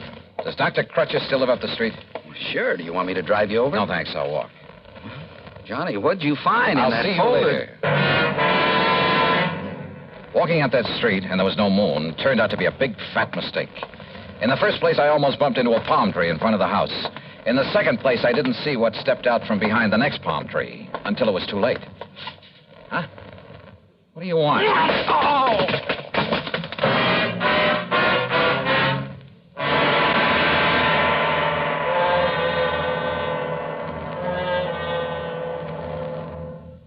Times have changed, and so has the man. Through the ages, man has advanced both physically and mentally. Prehistoric man's concept of war and living was like that of an animal. His implements were crude, his knowledge simple. It was survival of the fittest. From his club and stones to bows and arrows and spears, from muskets and sabers to atomic rifles and missiles, man has progressed in the art of attack and defense. With each new phase, man's knowledge has developed. Today, the warrior, if he can be called such, is not a stone thrower, a bowman, or a swordsman. He's a technician who needs knowledge of all that science has developed. He's a sonar man, a radar man, a rifle man, or a torpedo man, a missile man, or a pilot. But whatever his job, he needs the skill and the technical know-how to do the job and do it well. Yes, times have changed. And so has the man. And now, Act 4 of yours truly, Johnny Dollar.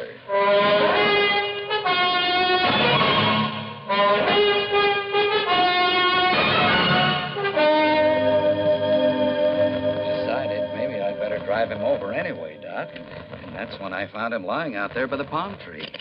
Well, it's lucky you did, Earl, but I think these smelling salts will bring him around. Whoever attacked him must have seen you coming and hold it. What's It's okay, Johnny. Yeah? Then what's Doc Crutcher?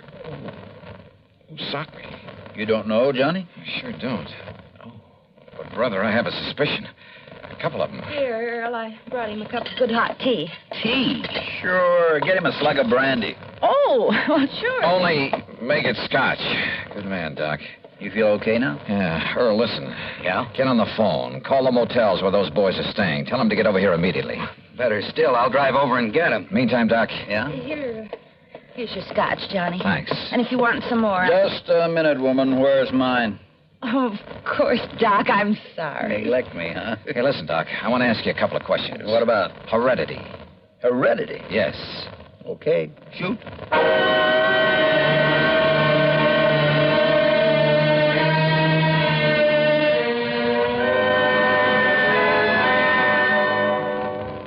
All right. Just to keep things straight, I'll call you Hank. Sure, Mr. Dollar. And you I'll call Henry. Well, it does happen to be my name. Now, Earl tells me he found you both in Hank's motel just now. That's right, sir. Comparing notes? I went over there to tell him that he's a phony. But if he doesn't get out of town... Oh, sure. Hank, let me see your hands. Huh? Oh, sure. Here, sir. What about them? Look, Doc. By golly, you're right. Right about what, sir? How did you bruise these knuckles? Well, it was kind of clumsy, but my hand slipped trying to open one of the windows in that cheap motel. Don't you believe it, Johnny. He's the one who... Wait a minute. This one has a bruised knuckle, too. Oh? Now, what's your excuse, Henry? Well, you can believe it or not, suit yourself, but exactly the same thing happened to me. What? You ask me, Johnny, they both attacked you. On the other hand, Earl, they may both be telling the truth about this. Of course it's the truth, sir. What did you mean about this? I mean that at least one of you was lying about being the son of Albert Schuyler Kingman. Well, of course you did. I told you. All right. Just pipe down for a minute. I suddenly realized that the laws of heredity could solve this case a lot quicker than detective work. What's heredity? So I checked with Dr. Crutcher to make sure I was right. Then I checked descriptions of Henry Kingman's father and mother. Did you, sir? Both of them had brown hair and brown eyes. So what?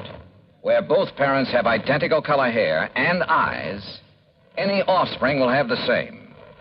Hank, your hair is so blonde it's almost white, and your eyes are blue. Now, Mr. Henry, Dollar. your hair is almost black. Your eyes are also blue. Now, Henry, you crazy fool. I told you this wouldn't work. Crazy fool, huh? If you'd let me come here alone... Yeah? Then you'd never have cut me in. Of course, I got suspicious. So I... You kept out of the way. I got here first, didn't I? Well, how was I to know you were coming? Why didn't you get up? Boys, all right. No, it isn't all right, Dollar. Come on, now, put that thing You down. make one move and I'll kill you. Come on, Hank. No. Go ahead and kill him. If you got... No. Get back. Get back!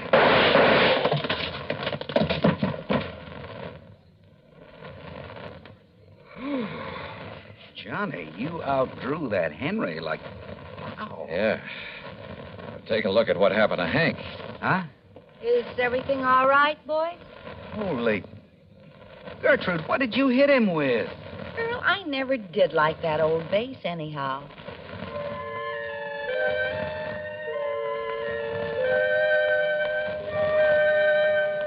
Yeah, my heredity gag was just that, a gag. But it certainly brought things to a head in a hurry. How did they know so much about the real Henry Kingman? Well, listen. As soon as we locked them up, I called the National Press Services, had them put the story of this attempted fraud in the headlines all over the country. Result? A phone call from the head of an orphanage where the real Henry had been taken in as a child, where he still lived. And, yeah, the phonies were a couple of kids who'd run away from that orphanage after he'd palled around with them, told them all about himself. As for why they both appeared to make the claim, sure. Each of them saw the company's ad and tried to get in ahead of the other. Well, they're in all right. For a long time. Expense account total, including incidentals and fare back to Hartford, $178.70. Yours truly, Johnny Dollar.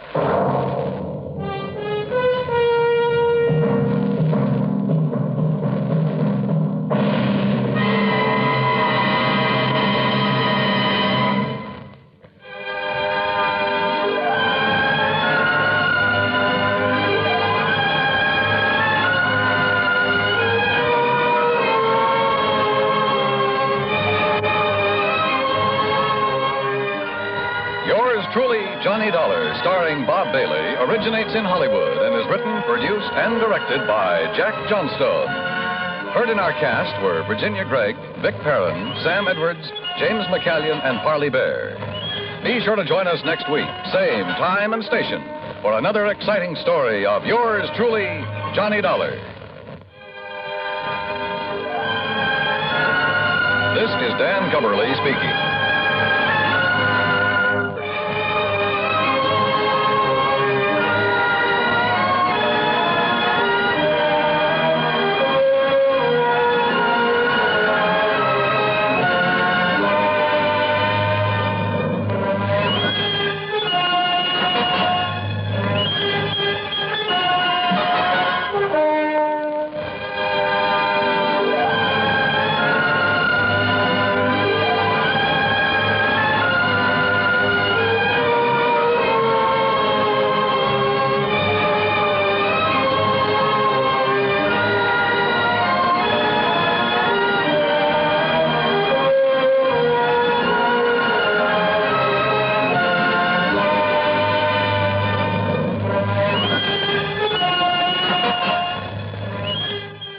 Truly, Johnny Dollar has been a presentation of the United States Armed Forces Radio and Television Service. From Hollywood, it's time now for... Johnny Dollar. Mr. Dollar, I want you to come over here right away. What's that again? I want you to come over here right away. That's what I thought you said, but who is this and where's here? This is Ellis P. Watkins, Mr. Dollar. You've heard of me, perhaps? Yeah, I think so. Manufacturer, aren't you? Well, at the moment, that seems to be a matter of opinion. Over here is Broad Acres at Fairfield, Connecticut. Would you mind telling me what this is all about, Mr. Watkins? It's very simple. I have $100,000 to give away. Oh? To whom? That is what you are going to tell me, Mr. Dollar.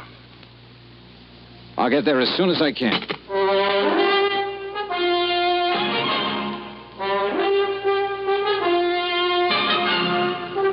Bob Bailey in the exciting adventures of the man with the action-packed expense account. America's fabulous freelance insurance investigator. Yours truly, Johnny Dollar. And now, Act One of yours truly, Johnny Dollar.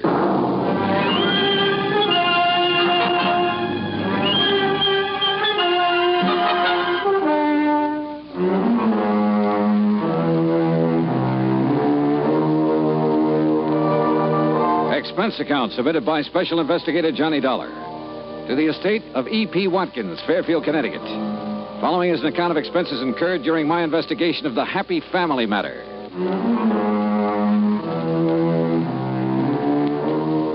Expense account item 1, $1.20 taxi from my apartment to the home office of the Universal Adjustment Bureau and Pat McCracken. Well, didn't take Mr. Watkins long to get in touch with you, Johnny. Yeah, I figured he must have got my name from you, Pat. E.P. Watkins holds a life policy for $100,000. Beneficiary was to have been his wife, but she died several months ago. Now he wants to designate a new beneficiary. You mean he wants me to tell him who the beneficiary should be? That's right. No, thanks. Now, look, Johnny... Look, Pat, I got tangled up in a family matter once before. I still have the scars to prove Johnny... it. Why doesn't Mr. Watkins pick his own beneficiary? Ordinarily he would, but in a case like this, it might take time. So what? From what I can gather, Johnny, Mr. Watkins doesn't have much time left to live. Oh? Okay, Pat. Item 2, $4.30, transportation by car to Broad Acres, the Watkins home in Fairfield. It was a big place, and it was old. I was shown into the library. E.P. Watkins was sitting in front of the fire. I could see that he wasn't well, but there was still a lot of strength in his face.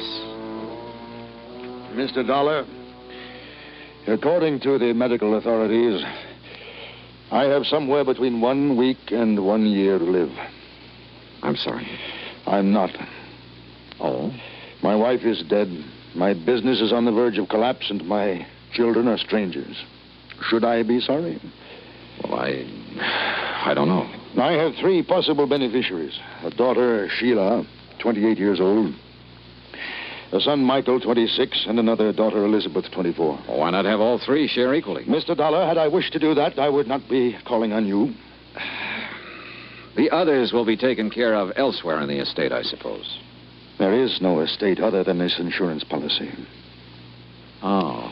Most of it has gone down the drain of an ailing business. The rest will be consumed in estate expenses. I see. Watkins' money should be kept in the Watkins family, as I see it. But I most emphatically wish the money to go to 1 member and 1 member only. And the other 2? They're to be left out in the cold, huh? I did not engage you to examine my motives, Mr. Dollar. You have asked me a direct question, and I will give you a direct answer. Yes, I intend, as you put it, to leave the other 2 out in the cold.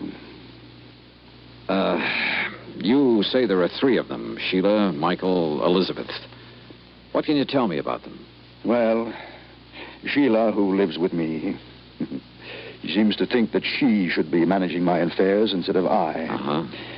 Michael seems to prefer the so-called life of an artist to assuming the responsibilities of the name of Watkins. And Elizabeth? Stubborn. Married to one James Lovett, who is quite convinced that he knows infinitely more about business matters than I ever did. Well, you seem to take a pretty dim view of all of them, Mr. Watkins. I do. I do indeed, Mr. Dollar. You know, one little item occurs to me. And what is that? Whichever 2 are left out aren't going to like it very much. Obviously. Which means they're not going to like me very much. Also quite obvious. So I intend to pay you a considerable fee. But you will earn it. Every penny of it. Act 2 of yours truly, Johnny Dollar, in a moment. And now for another episode in the life of Sergeant Donald Bellwether, my husband.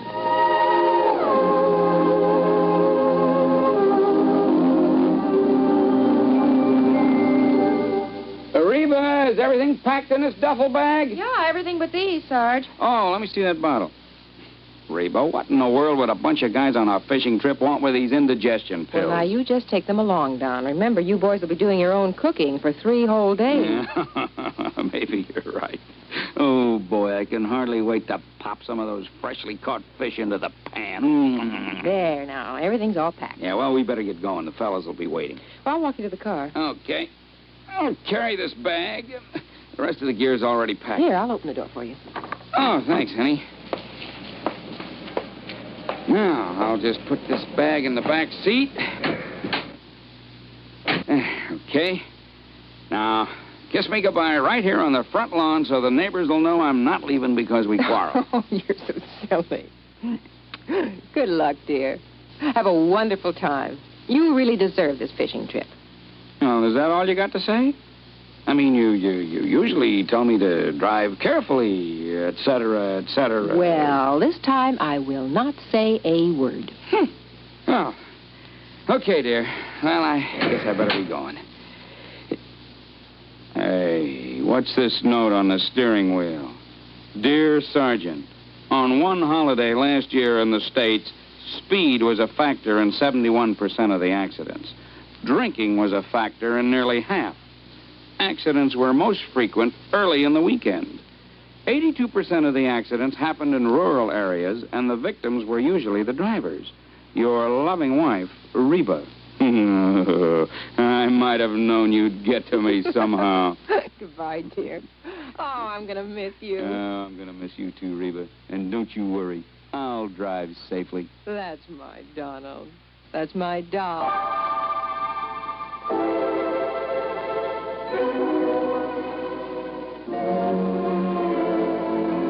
And now, Act 2 of yours truly, Johnny Dollar and the Happy Family Matter. Well, this was undoubtedly the weirdest assignment I'd ever been handed, and from one of the weirdest characters I'd ever met, E.P. Watkins. And yet I couldn't help feeling sorry for him. He was really alone. And somewhere along the line, he must have been hurt pretty badly. I left the library and started through the drawing room. Mr. Dollar? Hmm? I'm Sheila. Oh, yeah. I'd like to talk to you for a moment. Sure, why not? Mr. Dollar, I know what you must think of my father. Oh, do you? But if you're inclined to judge him harshly, just remember, he wasn't always like this. Oh? So very many things have gone wrong for him. Like what? Well, I'm afraid the main thing is his feeling that the three of us, Elizabeth and Michael and I, have let him down somehow. He seems to resent us so terribly. Why should he, Sheila? I'm not sure. I think he resents me because I'm not a man. Oh? You see, I'm the oldest. And in many ways, I'm more like Father than the others are. If I'd been a man, I could have, taken over for him. Yeah, I see. I've tried to do what I could. Help make decisions, that sort of thing. But I think he somehow resents that, too. Well, I gather it hasn't exactly been easy for you living here with him. Somebody has to. And the others have lives of their own. Mm-hmm. Speaking of the others, I'd like to talk to them. Where can I find them? Elizabeth and her husband live in Cranford, New Jersey. And Michael's in New York, in Greenwich Village. Okay. Thanks, Sheila. Outwardly, she was poised, but I could tell she was nervous, tense. Her fingers wouldn't stay still. She kept shredding bits of cellophane from her cigarette package. Yeah, she was under strain, all right, and I could understand why. Item 3, $8.40. Transportation in New York City to the Greenwich Village apartment of Michael Watkins. Mr. Dollar, you can tell Dad that I do not want that insurance money. Why not, Mike? Because it doesn't... Well, he doesn't owe me anything, and I don't owe him anything. It was a clean break, and that's just the way I want it. You're sure about that? I am. I'm doing what I want to do. I'm painting. Everything is just the way I want it. You know, Mike, you sound sort of like you were trying to convince yourself. I resent that, Mr. Dollar. Our family is split apart, that's all. Sheila's been trying her best to hold it together, but it won't work. Why not? Because I have had it. For years, Dad's been trying to cram Watkins and company down my throat. He knew my heart wasn't in it, but did that matter to him? No. Look, Mr. Dollar, I can make your job real easy for you. Yeah? There's one person in our family really deserves that money after what she's been through. Sheila? Yes, Sheila.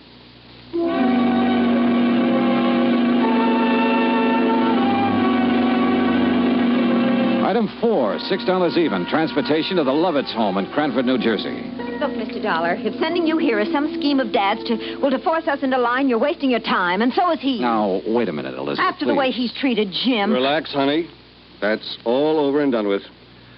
Look, Dollar, I can simplify your job for you. Can you? Give the insurance to Elizabeth here. Why? Because then I can get my hands on it. Oh? Well, what would you do with it, Jim? Buy a controlling interest in Watkins and Company and put the business back on its feet.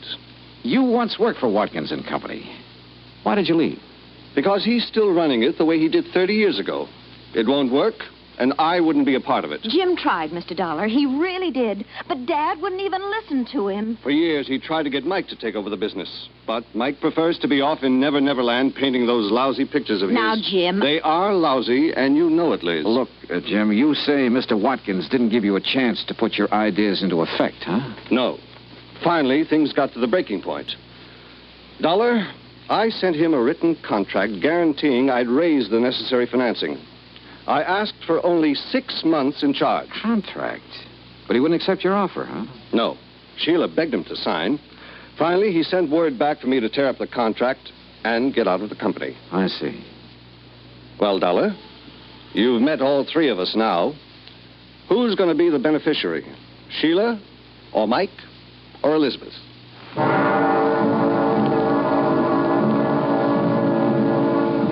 One thing I wanted to check on was Jim's opinion that Mike was not a good painter. I nosed around until I found an art dealer who'd handled his work. He showed me a couple of paintings and then leveled with me. So far as he could see, Mike was a lousy artist. I went back to my hotel to think it over, but I found a message that Mr. Watkins' attorney wanted to talk to me. He'd taken a room on the floor above, so I went upstairs. Come in. Halfway into the room, I noticed it was dark. Then, as I heard the door slam, I felt a gun barrel in my back. Hold real still, Dollar. Who are you? That don't matter. What's this all about?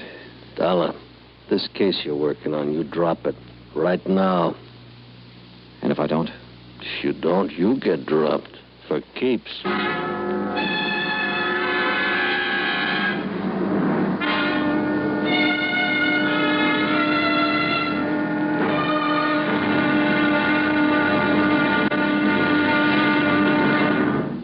Act 3 of yours truly, Johnny Dollar, in a moment.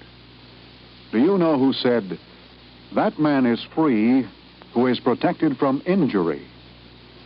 Those words came from Daniel Webster, one of the most eloquent orators in American history.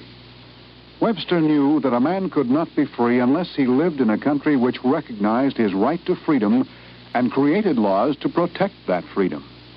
A slave state may say that its citizens are free, but as long as a single citizen can be harmed by the whim of a country's rulers, true freedom does not exist.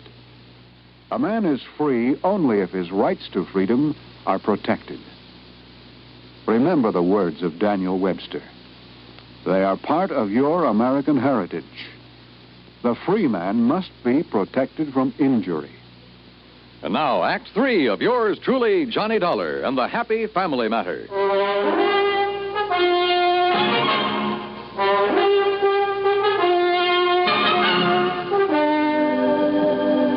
You get the message, Dollar? Sure. I dropped the case or else. Look, you're obviously not Watkins' attorney. The message was just a decoy to get me here. Who hired you to give me this warning? Don't get so nosy, Dollar. You got the warning. It's the main point. Just to make sure you get the message. I'd seen what was coming and ducked, then swung and knocked the gun out of his hand. He gave me a knee in the stomach that flat.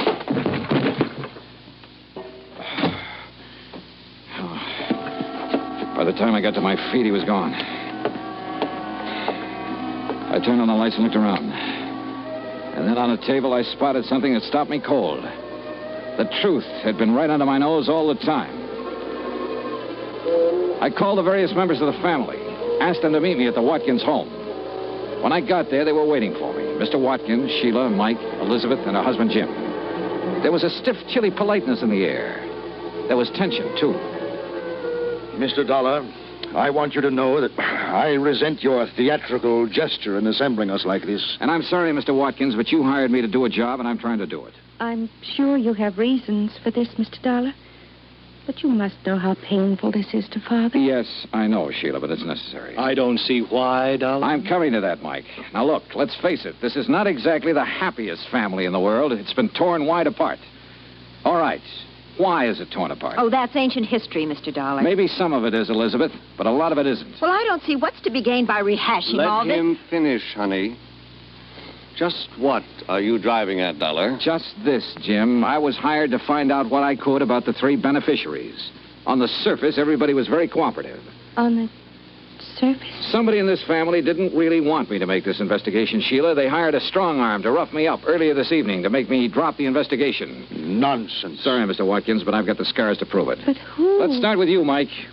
I want to know why you quit the family business and started painting. I told you. It was because Dad kept trying to cram the business down my throat. Why, you ungrateful. Well, it's true. I couldn't take it any longer. Sure. But you'd felt that way for a long while. What led you to make the break, Mike? Well, when even Sheila agreed it was no use, She encouraged you. Of course I encouraged him. I felt he should have the right to a life of his own. But, Sheila, you told me that you had begged Mike to stay in the company. She what? What? I was acting in the best interests of the family. Were you, Sheila? Mr. Dollar, I don't know what you're trying to suggest. That brings us to Jim and Elizabeth here. Jim, you quit the company, too. Why? I've already told you, Dollar. Mr. Watkins refused my last offer of help. Kicked me out. Well, that's not true. What offer are you talking about? That contract I sent you. What contract? You never saw it, did you, Mr. Watkins? I most certainly did not. But I... Wait a minute. I gave the contract to Sheila. She said it'd be better if she handled it. Then she told me later she discussed it with her father, and he refused. Sheila, you lied. Well, Sheila? Mr. Dollar, I refuse to discuss. Sheila, you have a nervous habit of shredding cellophane cigarette wrappers to bits.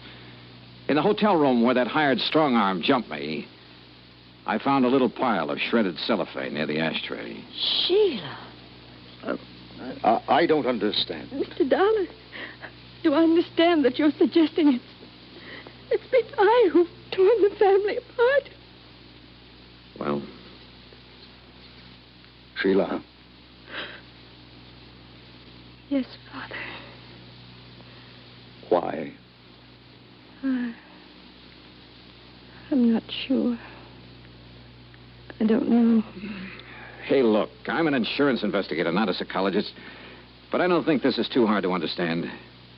Sheila, weren't you trying somehow to punish? I'm not sure. Sheila. Oh, Sheila, if that's true, you need help. They all had a life of their own. Except me. We'll help you, dear. We'll get help for you. I hated what I was doing. But I just couldn't seem to help myself. Mr. Dollar, you will understand that I am rather bewildered by all this. I do, Mr. Watkins. Now, you suggest that she was deliberately trying to tear the family apart in order to punish someone? Well, that's only a guess, Mr. Watkins, but I think it's probably a good one. Then she was trying to punish me. I think so. Should I understand why? Did she ever have a life of her own? Was she ever allowed to have one? Mr. Dollar, I requested you to designate a beneficiary for me. Yeah, that's right. I now request you to suspend further action for the time being. It appears the matter requires further thought. Yeah. Yeah.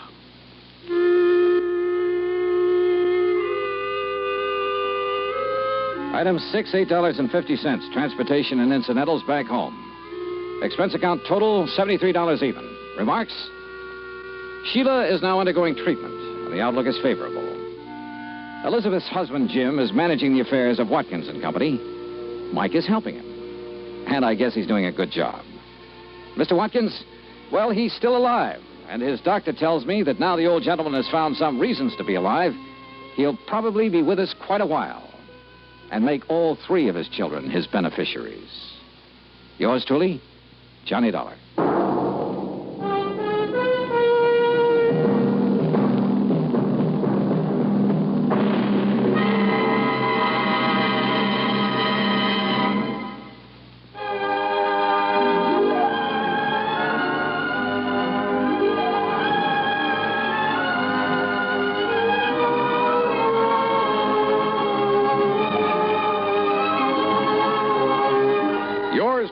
Johnny Dollar, starring Bob Bailey, originates in Hollywood and is produced and directed by Jack Johnstone. Tonight's story was written by Robert Wright. Heard in our cast were Virginia Gregg, Shirley Mitchell, John Daner, Larry Dobkin, Peter Leeds, and Paul Duboff. Be sure to join us next week, same time and station, for another exciting story of yours truly, Johnny Dollar. This is Dan Cubberly speaking.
Johnny Dollar. Harry McQueen, Mid-Eastern Indemnity Corporation. Now, I'm glad you called, Harry. What? I've just been waiting for a chance to run down to New York, have some fun, taking a few shows and some nightlife. On expense account, of course. Now, look, we'll pay the expense account, but not for a lot of theaters and nightclubs. Spoil sport. Johnny, can you come down here right away? Sure. Good. What's the trouble, Harry? Dan Diamond. Dan Diamond? That's right. Well, nice talking to you. Now, what's that mean? It means I suddenly think I have an important assignment in Podunker, Timbuktu. You mean you're afraid to get involved with our friend Mr. Diamond? Ah, Johnny. It's just that I relish the thought of maybe living to a happy middle age is all. Don't you remember what happened on that bank job over in Amityville? Oh, I remember. Not only a bank guard, but a police officer and the investigator from the insurance company. All of them suddenly turned their loving wives into widows. I know. Diamond. So he's still in business, huh? Well, apparently not. And I use that word advisedly. Apparently, he's retired from his career of crime and is growing orchids at his little home in Long Beach, California. Yeah, That is, on the dough from that Amityville job. that is when he's out there. Oh, where is he now? Right here in New York City, and he just happens to have lifted some $75,000 from a small but expensive jewelry store. Then lock him up and throw the key away. I'm afraid it's not that easy. What's more, we want that $75,000 back. Well? Sorry, Harry. You realize what your commission would be on a $75,000 recovery. And after all, Johnny, with an unlimited expense account to go on... Johnny? Okay, Harry. Maybe I'll run on down there and see you.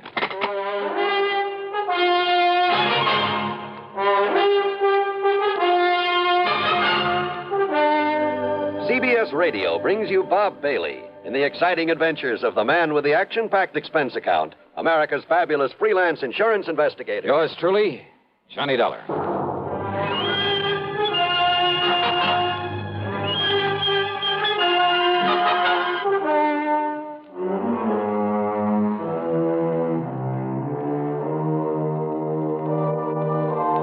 Expense account submitted by Special Investigator Johnny Dollar to the Mid-Eastern Indemnity Corporation, New York City. The following is an account of expenses incurred during my investigation of the P.O. matter.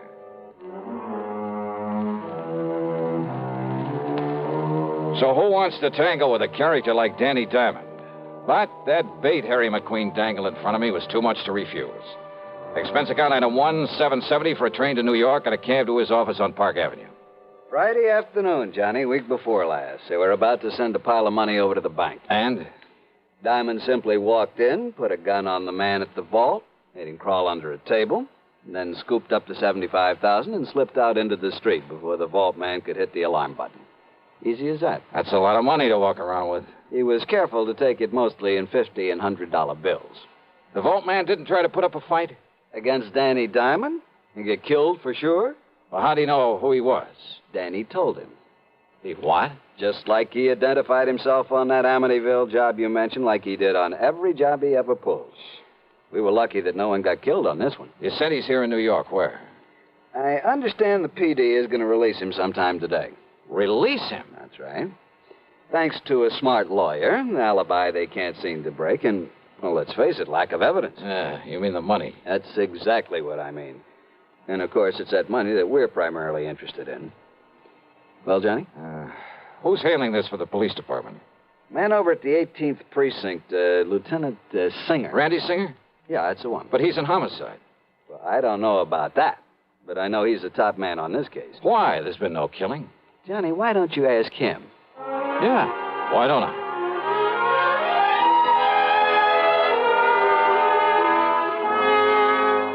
Because on nearly every previous job that Dapper Danny pulled, there was a killing. And I was assigned to him. I got to know him and his routine, his methods better than anybody else in town. But not well enough to nail him down. Yeah, I'm afraid that's true. Anyway, they made a special out of this one and put me on it. And from the way you say that, Randy, you haven't got very far. Johnny, I haven't got to first base. Oh, sure, we locked him up on suspicion, got the DA to really cloud up and rain all over him, but thanks to that smart mouthpiece he hired and an alibi so solid you couldn't smash it with a hydrogen bomb. Plus, no sign of the money. Yeah, that's right. Anyway, they're letting him loose, and he'll go back to California free as a bird and 75 G's to the good. You sure it was Danny Diamond pulled this one, huh? Well, everything, Johnny. His perfect timing, his modus operandi, that egotistical trick of identifying himself, the description of him, his doing it solo, the fact he didn't stash it away in a bank. I've checked every bank in town. Well, everything, Johnny, says it's him.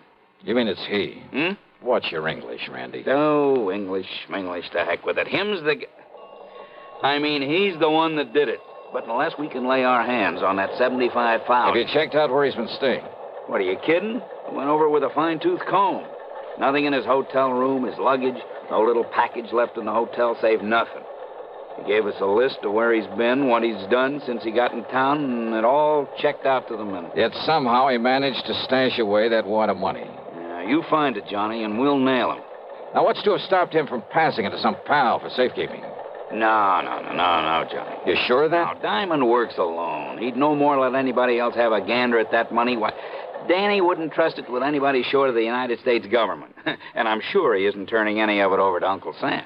Ask me, Randy, you got a pretty thin case against him. Yeah, but I'd bet my own life that he did this job. And if you or I or anybody can find that dough on him or anywhere near him... You'll nail him. You said it. You want to take a crack at him? Mighty thin case, though. Johnny? Okay, if you're so sure that he's the one, Randy, well, that's good enough for me. Oh, what are you going to do? Answer your phone. Oh, sure. Singer. Yeah? Yeah? Well, where'd he... Okay, then all I can do is alert somebody out where he lives to... Yeah. They let him go, Johnny. He's on his way. To where? Who knows? Okay, then I'm on my way. Yeah, where? What are you going to do? To coin a real corny one. California, here I come.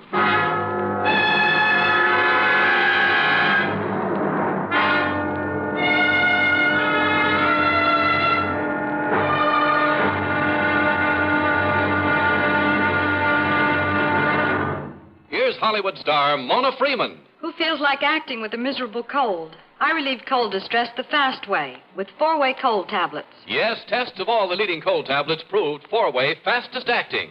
Amazing 4-way starts in minutes to relieve muscular pains and headache, reduce fever, calm upset stomach, also overcomes irregularity. When a cold strikes, do what I do.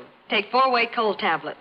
It's the fast way to relieve nasty cold distress and feel better quickly. 4-way, only 29 cents. Now, here's a word about another fine product of Grove Laboratories. To get rid of embarrassing dandruff in 3 minutes, change to Fitch Dandruff Remover Shampoo. 3 minutes with Fitch regularly is guaranteed to keep unsightly dandruff away forever. Apply Fitch before wetting hair. Rub in 1 minute. Add water, lather 1 minute. Then rinse 1 minute. Every trace of dandruff goes down the drain. 3 minutes with Fitch and embarrassing dandruff's gone. At the same time, Fitch can brighten hair up to 35%. Get Fitch Dandruff Remover Shampoo today. And now, Act 2 of yours truly, Johnny Dollar, and the P.O. Matter. I got a recent picture and a complete description of Danny Diamond from Lieutenant Randy Singer. And I'll find out who you ought to contact there at the PD in Long Beach, Johnny, and send you a telegram. Then I spent item 2, $166.25 for a plane ticket to Los Angeles. When I got aboard, I began to think that maybe I'd fallen into some luck for a change. And not for the usual reason. Though, of course, I'd hoped to find myself next to a gorgeous blonde with ideas and plenty of time on her hands. No, it was because the passenger sitting right next to me, holding a big dispatch case in his lap, and I mean holding onto it, was none other than... Diamond's the name. Danny Diamond. What's yours, mister? It's Reynolds. Jerry Reynolds. Oh. For a minute, I thought there was something familiar. I guess I was wrong. But, haven't I heard about you somewhere? Oh, I don't know why not. Danny Diamond?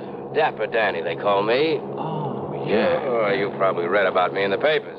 Lousy bunch of New York cops trying to hang that jewelry store heist on me. Yeah, something like $75,000, wasn't it? Yeah. That's going to keep somebody real happy for a long, long time, Mr., what'd you say your name is? Reynolds. Jerry Reynolds. Yeah. Try to pin that on Danny Diamond, huh? I'd like to see him pin anything on me. And not because I haven't been trying. Trying for years, Johnny. It's Jerry. Yeah. Yeah, that's what I meant. But they're wasting their time. Just like they're wasting their time trying to find that 75 G's. Hey, look, don't get me wrong, Mr. Diamond. Call me Danny. But the way you're hanging on to that dispatch case, you'd think it was loaded with, Yeah? Yeah, what about it? Nothing. Just forget I mentioned it. Yeah. And don't you get me wrong. But maybe you'll stay a lot happier, let's say, if you forget that you mentioned it, too. Well, now, look, Danny, Just forget it. Sure. Why not? You live in Los Angeles? No. Long Beach. Why? Oh, I just wondered. Yeah. What are you going to L.A. for? Oh, just to spend some time with an old pal of mine. Who? Where's he live? Section of L.A. called Westwood Village. It's out beyond Beverly Hills. Yeah, I know. What's his name? Well, now, look, does it make any difference? Maybe I know. Maybe we got mutual friends. What's his name? Johnstone. Johnstone? That's right, Jack Johnstone. What's he do? Oh, he's a writer, among other things. I don't know. Moving pictures? Radio, television. Radio, huh? That's right. I don't know. I hardly thought you would. Something kind of familiar about that name, though. See, I listen to the radio, you know what I mean? Doesn't everybody?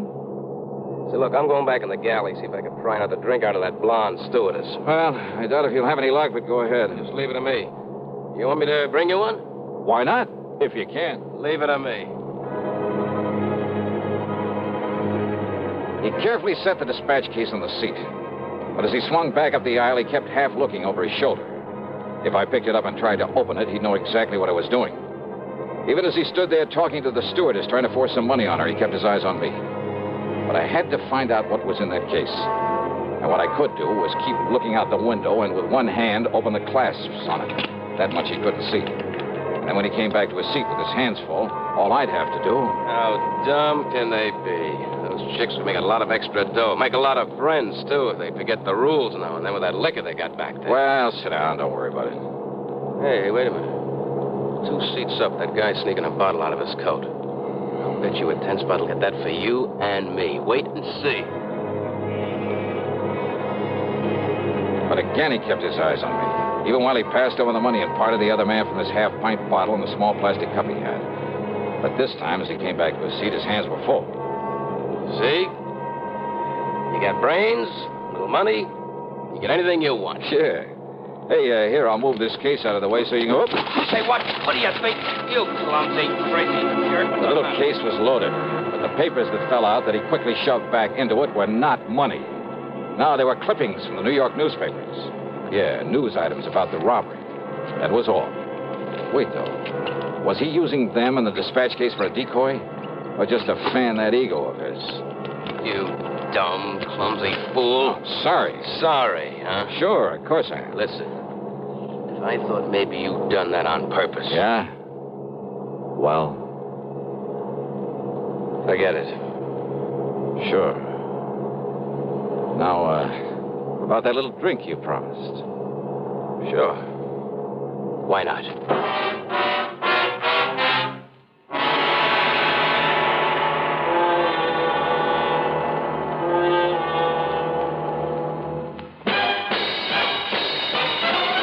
Are you smoking more now, but enjoying it less?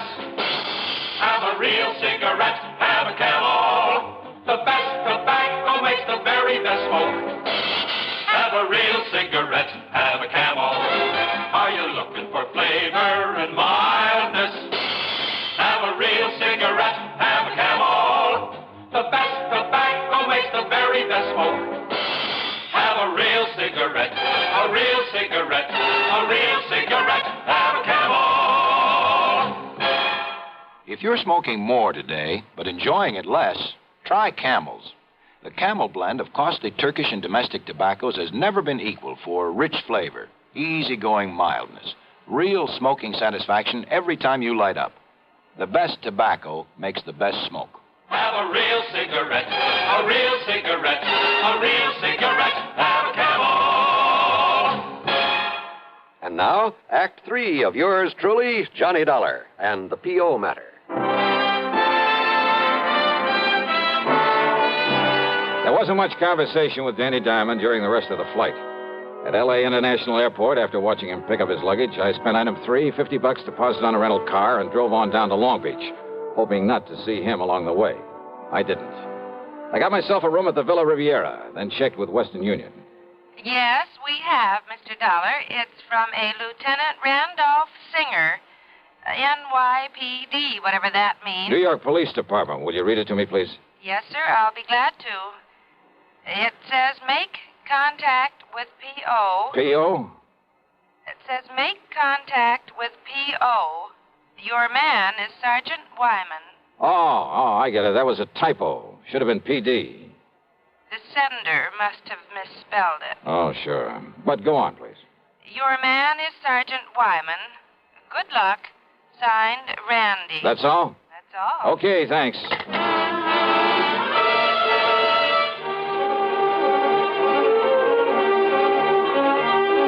Item 4 was 10 cents for that phone call. Then I wasted no time in getting over to police headquarters into a huddle with Sergeant Raleigh Wyman. Dollar, we know all about Danny Diamond.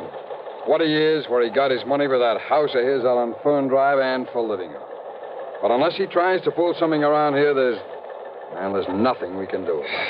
I know what you mean, sir. But if you can get something on him and make it stick, this whole town will love you dearly. Something like that 75,000 robbery in New York? Yeah. Oh, Lieutenant Singer told me on the phone that's what you're out here for. That's it? Said some pretty nice things about you, too. Oh, if there's anything we can do, if you just... There is. I want to look at not only Danny's home, but the luggage he just brought in the plane. Well, in order to get out a search warrant. No search warrant. What? Look, can you get him over here for a couple of hours before he has a chance to unpack and settle down? I made real time driving here. He ought to be arriving just about now. Well, let me think. Hey, call him up. Tell him you want to see him here at headquarters. Can you get him down here? Sure. He loves to sit around here and shoot off his big mouth and try and make fools out of us.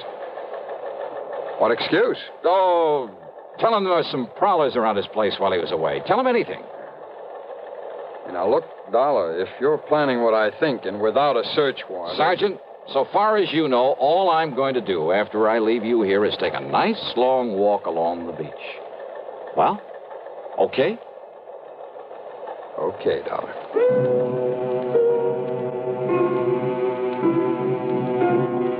I drove quickly out to Danny Diamond's address on Fern Drive. A rather nice, modern little home, by the way, in a very pleasant residential section. Long Beach has a lot of nice homes, and this was one of them. I'd parked a couple of blocks away, and as I sauntered as casually as possible toward his place, a taxi pulled up in front of it. Out came Danny and his luggage. He paid off the driver and went in. And I waited, praying that Sergeant Wyman would call him before he had a chance to... Wyman must have done all right.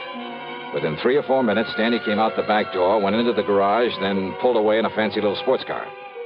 I went over to the back door and found, much to my surprise, that it was a real easy job to jimmy it open. Danny's handbags were still sitting by the front door. I not only went through them, but through every inch of that house, slowly, carefully, overlooking nothing. And that's exactly what I found. Nothing. Except that is for a large floor safe under one of the rugs. But I knew he hadn't had time to get to it, and besides, the dust around it showed it hadn't been opened recently. No, Randy Singer was wrong. If Danny did take that money, he must have stashed it away somewhere, or left it with somebody, probably back in New York.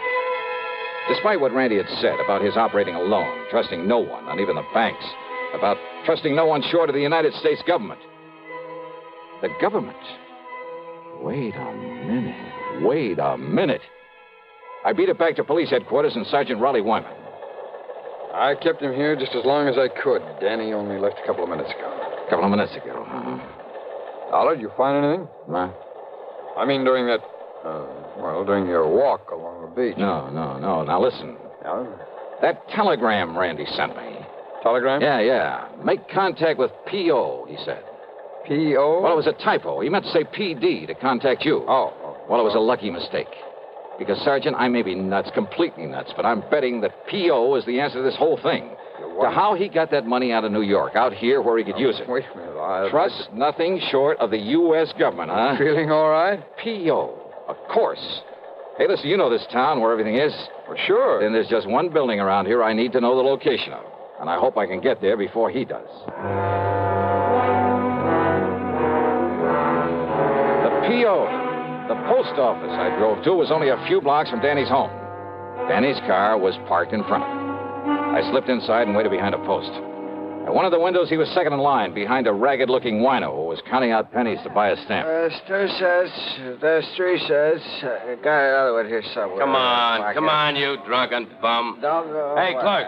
Oh, hello, Mr. Diamond. I have a package for you. Yeah, that's what I come for. I've been wondering when you'd call for it. It's from New York City. Just sign here, please. Yeah, sure. Okay, here you are. Thank you, Mr. Diamond. Here's your package. I want his stamp. I came out from behind the post, bumped into the drunk, and tore at the wrapper of Danny's package. Hey, what's the big idea? Sorry. It's you. And here in the package you mail to yourself the $75,000. Now, get away. Get back. Oh, no, Danny. What are you trying to do around here? Okay. Now, on your feet. Listen, mister. Oh, drop dead, Danny. Or maybe the state will take care of that. Now, listen, about that money. Forget it. Just take a look at that poor old drunk who was in front of you. That wild shot you pulled off. Huh? Murder, Danny. Now it's murder.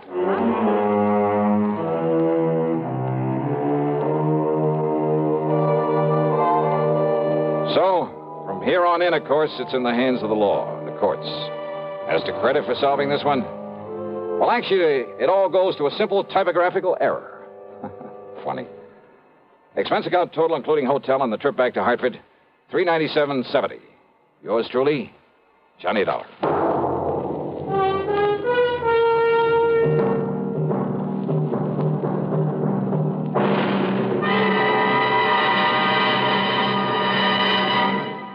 Our star will return in a moment. Constipation is something people don't talk about much, but it can be a problem for anyone, even doctors. And when constipation occurs, it's interesting to see just what doctors consider important about a laxative they might use or recommend. Well, a majority of the doctors we heard from had this to say. A laxative should be effective, gentle, as close to natural acting as possible, and a medicine that can be used with complete confidence. Now, X-Lax has been popular with many doctors and millions of people over the years because pleasant-tasting chocolated X-Lax is effective. Overnight, it helps you toward your normal regularity. X-Lax is gentle. Next morning, it gives you the closest thing to natural action. And that's why many doctors and millions of people use X-Lax with complete confidence. X-Lax, the laxative that helps you toward your normal regularity, gently, overnight. Is X-Lax in your medicine cabinet? Now, here's our star to tell you about next week's story. Next week, a real wildie, a real strain on my sanity. But I think you'll like it. So join us, won't you? Yours truly, Johnny Dollar.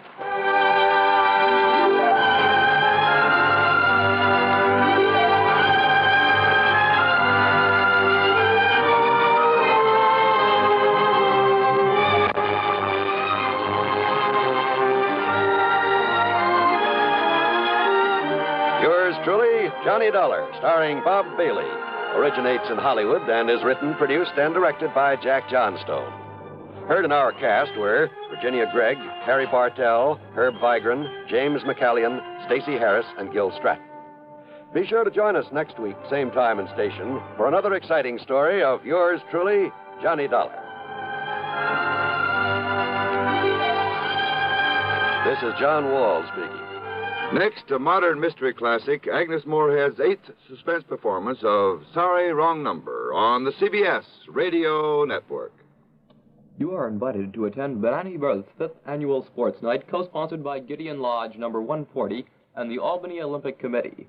Admission is free, so plan to be there starting at 8 p.m. on Thursday, February 18th at Chancellor's Hall, to greet Mr. Olympics himself, the great Jesse Owens, who will be the featured guest of the evening.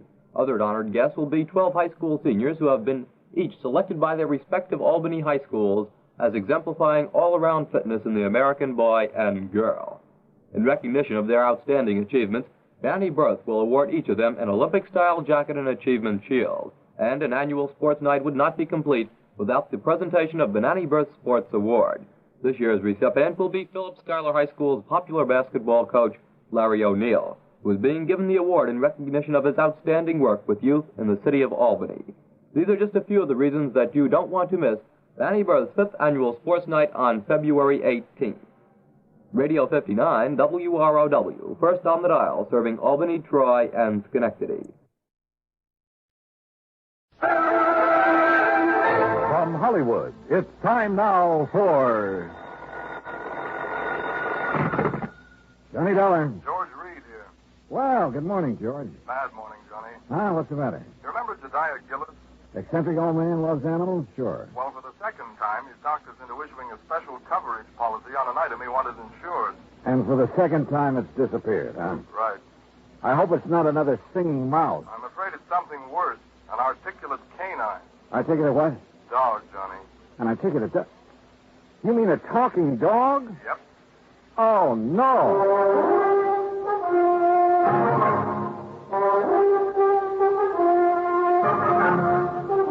Bob Bailey in the exciting adventures of a man with the action-packed expense account.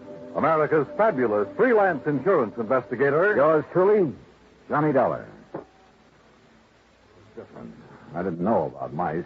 I do know about dogs. And I've never heard one yet that could say anything but rough. Well, maybe you haven't, but Michael Murphy has. Michael Murphy? Iron Mike Murphy, vice president of Milford Steel. Oh, what's he got to do with this? Well, he's the former owner of the articulating canine. Gillis bought the dog from him? According to this application, he did. When did it happen? Well, about 3 weeks ago. First I heard of it was when Gillis called from New York asking for the coverage.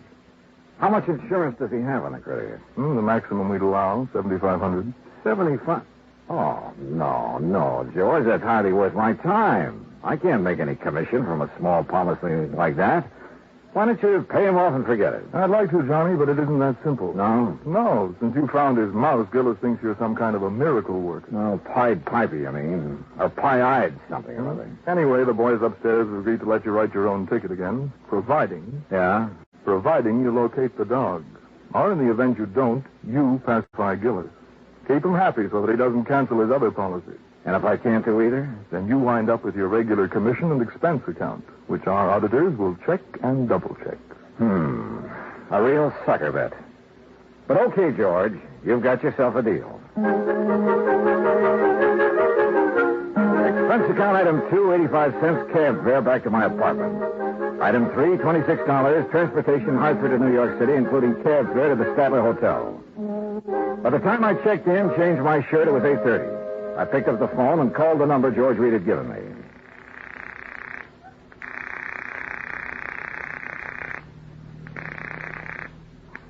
Hello? May I speak to Mr. Gillis, please? Johnny Dollar. Dad told me you were coming. Well, hi. Hi, is that all? I guess this is Marion. Yeah, I know. I had a hunch your father was staying at your place. Do you have my address? Sure have. 514 East 51st Street. Apartment 4C. Oh, yeah. Now, you get right over here before everyone leaves. Everyone? Who all's there? Well, just friends. It's a celebration. What kind? I'll tell you when you get here. Now, hurry. Right.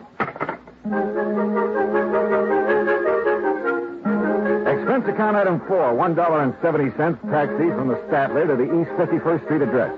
The entrance to the building faced toward Beekman Place, and one side of it looked out over the East River. I could hear the noise from apartment 4C before I stepped off the elevator. Marion had a good many friends, which figured because of her blonde hair, gray eyes, and a few other... Well, yeah. I pressed the buzzer and waited. I was about to press it again when a door opened further off down the hall. Hi. Oh, Marion. Here, Johnny. I hope you don't mind sneaking in through the kitchen. But Dad made it very clear that he wants to see you now and alone. Alone? Was that mob in there? He's waiting for you in the den. It's this way. How have you been? Oh, fine, just fine. Sounds like quite a party. It is. I sent out the invitations before the pup disappeared. I offered to call it off, but Dad wouldn't let me. Any special kind of celebration? I think so. It's to announce my engagement. Well, what do you know?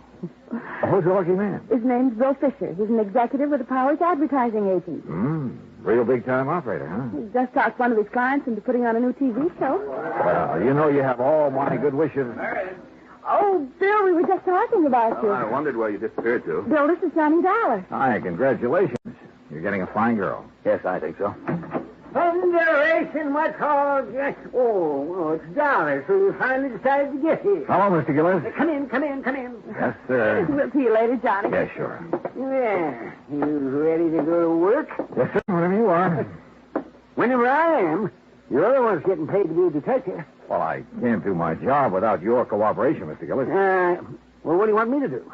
Just answer a couple of questions. Just answer, but didn't that sweet pea of an agent tell you all you need to know? Well, he couldn't. He didn't know anything except that a dog you have insured. A dog? A dog, you say? Is that what you call her?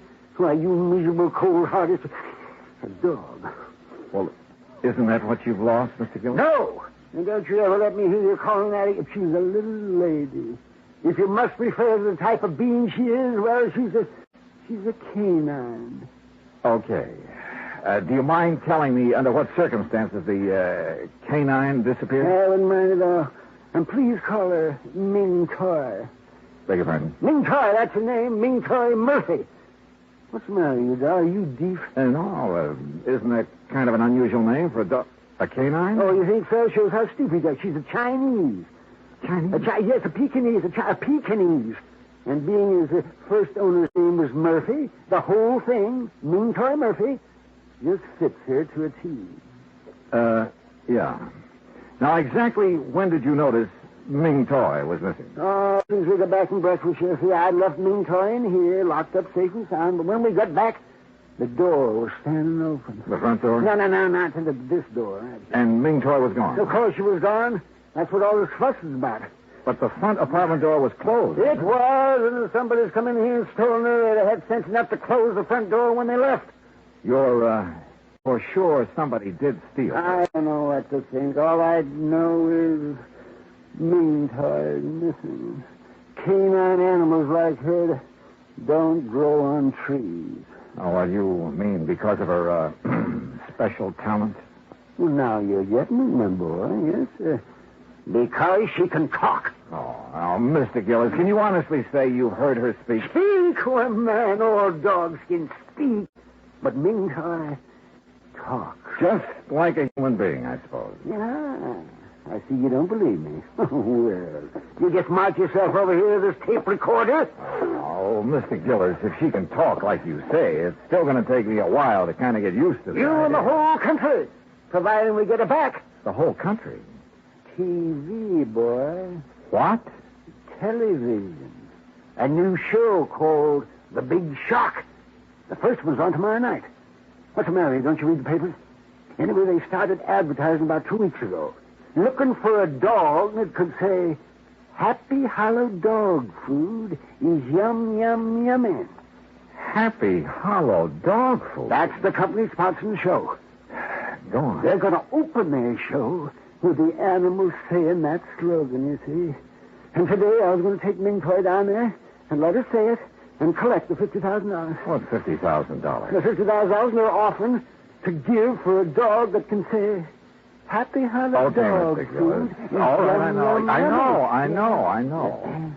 Yes, well, anyway, when I first heard about this, I remembered Mike Murphy said something to me over a year ago about having a canine in his kennel that could talk some.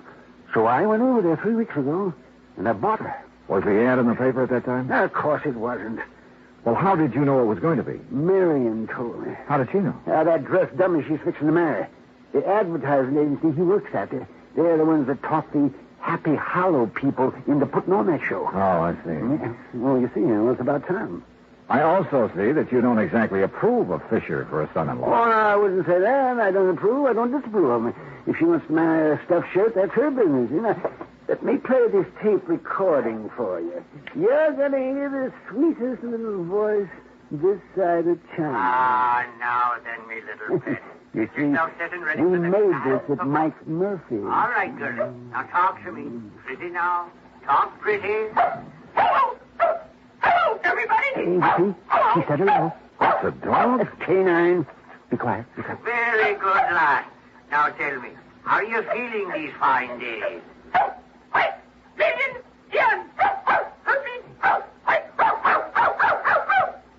Hey, what happened?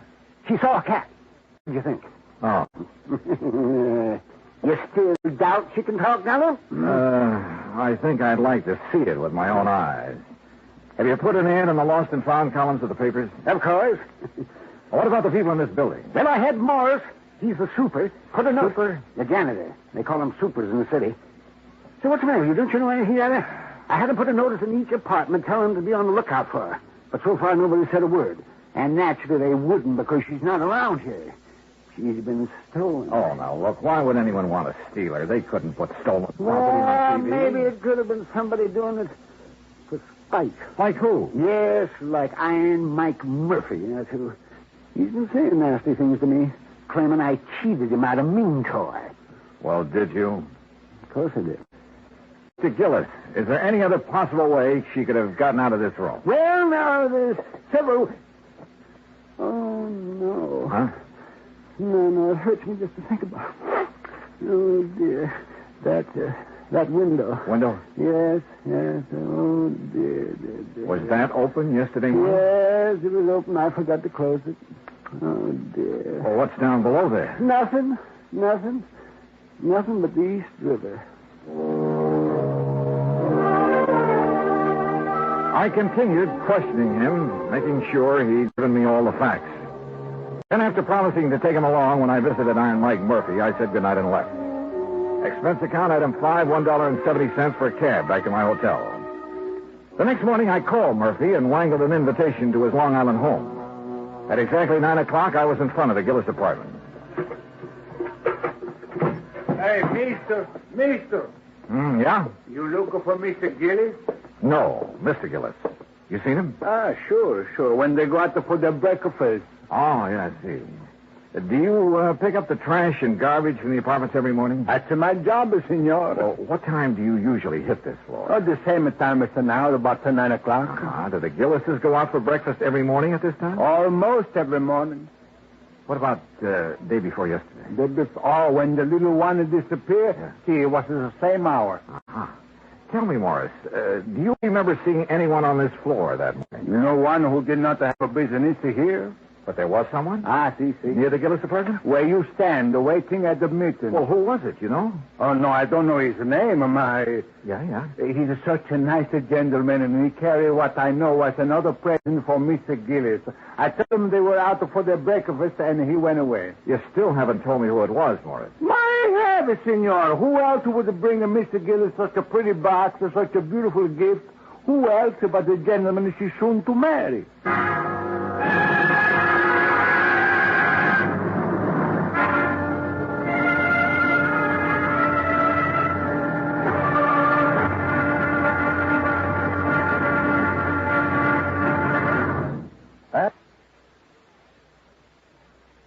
Now, Act Two of yours truly, Johnny Dollar, and the Ming Toy Murphy Matter.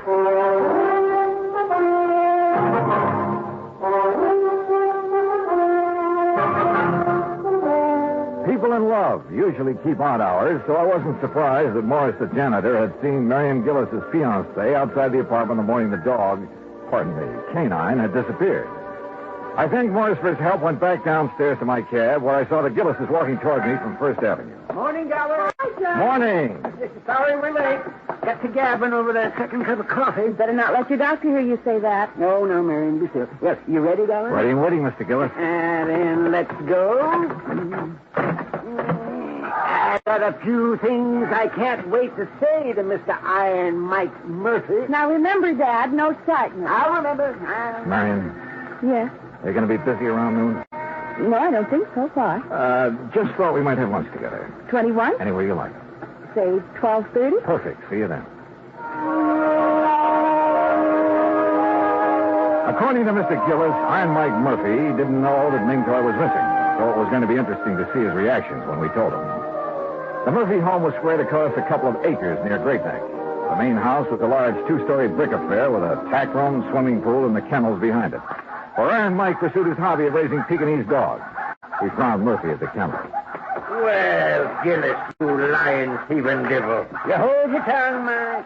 What are you doing out here anyway? I came along to help Mr. Dollar. He doesn't know you like I do, so he wouldn't be able to tell when you're lying like I can. I suppose you think that's funny.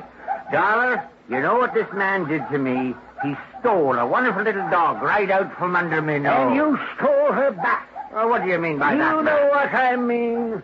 The day after you called me on the phone, you saw that ad in the paper. Well, the next day somebody stole Ming's toy. And I'm sure it was you.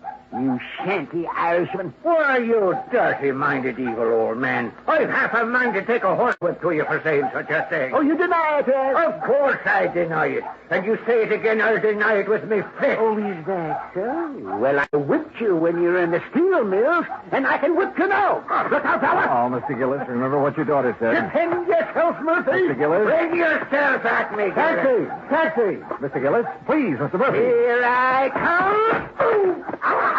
Justice triumph. Oh, ow. Taxi! Hey, driver! Over here! Taxi!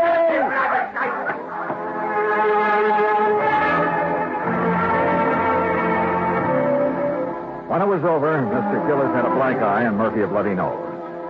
Gillis and I went back to town. Kids there $12. That's item 6. After seeing Mr. Gillis safely to his apartment, I went across town to the 21. Marion arrived. We were shown to a table, and I told her as quickly as I could what had happened at the Murphy home. Johnny, you know Father isn't supposed to get excited. I know. He knows. And I tried to stop him, but he went... upset over losing Ming or anything else. Well, especially something as strenuous as a fight. Well, it might prove to be too much. Oh, he's all right, believe me. Well, I'll call him in a few minutes to be sure. Marion, this morning while I was waiting for you to come back from breakfast, I had a talk with Morris, the super at your apartment. No? Yeah, he... Marion, darling. Oh, darling. well, I told Bill to join us, Johnny. I hope you don't mind. No, of course not. Sit down. No, thanks. Johnny's been out all morning with Dad. Oh? Hunting for the dog, huh? That's right. Any luck? I'm not sure. Excuse us, Bill. But what does Morris have to say, Johnny? Oh, it wasn't important.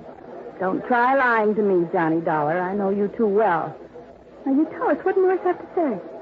Bill, the morning the dog disappeared, you were at Marion's apartment, weren't you? Of course he wasn't. Bill? Day before yesterday? No.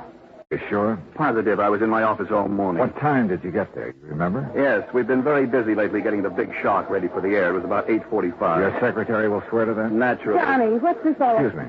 Where are you going? I'll make a couple of phone calls. Be right back. I called Bill's office, spoke to his secretary, and of course he had lied. Instead of going back to the table, I took a cab to my hotel, made a couple of more phone calls, and waited. About 40 minutes later, Bill Fisher called and asked me to meet him at a bar near Rockefeller Center. You like a drink, Johnny? No, thanks. Not right now. No? I figured you'd be thirsty. You've been such a busy little boy. What do you mean? You know what I mean. Calling my secretary, then calling the Happy Hollow people to find out whose idea it was to advertise offering $50,000 for a talking dog. Oh, I wouldn't be ashamed of having that idea if I were you. It's a good one. Except for one thing. It was meant strictly for the publicity value. Nobody ever heard of a dog that could really talk, so I guaranteed them their $50,000 would be safe. Go on. See, it was tough enough getting the Happy Hollow people to put a show on TV in the first place. They really don't have that kind of money. And if they'd had to pay out the $50,000 on top of everything else, well, that would be it. We'd lose their account. I'd lose my job. Uh-huh. So what did you do with Ming Toy? Well, naturally, since she could talk, I had to get rid of her. You understand that, don't you? How did you get into the Gillis apartment? That was easy. I'd been there the night before. When I left, I slipped the latch so the door wouldn't lock. When they went out to breakfast the next morning, I went in. I was going to put her in that box and carry her out, but she put up such a fuss, I just tossed her out the window. Into the river? Yes, Dollar, into the East River. But what can I do about it? After all, Ming Toy was only a dog. It wasn't like she was a person. Well, what can I do about it? I'm not sure. But whatever it is, I hope it's plenty. I left him there and walked down 6th Avenue. When I reached the corner of 51st, I called Marion and asked her to meet me in a little park near her apartment building. Somehow I told her, as simply and directly as I could. Well, it's kind of funny, isn't it, Johnny? I don't know. Isn't? Sure. If I hadn't met Bill, none of this would ever have happened. Dad would still be feeling chipper. I might have been engaged to somebody else. maybe even a nice guy like you. And why do things like this have to happen? I don't know, Marion. I just don't know. We were about a block away from her apartment when we heard the ambulance. We watched her turn into 51st Street, then stop. Then we were running. Johnny, it's Dad, I know it. No, you don't know any such thing. Oh. All right, folks, all right. Now keep back. Give the men room to work. Johnny, they're not going into the building. No, they're doing something out there in the middle of the street. Officer, what's happened? It sounds like a little girl's caught down there under the street. Under the street? Yeah, lady, in the drain pipe that goes down to the river. Are you sure it's a little girl and not a dog? You kidding? Dogs can't talk like that. Like what? Well, it sounds like she's trying to say something about a dog food being yum, yum, yummy. Get your fire, Marion. Yes, oh, yes. Excuse me. Hey, come back here. I joined the power and water men who had lifted up a manhole cover and put down a ladder. It didn't take us long under the street, just a couple of minutes. Then we climbed back out again. Johnny! Dollar, where is she? Where's my baby? She's still down there, Mr. Gillis. You left her. Dollar, she's not? No, sir, she's fine. Then why didn't you bring her back? Well, maybe you'd better look for yourself, Mr. Gillis. All right, I'll do just that. Dad, you can't. You just try stopping me, won't? Come on, Dollar. Come on. Annie. Careful now, Mr. Gillis. Yes. Watch your step here. Don't you worry about me. You just look out for yourself. Yes, sir, I am.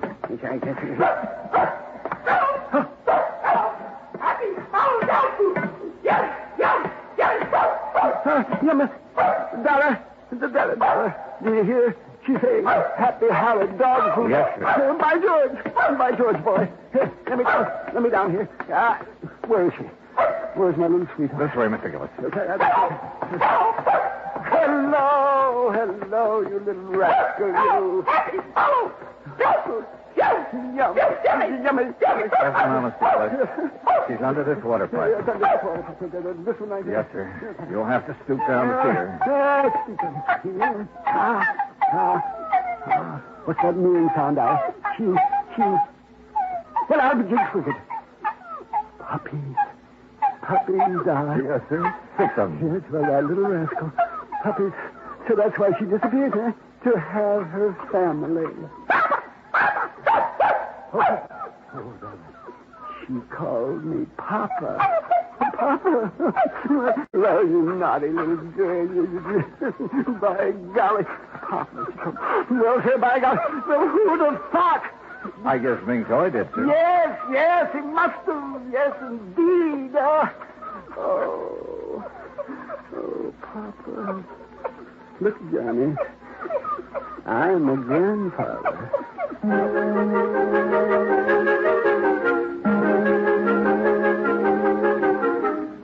I never did tell Gillis exactly how Ming Toy had been helped out of the apartment.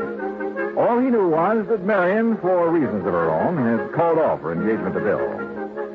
Ming Toy spent a week in bed recovering from her ordeal, and naturally, since Gillis refused to let her appear on TV that night, the $50,000 went unclaimed. And, alas, the long-suffering public has yet to hear the dulcet tones of a talking dog named Ming Toy Murphy. Expense account total, including hotel, incidentals, and transportation back to Hartford, $225.70. Yours truly, Johnny Dollar.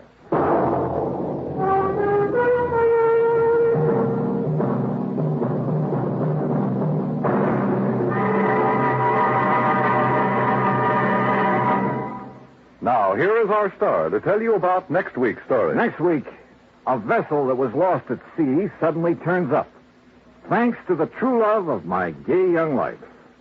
Join us, won't you? Yours truly, Johnny Dollar.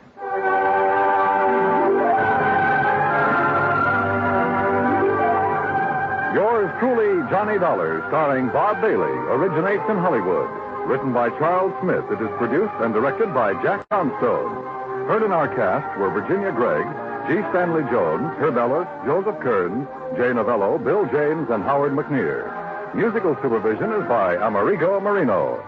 Be sure to join us next week, same time and station, for another exciting story of yours truly, Johnny Dollar.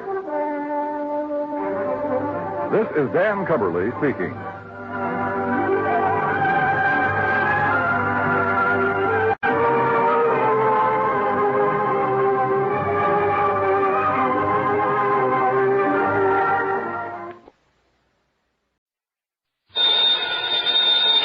Johnny Dollar. This is Fred Porter, Johnny. Miniatures. Miniatures? You know those tiny paintings, portraits usually done on porcelain?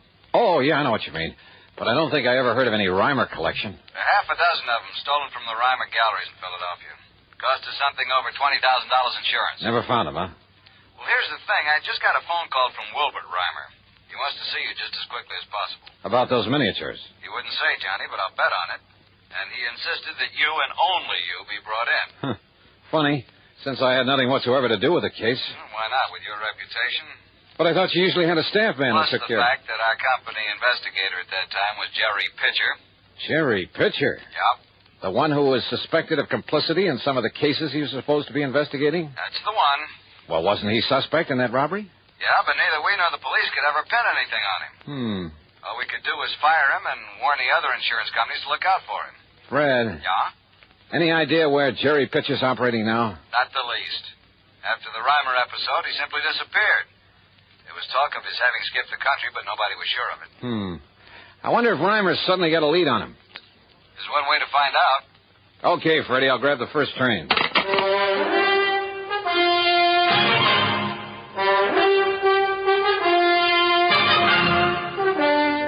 CBS Radio brings you Bob Bailey in the exciting adventures of the man with the action-packed expense account, America's fabulous freelance insurance investigator. Yours truly, Johnny Dollar.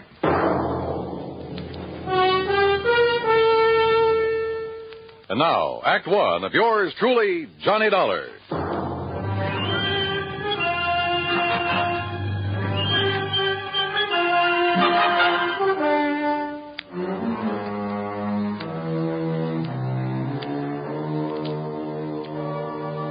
Expense account submitted by Special Investigator Johnny Dollar to the Mono Guarantee Insurance Company, Philadelphia office. The following is an account of expenses incurred during my investigation of the Reimer collection matter.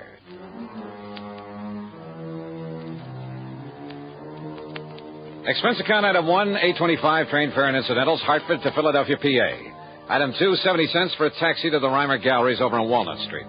Mr. Reimer turned out to be short, slightly gray, and very, very British. Let's go into my office, Mr. Dollar, where we can talk undisturbed. Yeah, sure, Mr. Reimer. Well, the art business must be pretty good with a crowd like this in the store. Pardon me, miss. In here, please. Hey, thanks. Well, the gallery is rather well patronized this morning, isn't it? Will sit down, please. Thank you.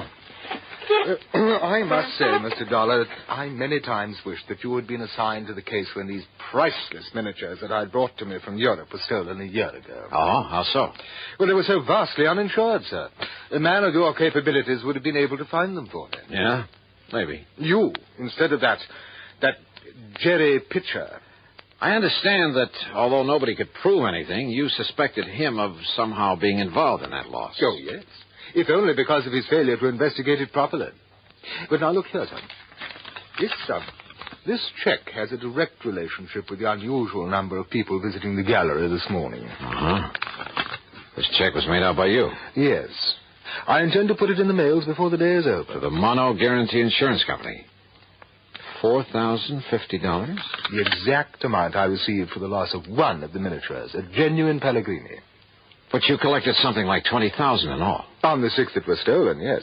But now, suddenly, and most mysteriously, the Pellegrini has been returned to me. What? And, of course, the people out there in the gallery, most of them connoisseurs, would be interested in seeing it again, wouldn't they? Yeah, I should think so. As a matter of fact, I've already found a buyer for it. Who? Mr. Charles Cunningham, one of my regular clients. Well, just how did you happen to get this one back? 2 days ago, when I opened the place, I found it lying inside the door, on the floor, under the letter slot for the morning mail. Just lying there? But it was wrapped in a bit of coarse wrapping paper, the sort a greengrocer might use, and it was tied up with a piece of dirty string. No note or anything with it? Nothing. They're very mysterious. But why was it returned? Who knows? Would you call it a pretty well-known piece, one that might easily be recognized? Oh, definitely. And of course, there were pictures of it in the papers and of the others at the time that they were stolen. In other words, anybody having it stood a pretty good chance of being caught if he tried to sell it. But that does seem to be a logical conclusion, doesn't it? Yet there's always the black market. I mean, abroad, in Paris.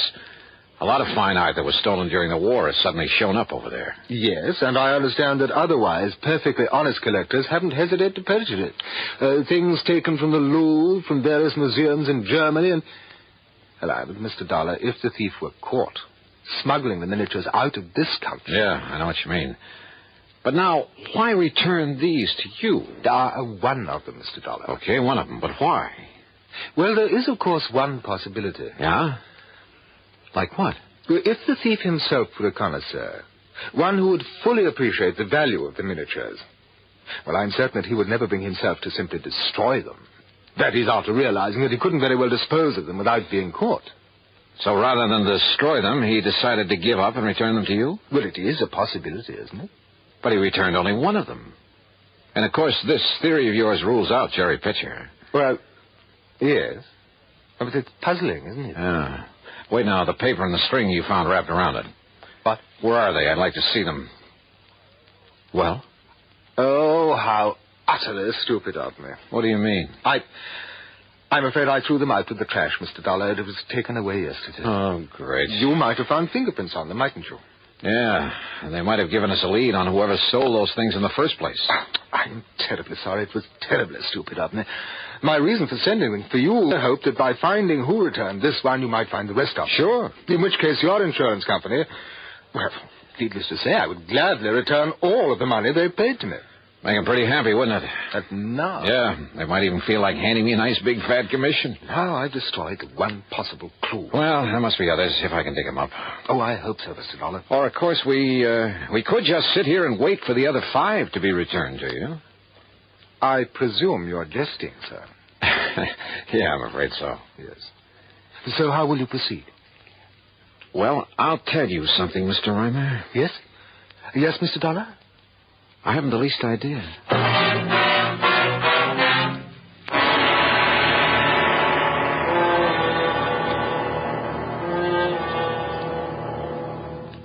And now, Act 2 of yours truly, Johnny Dollar, and the Reimer Collection Matter.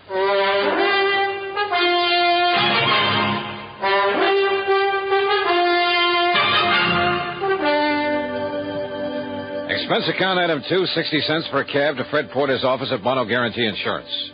And it was about the stolen miniatures that Mr. Reimer sent for you. And it was, Freddie. Over $20,000 worth, Johnny. Well, has he some idea now about who might have taken them? Fred, one of them, a Pellegrini, has just been returned to him. What? Yeah. Reimer's sending you a check in the amount your company paid him for that particular one. Well, who returned it to him? I don't know. He doesn't know. It was simply pushed through the letter slot in the door of the gallery. No clues, no nothing. Johnny, whoever returned it must have been the thief.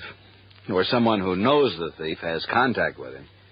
So if you can find this person, whoever brought it back, we may be able to recover the other miniatures. Yeah. Did the police really do a job when they were stolen a year ago? Yes, and the only suspect was that so-called investigator we'd mistakenly assigned to Reimer because he seemed to know something about art. He was familiar with Reimer's place. That was Jerry Pitcher. That's right. But they couldn't prove a thing against him. And after all, it was only Reimer's theory that Jerry might have been mixed up in it. Why? I don't know. It may have been because of the sloppy way he handled his end of the investigation. And don't forget, it was about that time we learned that Pitcher's reputation wasn't all that it might have been. Have you got any idea where Jerry might be now? As I told you over the phone, Johnny, there was talk that he'd skipped the country. Reason in itself to be suspicious of him, if you ask me. I'll tell you this, Fred. If he did skip, and if he had those miniatures with him, the one place he might have gone to... Listen, mind if I use your phone? It's right beside you. Help yourself. Okay, thanks.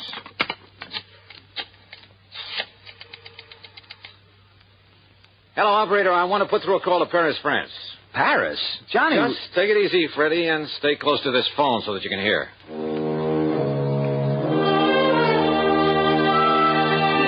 My call was to a strange little character whose name is de Marsac, but who calls himself a Chagris, the gray cat. His knowledge of the Paris underworld and everything that goes on in it is nothing short of fabulous. Yeah, because he himself is very much a part of it, of what goes on there. Not a single important work of art could ever hit the black market without his knowing about it. How oui, Monsieur Darling. This is your oldest, your dearest friend, Le Chagrin. Oldest and dearest friend, huh? But of course. Oh, sure. Now listen to Marsac. I want some information. Maybe you can give it to me. For a small fee, perhaps? Perhaps. Say, $1,000 American. $1,000? You're out of your mind. Oh, 500? Maybe a couple of hundred, if it's worth anything. Now, take it easy, Johnny. Let me handle this.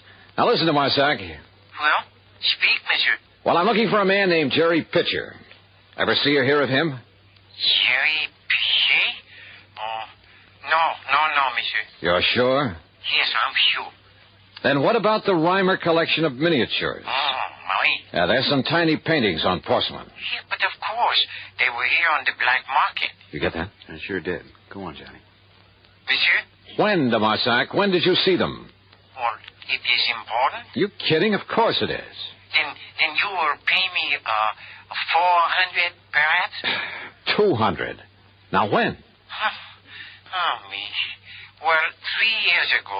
3 years ago? We when they purchased for the gallery there in the United States. Oh, well, that's a lot of help.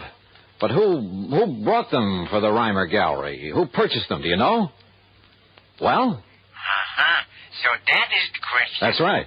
Well, then 300, perhaps? Oh, it's worth it, monsieur.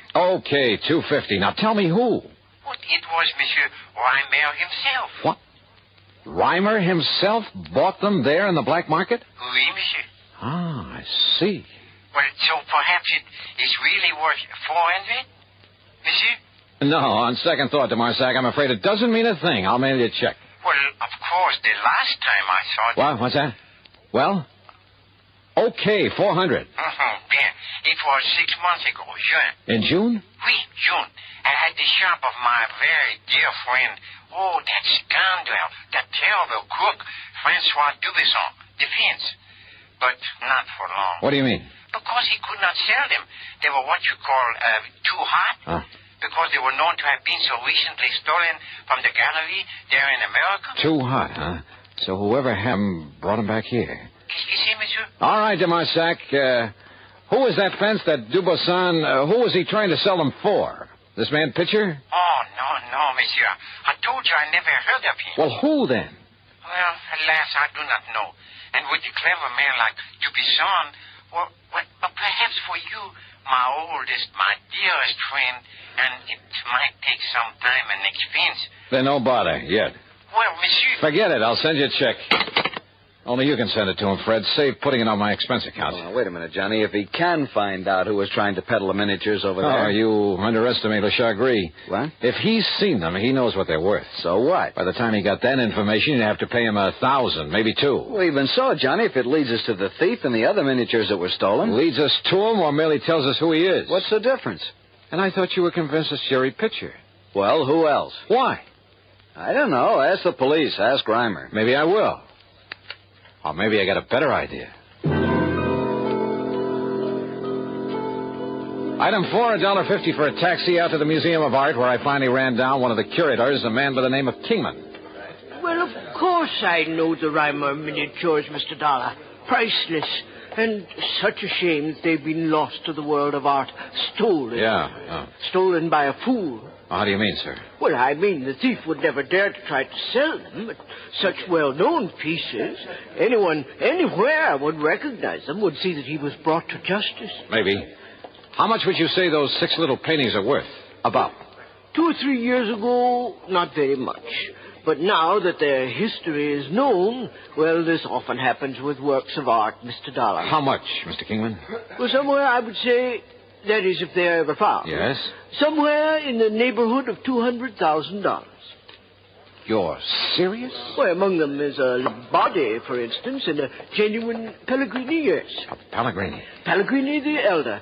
And one of our wealthy collectors, Mr. Charles Cunningham, would pay almost... Listen, do you know where I can find him? I believe I have his address and phone number in my office. Good. Come on. But why all this interest, Mr. Dollar? I'll tell you about it on the way to your office, Mr. Kingman. Item 5, 10 cents for a phone call, only to learn that Mr. Charles Cunningham was out of town for the day. So item 6, $14 even, is for a dinner, a room, and some breakfast at the Bellevue Stratford. Then early the next morning, item 7, another dime for another phone call. Insurance investigator, did you say? That's right, Mr. Cunningham. Well, what can I do for you, Mr. Dollar? Just answer one question, please. How much are you paying the Reimer Galleries for a Pellegrini miniature? You mean the one that was stolen a year ago that has been recently recovered? That's the one I mean. What's the price? Oh, well, now, I'm afraid that's something. How much, sir? It was a private sale, Mr. Dollar, a confidential transaction, and, Well? I don't know whether you realize it or not, but only recently has the value of those miniatures become... Yeah, I know all about that. How much, Mr. Cunningham? Now, look would you rather be hauled in as accessory to a fraud? You mean the Pellegrini isn't genuine? Oh, it probably is. But you said I might be involved in a fraud. How much? I'm giving Reimer $20,500 for it. Maybe you'd better call your bank and have them stop the check. Stop the Thank you, Mr. check? Cunningham. It looks as though my hunch was right. What? Goodbye, sir.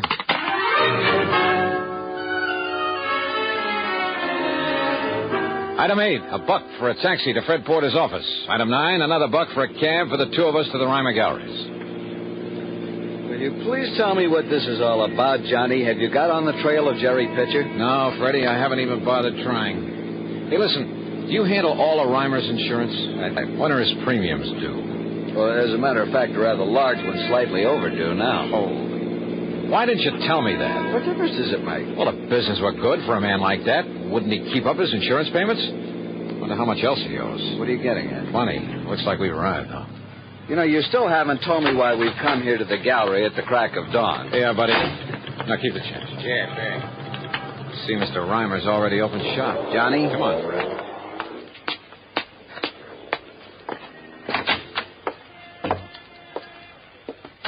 Well, Mr. Reimer. Oh, Mr. Dollar, I am indeed glad to see you. Indeed. Indeed. Good morning, Mr. Porter. Mr. Reimer? Look here, Mr. Dollar, here on this tater. What? Another of the miniatures, a Lombardi. What? Yes, lying on the floor under the mail slot, just like the other that was returned. I can't believe it. Here, let me see. No, don't touch it. And you see, Mr. Dollar, this time I saved the string and wrapper for you. Oh? Why? Fingerprints? Yes, of course. Only I doubt if we'll find any. But you were most explicit. Matter of fact, if you didn't wear gloves in wrapping it up, you were pretty stupid. I beg your pardon. Asked that I be dragged in so that nobody would suspect you, huh? Suspect me? Johnny, what of Jerry Pitcher? Who knows where Jerry is, and who cares? Mr. Reimer, when was your last trip to Europe? In June, wasn't it? I make many trips to Europe in order In June?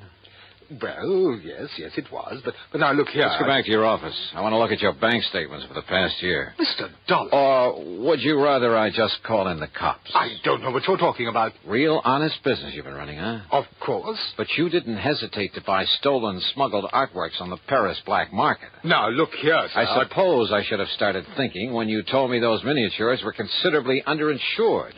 What? Yeah, because you insured them before their true value really became known. But by the time you did know it, you'd already pulled the fake robbery, collected the insurance on them to keep your business going. Well, now, please. You tried to sell them in Paris then, but they were too hot. That was in June. But you still needed money, didn't you? Well, have I denied So that you had to bring them back. After all, you'd only collected about $20,000 on them. And now you could sell them for $200,000 at least. Is this true? Pretty nice profit, even after you got through returning what you'd collected from the insurance company. Mr. Reimer? And how to get them back? Have them mysteriously reappear one at a time and give out that cock and bull story about the thief not daring to sell them without being caught. Well, Mr. Reimer? Well, do you think, if I produce the others, if I write and sign a full confession, the authorities will be more gentle with me?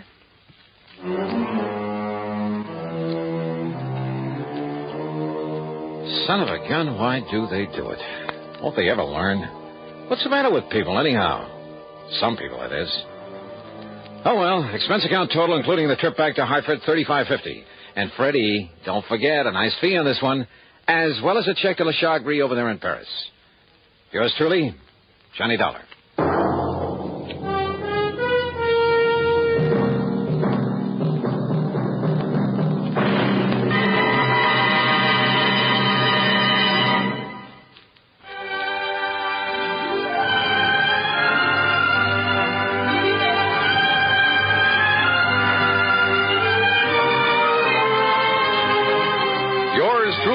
Johnny Dollar, starring Bob Bailey, originates in Hollywood and is written, produced, and directed by Jack Johnstone.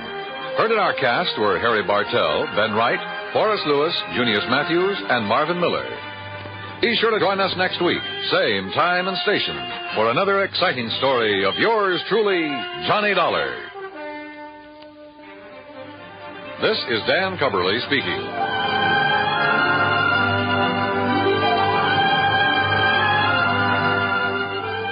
Johnny Dollar has come to you through the worldwide facilities of the United States Armed Forces Radio and Television Service.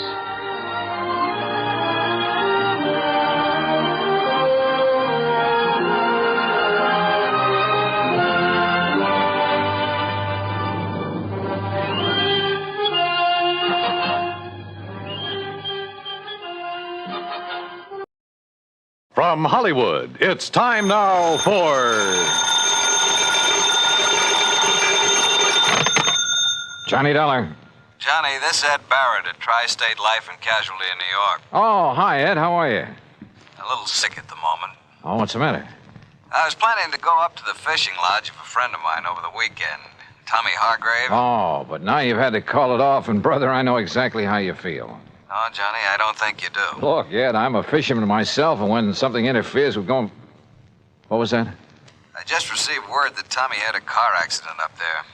Car rolled over on him. He was killed instantly. Oh, I'm sorry, Ed. Yeah. And company policy being what it is, since he carried $70,000 in insurance, double indemnity, since there was an accident involved, well, I got to order the usual investigation. Yeah, sure, I see. Who's the beneficiary? His wife, Mary.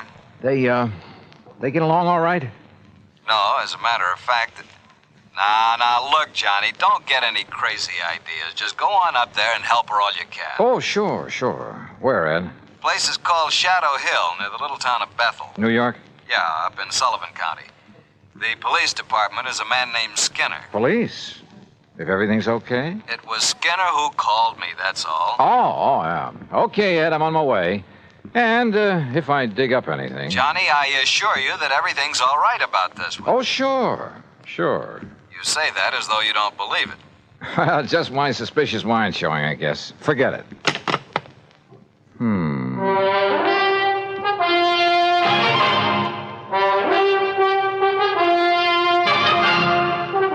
Bob Bailey in the exciting adventures of the man with the action-packed expense account. America's fabulous freelance insurance investigator. Yours truly, Johnny Dollar.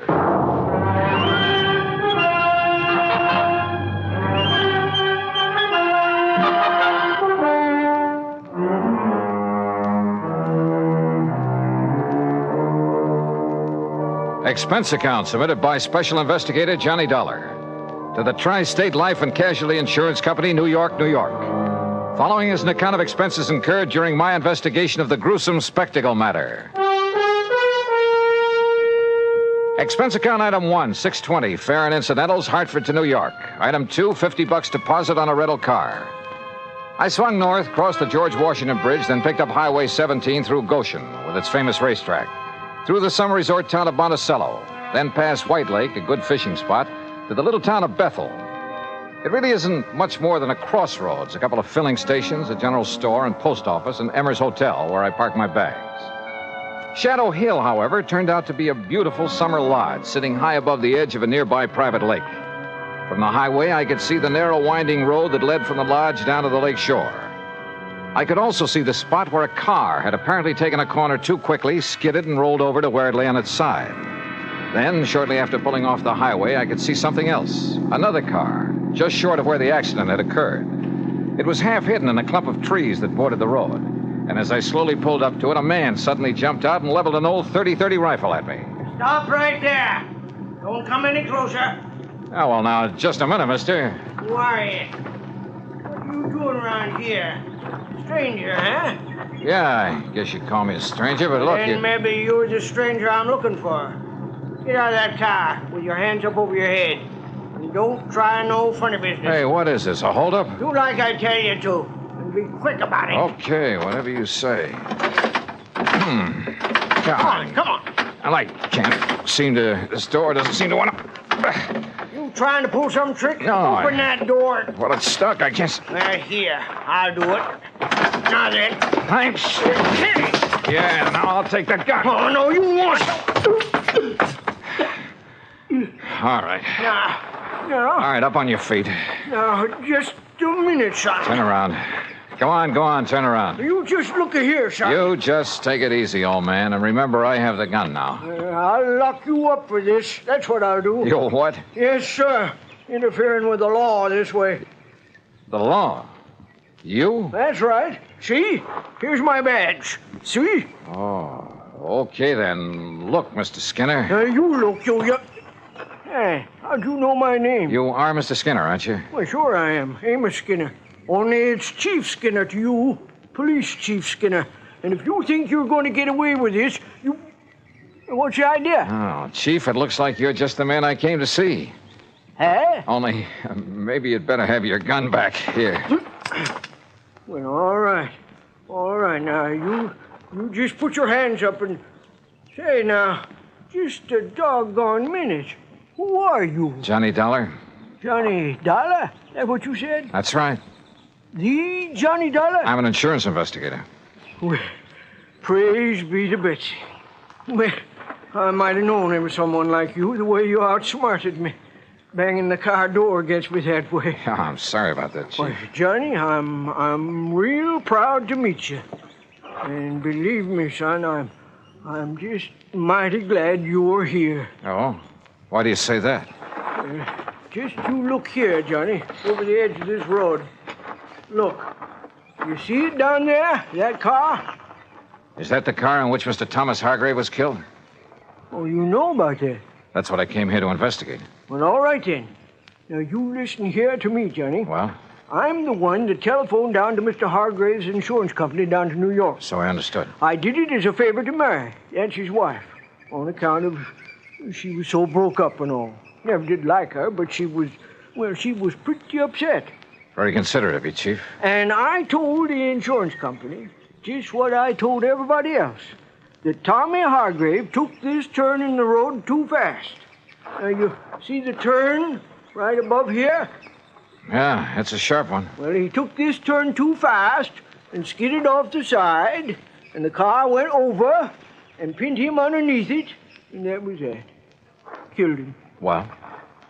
Well, all right. Now, Johnny, I just come over here from old Doc Walton's. It was down to Doc that I took Tommy's body yesterday just after it happened. And you know why I come back here? Well, I can think of one good reason. Yeah. From something you just told me. Yeah. And from what I can see of the car down there. Yeah, well, it was because I suddenly started thinking, how could a man who knows this road so well ever make the mistake of...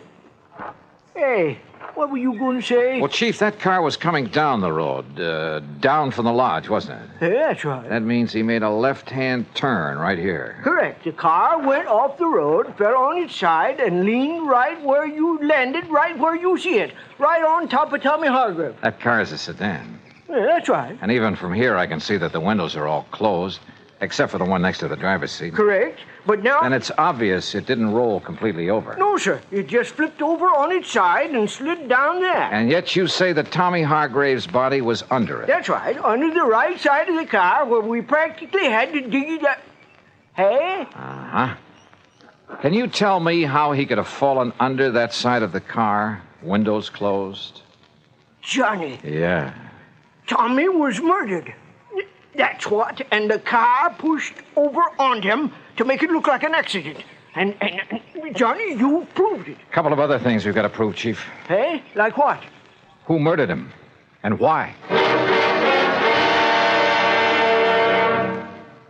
Act two of yours truly, Johnny Dollar, in a moment. Our flag now numbers 50 stars, and behind each star there stands yet another flag, representing one of the 50 states. Rhode Island's state flag is white with an anchor, first used as a colony symbol in 1647. The motto Hope was added in 1664, when the government was organized under a charter from King Charles II. A circle of 13 gold stars were added for the original 13 colonies. This is the flag of a unique colony and state, which carried out a most noble experiment in freedom. The Royal Charter of 1663 reads, "To hold forth a lively experiment, that a most flourishing state may stand and best be maintained with full liberty and religious concernments." Rhode Island state flag, the flag of the 13th state to enter the Union, was adopted on May 19th, 1897. And now, Act Two of yours truly, Johnny Dollar, and the gruesome spectacle matter.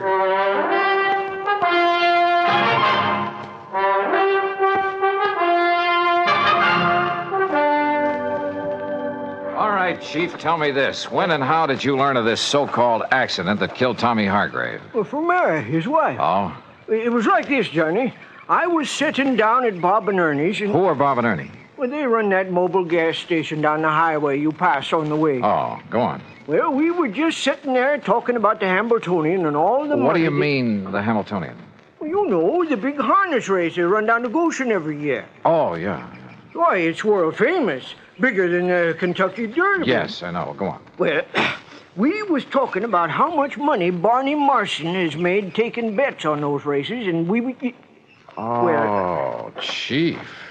You mean you have a bookie here in Bethel? Well, now, John... And that you, as chief of police, condone such goings-on? Well, now, we... Oh, I'm surprised at you, Chief. Oh, well, it's just a little sort of harmless betting is all. Oh, sure. Every man's entitled to a little... Well, you know how it is. Yeah, I sure do. Now, let's get back to the subject. Yeah, sure. Well, like I say, we was sitting there talking... And we seen Mary Hargrave driving by on her way back from New York, where she'd gone to do some shopping that day. She wasn't here when it happened? Well, no, sir. She couldn't have been. You're sure? Well, like I told you, she was in New York. Anyhow, she drove on up here, saw what had happened, and drove right back to tell us at the gas station. We came up here, dug Tommy's body out from under, took it down to Doc Walton's office, and that was it. How carefully have you inspected that car down there? Well, that's what I was about to do when you come. All right, come on. Let's take a look at it. Well, sure. Have you any way of proving Mary Hargrave was actually in New York? Proving? Well, no, I guess not. Hey, look here, Chief. Huh? Keys are still in the ignition, but the ignition's turned off. You're right, Johnny. You're right. This car wasn't rid over the side of the road. It was pushed. Here, let's see if we can get this door open. Yeah, I'll give you... Now, let's see if some of this... Yeah, very good. Well, what are you doing with that handful of dust? Well, it's not very professional, but some of this fine dust ought to bring out any fingerprints on the steering wheel, and we'll be... Yeah. Mm-hmm. No prints there that I can see. No, you're right. Chief, this wheel has been carefully wiped off. So whoever did it... Huh? What'd you find? Did Tommy Hargrave wear glasses, spectacles? Tommy? No, sir. What? Come on, Chief. First thing I want is a look at his body. Doc Walton just say... That's right. Then let's go.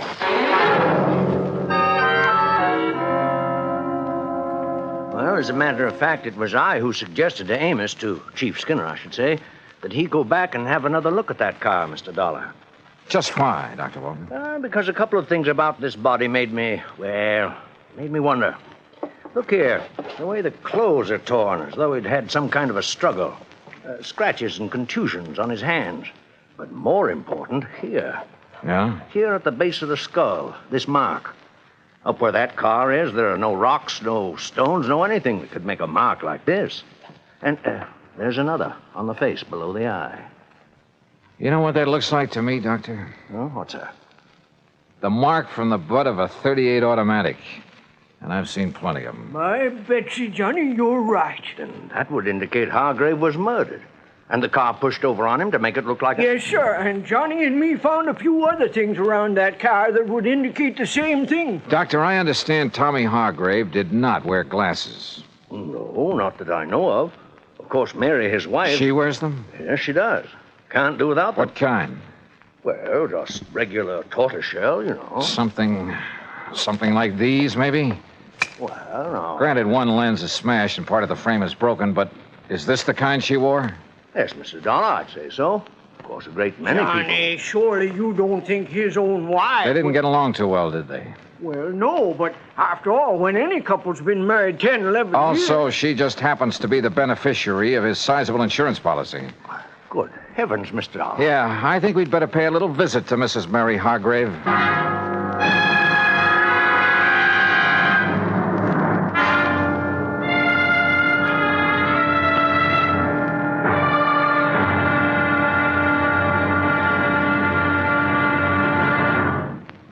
Act 3 of yours truly, Johnny Dollar, in a moment.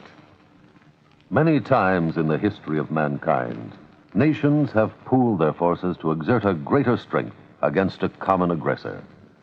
This happens not only in the face of a world war, but between such giant holocausts, as during the Boxer Uprising in China in 1900. 6 nations combined their forces to come to the aid of their citizens. In the thick of the fight, undaunted by devastating enemy fire, Chief Bosun John McCloy of the United States Naval Contingent distinguished himself by meritorious conduct above and beyond the call of duty. For his valorous action, he was awarded his first Medal of Honor. But a man of action doesn't get the job done because of possible awards. It is the spirit of his code of conduct that guides him. John McCloy was guided by that code again and again. In June 1914, during the Mexican campaign, when the government of the United States was put upon once more to aid its persecuted citizens, Chief Bosun John McCloy was constantly risking his life. Our landed troops were in danger of being annihilated on the beach at Veracruz, when McCloy voluntarily filled 3 picket launches with riflemen and led them along the seafront to draw the enemy fire. Though badly wounded, he remained at his post and gallantly directed his part of the campaign. For this action, Chief Bosun John McCloy was awarded a second Medal of Honor. But he hadn't been concerned with medals. His only concern was conducting himself as a man should, and that is according to the code of the American fighting man. And now, Act 3 of yours truly, Johnny Dollar, and the gruesome spectacle matter. The 3 of us, Dr. Walton, Police Chief Amos Skinner, and I drove up to the lodge outside the little town of Bethel, New York, to see why Mrs. Mary Hargrave had killed her husband, made it look like a car accident. That is, if she did it. And what little evidence we had pointed right straight at her. The obvious fact the car had been pushed over on him after he was killed.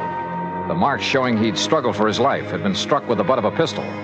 The fact he and his wife hadn't got along too well, that she was his beneficiary. And finally, there were the glasses I'd found in the car. My Betsy, I wonder if she found out you were here, Johnny, and has flew the coop. Isn't that her car in the yard? Yes, Mr. Dollar, it is. All right, then. If she is here, well, sir, I'll arrest her right on the spot. No, let me handle this. But, Johnny... I said please, let me handle it. Yes? Oh, Dr. Walton and Chief Skinner. That's right. And this here is Mr. Johnny Dollar. Oh, yes, Mr. Dollar. Mr. Barrett at the insurance company phoned that you'd be here. Won't you come in? Well... Surely. Thank you. I'm sorry to have been so slow in answering the door, but I seem to have mislaid a pair of my glasses. Yeah, that, Johnny? I'm blind as a bat without them. Won't you all sit down? Thank you. Yes, thank you, Mary. I've been using an old pair of steel rims with an old prescription, but they look so terrible. When did you lose your glasses? Oh, I must have mislaid them a couple of days ago. Ha! Now, what do you mean by that, Amos? You know very well what I mean. You don't seem terribly upset about your husband's death, Mrs. Hargrave? Why should I, Mr. Dollar? We haven't been exactly getting along for years.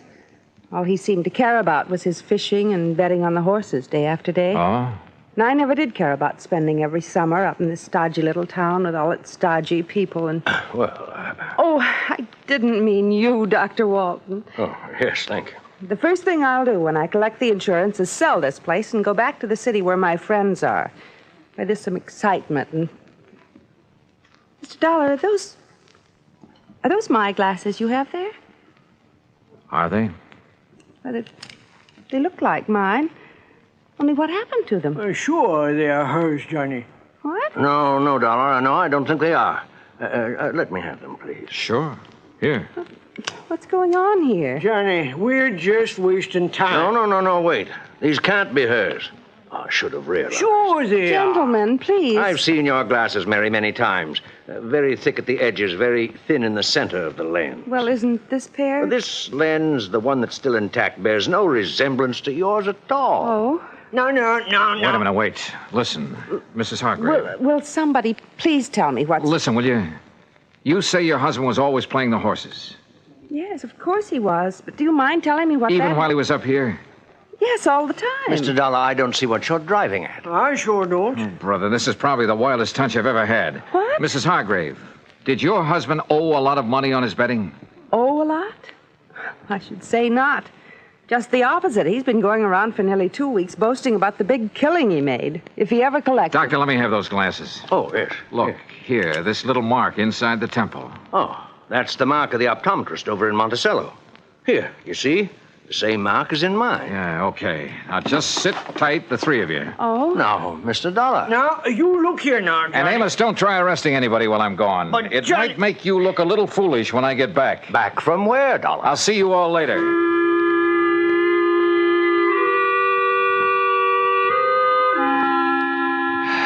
Well, that's really just about all there is to this case. Oh, except, of course, for the fact the optometrist in Monticello had no difficulty at all in matching the glasses I'd found with the prescription of... Yeah, you guessed it. They had belonged to the bookie Chief Skinner had told me about, Barney Marston. Of course, Barney wanted to put up a fight when we faced him with the facts. But then he couldn't seem to explain the various and sundry bruises he was carrying around until we reminded him of the fight he'd had with Tommy Hargrave. Yeah, he'd killed him and pushed the car over on top of him. The reason for it all? Simple. Tommy had won a cool $25,000 from him. Had threatened to put him out of business if he didn't pay, which he couldn't. So, Barney killed him and tried to fake the accident. And you know something? I have a sneaking suspicion Chief Amos Skinner isn't going to stand for any bookies operating in Bethel, New York from here on out. Oh, and Mary Hargrave found the glasses she'd mislaid. Expense account total, including mileage on the rental car and the trip back to Hartford, $148 even. Yours truly, Johnny Dollar.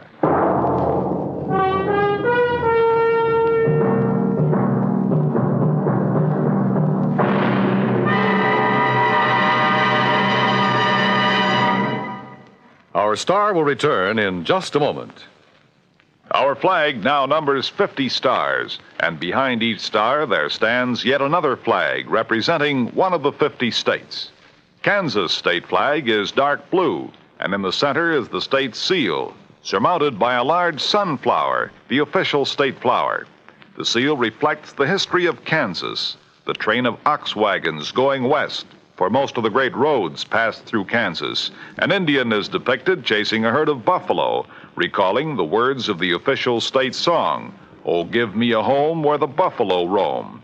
For this truly was the home of the buffalo and Indian.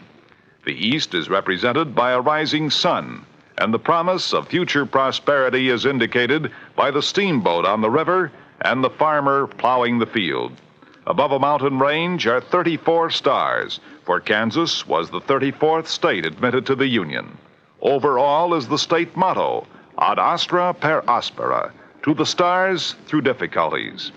Kansas state flag, the flag of the 34th state to enter the Union, was adopted on March 23, 1927. Now here's our star to tell you about next week's story. Next week?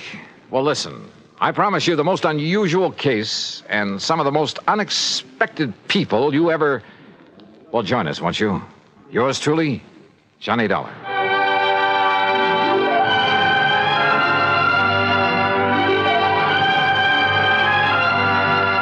Yours truly, Johnny Dollar, starring Bob Bailey, originates in Hollywood and is written, produced, and directed by Jack Johnstone. Heard in our cast were Virginia Gregg, Harry Bartell, Junius Matthews, and Joe Kearns. Be sure to join us next week, same time and station, for another exciting story of yours truly, Johnny Dollar. This is Dan Coverly speaking.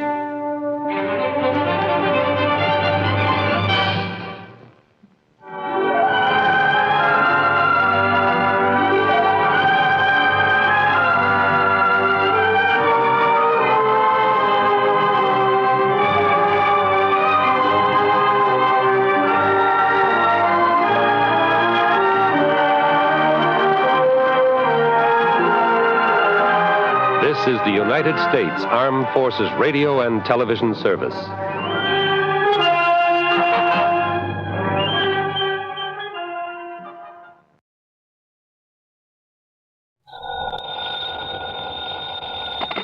Johnny Dollar. At McCracken, Johnny, Universal Adjustment Bureau. Well, dear Santa Claus. Huh? All I want for Christmas is $1 million, a new convertible, a bevy of beautiful blondes, 2 redheads. I'm glad you're talking to Santa Claus instead of me. What's your problem, Pat?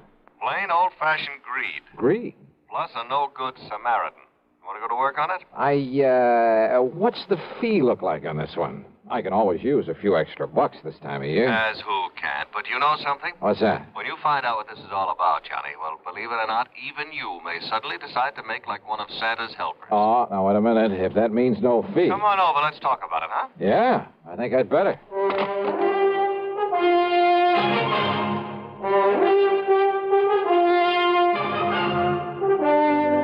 CBS Radio brings you Bob Bailey in the exciting adventures of the man with the action-packed expense account, America's fabulous freelance insurance investigator. Yours truly, Johnny Dollar.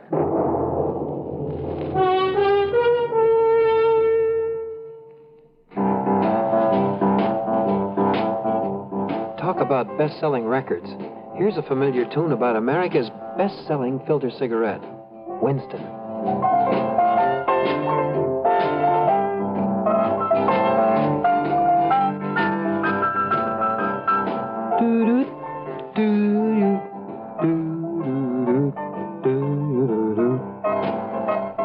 Winston gives you real flavor, full, rich tobacco flavor. And you know, that's because only Winston has filter blend up front. Choice, flavorful tobaccos, specially selected and specially processed for filter smoking. No wonder Winston tastes good, like a cigarette should. Smoke Winston. And now, Act One of yours truly, Johnny Dollar.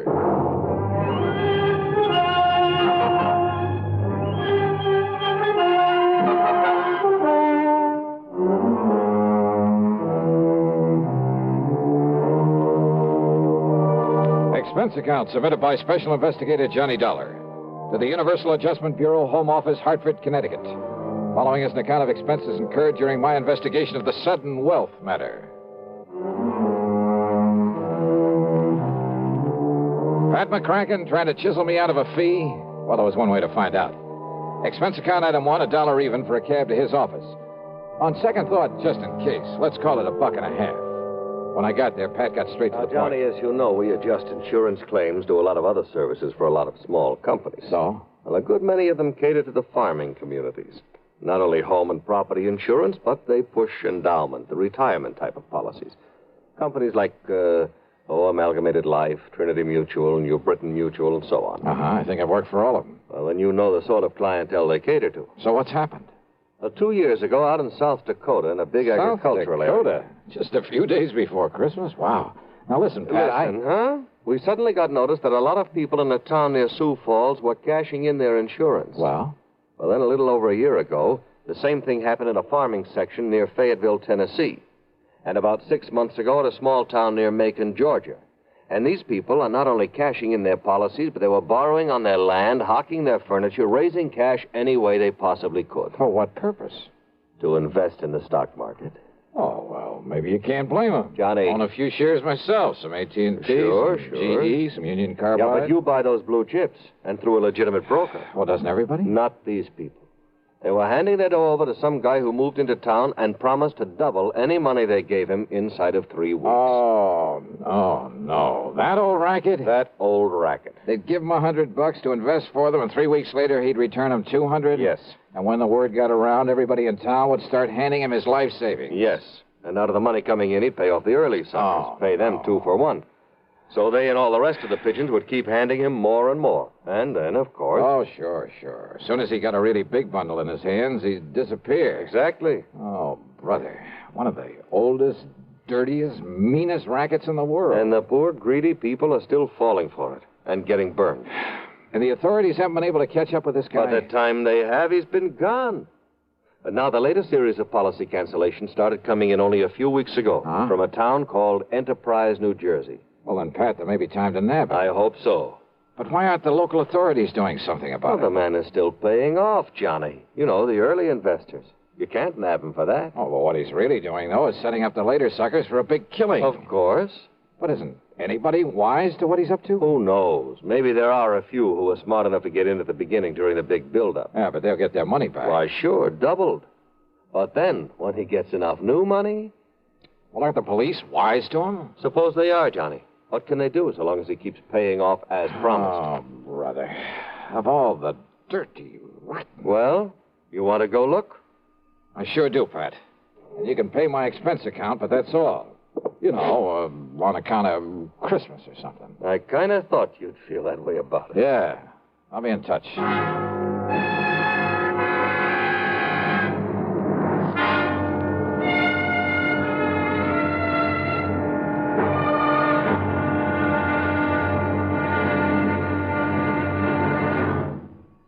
Take your teenagers, give them a Stereo One portable by Columbia, and there's a new sound of pleasure in your home and a brand new kind of fun. Only Columbia gives you a big 6-speaker stereo portable phonograph with all the rich tone and range of big console models, and it's only $139.95. Columbia has a wide selection of portable phonographs, and they're all flawlessly engineered by CBS Electronics. They all play any and all records, 45s, 78s, and the new LP and stereo records, and play them better with true big sound. You just can't buy a better portable than a Stereo One portable phonograph by Columbia. You can't find a better buy either. Portable prices start as low as $39.95. Christmas is the time to give your youngsters a gift they'll get fun and pleasure from all through the year. Time to give them a Stereo One portable phonograph by Columbia, #1 in the wonderful world of sound. And now, Act 2 of yours truly, Johnny Dollar and the Sudden Wealth Matter. Expense account item 26250. And it includes a plane to Philadelphia, and there in the city of brotherly love, a $50 deposit on a rental car. I drove south on 47 into the farm country, through Vineland, then Millville, and finally to the little town of Enterprise. It had a main street a few blocks long that looked a bit run down at the seams. There was a food, clothing, and a variety store, a drugstore, a movie, and a couple of gas stations. There was a railroad station for shipping out the farm produce, but the lot around it was overgrown with weeds. A block east of the station was it was an old, somewhat nondescript sort of building, but over the front door was a weathered wooden sign that told the world it was the city hall. Inside, at the end of a corridor, I found a door that bore the legend Police Headquarters. Police Headquarters? That's right, son. I'm the chief of police, Chief Walters. What'd you say your name is? Well, I didn't, but it's Johnny Dollar. Well, pull up a chair and sit, Mr. Dollar. Okay, thanks. Yeah. Now, what can I do for you? Chief Walters, I'm an insurance investigator. Huh? Oh, sure, Johnny. Sure, I know all about you. I hear all about them cases you investigate on the radio. Yeah, I catch it on WCAU in Philadelphia. Good. Well, now listen, I hope you didn't bother coming down here just on account of I took some cash out of my policy. You did? Well, tell you the truth, Johnny, a lot of people did. Oh, you know how it is. Something special comes along, you can use some extra cash. Oh, but now don't you give it a second thought. Oh, why do you say that? Well, a few more weeks from now, the folks in this town will be buying up more insurance than ever. They'll be buying more of everything. Uh-huh. You mind telling me why? Well, because we'll all have a lot more money, that's why. In spite of what Mr. Lowry says. Oh, who's Mr. Lowry? Oh, he runs that piddling paper. You know, the Gazette. What he says about what, Chief? Well, I'll tell you this, Johnny. He puts any of them things that he says about Mr. Morgan in his paper, the folks won't buy it anymore. Morgan? John D. Morgan. Yeah, he's the man that's putting this town on its feet again, now that the farmer's dropped off. John D. Morgan. One of his grandpappy's relatives on his mother's side was a Rockefeller, and another one was a Morgan. Big financiers, just like he is. Uh-huh. Yeah, see, he belongs to that New York Stock Exchange. He told you that? That he did, son. Well, then I have a sneaking suspicion he's the man I came down here to see. I would if I was you. Why, Johnny, when he come here, Jerry Chisholm gave him $20 to invest for him. 3 weeks, and he give Jerry back 40. Yeah, I've heard about this. And then the widow Pasquale gave him 25. So, 3 weeks later, he gave her 50 back. Yes, sir. So now she's going to dig up some more to invest. Well, just like everybody else in town, including me. Uh-huh. Has he told you why he's being so good to you folks? Yeah, sure has. And it's a mighty fine thing. Why? Well, because it was right here that one of his ancestors got his start. His name was Josiah Morgan. Josiah Morgan? Yes, sir. Back in 1800 something. I see. So he's come here to show his gratitude for the town that gave his family a start. That's what. Oh, yeah.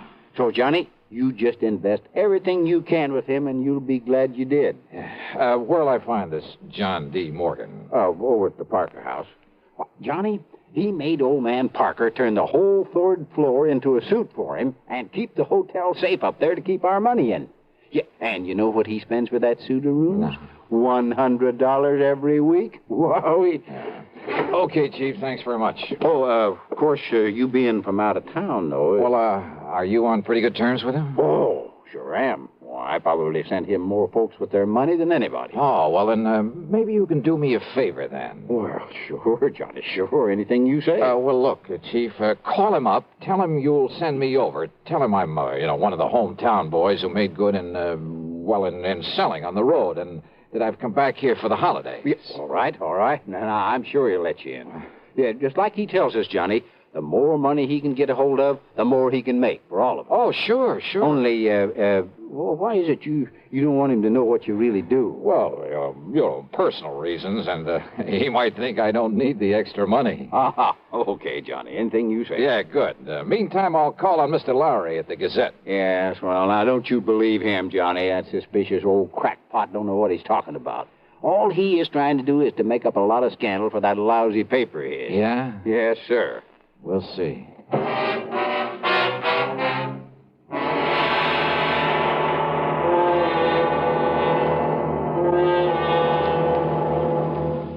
Act 3 of yours truly, Johnny Dollar, in a moment. Meet star Stuart Irwin. Nothing's worse for an actor than a nasty cold. To feel better quickly, I take wonderful 4-way cold tablets. The fast way to relieve cold distress. Right. Tests of all the leading cold tablets proved 4-way fastest acting. 4-way starts in minutes to relieve muscular pains, headache, reduce fever, calm upset stomach, also overcomes irregularity. Take my advice. For your next cold, take 4-way cold tablets. The fast way to relieve those cold miseries.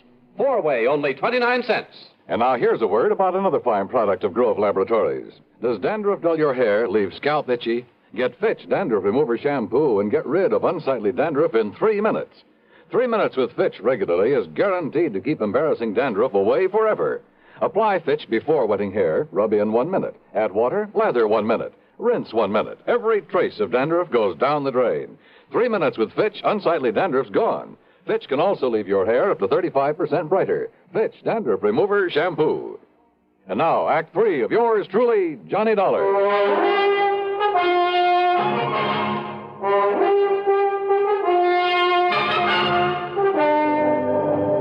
Believe me, I've tried to pound some sense into their heads, Mr. Dollar, but they won't listen to me. If I print something about that shyster in my paper, they won't buy it. It's unbelievable. All they do is keep handing over more of their hard-earned money to us. Oh, sure, but they're getting it back, aren't they, Mr. Lowry, plus a handsome profit? Sure they are, those who gave him money over 3 weeks ago. So what do they do then? They go out and beg and borrow some more and give that to him. You just can't raise it. So he keeps taking in more than he's paying out? 10 times as much, every day. But as soon as he's got hold of every cent these people can cough up for him, well, you know. Oh, yeah. Oh, if only I could get some action around here. Get him locked up in jail. Yeah, but how can you as long as he's paying out on the original investments?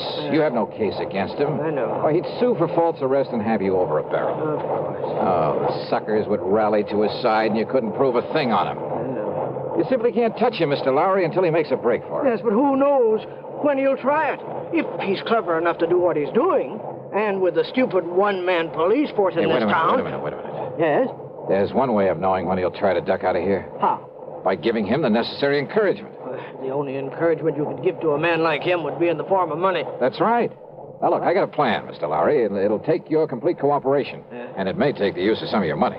My money? It's a chance, but the one chance we have. No, that's carrying things a little too far. Hey, look. Back.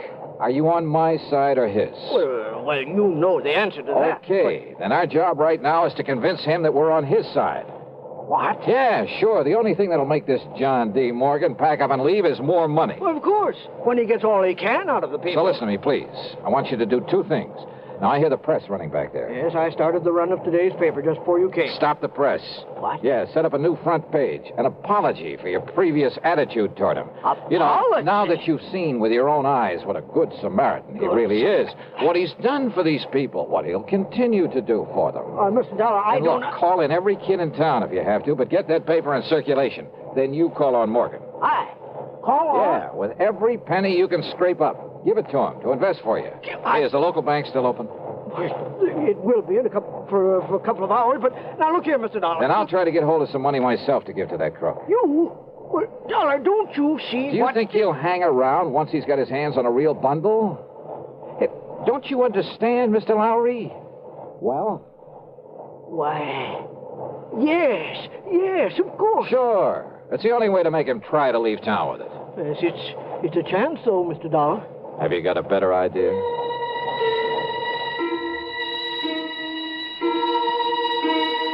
While Mr. Lowry set up a new front page and got the paper back on the press, I went over to the city hall. Under protest, Chief Walters went through the old town records. And when he found no record of any Jodiah Morgan, he kind of changed his mind about John D. Then I spent item 3, $1.50 for a call to the Securities and Exchange Commission in New York. They'd never even heard of our shyster friend. Chief Walters' protest then was because I wouldn't let him go straight to the hotel and slap the cuffs on John D. Morgan. And he is a crook. Lowry over at the Gazette was right. Well, sure, of course he was. But look, if you try to arrest Morgan now, you'll only make trouble for yourself. Until we get proof, we have... Bang that dirty crooked. What can I do, Johnny? Well, I got a plan going, Chief. I'll tell you about it on the way to the bank. Oh, what kind of a plan? Did you phone Morgan I'd be over to invest with him? Yes, sir. Good. And when I said your name, well, he made me repeat it for him. But I didn't tell him who you really are. I mean, what you do. Good. Now, you can help some more by taking everything you have out of the bank. Huh? Sure. To invest with John D. Morgan. What? Come on. I'll tell you what it's all about. At the bank, I laid the whole thing out to the president, a dignified old man by the name of Peterson. He, too, agreed to cooperate. Item 4, then 2 1/4 for a call to Pat McCracken back in Hartford. $10,000? Yeah, wire it to my account right here at this bank. Now, Pat. Immediately. And you're going to hand it over to that crook? That's right. Well, Johnny, if something goes wrong, if he gets It's away... a chance we got to take, Pat. Well? Okay, Johnny, whatever you say. Attaboy. Now, Mr. Peterson. Mr. Dollar, my own wife has just gone to see Morgan with $5,000 for him. Oh? And if that doesn't, well, I guess flush him out is Yeah, the term. good. And yet, I wonder. Yes. Well, I just hope we aren't overdoing this thing now. Enough to make him smell a rat, I mean. No, of course not, Johnny. Ain't you seen the Afternoon Gazette? Precisely. With the paper now supporting instead of fighting him, more people than ever have gone there to give him money. Yeah, but if he does get suspicious, I think I'd better go over there and see him. Whatever you say. But until Pat wires me that $10,000... Oh, here, Mr. Dollar. Here's $1,000 in cash. Huh? From my own personal account. And if you need more... No, thanks. But this ought to be enough to convince him I'm sold on him. Hope I'm not too late. Not unless he were to find out who you really are. Come on, Chief, let's... Hey. Yes, Mr. Dollar? How does Morgan get around? Johnny, you mean you ain't seen that beautiful limousine, that brand new... Where does he keep it? He rents the garage back of Miss Goodwin's house on Wood Street, a couple of blocks west of the hotel. Okay, Chief, then I'll meet you at Morgan's hotel room. Okay, Johnny. And don't, for heaven's sake, tip him off about this. I'll go along with the Chief. Yeah, do that. I found the Goodwin house on Wood Street. I found the garage and back. But there were no keys in the limousine inside of it. And rather than lose time breaking open the trunk, possibly to find nothing, well, I remembered an old trick I'd used once before. Then over to the hotel and up to the 3rd floor. But instead of John D. Morgan, I found half the population of Enterprise milling around in it.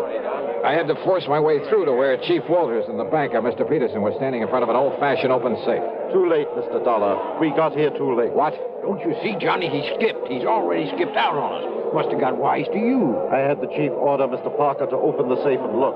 Look at what everybody who came in here thought were bundles of money. Their money in it. Wads of paper with bills on the outside to make them look like...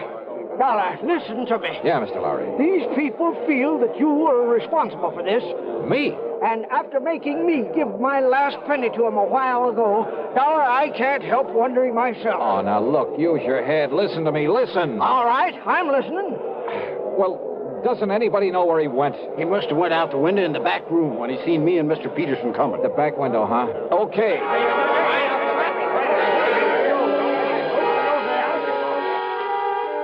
The very eagerness of that crowd to stop me was the only thing that let me get away and safely down the fire escape.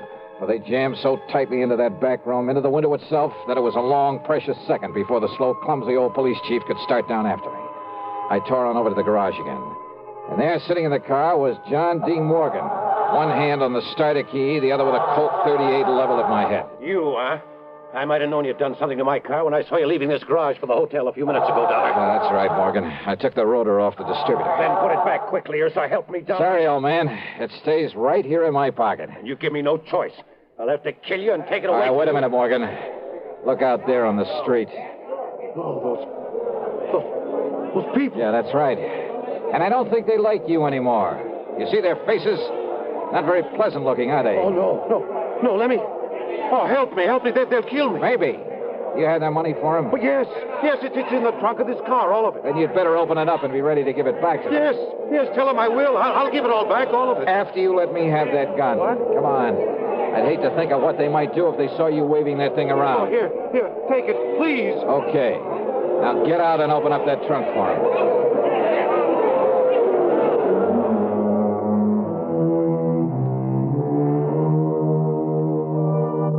That mob, slowly, menacingly moving in on us, was something I won't forget for a long, long time. Matter of fact, it was Morgan tossing out the money, shrieking out a confession, promising to pay them all back, that saved me from them.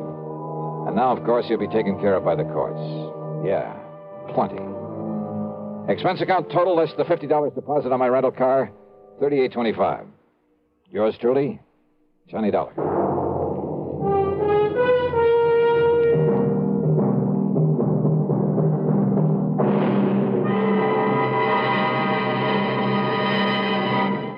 Our star will return in just a moment.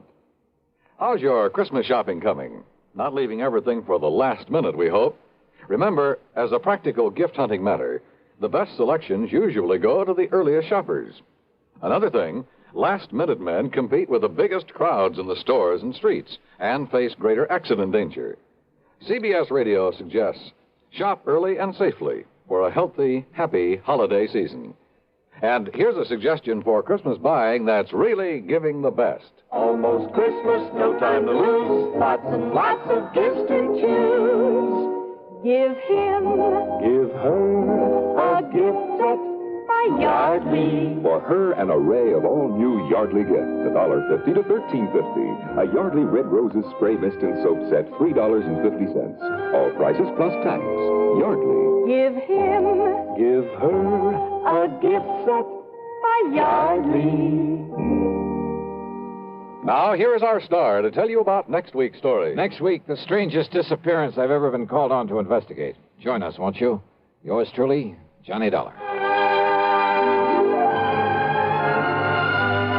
Yours truly, Johnny Dollar, starring Bob Bailey, originates in Hollywood and is written, produced, and directed by Jack Johnstone. Heard in our cast were Lawrence Dobkin, Forrest Lewis, Junius Matthews, Edgar Barrier, and Russell Thorson. Be sure to join us next week, same time and station, for another exciting story of yours truly, Johnny Dollar. This is Dan Coverly speaking. Time once again for another tale of suspense as this popular weekly drama follows on the CBS Radio Network.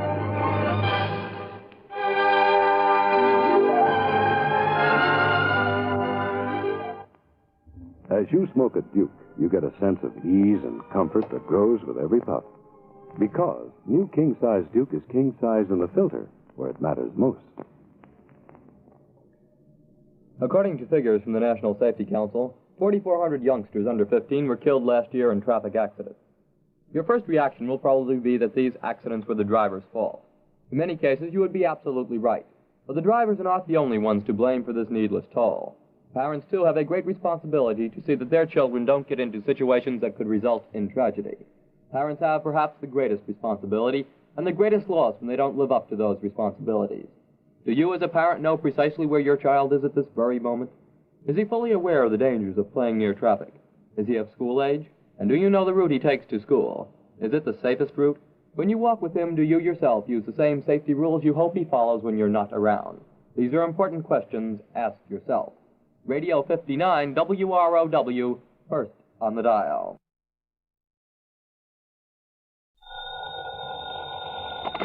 $20. Earl Poorman, Johnny, down here in Sarasota. Earl, so how's the insurance business down in Florida these days, to say nothing of the fishing? Well, why don't you come down here and find out for yourself? But now listen. I'm listening. You remember how my home is situated out here on St. Armand's Key? Well, sure, I ought to. I've been there often enough. It's near the end of a long bayou that comes in from Sarasota Bay. Yeah, and the bayou is lined with expensive homes, private docks, and it's full of mullets, sea trout, sheepshead, flounder. So what about it? Johnny, what would you think if I told you I'd sold a man $50,000 worth of straight life insurance? Well, I think you were just doing your normal... Huh? Did you call to talk fishing or business? Listen, will you? Okay. What would I think if you sold a man a $50,000 policy? And? And then, 3 days later, just this morning, as a matter of fact, found his body floating under my dock. Oh. Okay, Earl. I think I'd better grab the first plane I can. That's what I think. And not to go fishing.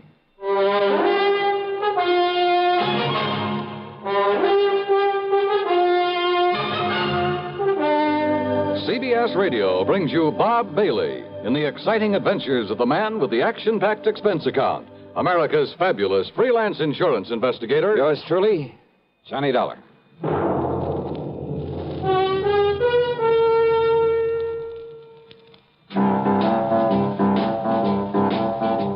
Talk about best-selling records. Here's a familiar tune about America's best-selling filter cigarette, Winston.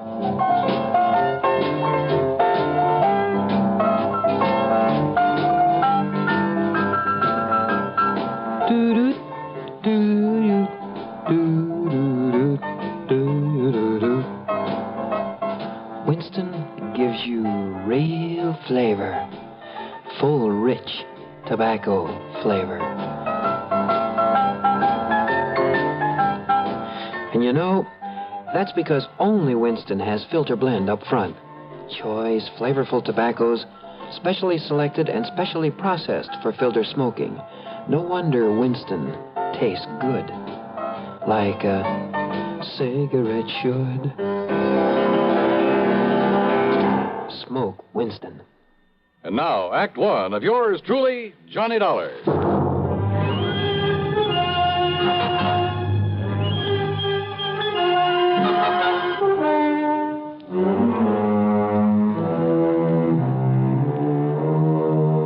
Expense account submitted by Special Investigator Johnny Dollar to the Tri-State Life and Casualty Insurance Company, Sarasota office.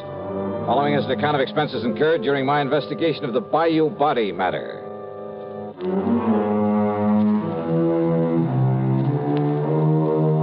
Expense account, item 1, $73.50, plane fare and incidentals, Hartford to Tampa, Florida.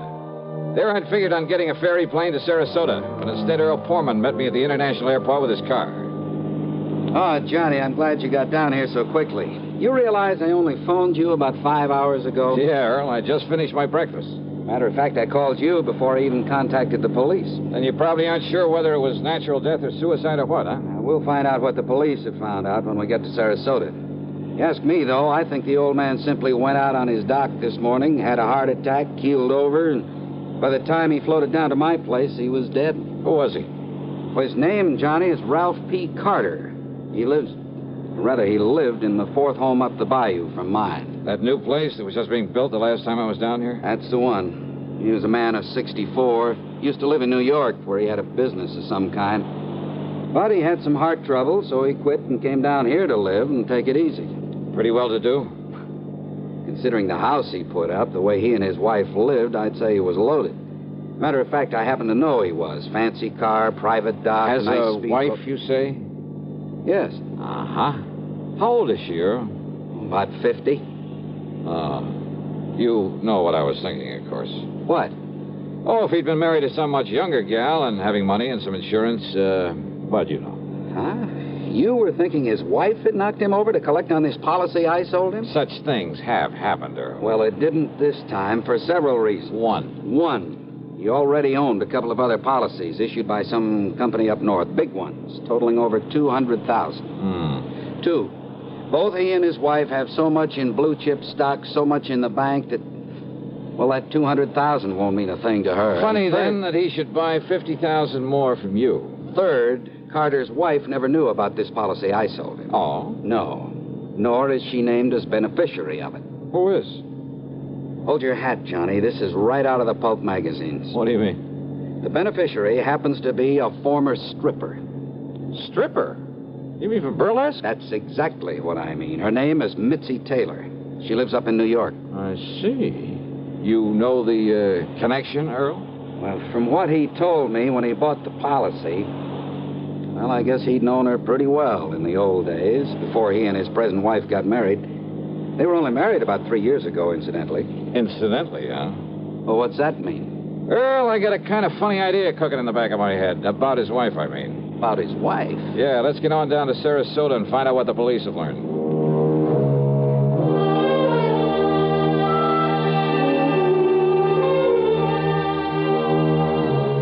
The police hadn't wasted any time. After recovering the body from the Bayou, they'd immediately turned it over to the coroner, Dr. Phillips. Sergeant Edwards, who was in charge of the case, made us cool our heels until the coroner could finish his preliminary examinations. But why an autopsy, Sergeant? You mean you suspect foul play, something like that? He was alone. He was unattended when he died, Mr. Pullman. That means an autopsy is mandatory. Oh. Hey, tell me this, Sergeant. Do you yourself have any reason to be suspicious of how Mr. Carter may have died? You don't mind, sir. I'd rather wait until Dr. Phillips is through before we talk about it. Which means you did find something suspicious. I didn't say that, sir. Well, you might just as well have. Did you talk to Mrs. Carter? No, sir. What? It happens she isn't home. Then she doesn't know her husband is dead? Looks that way, doesn't it? Oh, come on. Now, wait a minute. Sergeant, that's a pretty evasive answer. Truth is, Mr. Dollar, it was meant to be. Oh, great, great. Then I can expect a lot of cooperation from this department. All we can possibly give you, sir. When we find out what we have to go on. Yeah. Earl, do you know if Carter had a regular physician? Yeah, Dr. Theo Foote, Johnny. We've checked with him, Mr. Dollar. And? Mr. Carter's heart condition was such that he was ready to go at any moment, and without warning. But if you're suspicious of something else... Have I given you any real reason to be suspicious? Now, look, Sergeant, let's not be... Dr. Phillips. Johnny Dollar. Hiya, Doc. I might have known you'd be called in on this, Johnny. You certainly got down here in a hurry. Mr. Pullman. Hello, Coroner. Did you find out anything, Doctor? You were right, Sergeant. I've got a lot more work to do, of course, before making out my report on this case, but there's no question about it. Mr. Carter died neither from a heart attack nor from drowning. Oh? What did kill him, Doc? He was struck so hard at the base of the skull that death must have been instantaneous. Murder, Johnny. And without question, the murder weapon was the wrought iron poker that you found there in his home. No reason for suspicion, Sergeant? Thanks, Doctor. I'll get out an APB on Mrs. Carter right away. I think you'd better. And, Mr. Dollar, I'm afraid you'll just have to wait around until we pick her up. You, want to bet on that?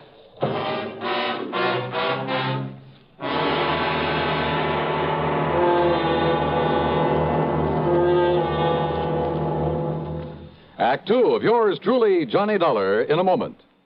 Bonjour, I am Jacques Leroy, expert on the stereophonic phonograph. I will now clear up this whole subject. S'il vous plaît, listen to ordinary stereo. A girl crossing the street. Eh bien, now on Columbia Stereo 1.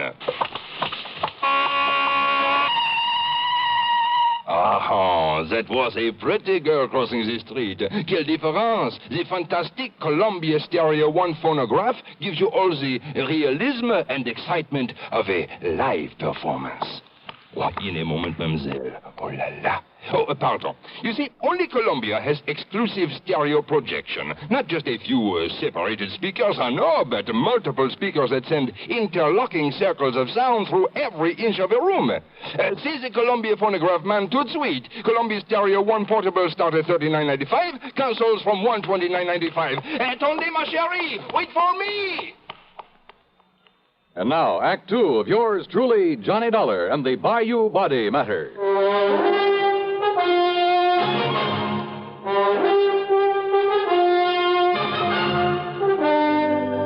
The machinery is in operation, Mr. Dollar, and as soon as we get any word as to the whereabouts of Mrs. Carter, we'll let you know. Yeah, thanks a lot.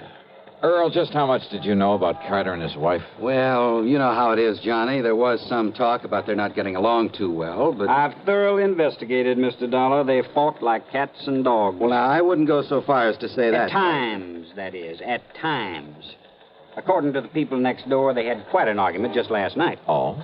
At one time, according to these people, she hollered at him, "I could kill you, Ralph. I could kill you." Yeah, well, that's not proof that she did. No? Then why would she say it? Haven't you ever told somebody you'd like to kill him? Well, saying I'd like to, or saying I could or would are two different things. And look here, sir. If she didn't do it, then why would she hightail it out of town early this morning? Oh, those neighbors reported that she did? Yes, sir. She drove away from their place at approximately the same time as the coroner says he was killed. Well, let's face it, Johnny. The sergeant must be right. She must have done it. No question about it, Mr. Dollar. But why? What could her motive have been? Who knows? Could have been most anything. Now that we know there was friction between them... And what about his money? She stands to be worth an awful lot with him out of the way. And don't you forget for 1 minute she's much younger than he was. Not only that, but she's a nice, healthy, attractive woman, too. And he, with his heart condition... Well, he was probably just a millstone around her neck. Makes sense, Johnny. Sure it does. Did you or the coroner find any fingerprints on that poker that was used on him? No, sir. But there was some lint from a pair of cotton gloves on it. All right, then. Johnny. All right. I've seen Mrs. Carter many times. She prides herself on her dress. She can afford to. And I've never seen her outside that house without a hat and without a pair of gloves. And, of course, a lot of people wear gloves when they drive a car. Okay. Now, don't you worry, Mr. Dollar. The APB is out, and every highway north of Bradenton, south of Venice, and east of Arcadia is being watched for her. When we get her, I'll let you know. Yeah, you do that. Come on, Earl, let's have some lunch. Sure. Nothing more we can do here. Reach you at Mr. Pullman's house, I take it. Don't bank on it, Sergeant.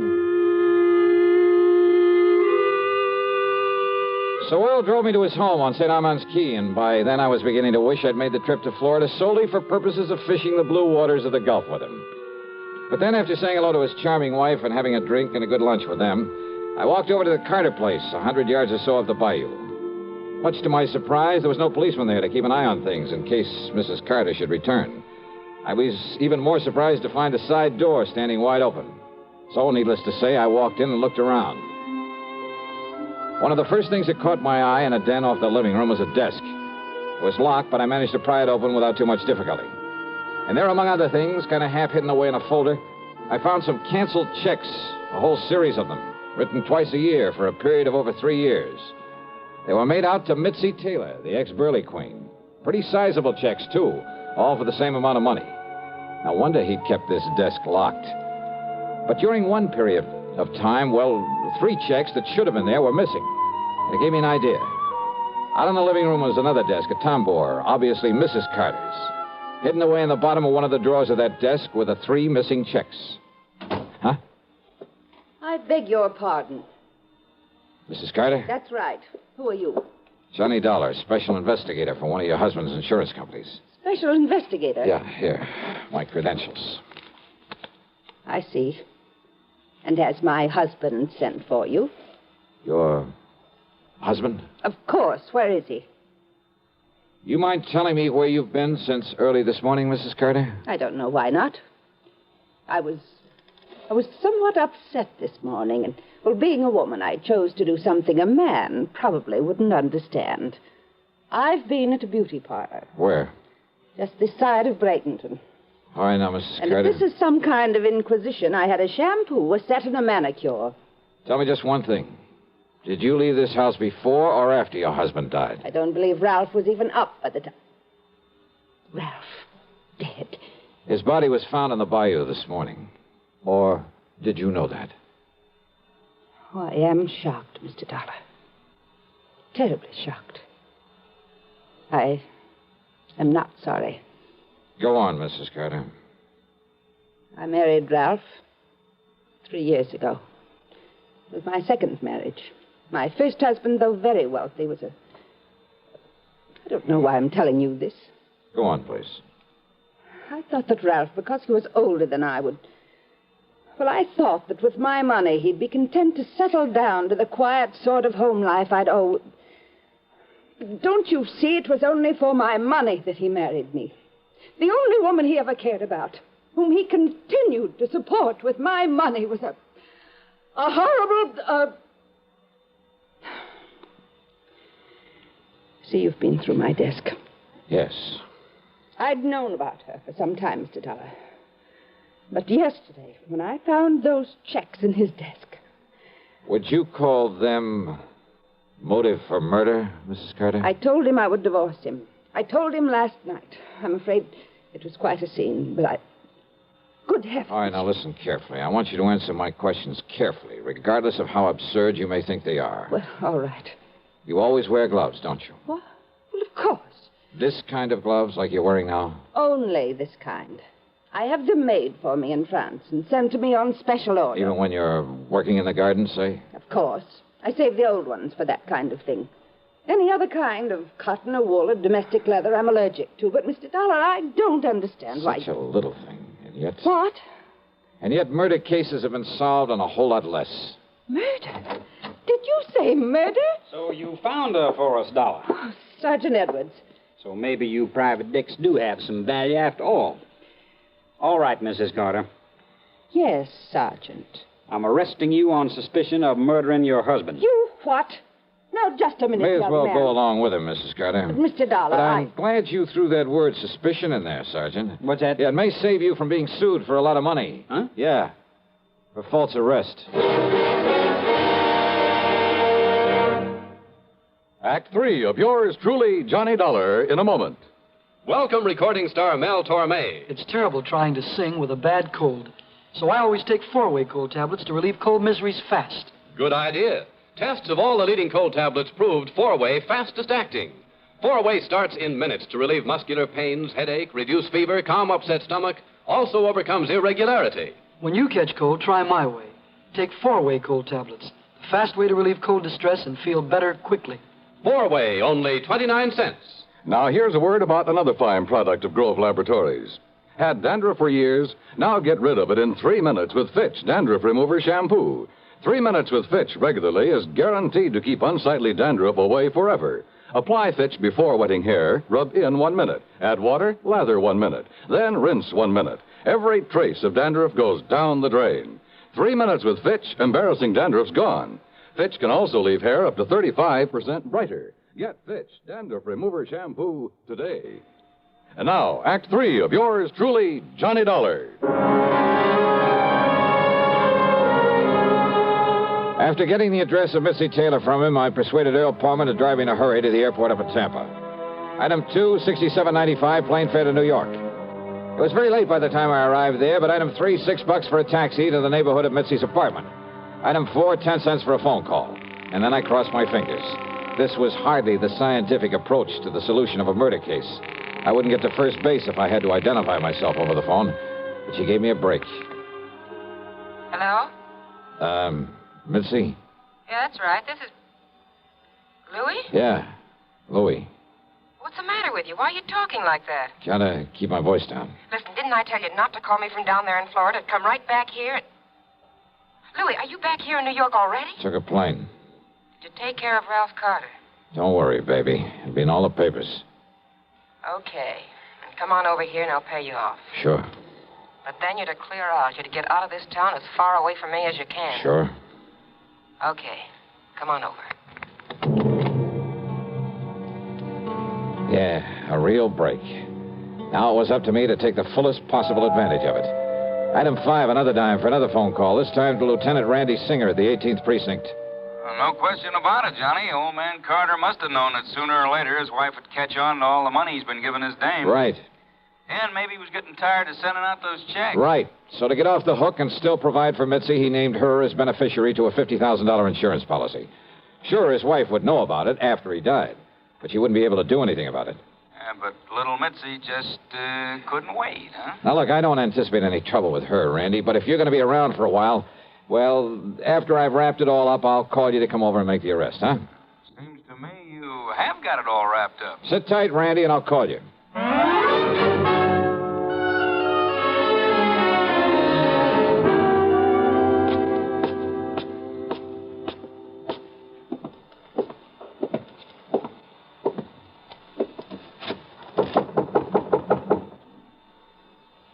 Yeah, who is it? Louis.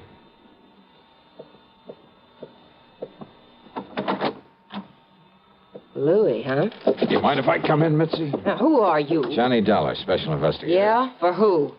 The company that issued that $50,000 policy you are not going to collect on. You know something, Johnny? That's where you're wrong. Oh, you think so?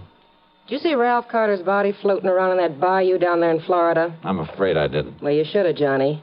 Because then you'd know what you're going to look like floating down the dirty East River. Sorry, Mitzi, but, hey, wait a minute.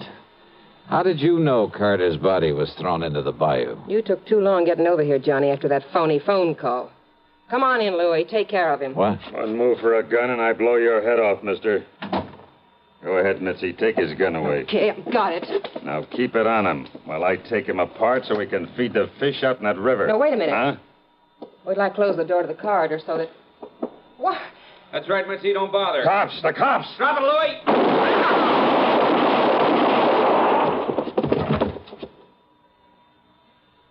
Okay, boys. Take what's left of them out of here. Right, Lieutenant. Maybe you better put some cuffs on the dame. Right. Come on, baby. Hiya, Johnny. Fancy meeting you here. Very funny. And, hey, what happened? I thought you were going to call me back. Oh, stop hamming it up, will you, Randy? But, thanks. Think nothing of it.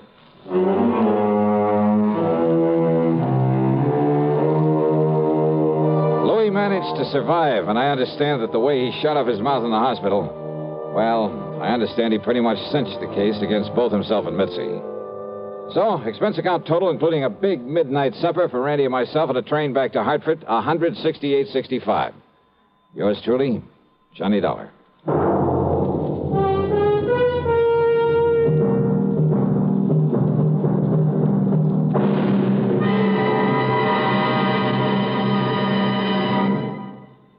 Our star will return in just a moment. This is the cold season. What do medical authorities say about the common cold? Doctors tell us there is no known drug which will cure a cold.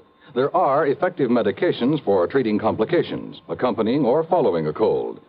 If you've been taking sensible precautions and still have one cold after another, it's best to see your doctor. And here's more good advice. When you have a cold and need a laxative, that's the time to rely on gentle X-Lax. Pleasant-tasting, chocolated X-Lax helps you toward your normal regularity gently overnight. X-Lax gets along with any cold remedies you may be taking, and X-Lax works where nature wants, in the lower tract, not the stomach.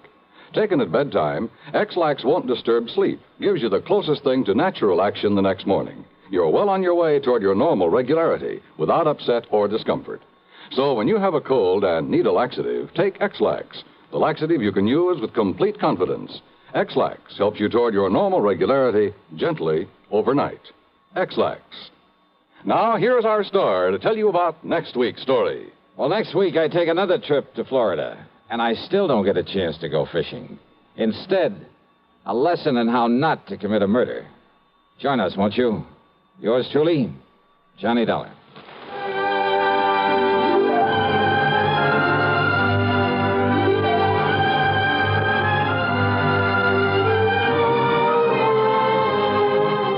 Yours truly, Johnny Dollar, starring Bob Bailey, originates in Hollywood and is written, produced, and directed by Jack Johnstone. Heard in our cast were Virginia Gregg, Lillian Bayef, Vic Perrin, Sam Edwards, Barney Phillips, Herb Vigran, and Frank Gerstle. Be sure to join us next week, same time and station, for another exciting story of yours truly, Johnny Dollar. This is Dan Cubberly speaking.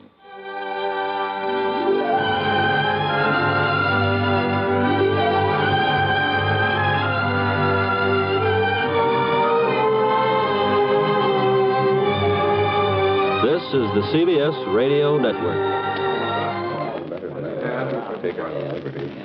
Gentlemen, your attention, please. Now, here's the problem.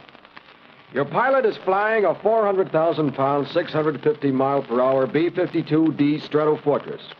Now, with the weather, wind, and bomb load information provided on your test sheet, I want you to figure your estimated time of arrival at point X on the map, 2,109 miles away. Quite a knotty problem, isn't it? But not for the fledgling navigators in U.S. Air Force Aviation Cadet Training. You see, these men have a firm background in astronavigation, electronics, engineering, and allied fields. They are eminently prepared to cope with the most intricate navigational situations. College men between 19 and 26 and a half. Find out today if you can qualify as an Air Force navigator. If so, you're in for a prestige position with a brilliant future. See your local Air Force recruiter today for complete details.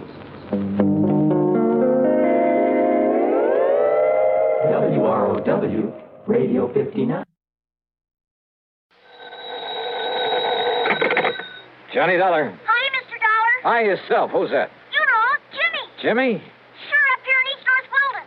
East North what? And I saved up the money for this long-distance call from my newspapers.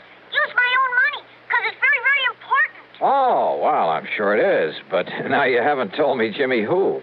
Jimmy Carter. You remember the artist. Artist? I helped you solve that case about the crook you were looking for up here. Remember? Oh, sure, in East North Weldon, Massachusetts. Yes, sir. Well, what are you calling about, Jimmy? I can help you solve another case, Mr. Dollar. Can you? What kind? Well, it's murder, Mr. Dollar. What? Yes, sir. Murder.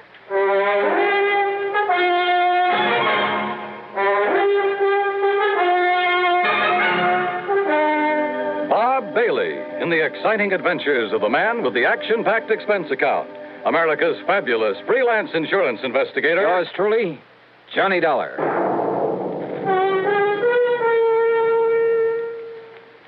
The station to which you're listening right now is an affiliate of the CBS Radio Network. That fact makes several important differences in the kind of radio service you receive whenever your dial is set here. Take the matter of news. Over this station, you hear frequent reports gathered by the foremost broadcast news organization, CBS News.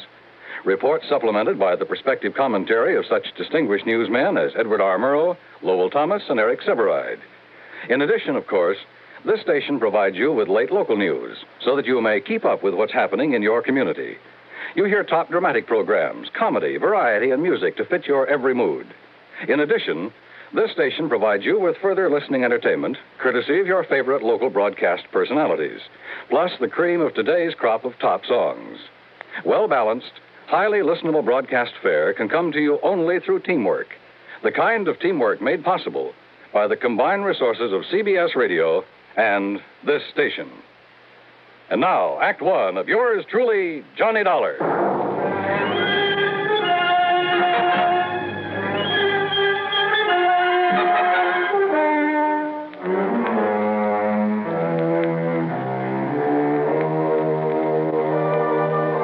Expense account submitted by Special Investigator Johnny Dollar to the Amalgamated Life Association, Home Office, Hartford, Connecticut. Following is an account of expenses incurred during my investigation of the Jimmy Carter matter. It was only last fall that I'd gone to the sleepy little town of East North Weldon up in Massachusetts to run down a heavily bearded man who'd stolen some money a while back from a furniture plant. It was little Jimmy Carter who'd really solved the case for me by drawing some hair and a beard on a poster. A poster of the bald-headed, clean-shaven mayor had shown him up as he looked before as the criminal. Sure, I remember Jimmy Carter. Well, yes, sir. That's why I'm spending my own money to make this long-distance telephone call from the telephone booth here in the drugstore. Because if you come right up here right away, I can help you solve a murder. Who's, Jimmy? But if that murderer ever finds out that I know who he is, well, that's why I think you better come up here right away. Yeah, well, Jimmy... See, everybody around here, and even his own insurance company, too, they all thought he just had an accident. His name was Mr. Andrew Parkinson. Parkinson, I see. I'm talking kind of fast because I used up all my money in this telephone, but Mr. Dollar, I saw this other man throw him off that bridge. Did he know you saw him? Oh, I don't see how he could help it, but he didn't do anything about it, so, well, maybe he didn't see me after all. All right, what's the name of this other man, the killer? Well, his name is... I'm sorry, sir, but your 3 minutes are up. But gee, there's all the money I have. I'm sorry. Operator. Okay, I'll hang up then. The name, Jimmy. Goodbye, Mr. Dollar. Will you hurry up and come? The name of the killer. Goodbye, sir. No, reverse the charges. Jimmy. Operator. Operator.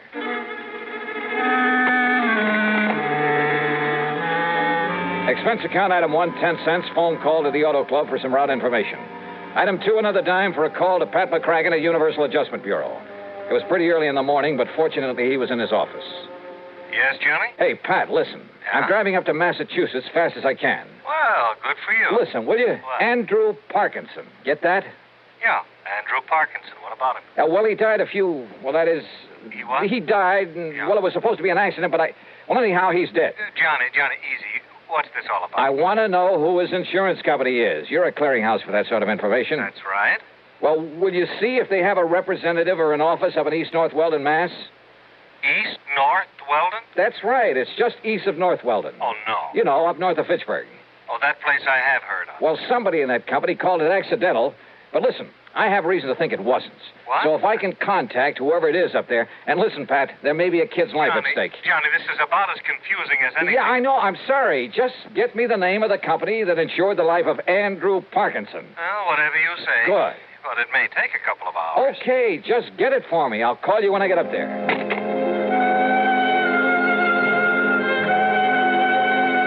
Item 3, $4 even for a tank full of gas. By the time I got to Fitchburg, it was a little afternoon, thanks to a slight argument with a highway policeman along the way. I made another phone call. Item 4, 55 cents. Pat McCracken. Did you find out that insurance company for me? Oh, Johnny? That's right. Ah, yes. It's one of the smaller outfits, Johnny. Does a lot of rural business. Amalgamated Life Association. Okay, thanks. Policy on Andrew Parkinson was issued by their local representative, Mr. Waldo Bottomley. They're in East North Weldon? That's right. Good. And the company's report on Parkinson says that his death was accidental. It's already been reported? Mm-hmm. Well, when did he die, Pat? Day before yesterday. And a claim's been filed? Yes. $10,000 with a double indemnity clause. Wait a minute. Who's the beneficiary? Lucius R. Weatherby, same town. Okay, thanks a lot. No, wait a minute, Johnny. Tell me what all Wait, nothing. I tell you, a kid's life may be in danger. What does a kid have to do? Sorry, Pat, I gotta hit the road.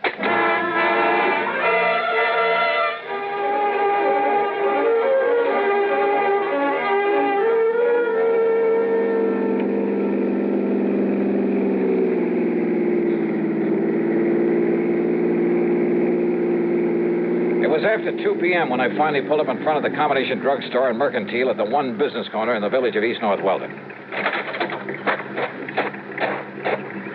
One of the local citizenry, looking slightly under the weather, sat on the rickety porch of the store, hacking away at a stick of wood with an old pocket knife. Howdy. Hiya. You happen to have a little drink about you, sir? No, but listen, where's the little boy who usually sells newspapers around here? His name is Jimmy Carter. Yeah, that's right, sir. Jimmy Carter. Well, have you seen him? Do you know where he is? Seen him this morning. But he's not around here now. Nope. Do you know where I can find him? Nope.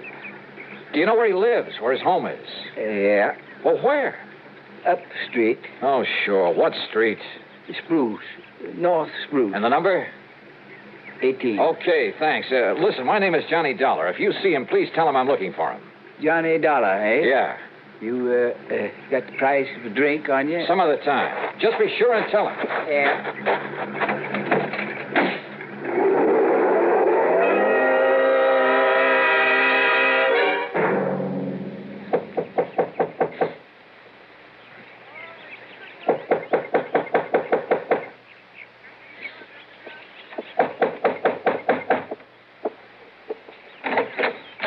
Yes, Mrs. Carter? that's right. My name is Johnny Dollar. Mr. Dollar, where is he? What have you done with him? What? Jimmy, my son Jimmy. He said he had to talk to you. Oh, well, he did. That is, he called me on the He's phone. been just sitting around the house like he was sick or something all day yesterday. And he tossed and turned all night in his sleep. Mrs. Carter. Then this morning he jumped up from his breakfast, only he wasn't eating any of it. And he said he had to see you. He had to talk to you. He said he'd be right back. All right, now but listen. That was early this morning. So when he didn't come back, I went to the school, but he wasn't there. So I went down to the corner where he picks up his papers every noon from the bus. But he hadn't been there. You're sure? The papers, the bundle of papers, they were all still there. Now, listen, Mrs. And he Carter. hasn't come back here. Something's happened to him, Mr. Dollar. Something's happened to Jimmy.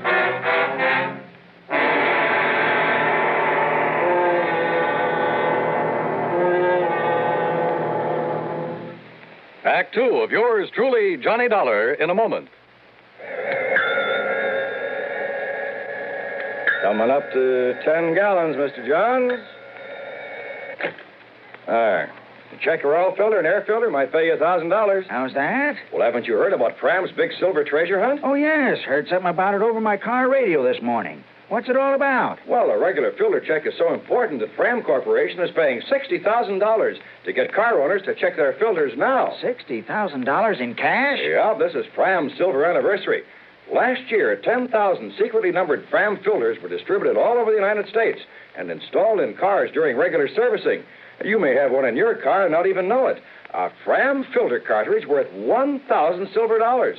And if you do, I get $1,000 too. Well, what are we waiting for? Let's check those filters now. Hurry, folks. You could win up to $1,000 in cash. Join the big Fram treasure hunt. Check your car filters now. And now, Act Two of yours truly, Johnny Dollar and the Jimmy Carter Matter.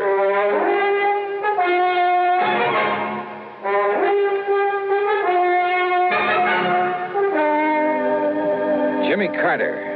The cute little kid who'd helped me solve an embezzlement case up in the small New England town with the unlikely name of East North Weldon.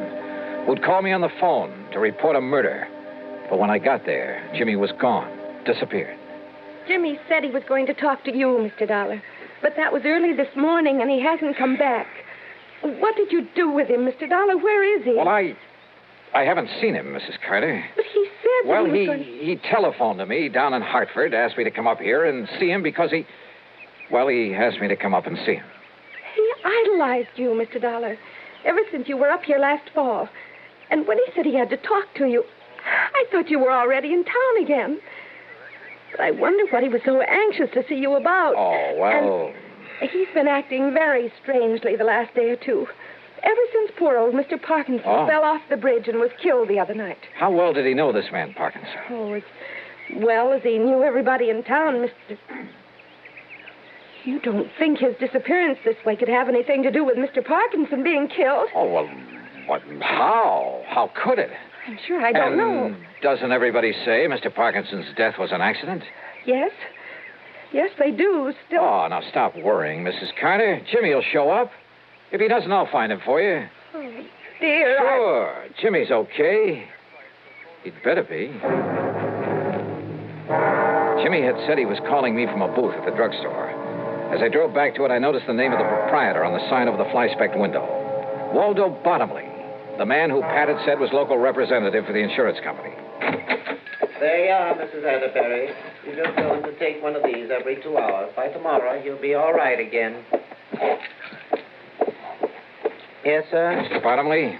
Yes, sir. My name is Johnny Dollar. I'm an insurance investigator. I've heard of you, sir. All right, good. Now, look. But if you're here in connection with the death of Mr. Parkinson... Yeah? Well, in addition to representing Amalgamated Life Association, and the claim on Mr. Parkinson's insurance has already been sent down to Hartford... I know that. Well, I'm also the coroner hereabouts.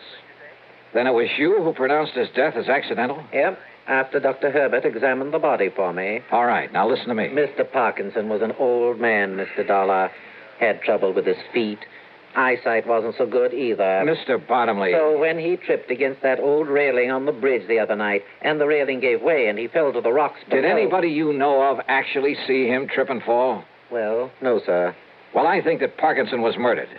And if I can find little Jimmy Carter... Jimmy? Have you seen him today? Do you know where he is? Well, now that you mention him, Mr. Dollar, he should be back from school by now and selling his papers. I asked you, have you seen him at all today? Early this morning he was in. Yeah? I changed a lot of pennies for him into nickels and dimes and quarters. All right, and then? And then he left. Hey, haven't you got a... Isn't there a phone booth here in the store? Booth is out the door, Mr. Dollar, around the side of the building. Then you wouldn't have seen him if Jimmy went out there to make a phone call. Only one might have seen him is old Lucius Weatherby. Lucius Weatherby? The town drunk. Wait a minute. You talking about that old character sitting out front? Oh, I've asked him not to sit there in his condition, but now that he's...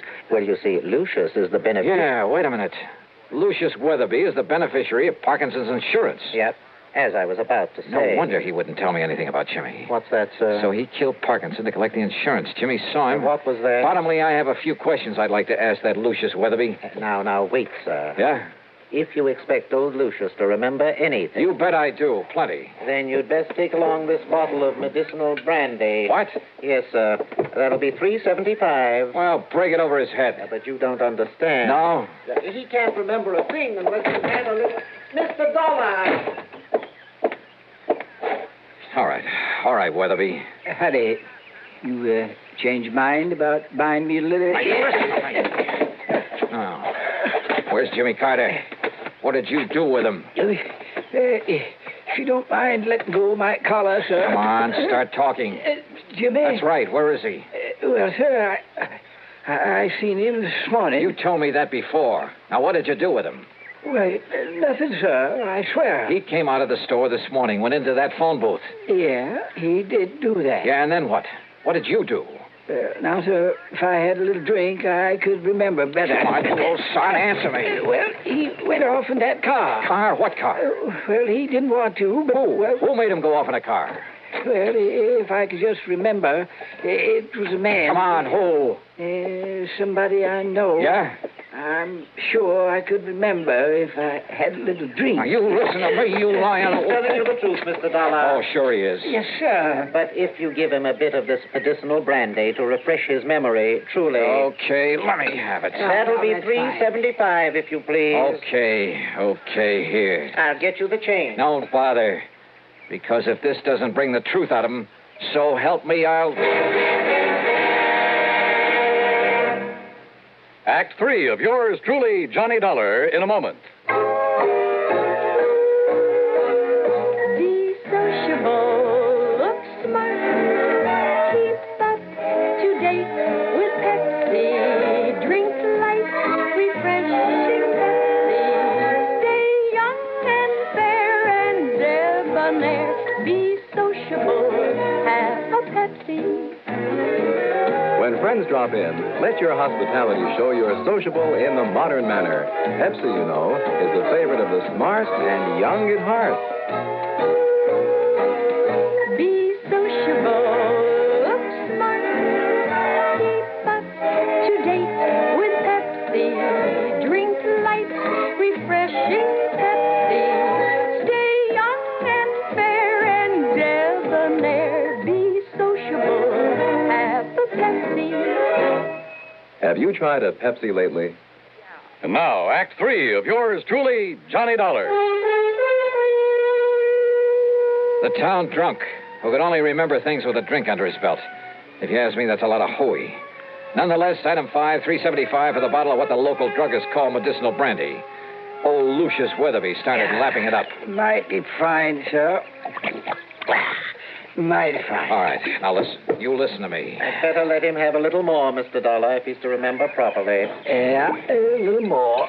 Oh, and here's your change from the Lucius, $5. you say that when Jimmy walked out of the phone booth, he drove away with somebody. Yeah. Against his will. Yeah. Your change, Mr. Dollar. Forced little Jimmy right in his car. Who forced him? Well, now let me see. His name was... Yeah? Oh, you know him, bottomly. Think, Lucius. Think hard. Come on. Yeah. Now listen, you old son. I want to... Harvey. Huh? It was Harvey. Harvey who? Bottomly, you know everybody. Harvey Willman? Harvey Willman, yeah. Who is he? Well, he's not one of our more respected people, Mr. Dollar. Respected, Yeah? sir. And come to think of it, I believe he was a distant relative of Mr. Parkinson. What does he do? Where does he live? He does nothing, really. He was always trying to beg money from Mr. Parkinson. Never got it, though. Anybody else? I asked you, where can I find him? Where does he live? Winter. That's right. On the old farm out on Winter Avenue. You can tell it by all the new machinery out front. Okay, I'll see you later. Oh, your change, Mr. Dollar.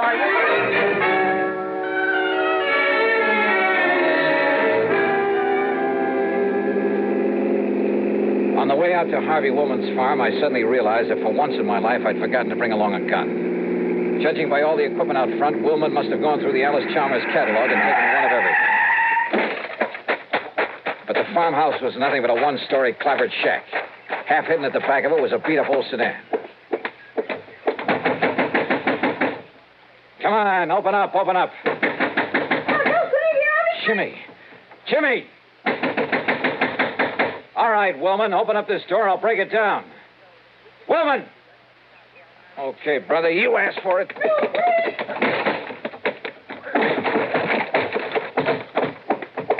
Hey, Jimmy. Jimmy, are you okay? Where's Harvey? Behind you. Back at the door. Don't move, Dollar. I was afraid the kid got that phone call through to you. Too bad for you, he did. All right, look, Wellman. No, don't, Mr. Dollar. He'll shoot you. I know he will. He was going to kill me. He still is. The kid's right, Dollar. Up against the wall. Face the wall. Put your hands up high against it. Go ahead.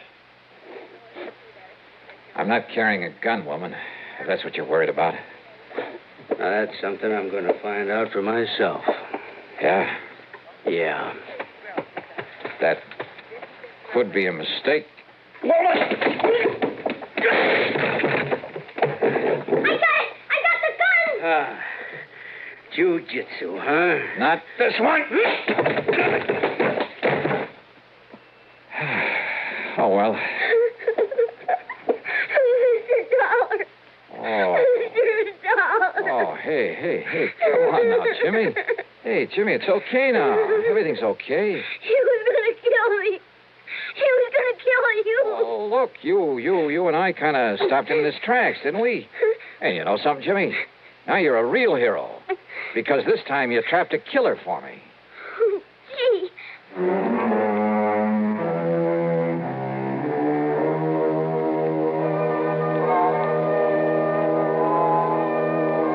Item 6, $48.50 for a new sports jacket without holes in it. Yeah, Harvey Woolman had managed to get off that one shot. Item 7, $61 even, a brand new bike for Jimmy. Why? Because he saved the company from having to pay double indemnity. Expense account total, including mileage on my car, $117. Unless you'd like to tack on a little extra fee. Yours truly, Johnny Dollar.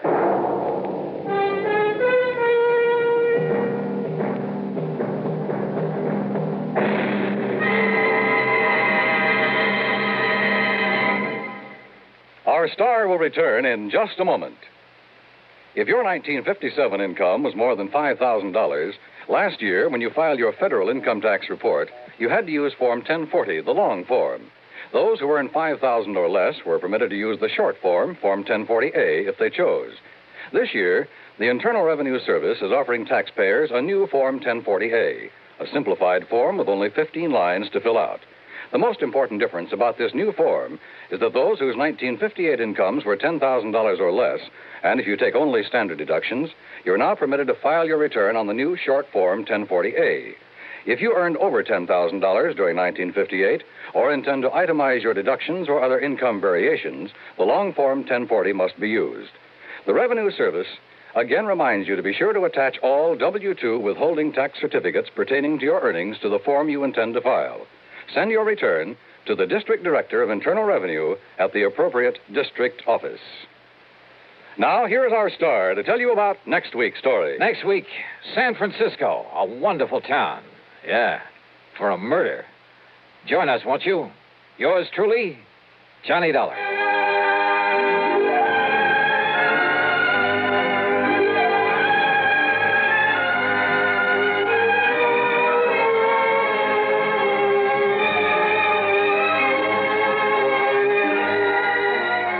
Truly, Johnny Dollar, starring Bob Bailey, originates in Hollywood and is written, produced, and directed by Jack Johnstone. Heard in our cast were Virginia Gregg, Dick Beals, Larry Dobkin, Forrest Lewis, Edgar Barrier, and Jack Crucian. Be sure to join us next week, same time and station, for another exciting story of yours truly, Johnny Dollar. This is Dan Coverly speaking. A father goes to extremes to protect a demented son as suspense follows next on the CBS Radio Network.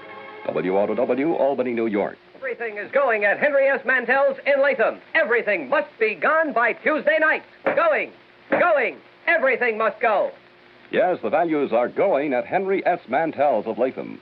Mantel's is closing its Latham store forever. Everything is being sold at cost or less. Save up to 87% on these famous names: Simmons, Haywood Wakefield, Kraler, Lane, and many others. Here are just two of the fantastic values at Mantel's. A three-piece Kraler curved sectional living room suite, regularly $279.95, now $148.77. Inner spring mattresses, all sizes, regularly $29.95, now $17.95. Come out to Mantel's and make an offer. No reasonable offer refused.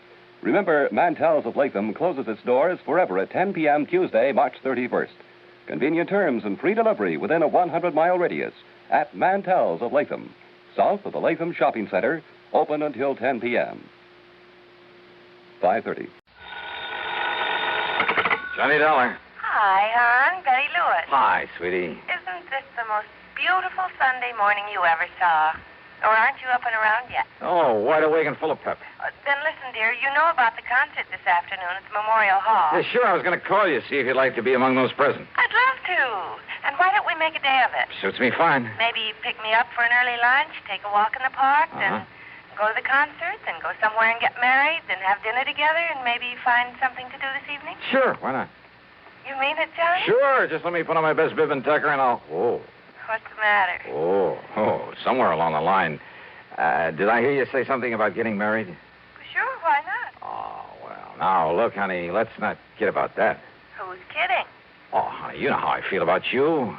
And if it wasn't for this crazy, risky job of mine... And it's all off? Oh, doll, let's face it, it doesn't really make sense right now. Okay, Johnny. Bye. Oh, no, wait. Betty. Hello. Oh, well, Dollar, you dope. You'd better drive on over and see that gal and try to... Oh, now listen, honey, Well, what I meant to say back there... Yeah, what did you mean? And what's this honey stuff? Who's that? Pat McCracken, Universal Adjustment Bureau. On a Sunday morning? On a Sunday morning. Listen, I've got to see you, Johnny, right away. You mean for an assignment, some insurance investigation? I sure do. Now, listen. No, sorry, Pat, I can't. Not right now. Look, I'll run on over there to your apartment. No, Pat, no. Now, wait just a minute, No, I won't be here. You better be. But I tell you... Hello. Oh, son of a gun, doesn't Pat realize that sometimes there are things more important that... Oh, well, I suppose I shouldn't have barked at him. Maybe after I've kind of smoothed things over with Betty, I can... Okay, now listen, Pat. Instead of your coming over here, just give me a couple of hours to take care of something personal, and I'll drive over and see you, and you can tell me... Pat? No, Johnny, this is George Reed at Floyd's of England. George? I know this is a Sunday morning, and it's hardly cricket to cause you... George, I'm all tied up. This is a real emergency. I'm sorry, George. It involves Alvin Peabody Cartwright. Huh? That old crackpot? Now, you know you really love that old character. All right, so what? It just happens that right now I've got... He's probably responsible for more of the big fancy fees that have been paid you than... George, listen, I'm sorry, but nothing that involves Cartwright or anybody else can possibly be more important at the moment than something personal I have to do, and right away. Nothing, Johnny? Nothing. Not even murder? Huh?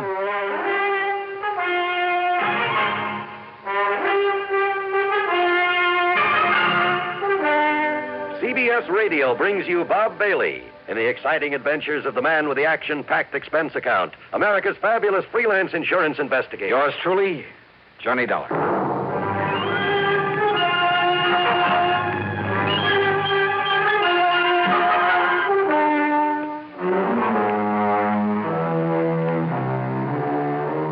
Expense account submitted by Special Investigator Johnny Dollar. To the Universal... No, to Floyd's...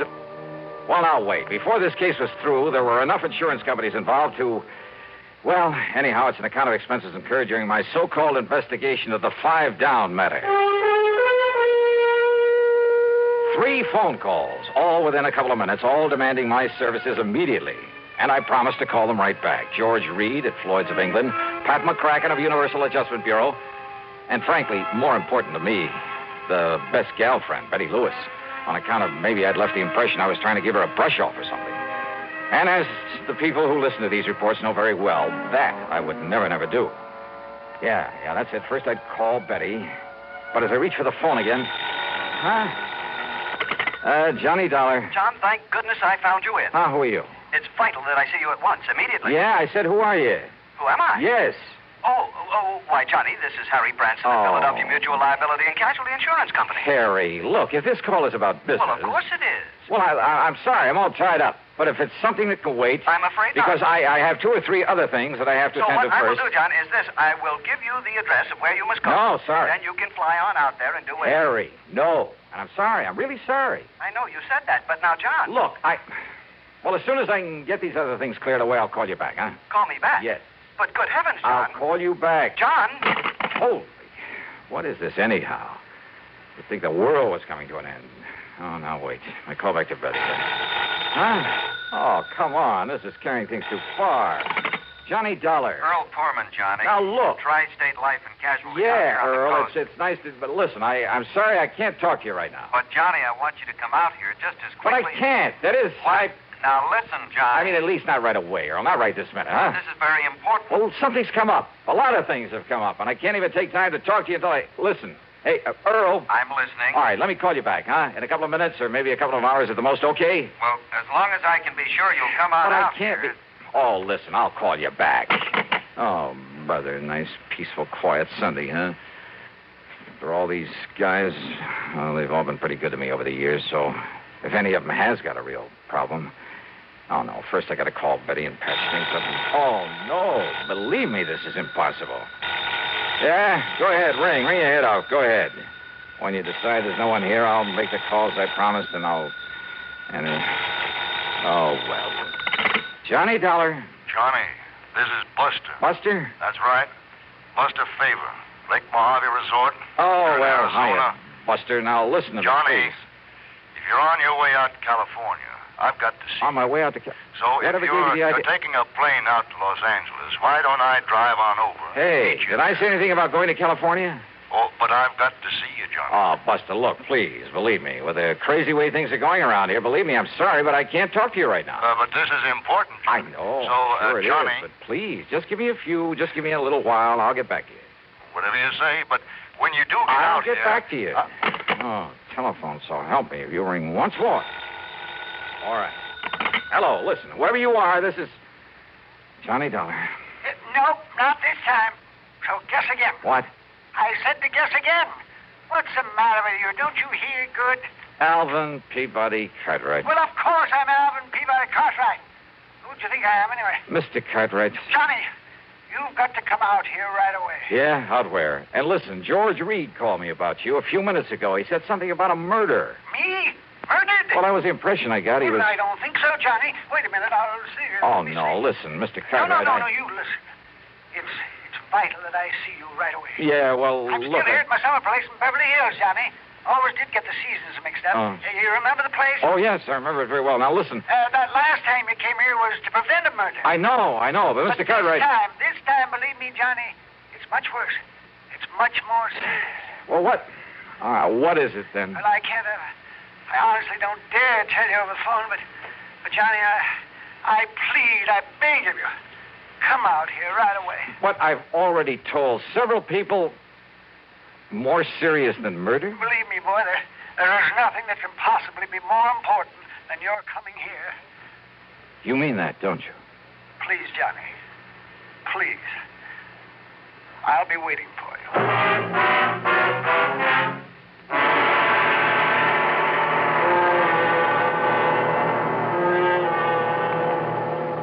Ever notice the way Pepsi-Cola has of disappearing fast? It's easy to understand when you remember how every ice-cold ounce of Pepsi tingles with a taste that everybody in the family enjoys. And then, too, there's no time limit on Pepsi.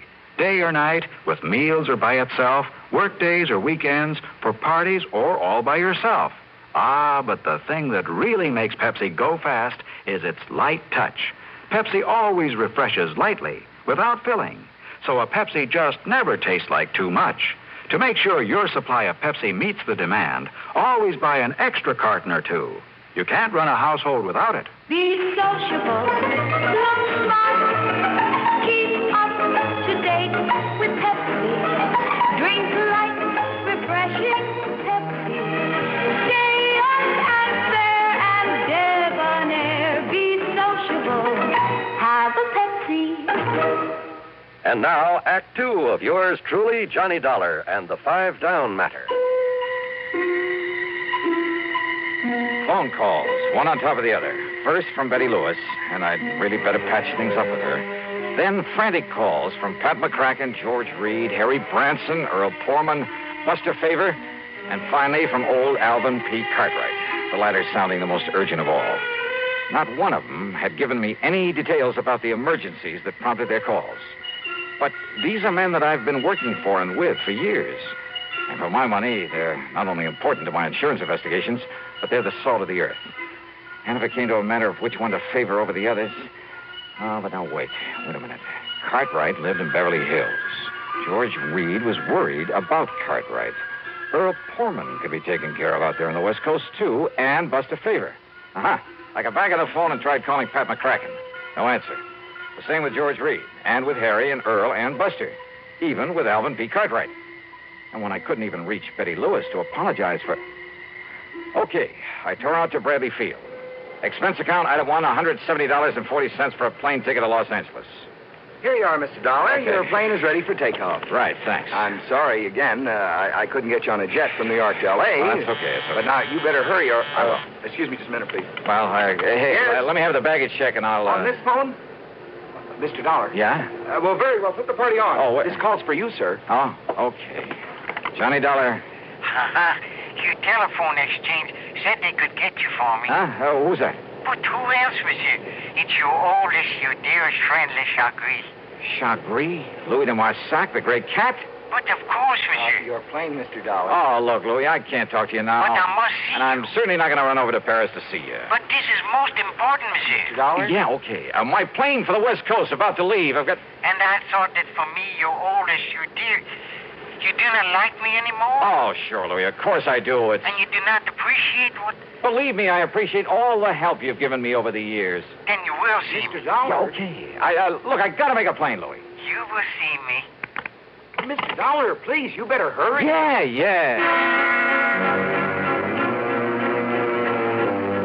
What? The real stopper came in New York when I changed for a plane to the coast, and with barely time to make it. Yeah. Another of my old pals. Another one I didn't want to turn down. Lieutenant Randy Singer of the 18th Precinct.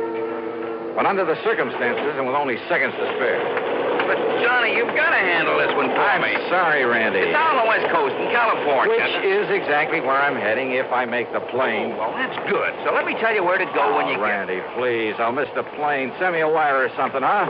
This your plane right here? Yes, it is. Well, then maybe I better climb aboard with you. No such luck. This flight is full up. All right, here you are. Here's my ticket. Fine, sir. Get right aboard. Thanks. Well, I can beat you out there on one of the jets. No space on them either. I tried it. Want to bet? Please, will you get aboard, sir? Right. So long, Randy. Yeah. See you, Johnny. Yeah, pretty shabby, I guess. I mean, the way I treated some of the best friends I had. But what would you have done under the circumstances? Well, during the brief stop in Chicago, I sent telegrams to all concerned, telling them I'd call them the minute I could. Even a very long wire to Betty Lewis, promising just about everything. Short of marriage, that is. Then finally, when I pulled into L.A. and started to pick up my baggage and look for a taxi... Johnny! Couldn't believe it. My old contact from the underworld. Yeah. Smokey. Yeah. Smokey Sullivan. Yeah, I'll take your bag. I got a car right over here. You were expecting me? You? Yeah, and a kind of poor old Cartwright. Oh, hey, what's happened to him? What's this all about? Johnny. Yeah? Johnny, I hate to say this. Yeah? Knowing how much you really care for that old man. Yeah. And after all the pretty awful crimes I've saw before I went straight. Come on, Smokey. But what you'll see at Cartwright's place, oh, Johnny, you'll never believe it. Constipation is something people don't talk about much, but it can be a problem for anyone, even doctors. And when constipation occurs, it's interesting to see just what doctors consider important about a laxative they might use or recommend. Well, a majority of the doctors we heard from had this to say. A laxative should be effective, gentle, close to natural acting. A medicine that can be used with complete confidence. Now, X-Lax has been popular with many doctors and millions of people over the years because pleasant-tasting chocolated X-Lax is effective. Overnight, it helps you toward your normal regularity.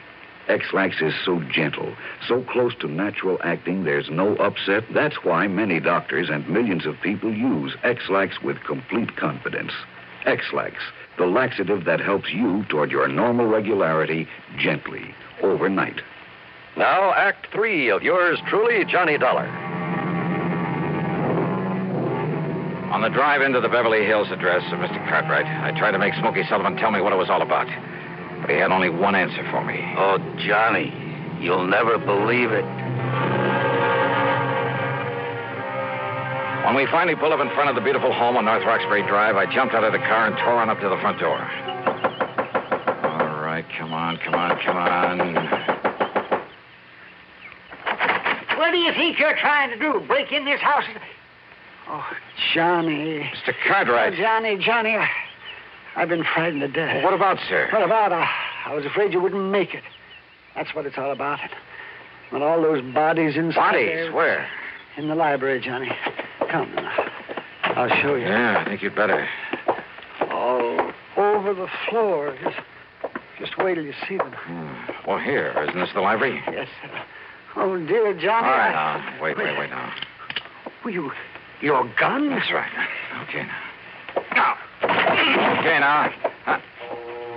Oh, no. Look at them. All over the floor. Mr. Cartwright wasn't kidding. There were bodies there, all right, half a dozen of them, sprawled around in awkward positions, as though some giant hand had suddenly struck them down. But why? And there was no sign of a struggle, not a... What is it, Johnny? Oh, I mean, isn't it terrible? Wait a minute. That's Pat McCracken. I know. And George Reed over here. Well, he's still alive. Shall I call a doctor? Yeah? Or shall I put him out of his misery? What? With a gun, yeah. Earl Poorman over here. Buster Favor. And me, Le Chagrin, my dear, my darling friend. All right, you guys. What is all this? What goes here?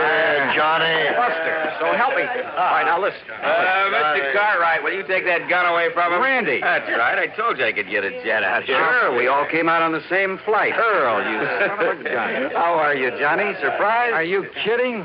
And Harry Branson. Glad to see you, Don. So this is why you wouldn't tell me anything, Smokey. Yeah. Fooled you, huh? Yeah. But come on now, what's the big idea? Wait a minute. Now, will you stop waving that 38 around, Johnny? Oh, I'm sorry, Pat. Well, here, I'll take it. Yeah, you better, Mr. Cartwright. That's all right. I'll put it back in my pocket. I have it. Oops.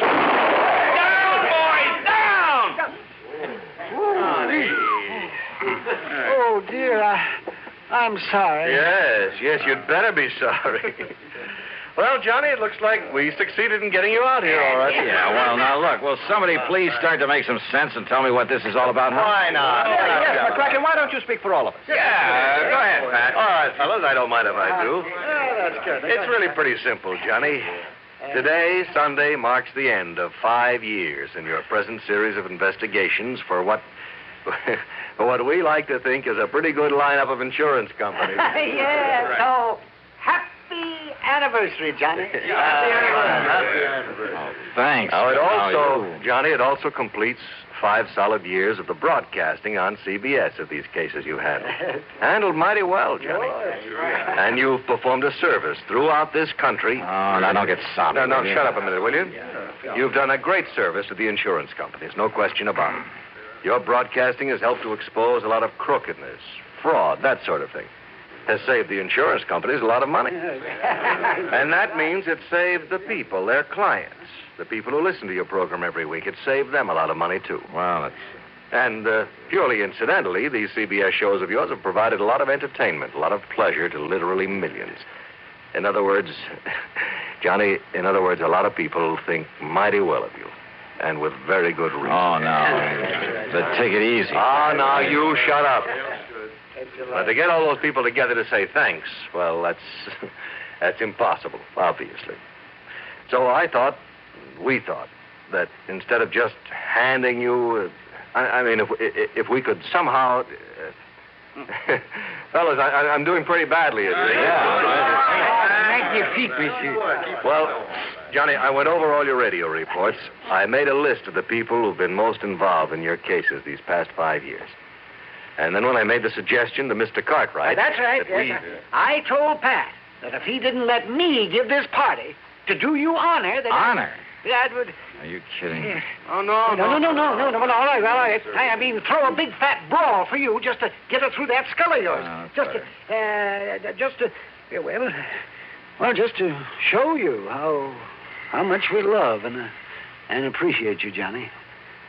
And that's why we're here. I couldn't think of a better way to tell you. Well, you happy, Johnny? Well, look, if you guys think I want to break up over this. Yeah? Yeah, Johnny? Oh, well, Pat, Mr. Cartwright, Smokey, Harry, Earl, Louie, Randy, Buster, George. Well... To Johnny. Patty. Oh, well, will you look at that? Hi. I just really glad to see you. We're so nice to let me in honest. And honest, honey, I won't ask you to marry me. Not yet. Rascal, you out of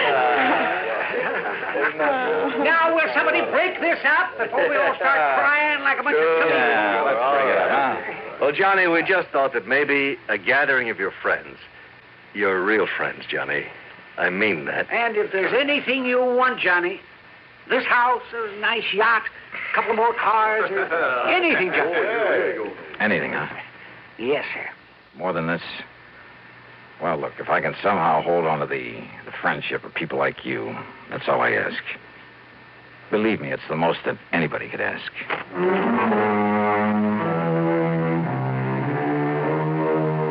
Oh, mighty wonderful people, all of them. Some others, too. I mean, behind the scenes in the job of bringing you these radio reports week after week. The associate directors on the show, Kenny Hodge, Bob Shue, the announcer, Johnny Wall, a mighty wonderful technical crew, Bob Chadwick, Bill James, Tom Henley, and I mean Jack Johnstone, our producer and director, who, well, he's the guy who makes it... Time is up, Jack? Okay. But give them a lot of credit, huh? Because believe me, they deserve it. Yours truly, Johnny Dollar.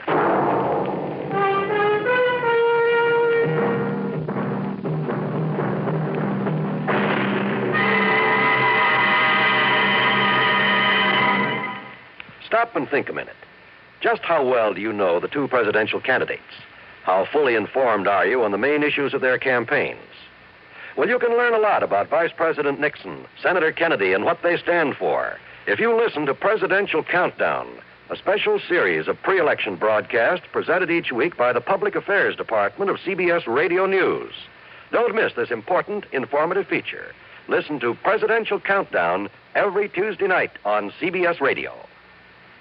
Now, here's our star to tell you about next week's story. Next week, a yarn about the lust for gold and the things it can do to a man. The story takes place in the famous historical ghost town of Virginia City, Nevada, site of the famous, almost fabulous Comstock Lode, where sudden death was all too often the price of finding a rich vein of gold or silver back in the middle of the late century.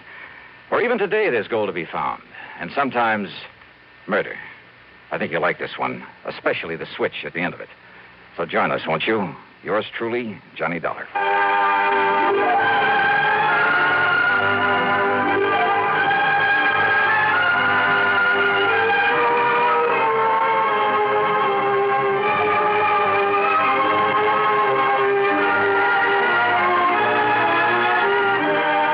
Yours truly, Johnny Dollar, starring Bob Bailey, originates in Hollywood and is written, produced, and directed by Jack Johnstone.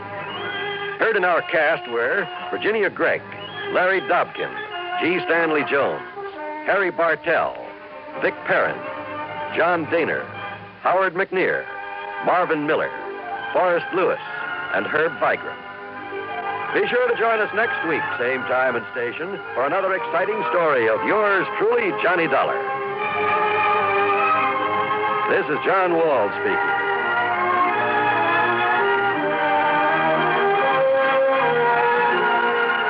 This is the CBS Radio Network.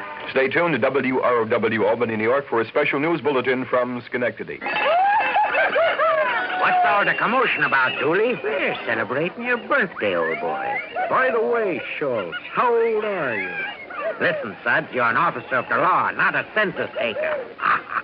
Let's say 21 plus. I'd like to propose a toast. Pipe down there. Let's listen to Dooley's latest masterpiece. Here's to the mug who is full of good cheer. Here's to his favorite, natural beer. Darling of drawing room, pantry, and pub. Here's to magnificent Utica Club. Oh, brew me no brew, it's artificial bubbles, those carbonated beers of today. Cause Utica Club will still take the trouble to age beer at a natural rate. Utica Club, you see. Brewed by the West End Brewing Company of Utica, New York. We delay for a few moments the start of pro football from CBS to bring you this special report from Schenectady by WROW Radio News Director Monroe Benton. This is Monroe Benton reporting from IUE Hall in Schenectady. Nearly 9,000 members of IUE Local 301 here in Schenectady have just voted not to strike against the General Electric Company. The vote counting was completed just a short while ago and showed 5,033 in favor of accepting the latest company offer, 2,895 rejecting the company offer, 17 ballots were void. Therefore, a total of 7,945 members participated in the vote here at IUE Local 301 in Schenectady.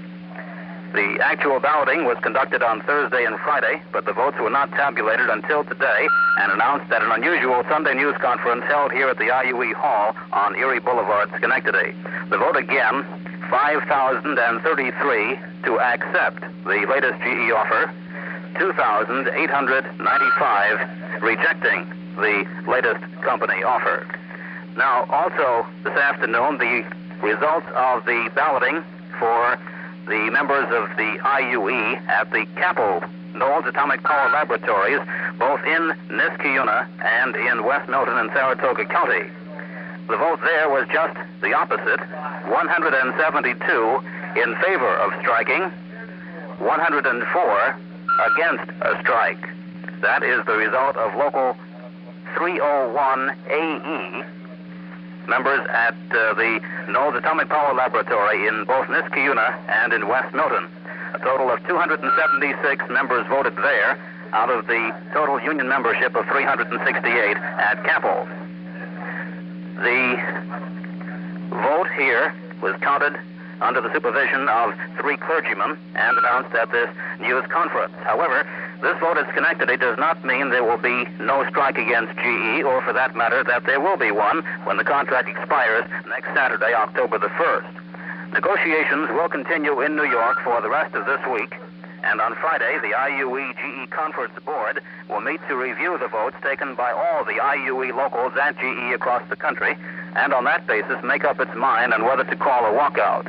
Schenectady IUE, being the largest of all the locals, will naturally carry a lot of weight, but today balloting is also being conducted in at least 2 other key areas, Lynn and Everett, Massachusetts, and Pittsfield, Massachusetts. Earlier this week, employees at Waterford GE voted in favor of a strike, or putting it the other way, rejecting the company offer. Therefore, despite the vote here in Schenectady, the results of the Pittsfield and Everett and Lynn balloting must be reported, plus that of such large locals as the 6,000-member Louisville, Kentucky local, before the conference board makes its decision next Friday. The GE IUE Conference Board is made up of elected delegates from each of the union locals. They are elected on a representative membership basis, but each local is limited to a maximum of 4 board members. These delegates are bound to vote at the conference board meeting the way the locals have instructed them to vote. On this basis, the 3 largest GE plants in the Northeast, Schenectady, Lynn, and Pittsfield, have a total representation of 12 delegates, although they represent about 1/3 of all the IUE members in the GE chain. It also should be noted that the IUE Constitution states that when the conference board determines to strike to obtain national agreement, all union locals are bound by such action. In 1958, Schenectady, Pittsfield, and Lynn voted against a walkout when Louisville, Kentucky voted in favor. Of course, there was no walkout then. Speculation is that with Schenectady voting no strike today, and if Pittsfield and Lynn vote the same way, the National Union is not likely to call a strike, or at least conduct one successfully, without the support of these 3 major northeastern locals. The coming week will tell, because there are still 5 more days of negotiations in New York. Repeating again the results of this vote here in Schenectady this afternoon, accepting the company offer, 5,033, rejecting the offer, 2,895. The Capel vote again, in favor of a strike, 172, against a strike, 104. Leo Gendro, the business agent of Local 301, issued a statement just a few minutes ago, and it says in part, The result of the secret ballot vote shows that a majority of the members of IUE Local 301 have chosen to accept the final offer of GE.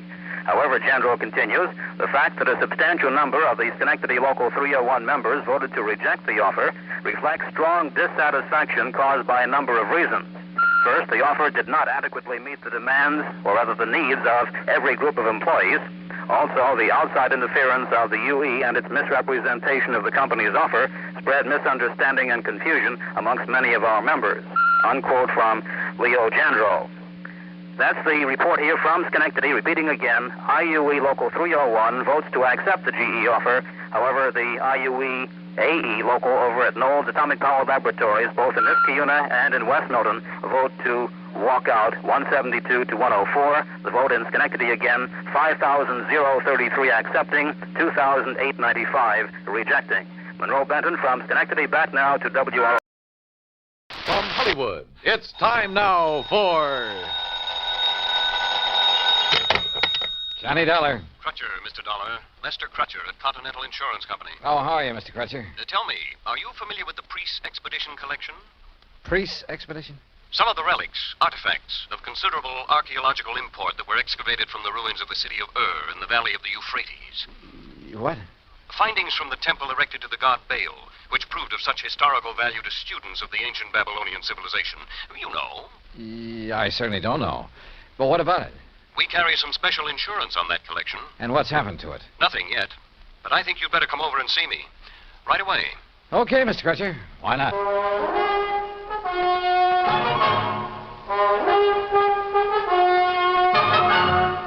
Bob Bailey in the exciting adventures of the man with the action-packed expense account. America's fabulous freelance insurance investigator. Yours truly, Johnny Dollar. And now, Act One of yours truly, Johnny Dollar.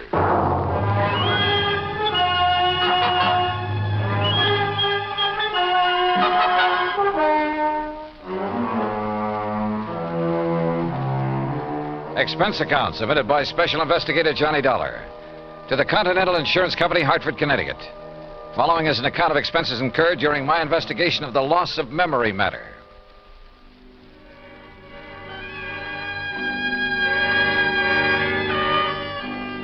Ancient Babylonia, Crutcher had said. So on the way down to his office, I stopped off at the library for a good look at the encyclopedia. And I learned that what was once Babylonia is now a part of the country of Iraq, one of the hot spots in the Middle East. Good. There might be some action, even international intrigue. On a map, I found the location of the long-forgotten city of The confluence of the Tigris and Euphrates River near the Persian Gulf was where it was. Romantic names, all of them. And not too far away, the exotic city of Baghdad. Yes, at long last, a trip to the Middle East. Middle East? Well, that's what the map said, Mr. Crutcher. Near west is more like it, Dollar. Huh? You must have misunderstood me. The relics from the temple of the god Baal I mentioned are presently in the little town of Lakeview. Lakeview? Yes, right here in Connecticut. I guess I did misunderstand. They're owned by a Mr. Alvin Peabody Cartwright, who, I might venture to say, is a crackpot of the first order, but who happens to have placed a great deal of insurance with us on his life, property, art collection, and so forth. I see. You mentioned a priest's expedition collection. Of rare scrolls and tablets, principally, taken from excavations along the bank of the Euphrates River. Some of them over 4,000 years old, all of them of great historical and archaeological value. Here, this is a relatively unimportant piece that Mr. Cartwright gave to me some years ago. Well, what is it? What does it look like? Well, like a tiny sort of sofa pillow. Only it's made out of dried mud or some... Hey, wait a minute. There are a lot of tiny marks on it. Hieroglyphics, Dollar. Those are a perfect example of the cuneiform writing that was used by the ancients. Oh, what's it say? Has anybody deciphered it? It's a receipt for 24 fat sheep, 12 oxen, and 12 goats that were taken to the temple for sacrifice to the great god Baal. Well, how about that? Does the whole collection consist of stuff like this? Yes, and of priceless scrolls made of papyrus and leather. You've heard of the Dead Sea Scrolls? Oh, yeah, sure. That throw so much light on biblical times. Yeah, they've had a lot of publicity in time and life and so on. Yes. Those in the priest collection cover much of the history of the Canaanites and Phoenicians. And you've insured the collection? It's this way. Mr. Cartwright has decided to sell it to the museum here in Hartford. Has promised them that his stepson, Alfred Hocking, who lives with him, would deliver it to them today. But now he's suddenly worried to death that something will happen to it en route. So? So, to keep him happy, we've issued a $20,000 transit policy. Well, then what's he worried about? Now he demands a guard for it, too. Well, doesn't he trust his stepson, this Alfred? Who knows? Who knows what old Cartwright thinks, whom he trusts. Well, now look, And after all, $250 plus whatever expense account you can dream up for a couple of hours' drive in the country. What of his own? Oh? Well, sure, why not?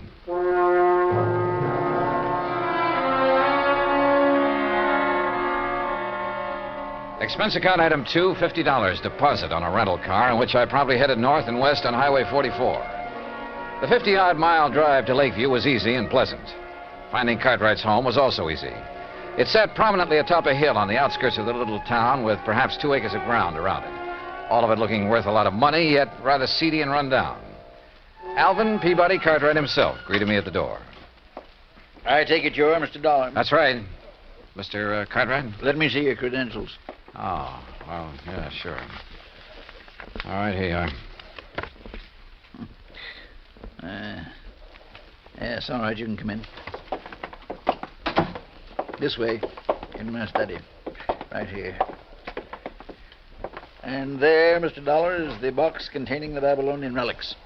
That one carton is all that's to be delivered to the museum in Hartford? That's all. Young man, the contents of that sealed carton are worth $21,000, and it's sealed, you understand, so that neither you nor that worthless stepson of mine can get your hands on any part of it. Alfred, this is Mr. Dollar. Alfred Hocking. Hi, Dollar. Oh, I'm sorry I didn't see you sitting back there. Yeah. Now let me finish this phone call that you interrupted. You still there, Mr. Waring? All right, now. Huh? Yes, he finally got here. Dollar's his name.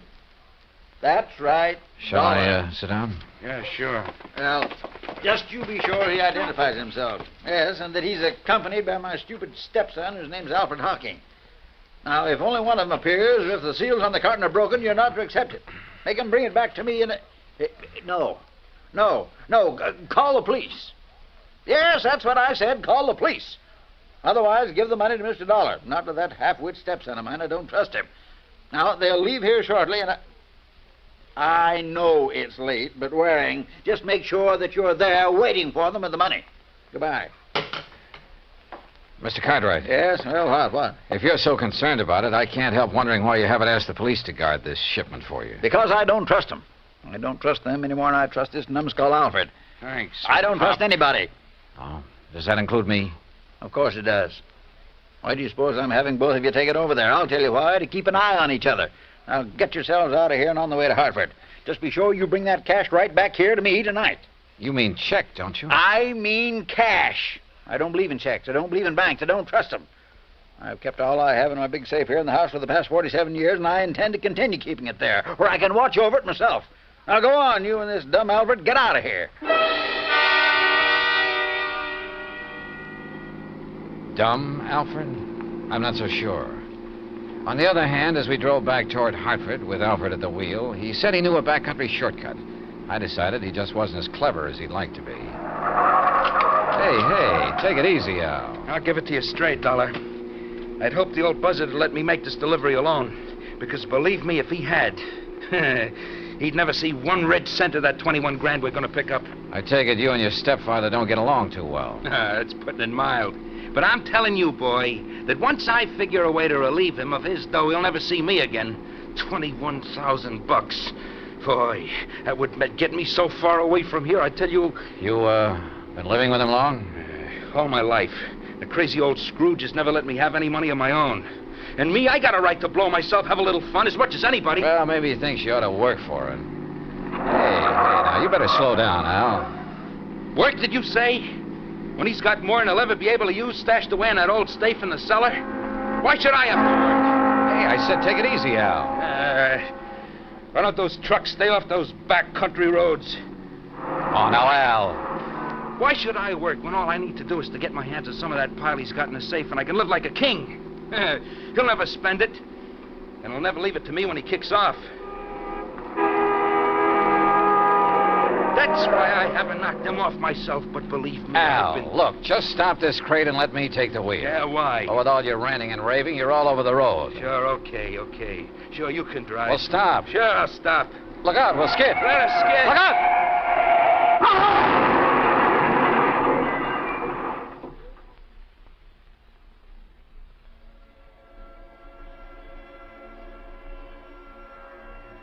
There was a long period of deep, dull blackness, without sound, without feeling. And then, slowly, hazily, the light came back, but it wasn't clear. Everything seemed very confusing, very vague. I was conscious of a terrible throbbing in my head, and then it slowly passed, leaving only a dull ache. A strange and helpless feeling of not knowing who or what or where I was, until the shadow of a man rose from the ground beside me. It slowly took definite form as it wavered for a moment, then stood over me. How about you, boy? Back to the world again? World?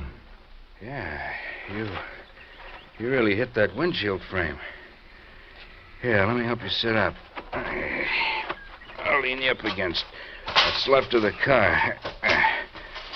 There now. Car? Sure. Yeah, this is the wreck we cracked up in. There you are. Nothing busted. You were just knocked out. Cracked up? Sure. On our way to Hartford. Hartford? Hey. What's the matter with you? I don't know. I can't seem to remember anything. What do you mean? Not anything. I can't remember. My mind is all blank. Well, you know who we are, don't you? No. What? No, and my head, it's... Look. Are you kidding, Hartford? Bud? Car? Sure. Hartford, to deliver some stuff and collect the big water... You're sure you don't remember? I don't remember. Not even who you are? I don't remember. I'm trying to, but it's hard to be. Okay, Now, listen. Everything's going to be okay, real okay. You want to know who you are, huh? Yeah, who I am. Sure you do, and I'll tell you. Your name is Hocking. Alfred Hocking. Alfred? That's right, yeah. You're Alfred Hocking. We were driving along here in the car. See, I was. You were keeping me company, you get it? Yeah, I guess so. Sure you do, sure. You see, I have to deliver some stuff in Hartford. It's in this box here in the car. There, you see it? Box? Oh, yeah. Yeah, you just came along for the ride. The ride to Hartford, see? Oh. Yeah, and after I deliver this stuff and pick up make a little pickup, that is... Why, then you and me will part and go our merry ways, you see? I don't know, I guess so. Sure you do, sure you do. Yeah, sure I do. You feel better now, huh? Yeah, much. If only my head would clear, if only I could remember something, anything. Look, you're gonna be okay. Al? Al. I'm Al. That's right. Yeah. You.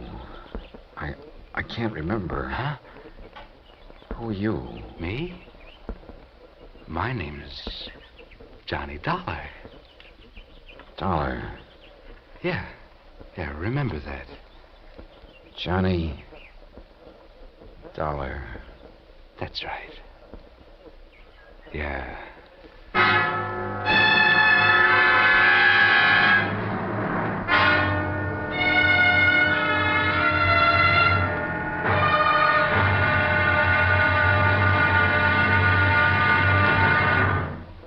Act two of yours truly, Johnny Dollar, in a moment.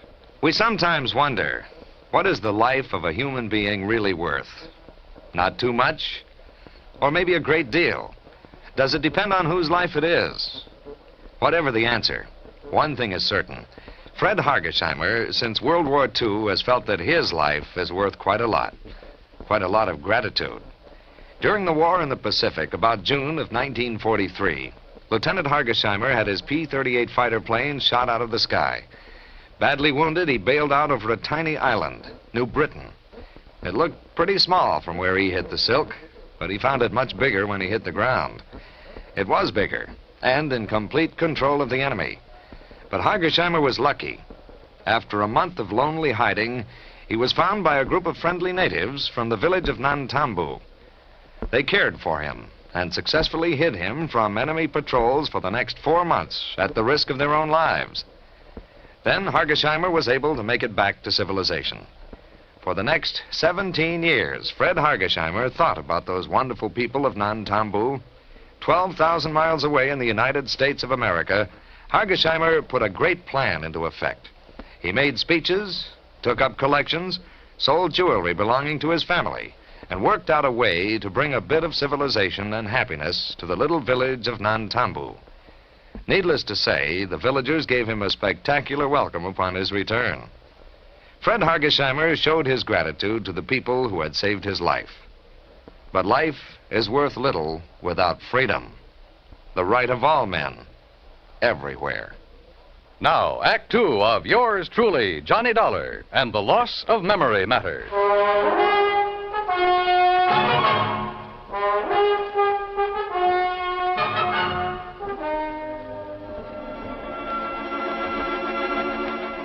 Amnesia. Sudden, complete amnesia. And all the feeling of utter helplessness that goes with it. The man who was with me told me of the crack-up of our car on the way to a place he called Hartford. Hartford meant nothing to me. Nor did I recognize anything of the countryside or the road where we sat waiting, hoping someone would pick us up. Names, places, I remembered nothing. Not even who I was, nor who the man with me was. That's right. Dollar. I'm Johnny Dollar. I see. And your name is Hocking. Alfred Hocking. Hocking. Yeah. Yeah, you're feeling better, aren't you? Yeah, I think so. Well, look in the pocket of your coat. Pocket? Oh, isn't there a billfold there? Yeah, open it up. Yeah, here's... Yeah, there's a name in it? Sure, see? Alfred P. Hocking. That's right, that's you. And I'm Johnny Dollar. Just remember that and everything will be all right. Why don't some truck come along and pick us up, or a car? What are we doing out here, Johnny? You see this box? Well, I've got orders to deliver it to the museum in Hartford. Museum, huh?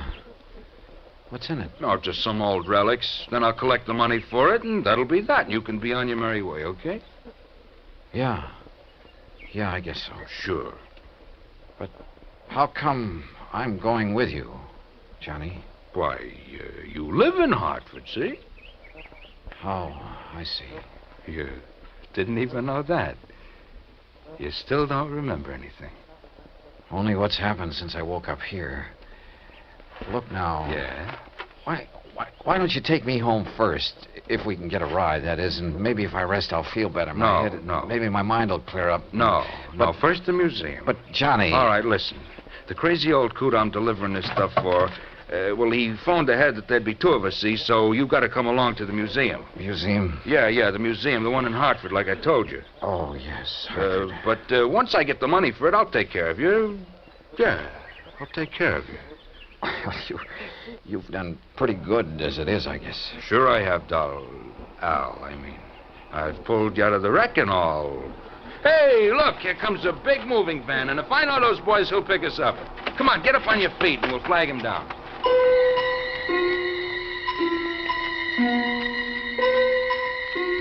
The helpful driver of the big cross-country truck picked us up and was all for getting me to a hospital before anything else.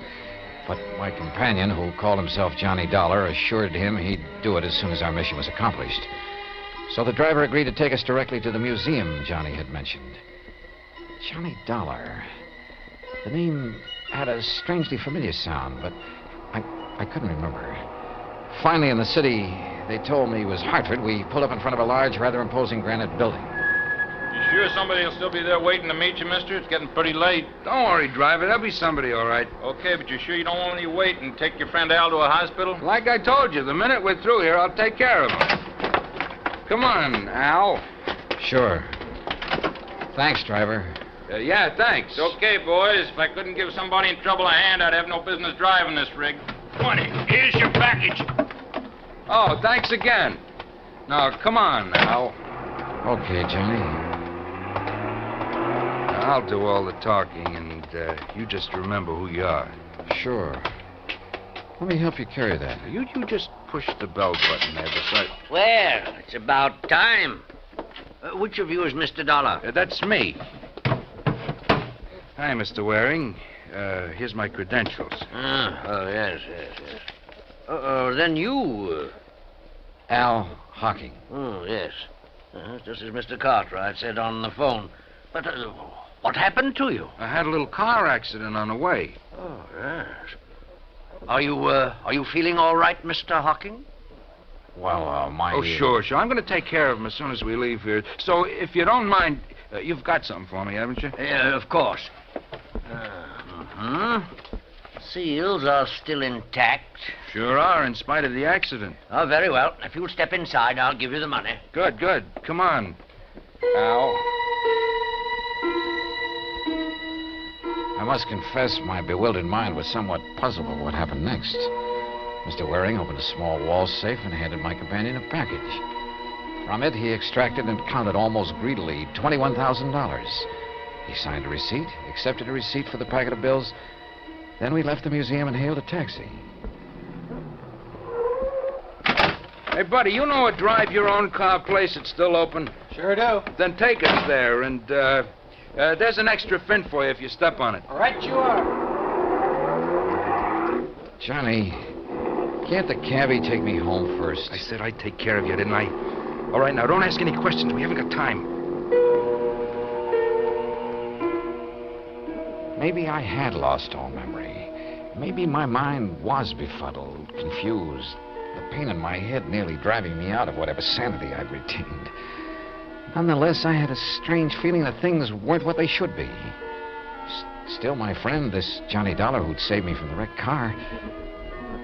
If only I could remember things from before we cracked up. There was something strange, too, in the way he slowly, painstakingly signed the application for the drive-your-own car, looking carefully all the while at the license he pulled out of his pocket. Then a few minutes later, we were on the road again, and we were heading, according to the highway signs, out of town and toward a place called Danbury on Route 6. These rental cars could stand a little souping up. Look, Johnny, I thought you were going to take me home. I am. But you said I live in Hartford. Listen, if I know that stepfather of yours, the sooner we get out of the state... What? What were you going to say? Nothing. Now, listen. I got to get you to a hospital, see, and the best one I know is over the line in New York. You want to get your memory back, don't you? Yeah, sure, but now look, Al. Huh? What'd you say? It's funny. I called you Al. What's funny about it? Sure you aren't beginning to remember things, huh? How about it? I wish to heaven I could. But now, look, Johnny, there's something funny about all this. I may be a bit muddled after that crack-up we were in, but it seems... You are muddled. That's the reason you're getting crazy ideas, but don't. See? Just quit thinking and relax so you might do something you'd be sorry for. Yeah. Real sorry. This determination of his to get across the state line. Things were wrong, and I knew it. But I didn't know why. A man's judgment is based on his experience, so are his reasoning powers, based on things he's done or that have happened to him, or at the very least on things he's known about in the past. And all of my knowledge of the past was gone from me.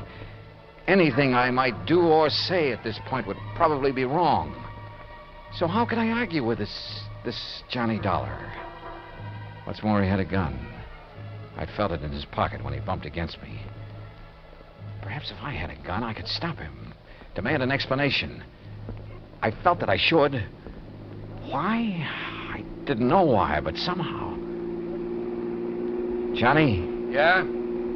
Why are you so anxious to get into another state? I told you to get you to a hospital. Now shut up. Oh, listen to me. Don't ask questions. Just leave everything to me. Well, why is driving all this distance, 50 or 60 miles now, better than if you'd taken me to a hospital or doctor back in Hartford? I told you to stop asking questions.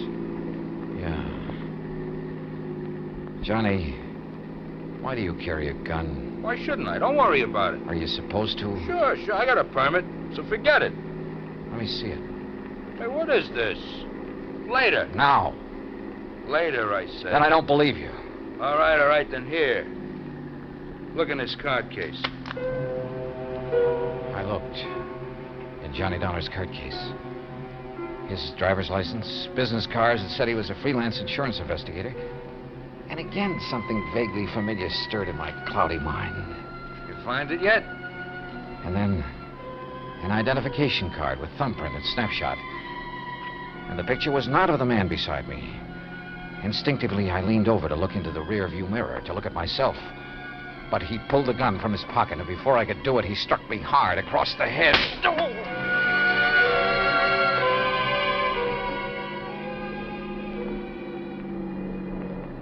All right now, Al. We're gonna stop. You hear me, Al? Yeah. You hit me with that gun. That's right. That was a mistake. Because that second blow on the head. Why have we stopped? You'll see. You see, you gave me an idea about this gun. Now, get out. Sure. Why not? Pretty wobbly, huh? All right, now. Look down over the side of the road there. What about it? See that deep ravine down there? Why? Al? That's why. Because you called me Al. And this time you meant it. Yeah? I guess I did. Thanks to that poke on the head. So, you got some of your memory back, huh? But not your strength. No. So before you do... No, put that away. Oh, you're not going to get away.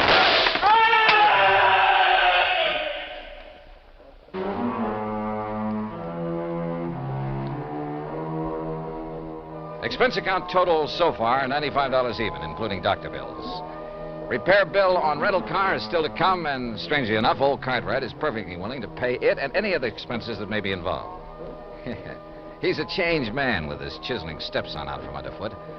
Also, I'll be required to appear in court against Alfred Hocking, and there'll be expenses involved there, too. The extra $500 Cartwright insisted I take doesn't go in this account since it came out of his own pocket. Not bad for just a couple of wallops on the head, huh? Yours truly, Johnny Dollar.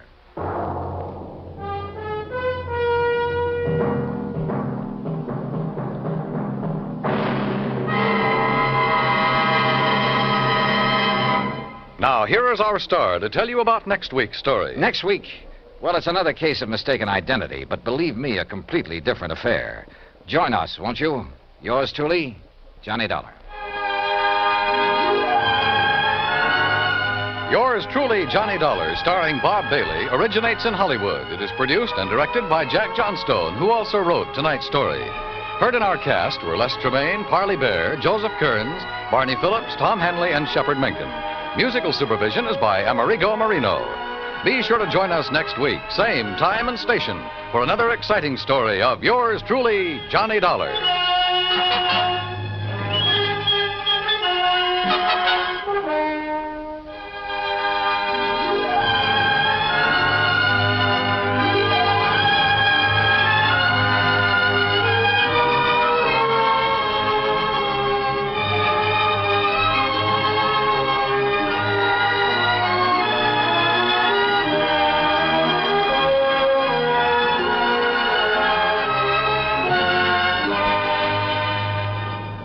This is the United States Armed Forces Radio and Television Service.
Hollywood. It's time now for...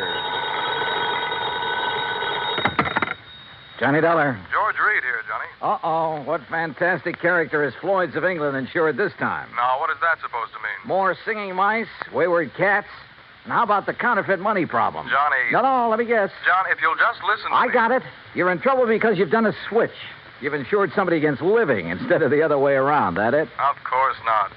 No, I must admit we do have one policy of that sort in effect. There, I knew it. However, that is not the one I called you about. Okay, George, what is? We've issued a policy.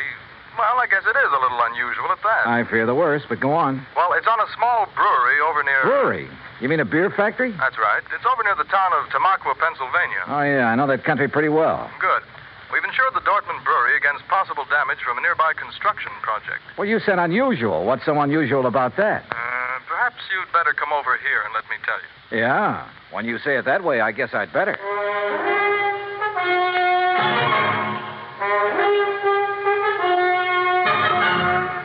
Bob Bailey in the exciting adventures of the man with the action-packed expense account. America's fabulous freelance insurance investigator. Yours truly, Johnny Dollar. And now, Act One of yours truly, Johnny Dollar.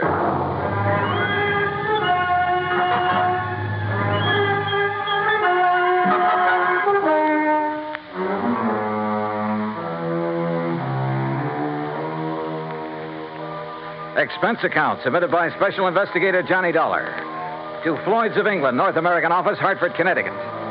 Following is an account of expenses incurred during my investigation of the J.P.D. matter.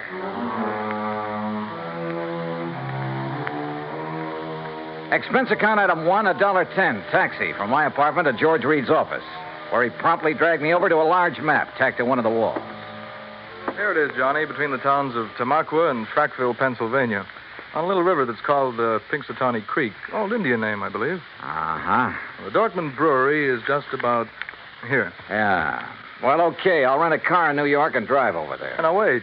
By making a couple of train changes, you can get most of the way over there by rail. Anything to save the company a buck, is that it? Why not? When that freewheeling expense account of yours gets into operation... Okay. What's the face value of the policy? Coverage for the whole plant, $820,000.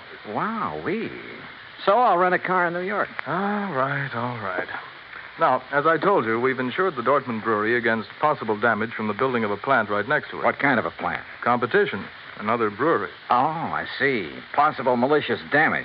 Is that what they're thinking of? That's what J.P. seems to be worried about. J.P.? J.P. Dortmund. Owner, manager, president, brewmeister, and anything else you can think of. Has anything happened yet? No, but I want you to go there and be sure that nothing does. Is this J.P. my contact? Yes. Okay, George, I'm on my way.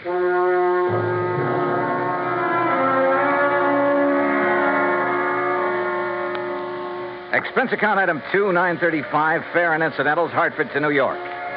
Item 3, $50, deposit on a drive-your-own car. Item 4, 50 cents toll through the Holland Tunnel.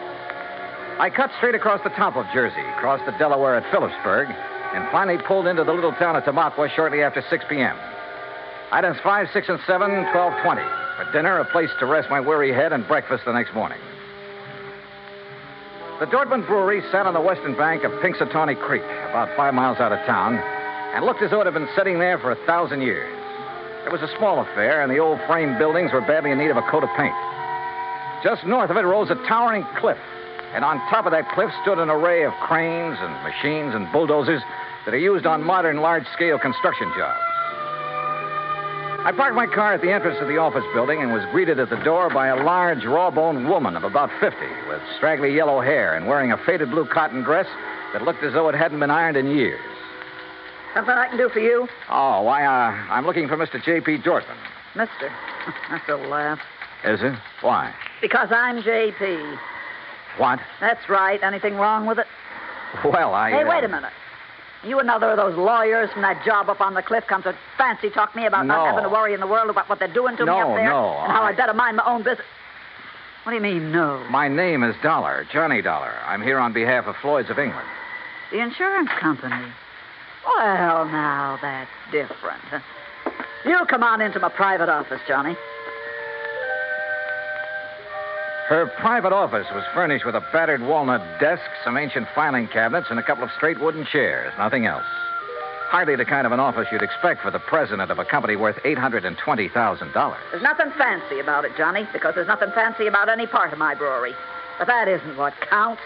We've been here ever since my great-great-grandfather built it up. And all we've cared about is making the finest beer in the country. Gretchen? And we do make it, too. Gretchen, can't you hear me out? Yes, J.P.D. Gretchen, I want you to bring Mr. Dollar a pitcher full in a glass. Yes, ma'am. Well, look, I'm afraid I'm not much of a beer You man. will be when you've tasted this. It's the creek that does it, you know, Pinxatawny Creek. Finest water for beer in the whole United States. That's what makes good beer, you know. Yes, so I've heard. That's why that dirty Clarkson Kemper bunch are building up on the cliff to get at that water.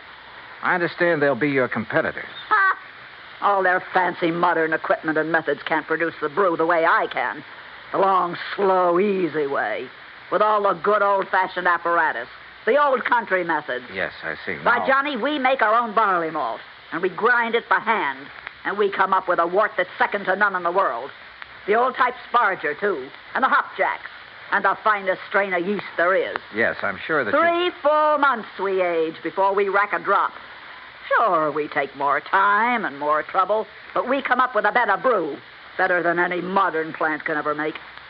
Well, then what's your problem? They're getting ready to blast up on that cliff. Blast? A whole big chunk of it away. And when they do, that whole thing will come crashing down here. Thousands of tons of rock. Well, surely there's some state authority or something to prevent that. Oh, they've bamboozled the authorities. And your insurance company, too. They'll say it was an accident, a miscalculation. And when that rock comes crashing down here, it'll wreck this whole plant of mine. Well, you do have insurance, remember? It'll wreck all my fine old equipment that can never again be replaced because there are no such things anymore. Well, when's all this blasting supposed to take place? Who knows?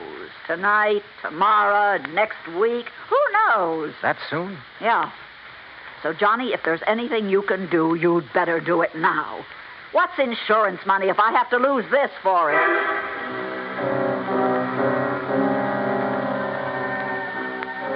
Who knows? Maybe she was right suspecting her rivals might try a stunt like that to put her out of business. But it all seemed a little too far-fetched.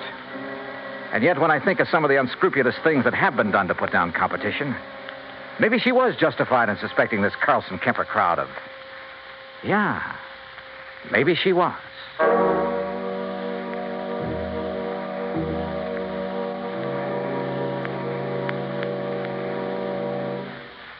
Act 2 of yours truly, Johnny Dollar, in a moment. Our flag now numbers 50 stars, and behind each star there stands yet another flag representing one of the 50 states. Massachusetts state flag, bearing a green pine tree, is the descendant of the famous Liberty Tree flag that came out of Boston to serve all the original 13 colonies. It was under the Liberty Tree flag that the Sons of Liberty met and planned the Boston Tea Party, that our floating batteries on the Delaware River defended Philadelphia, and on the Charles River defied Howe's cannons. Beneath the tree is inscribed the state motto, Ensu petit placidum sub libertate quietum. By the sword we seek peace, but peace only under liberty. These words were originally written by the famous English patriot Algernon Sidney about 1659. This was a message intended for King George III. Unhappily, it went unheeded.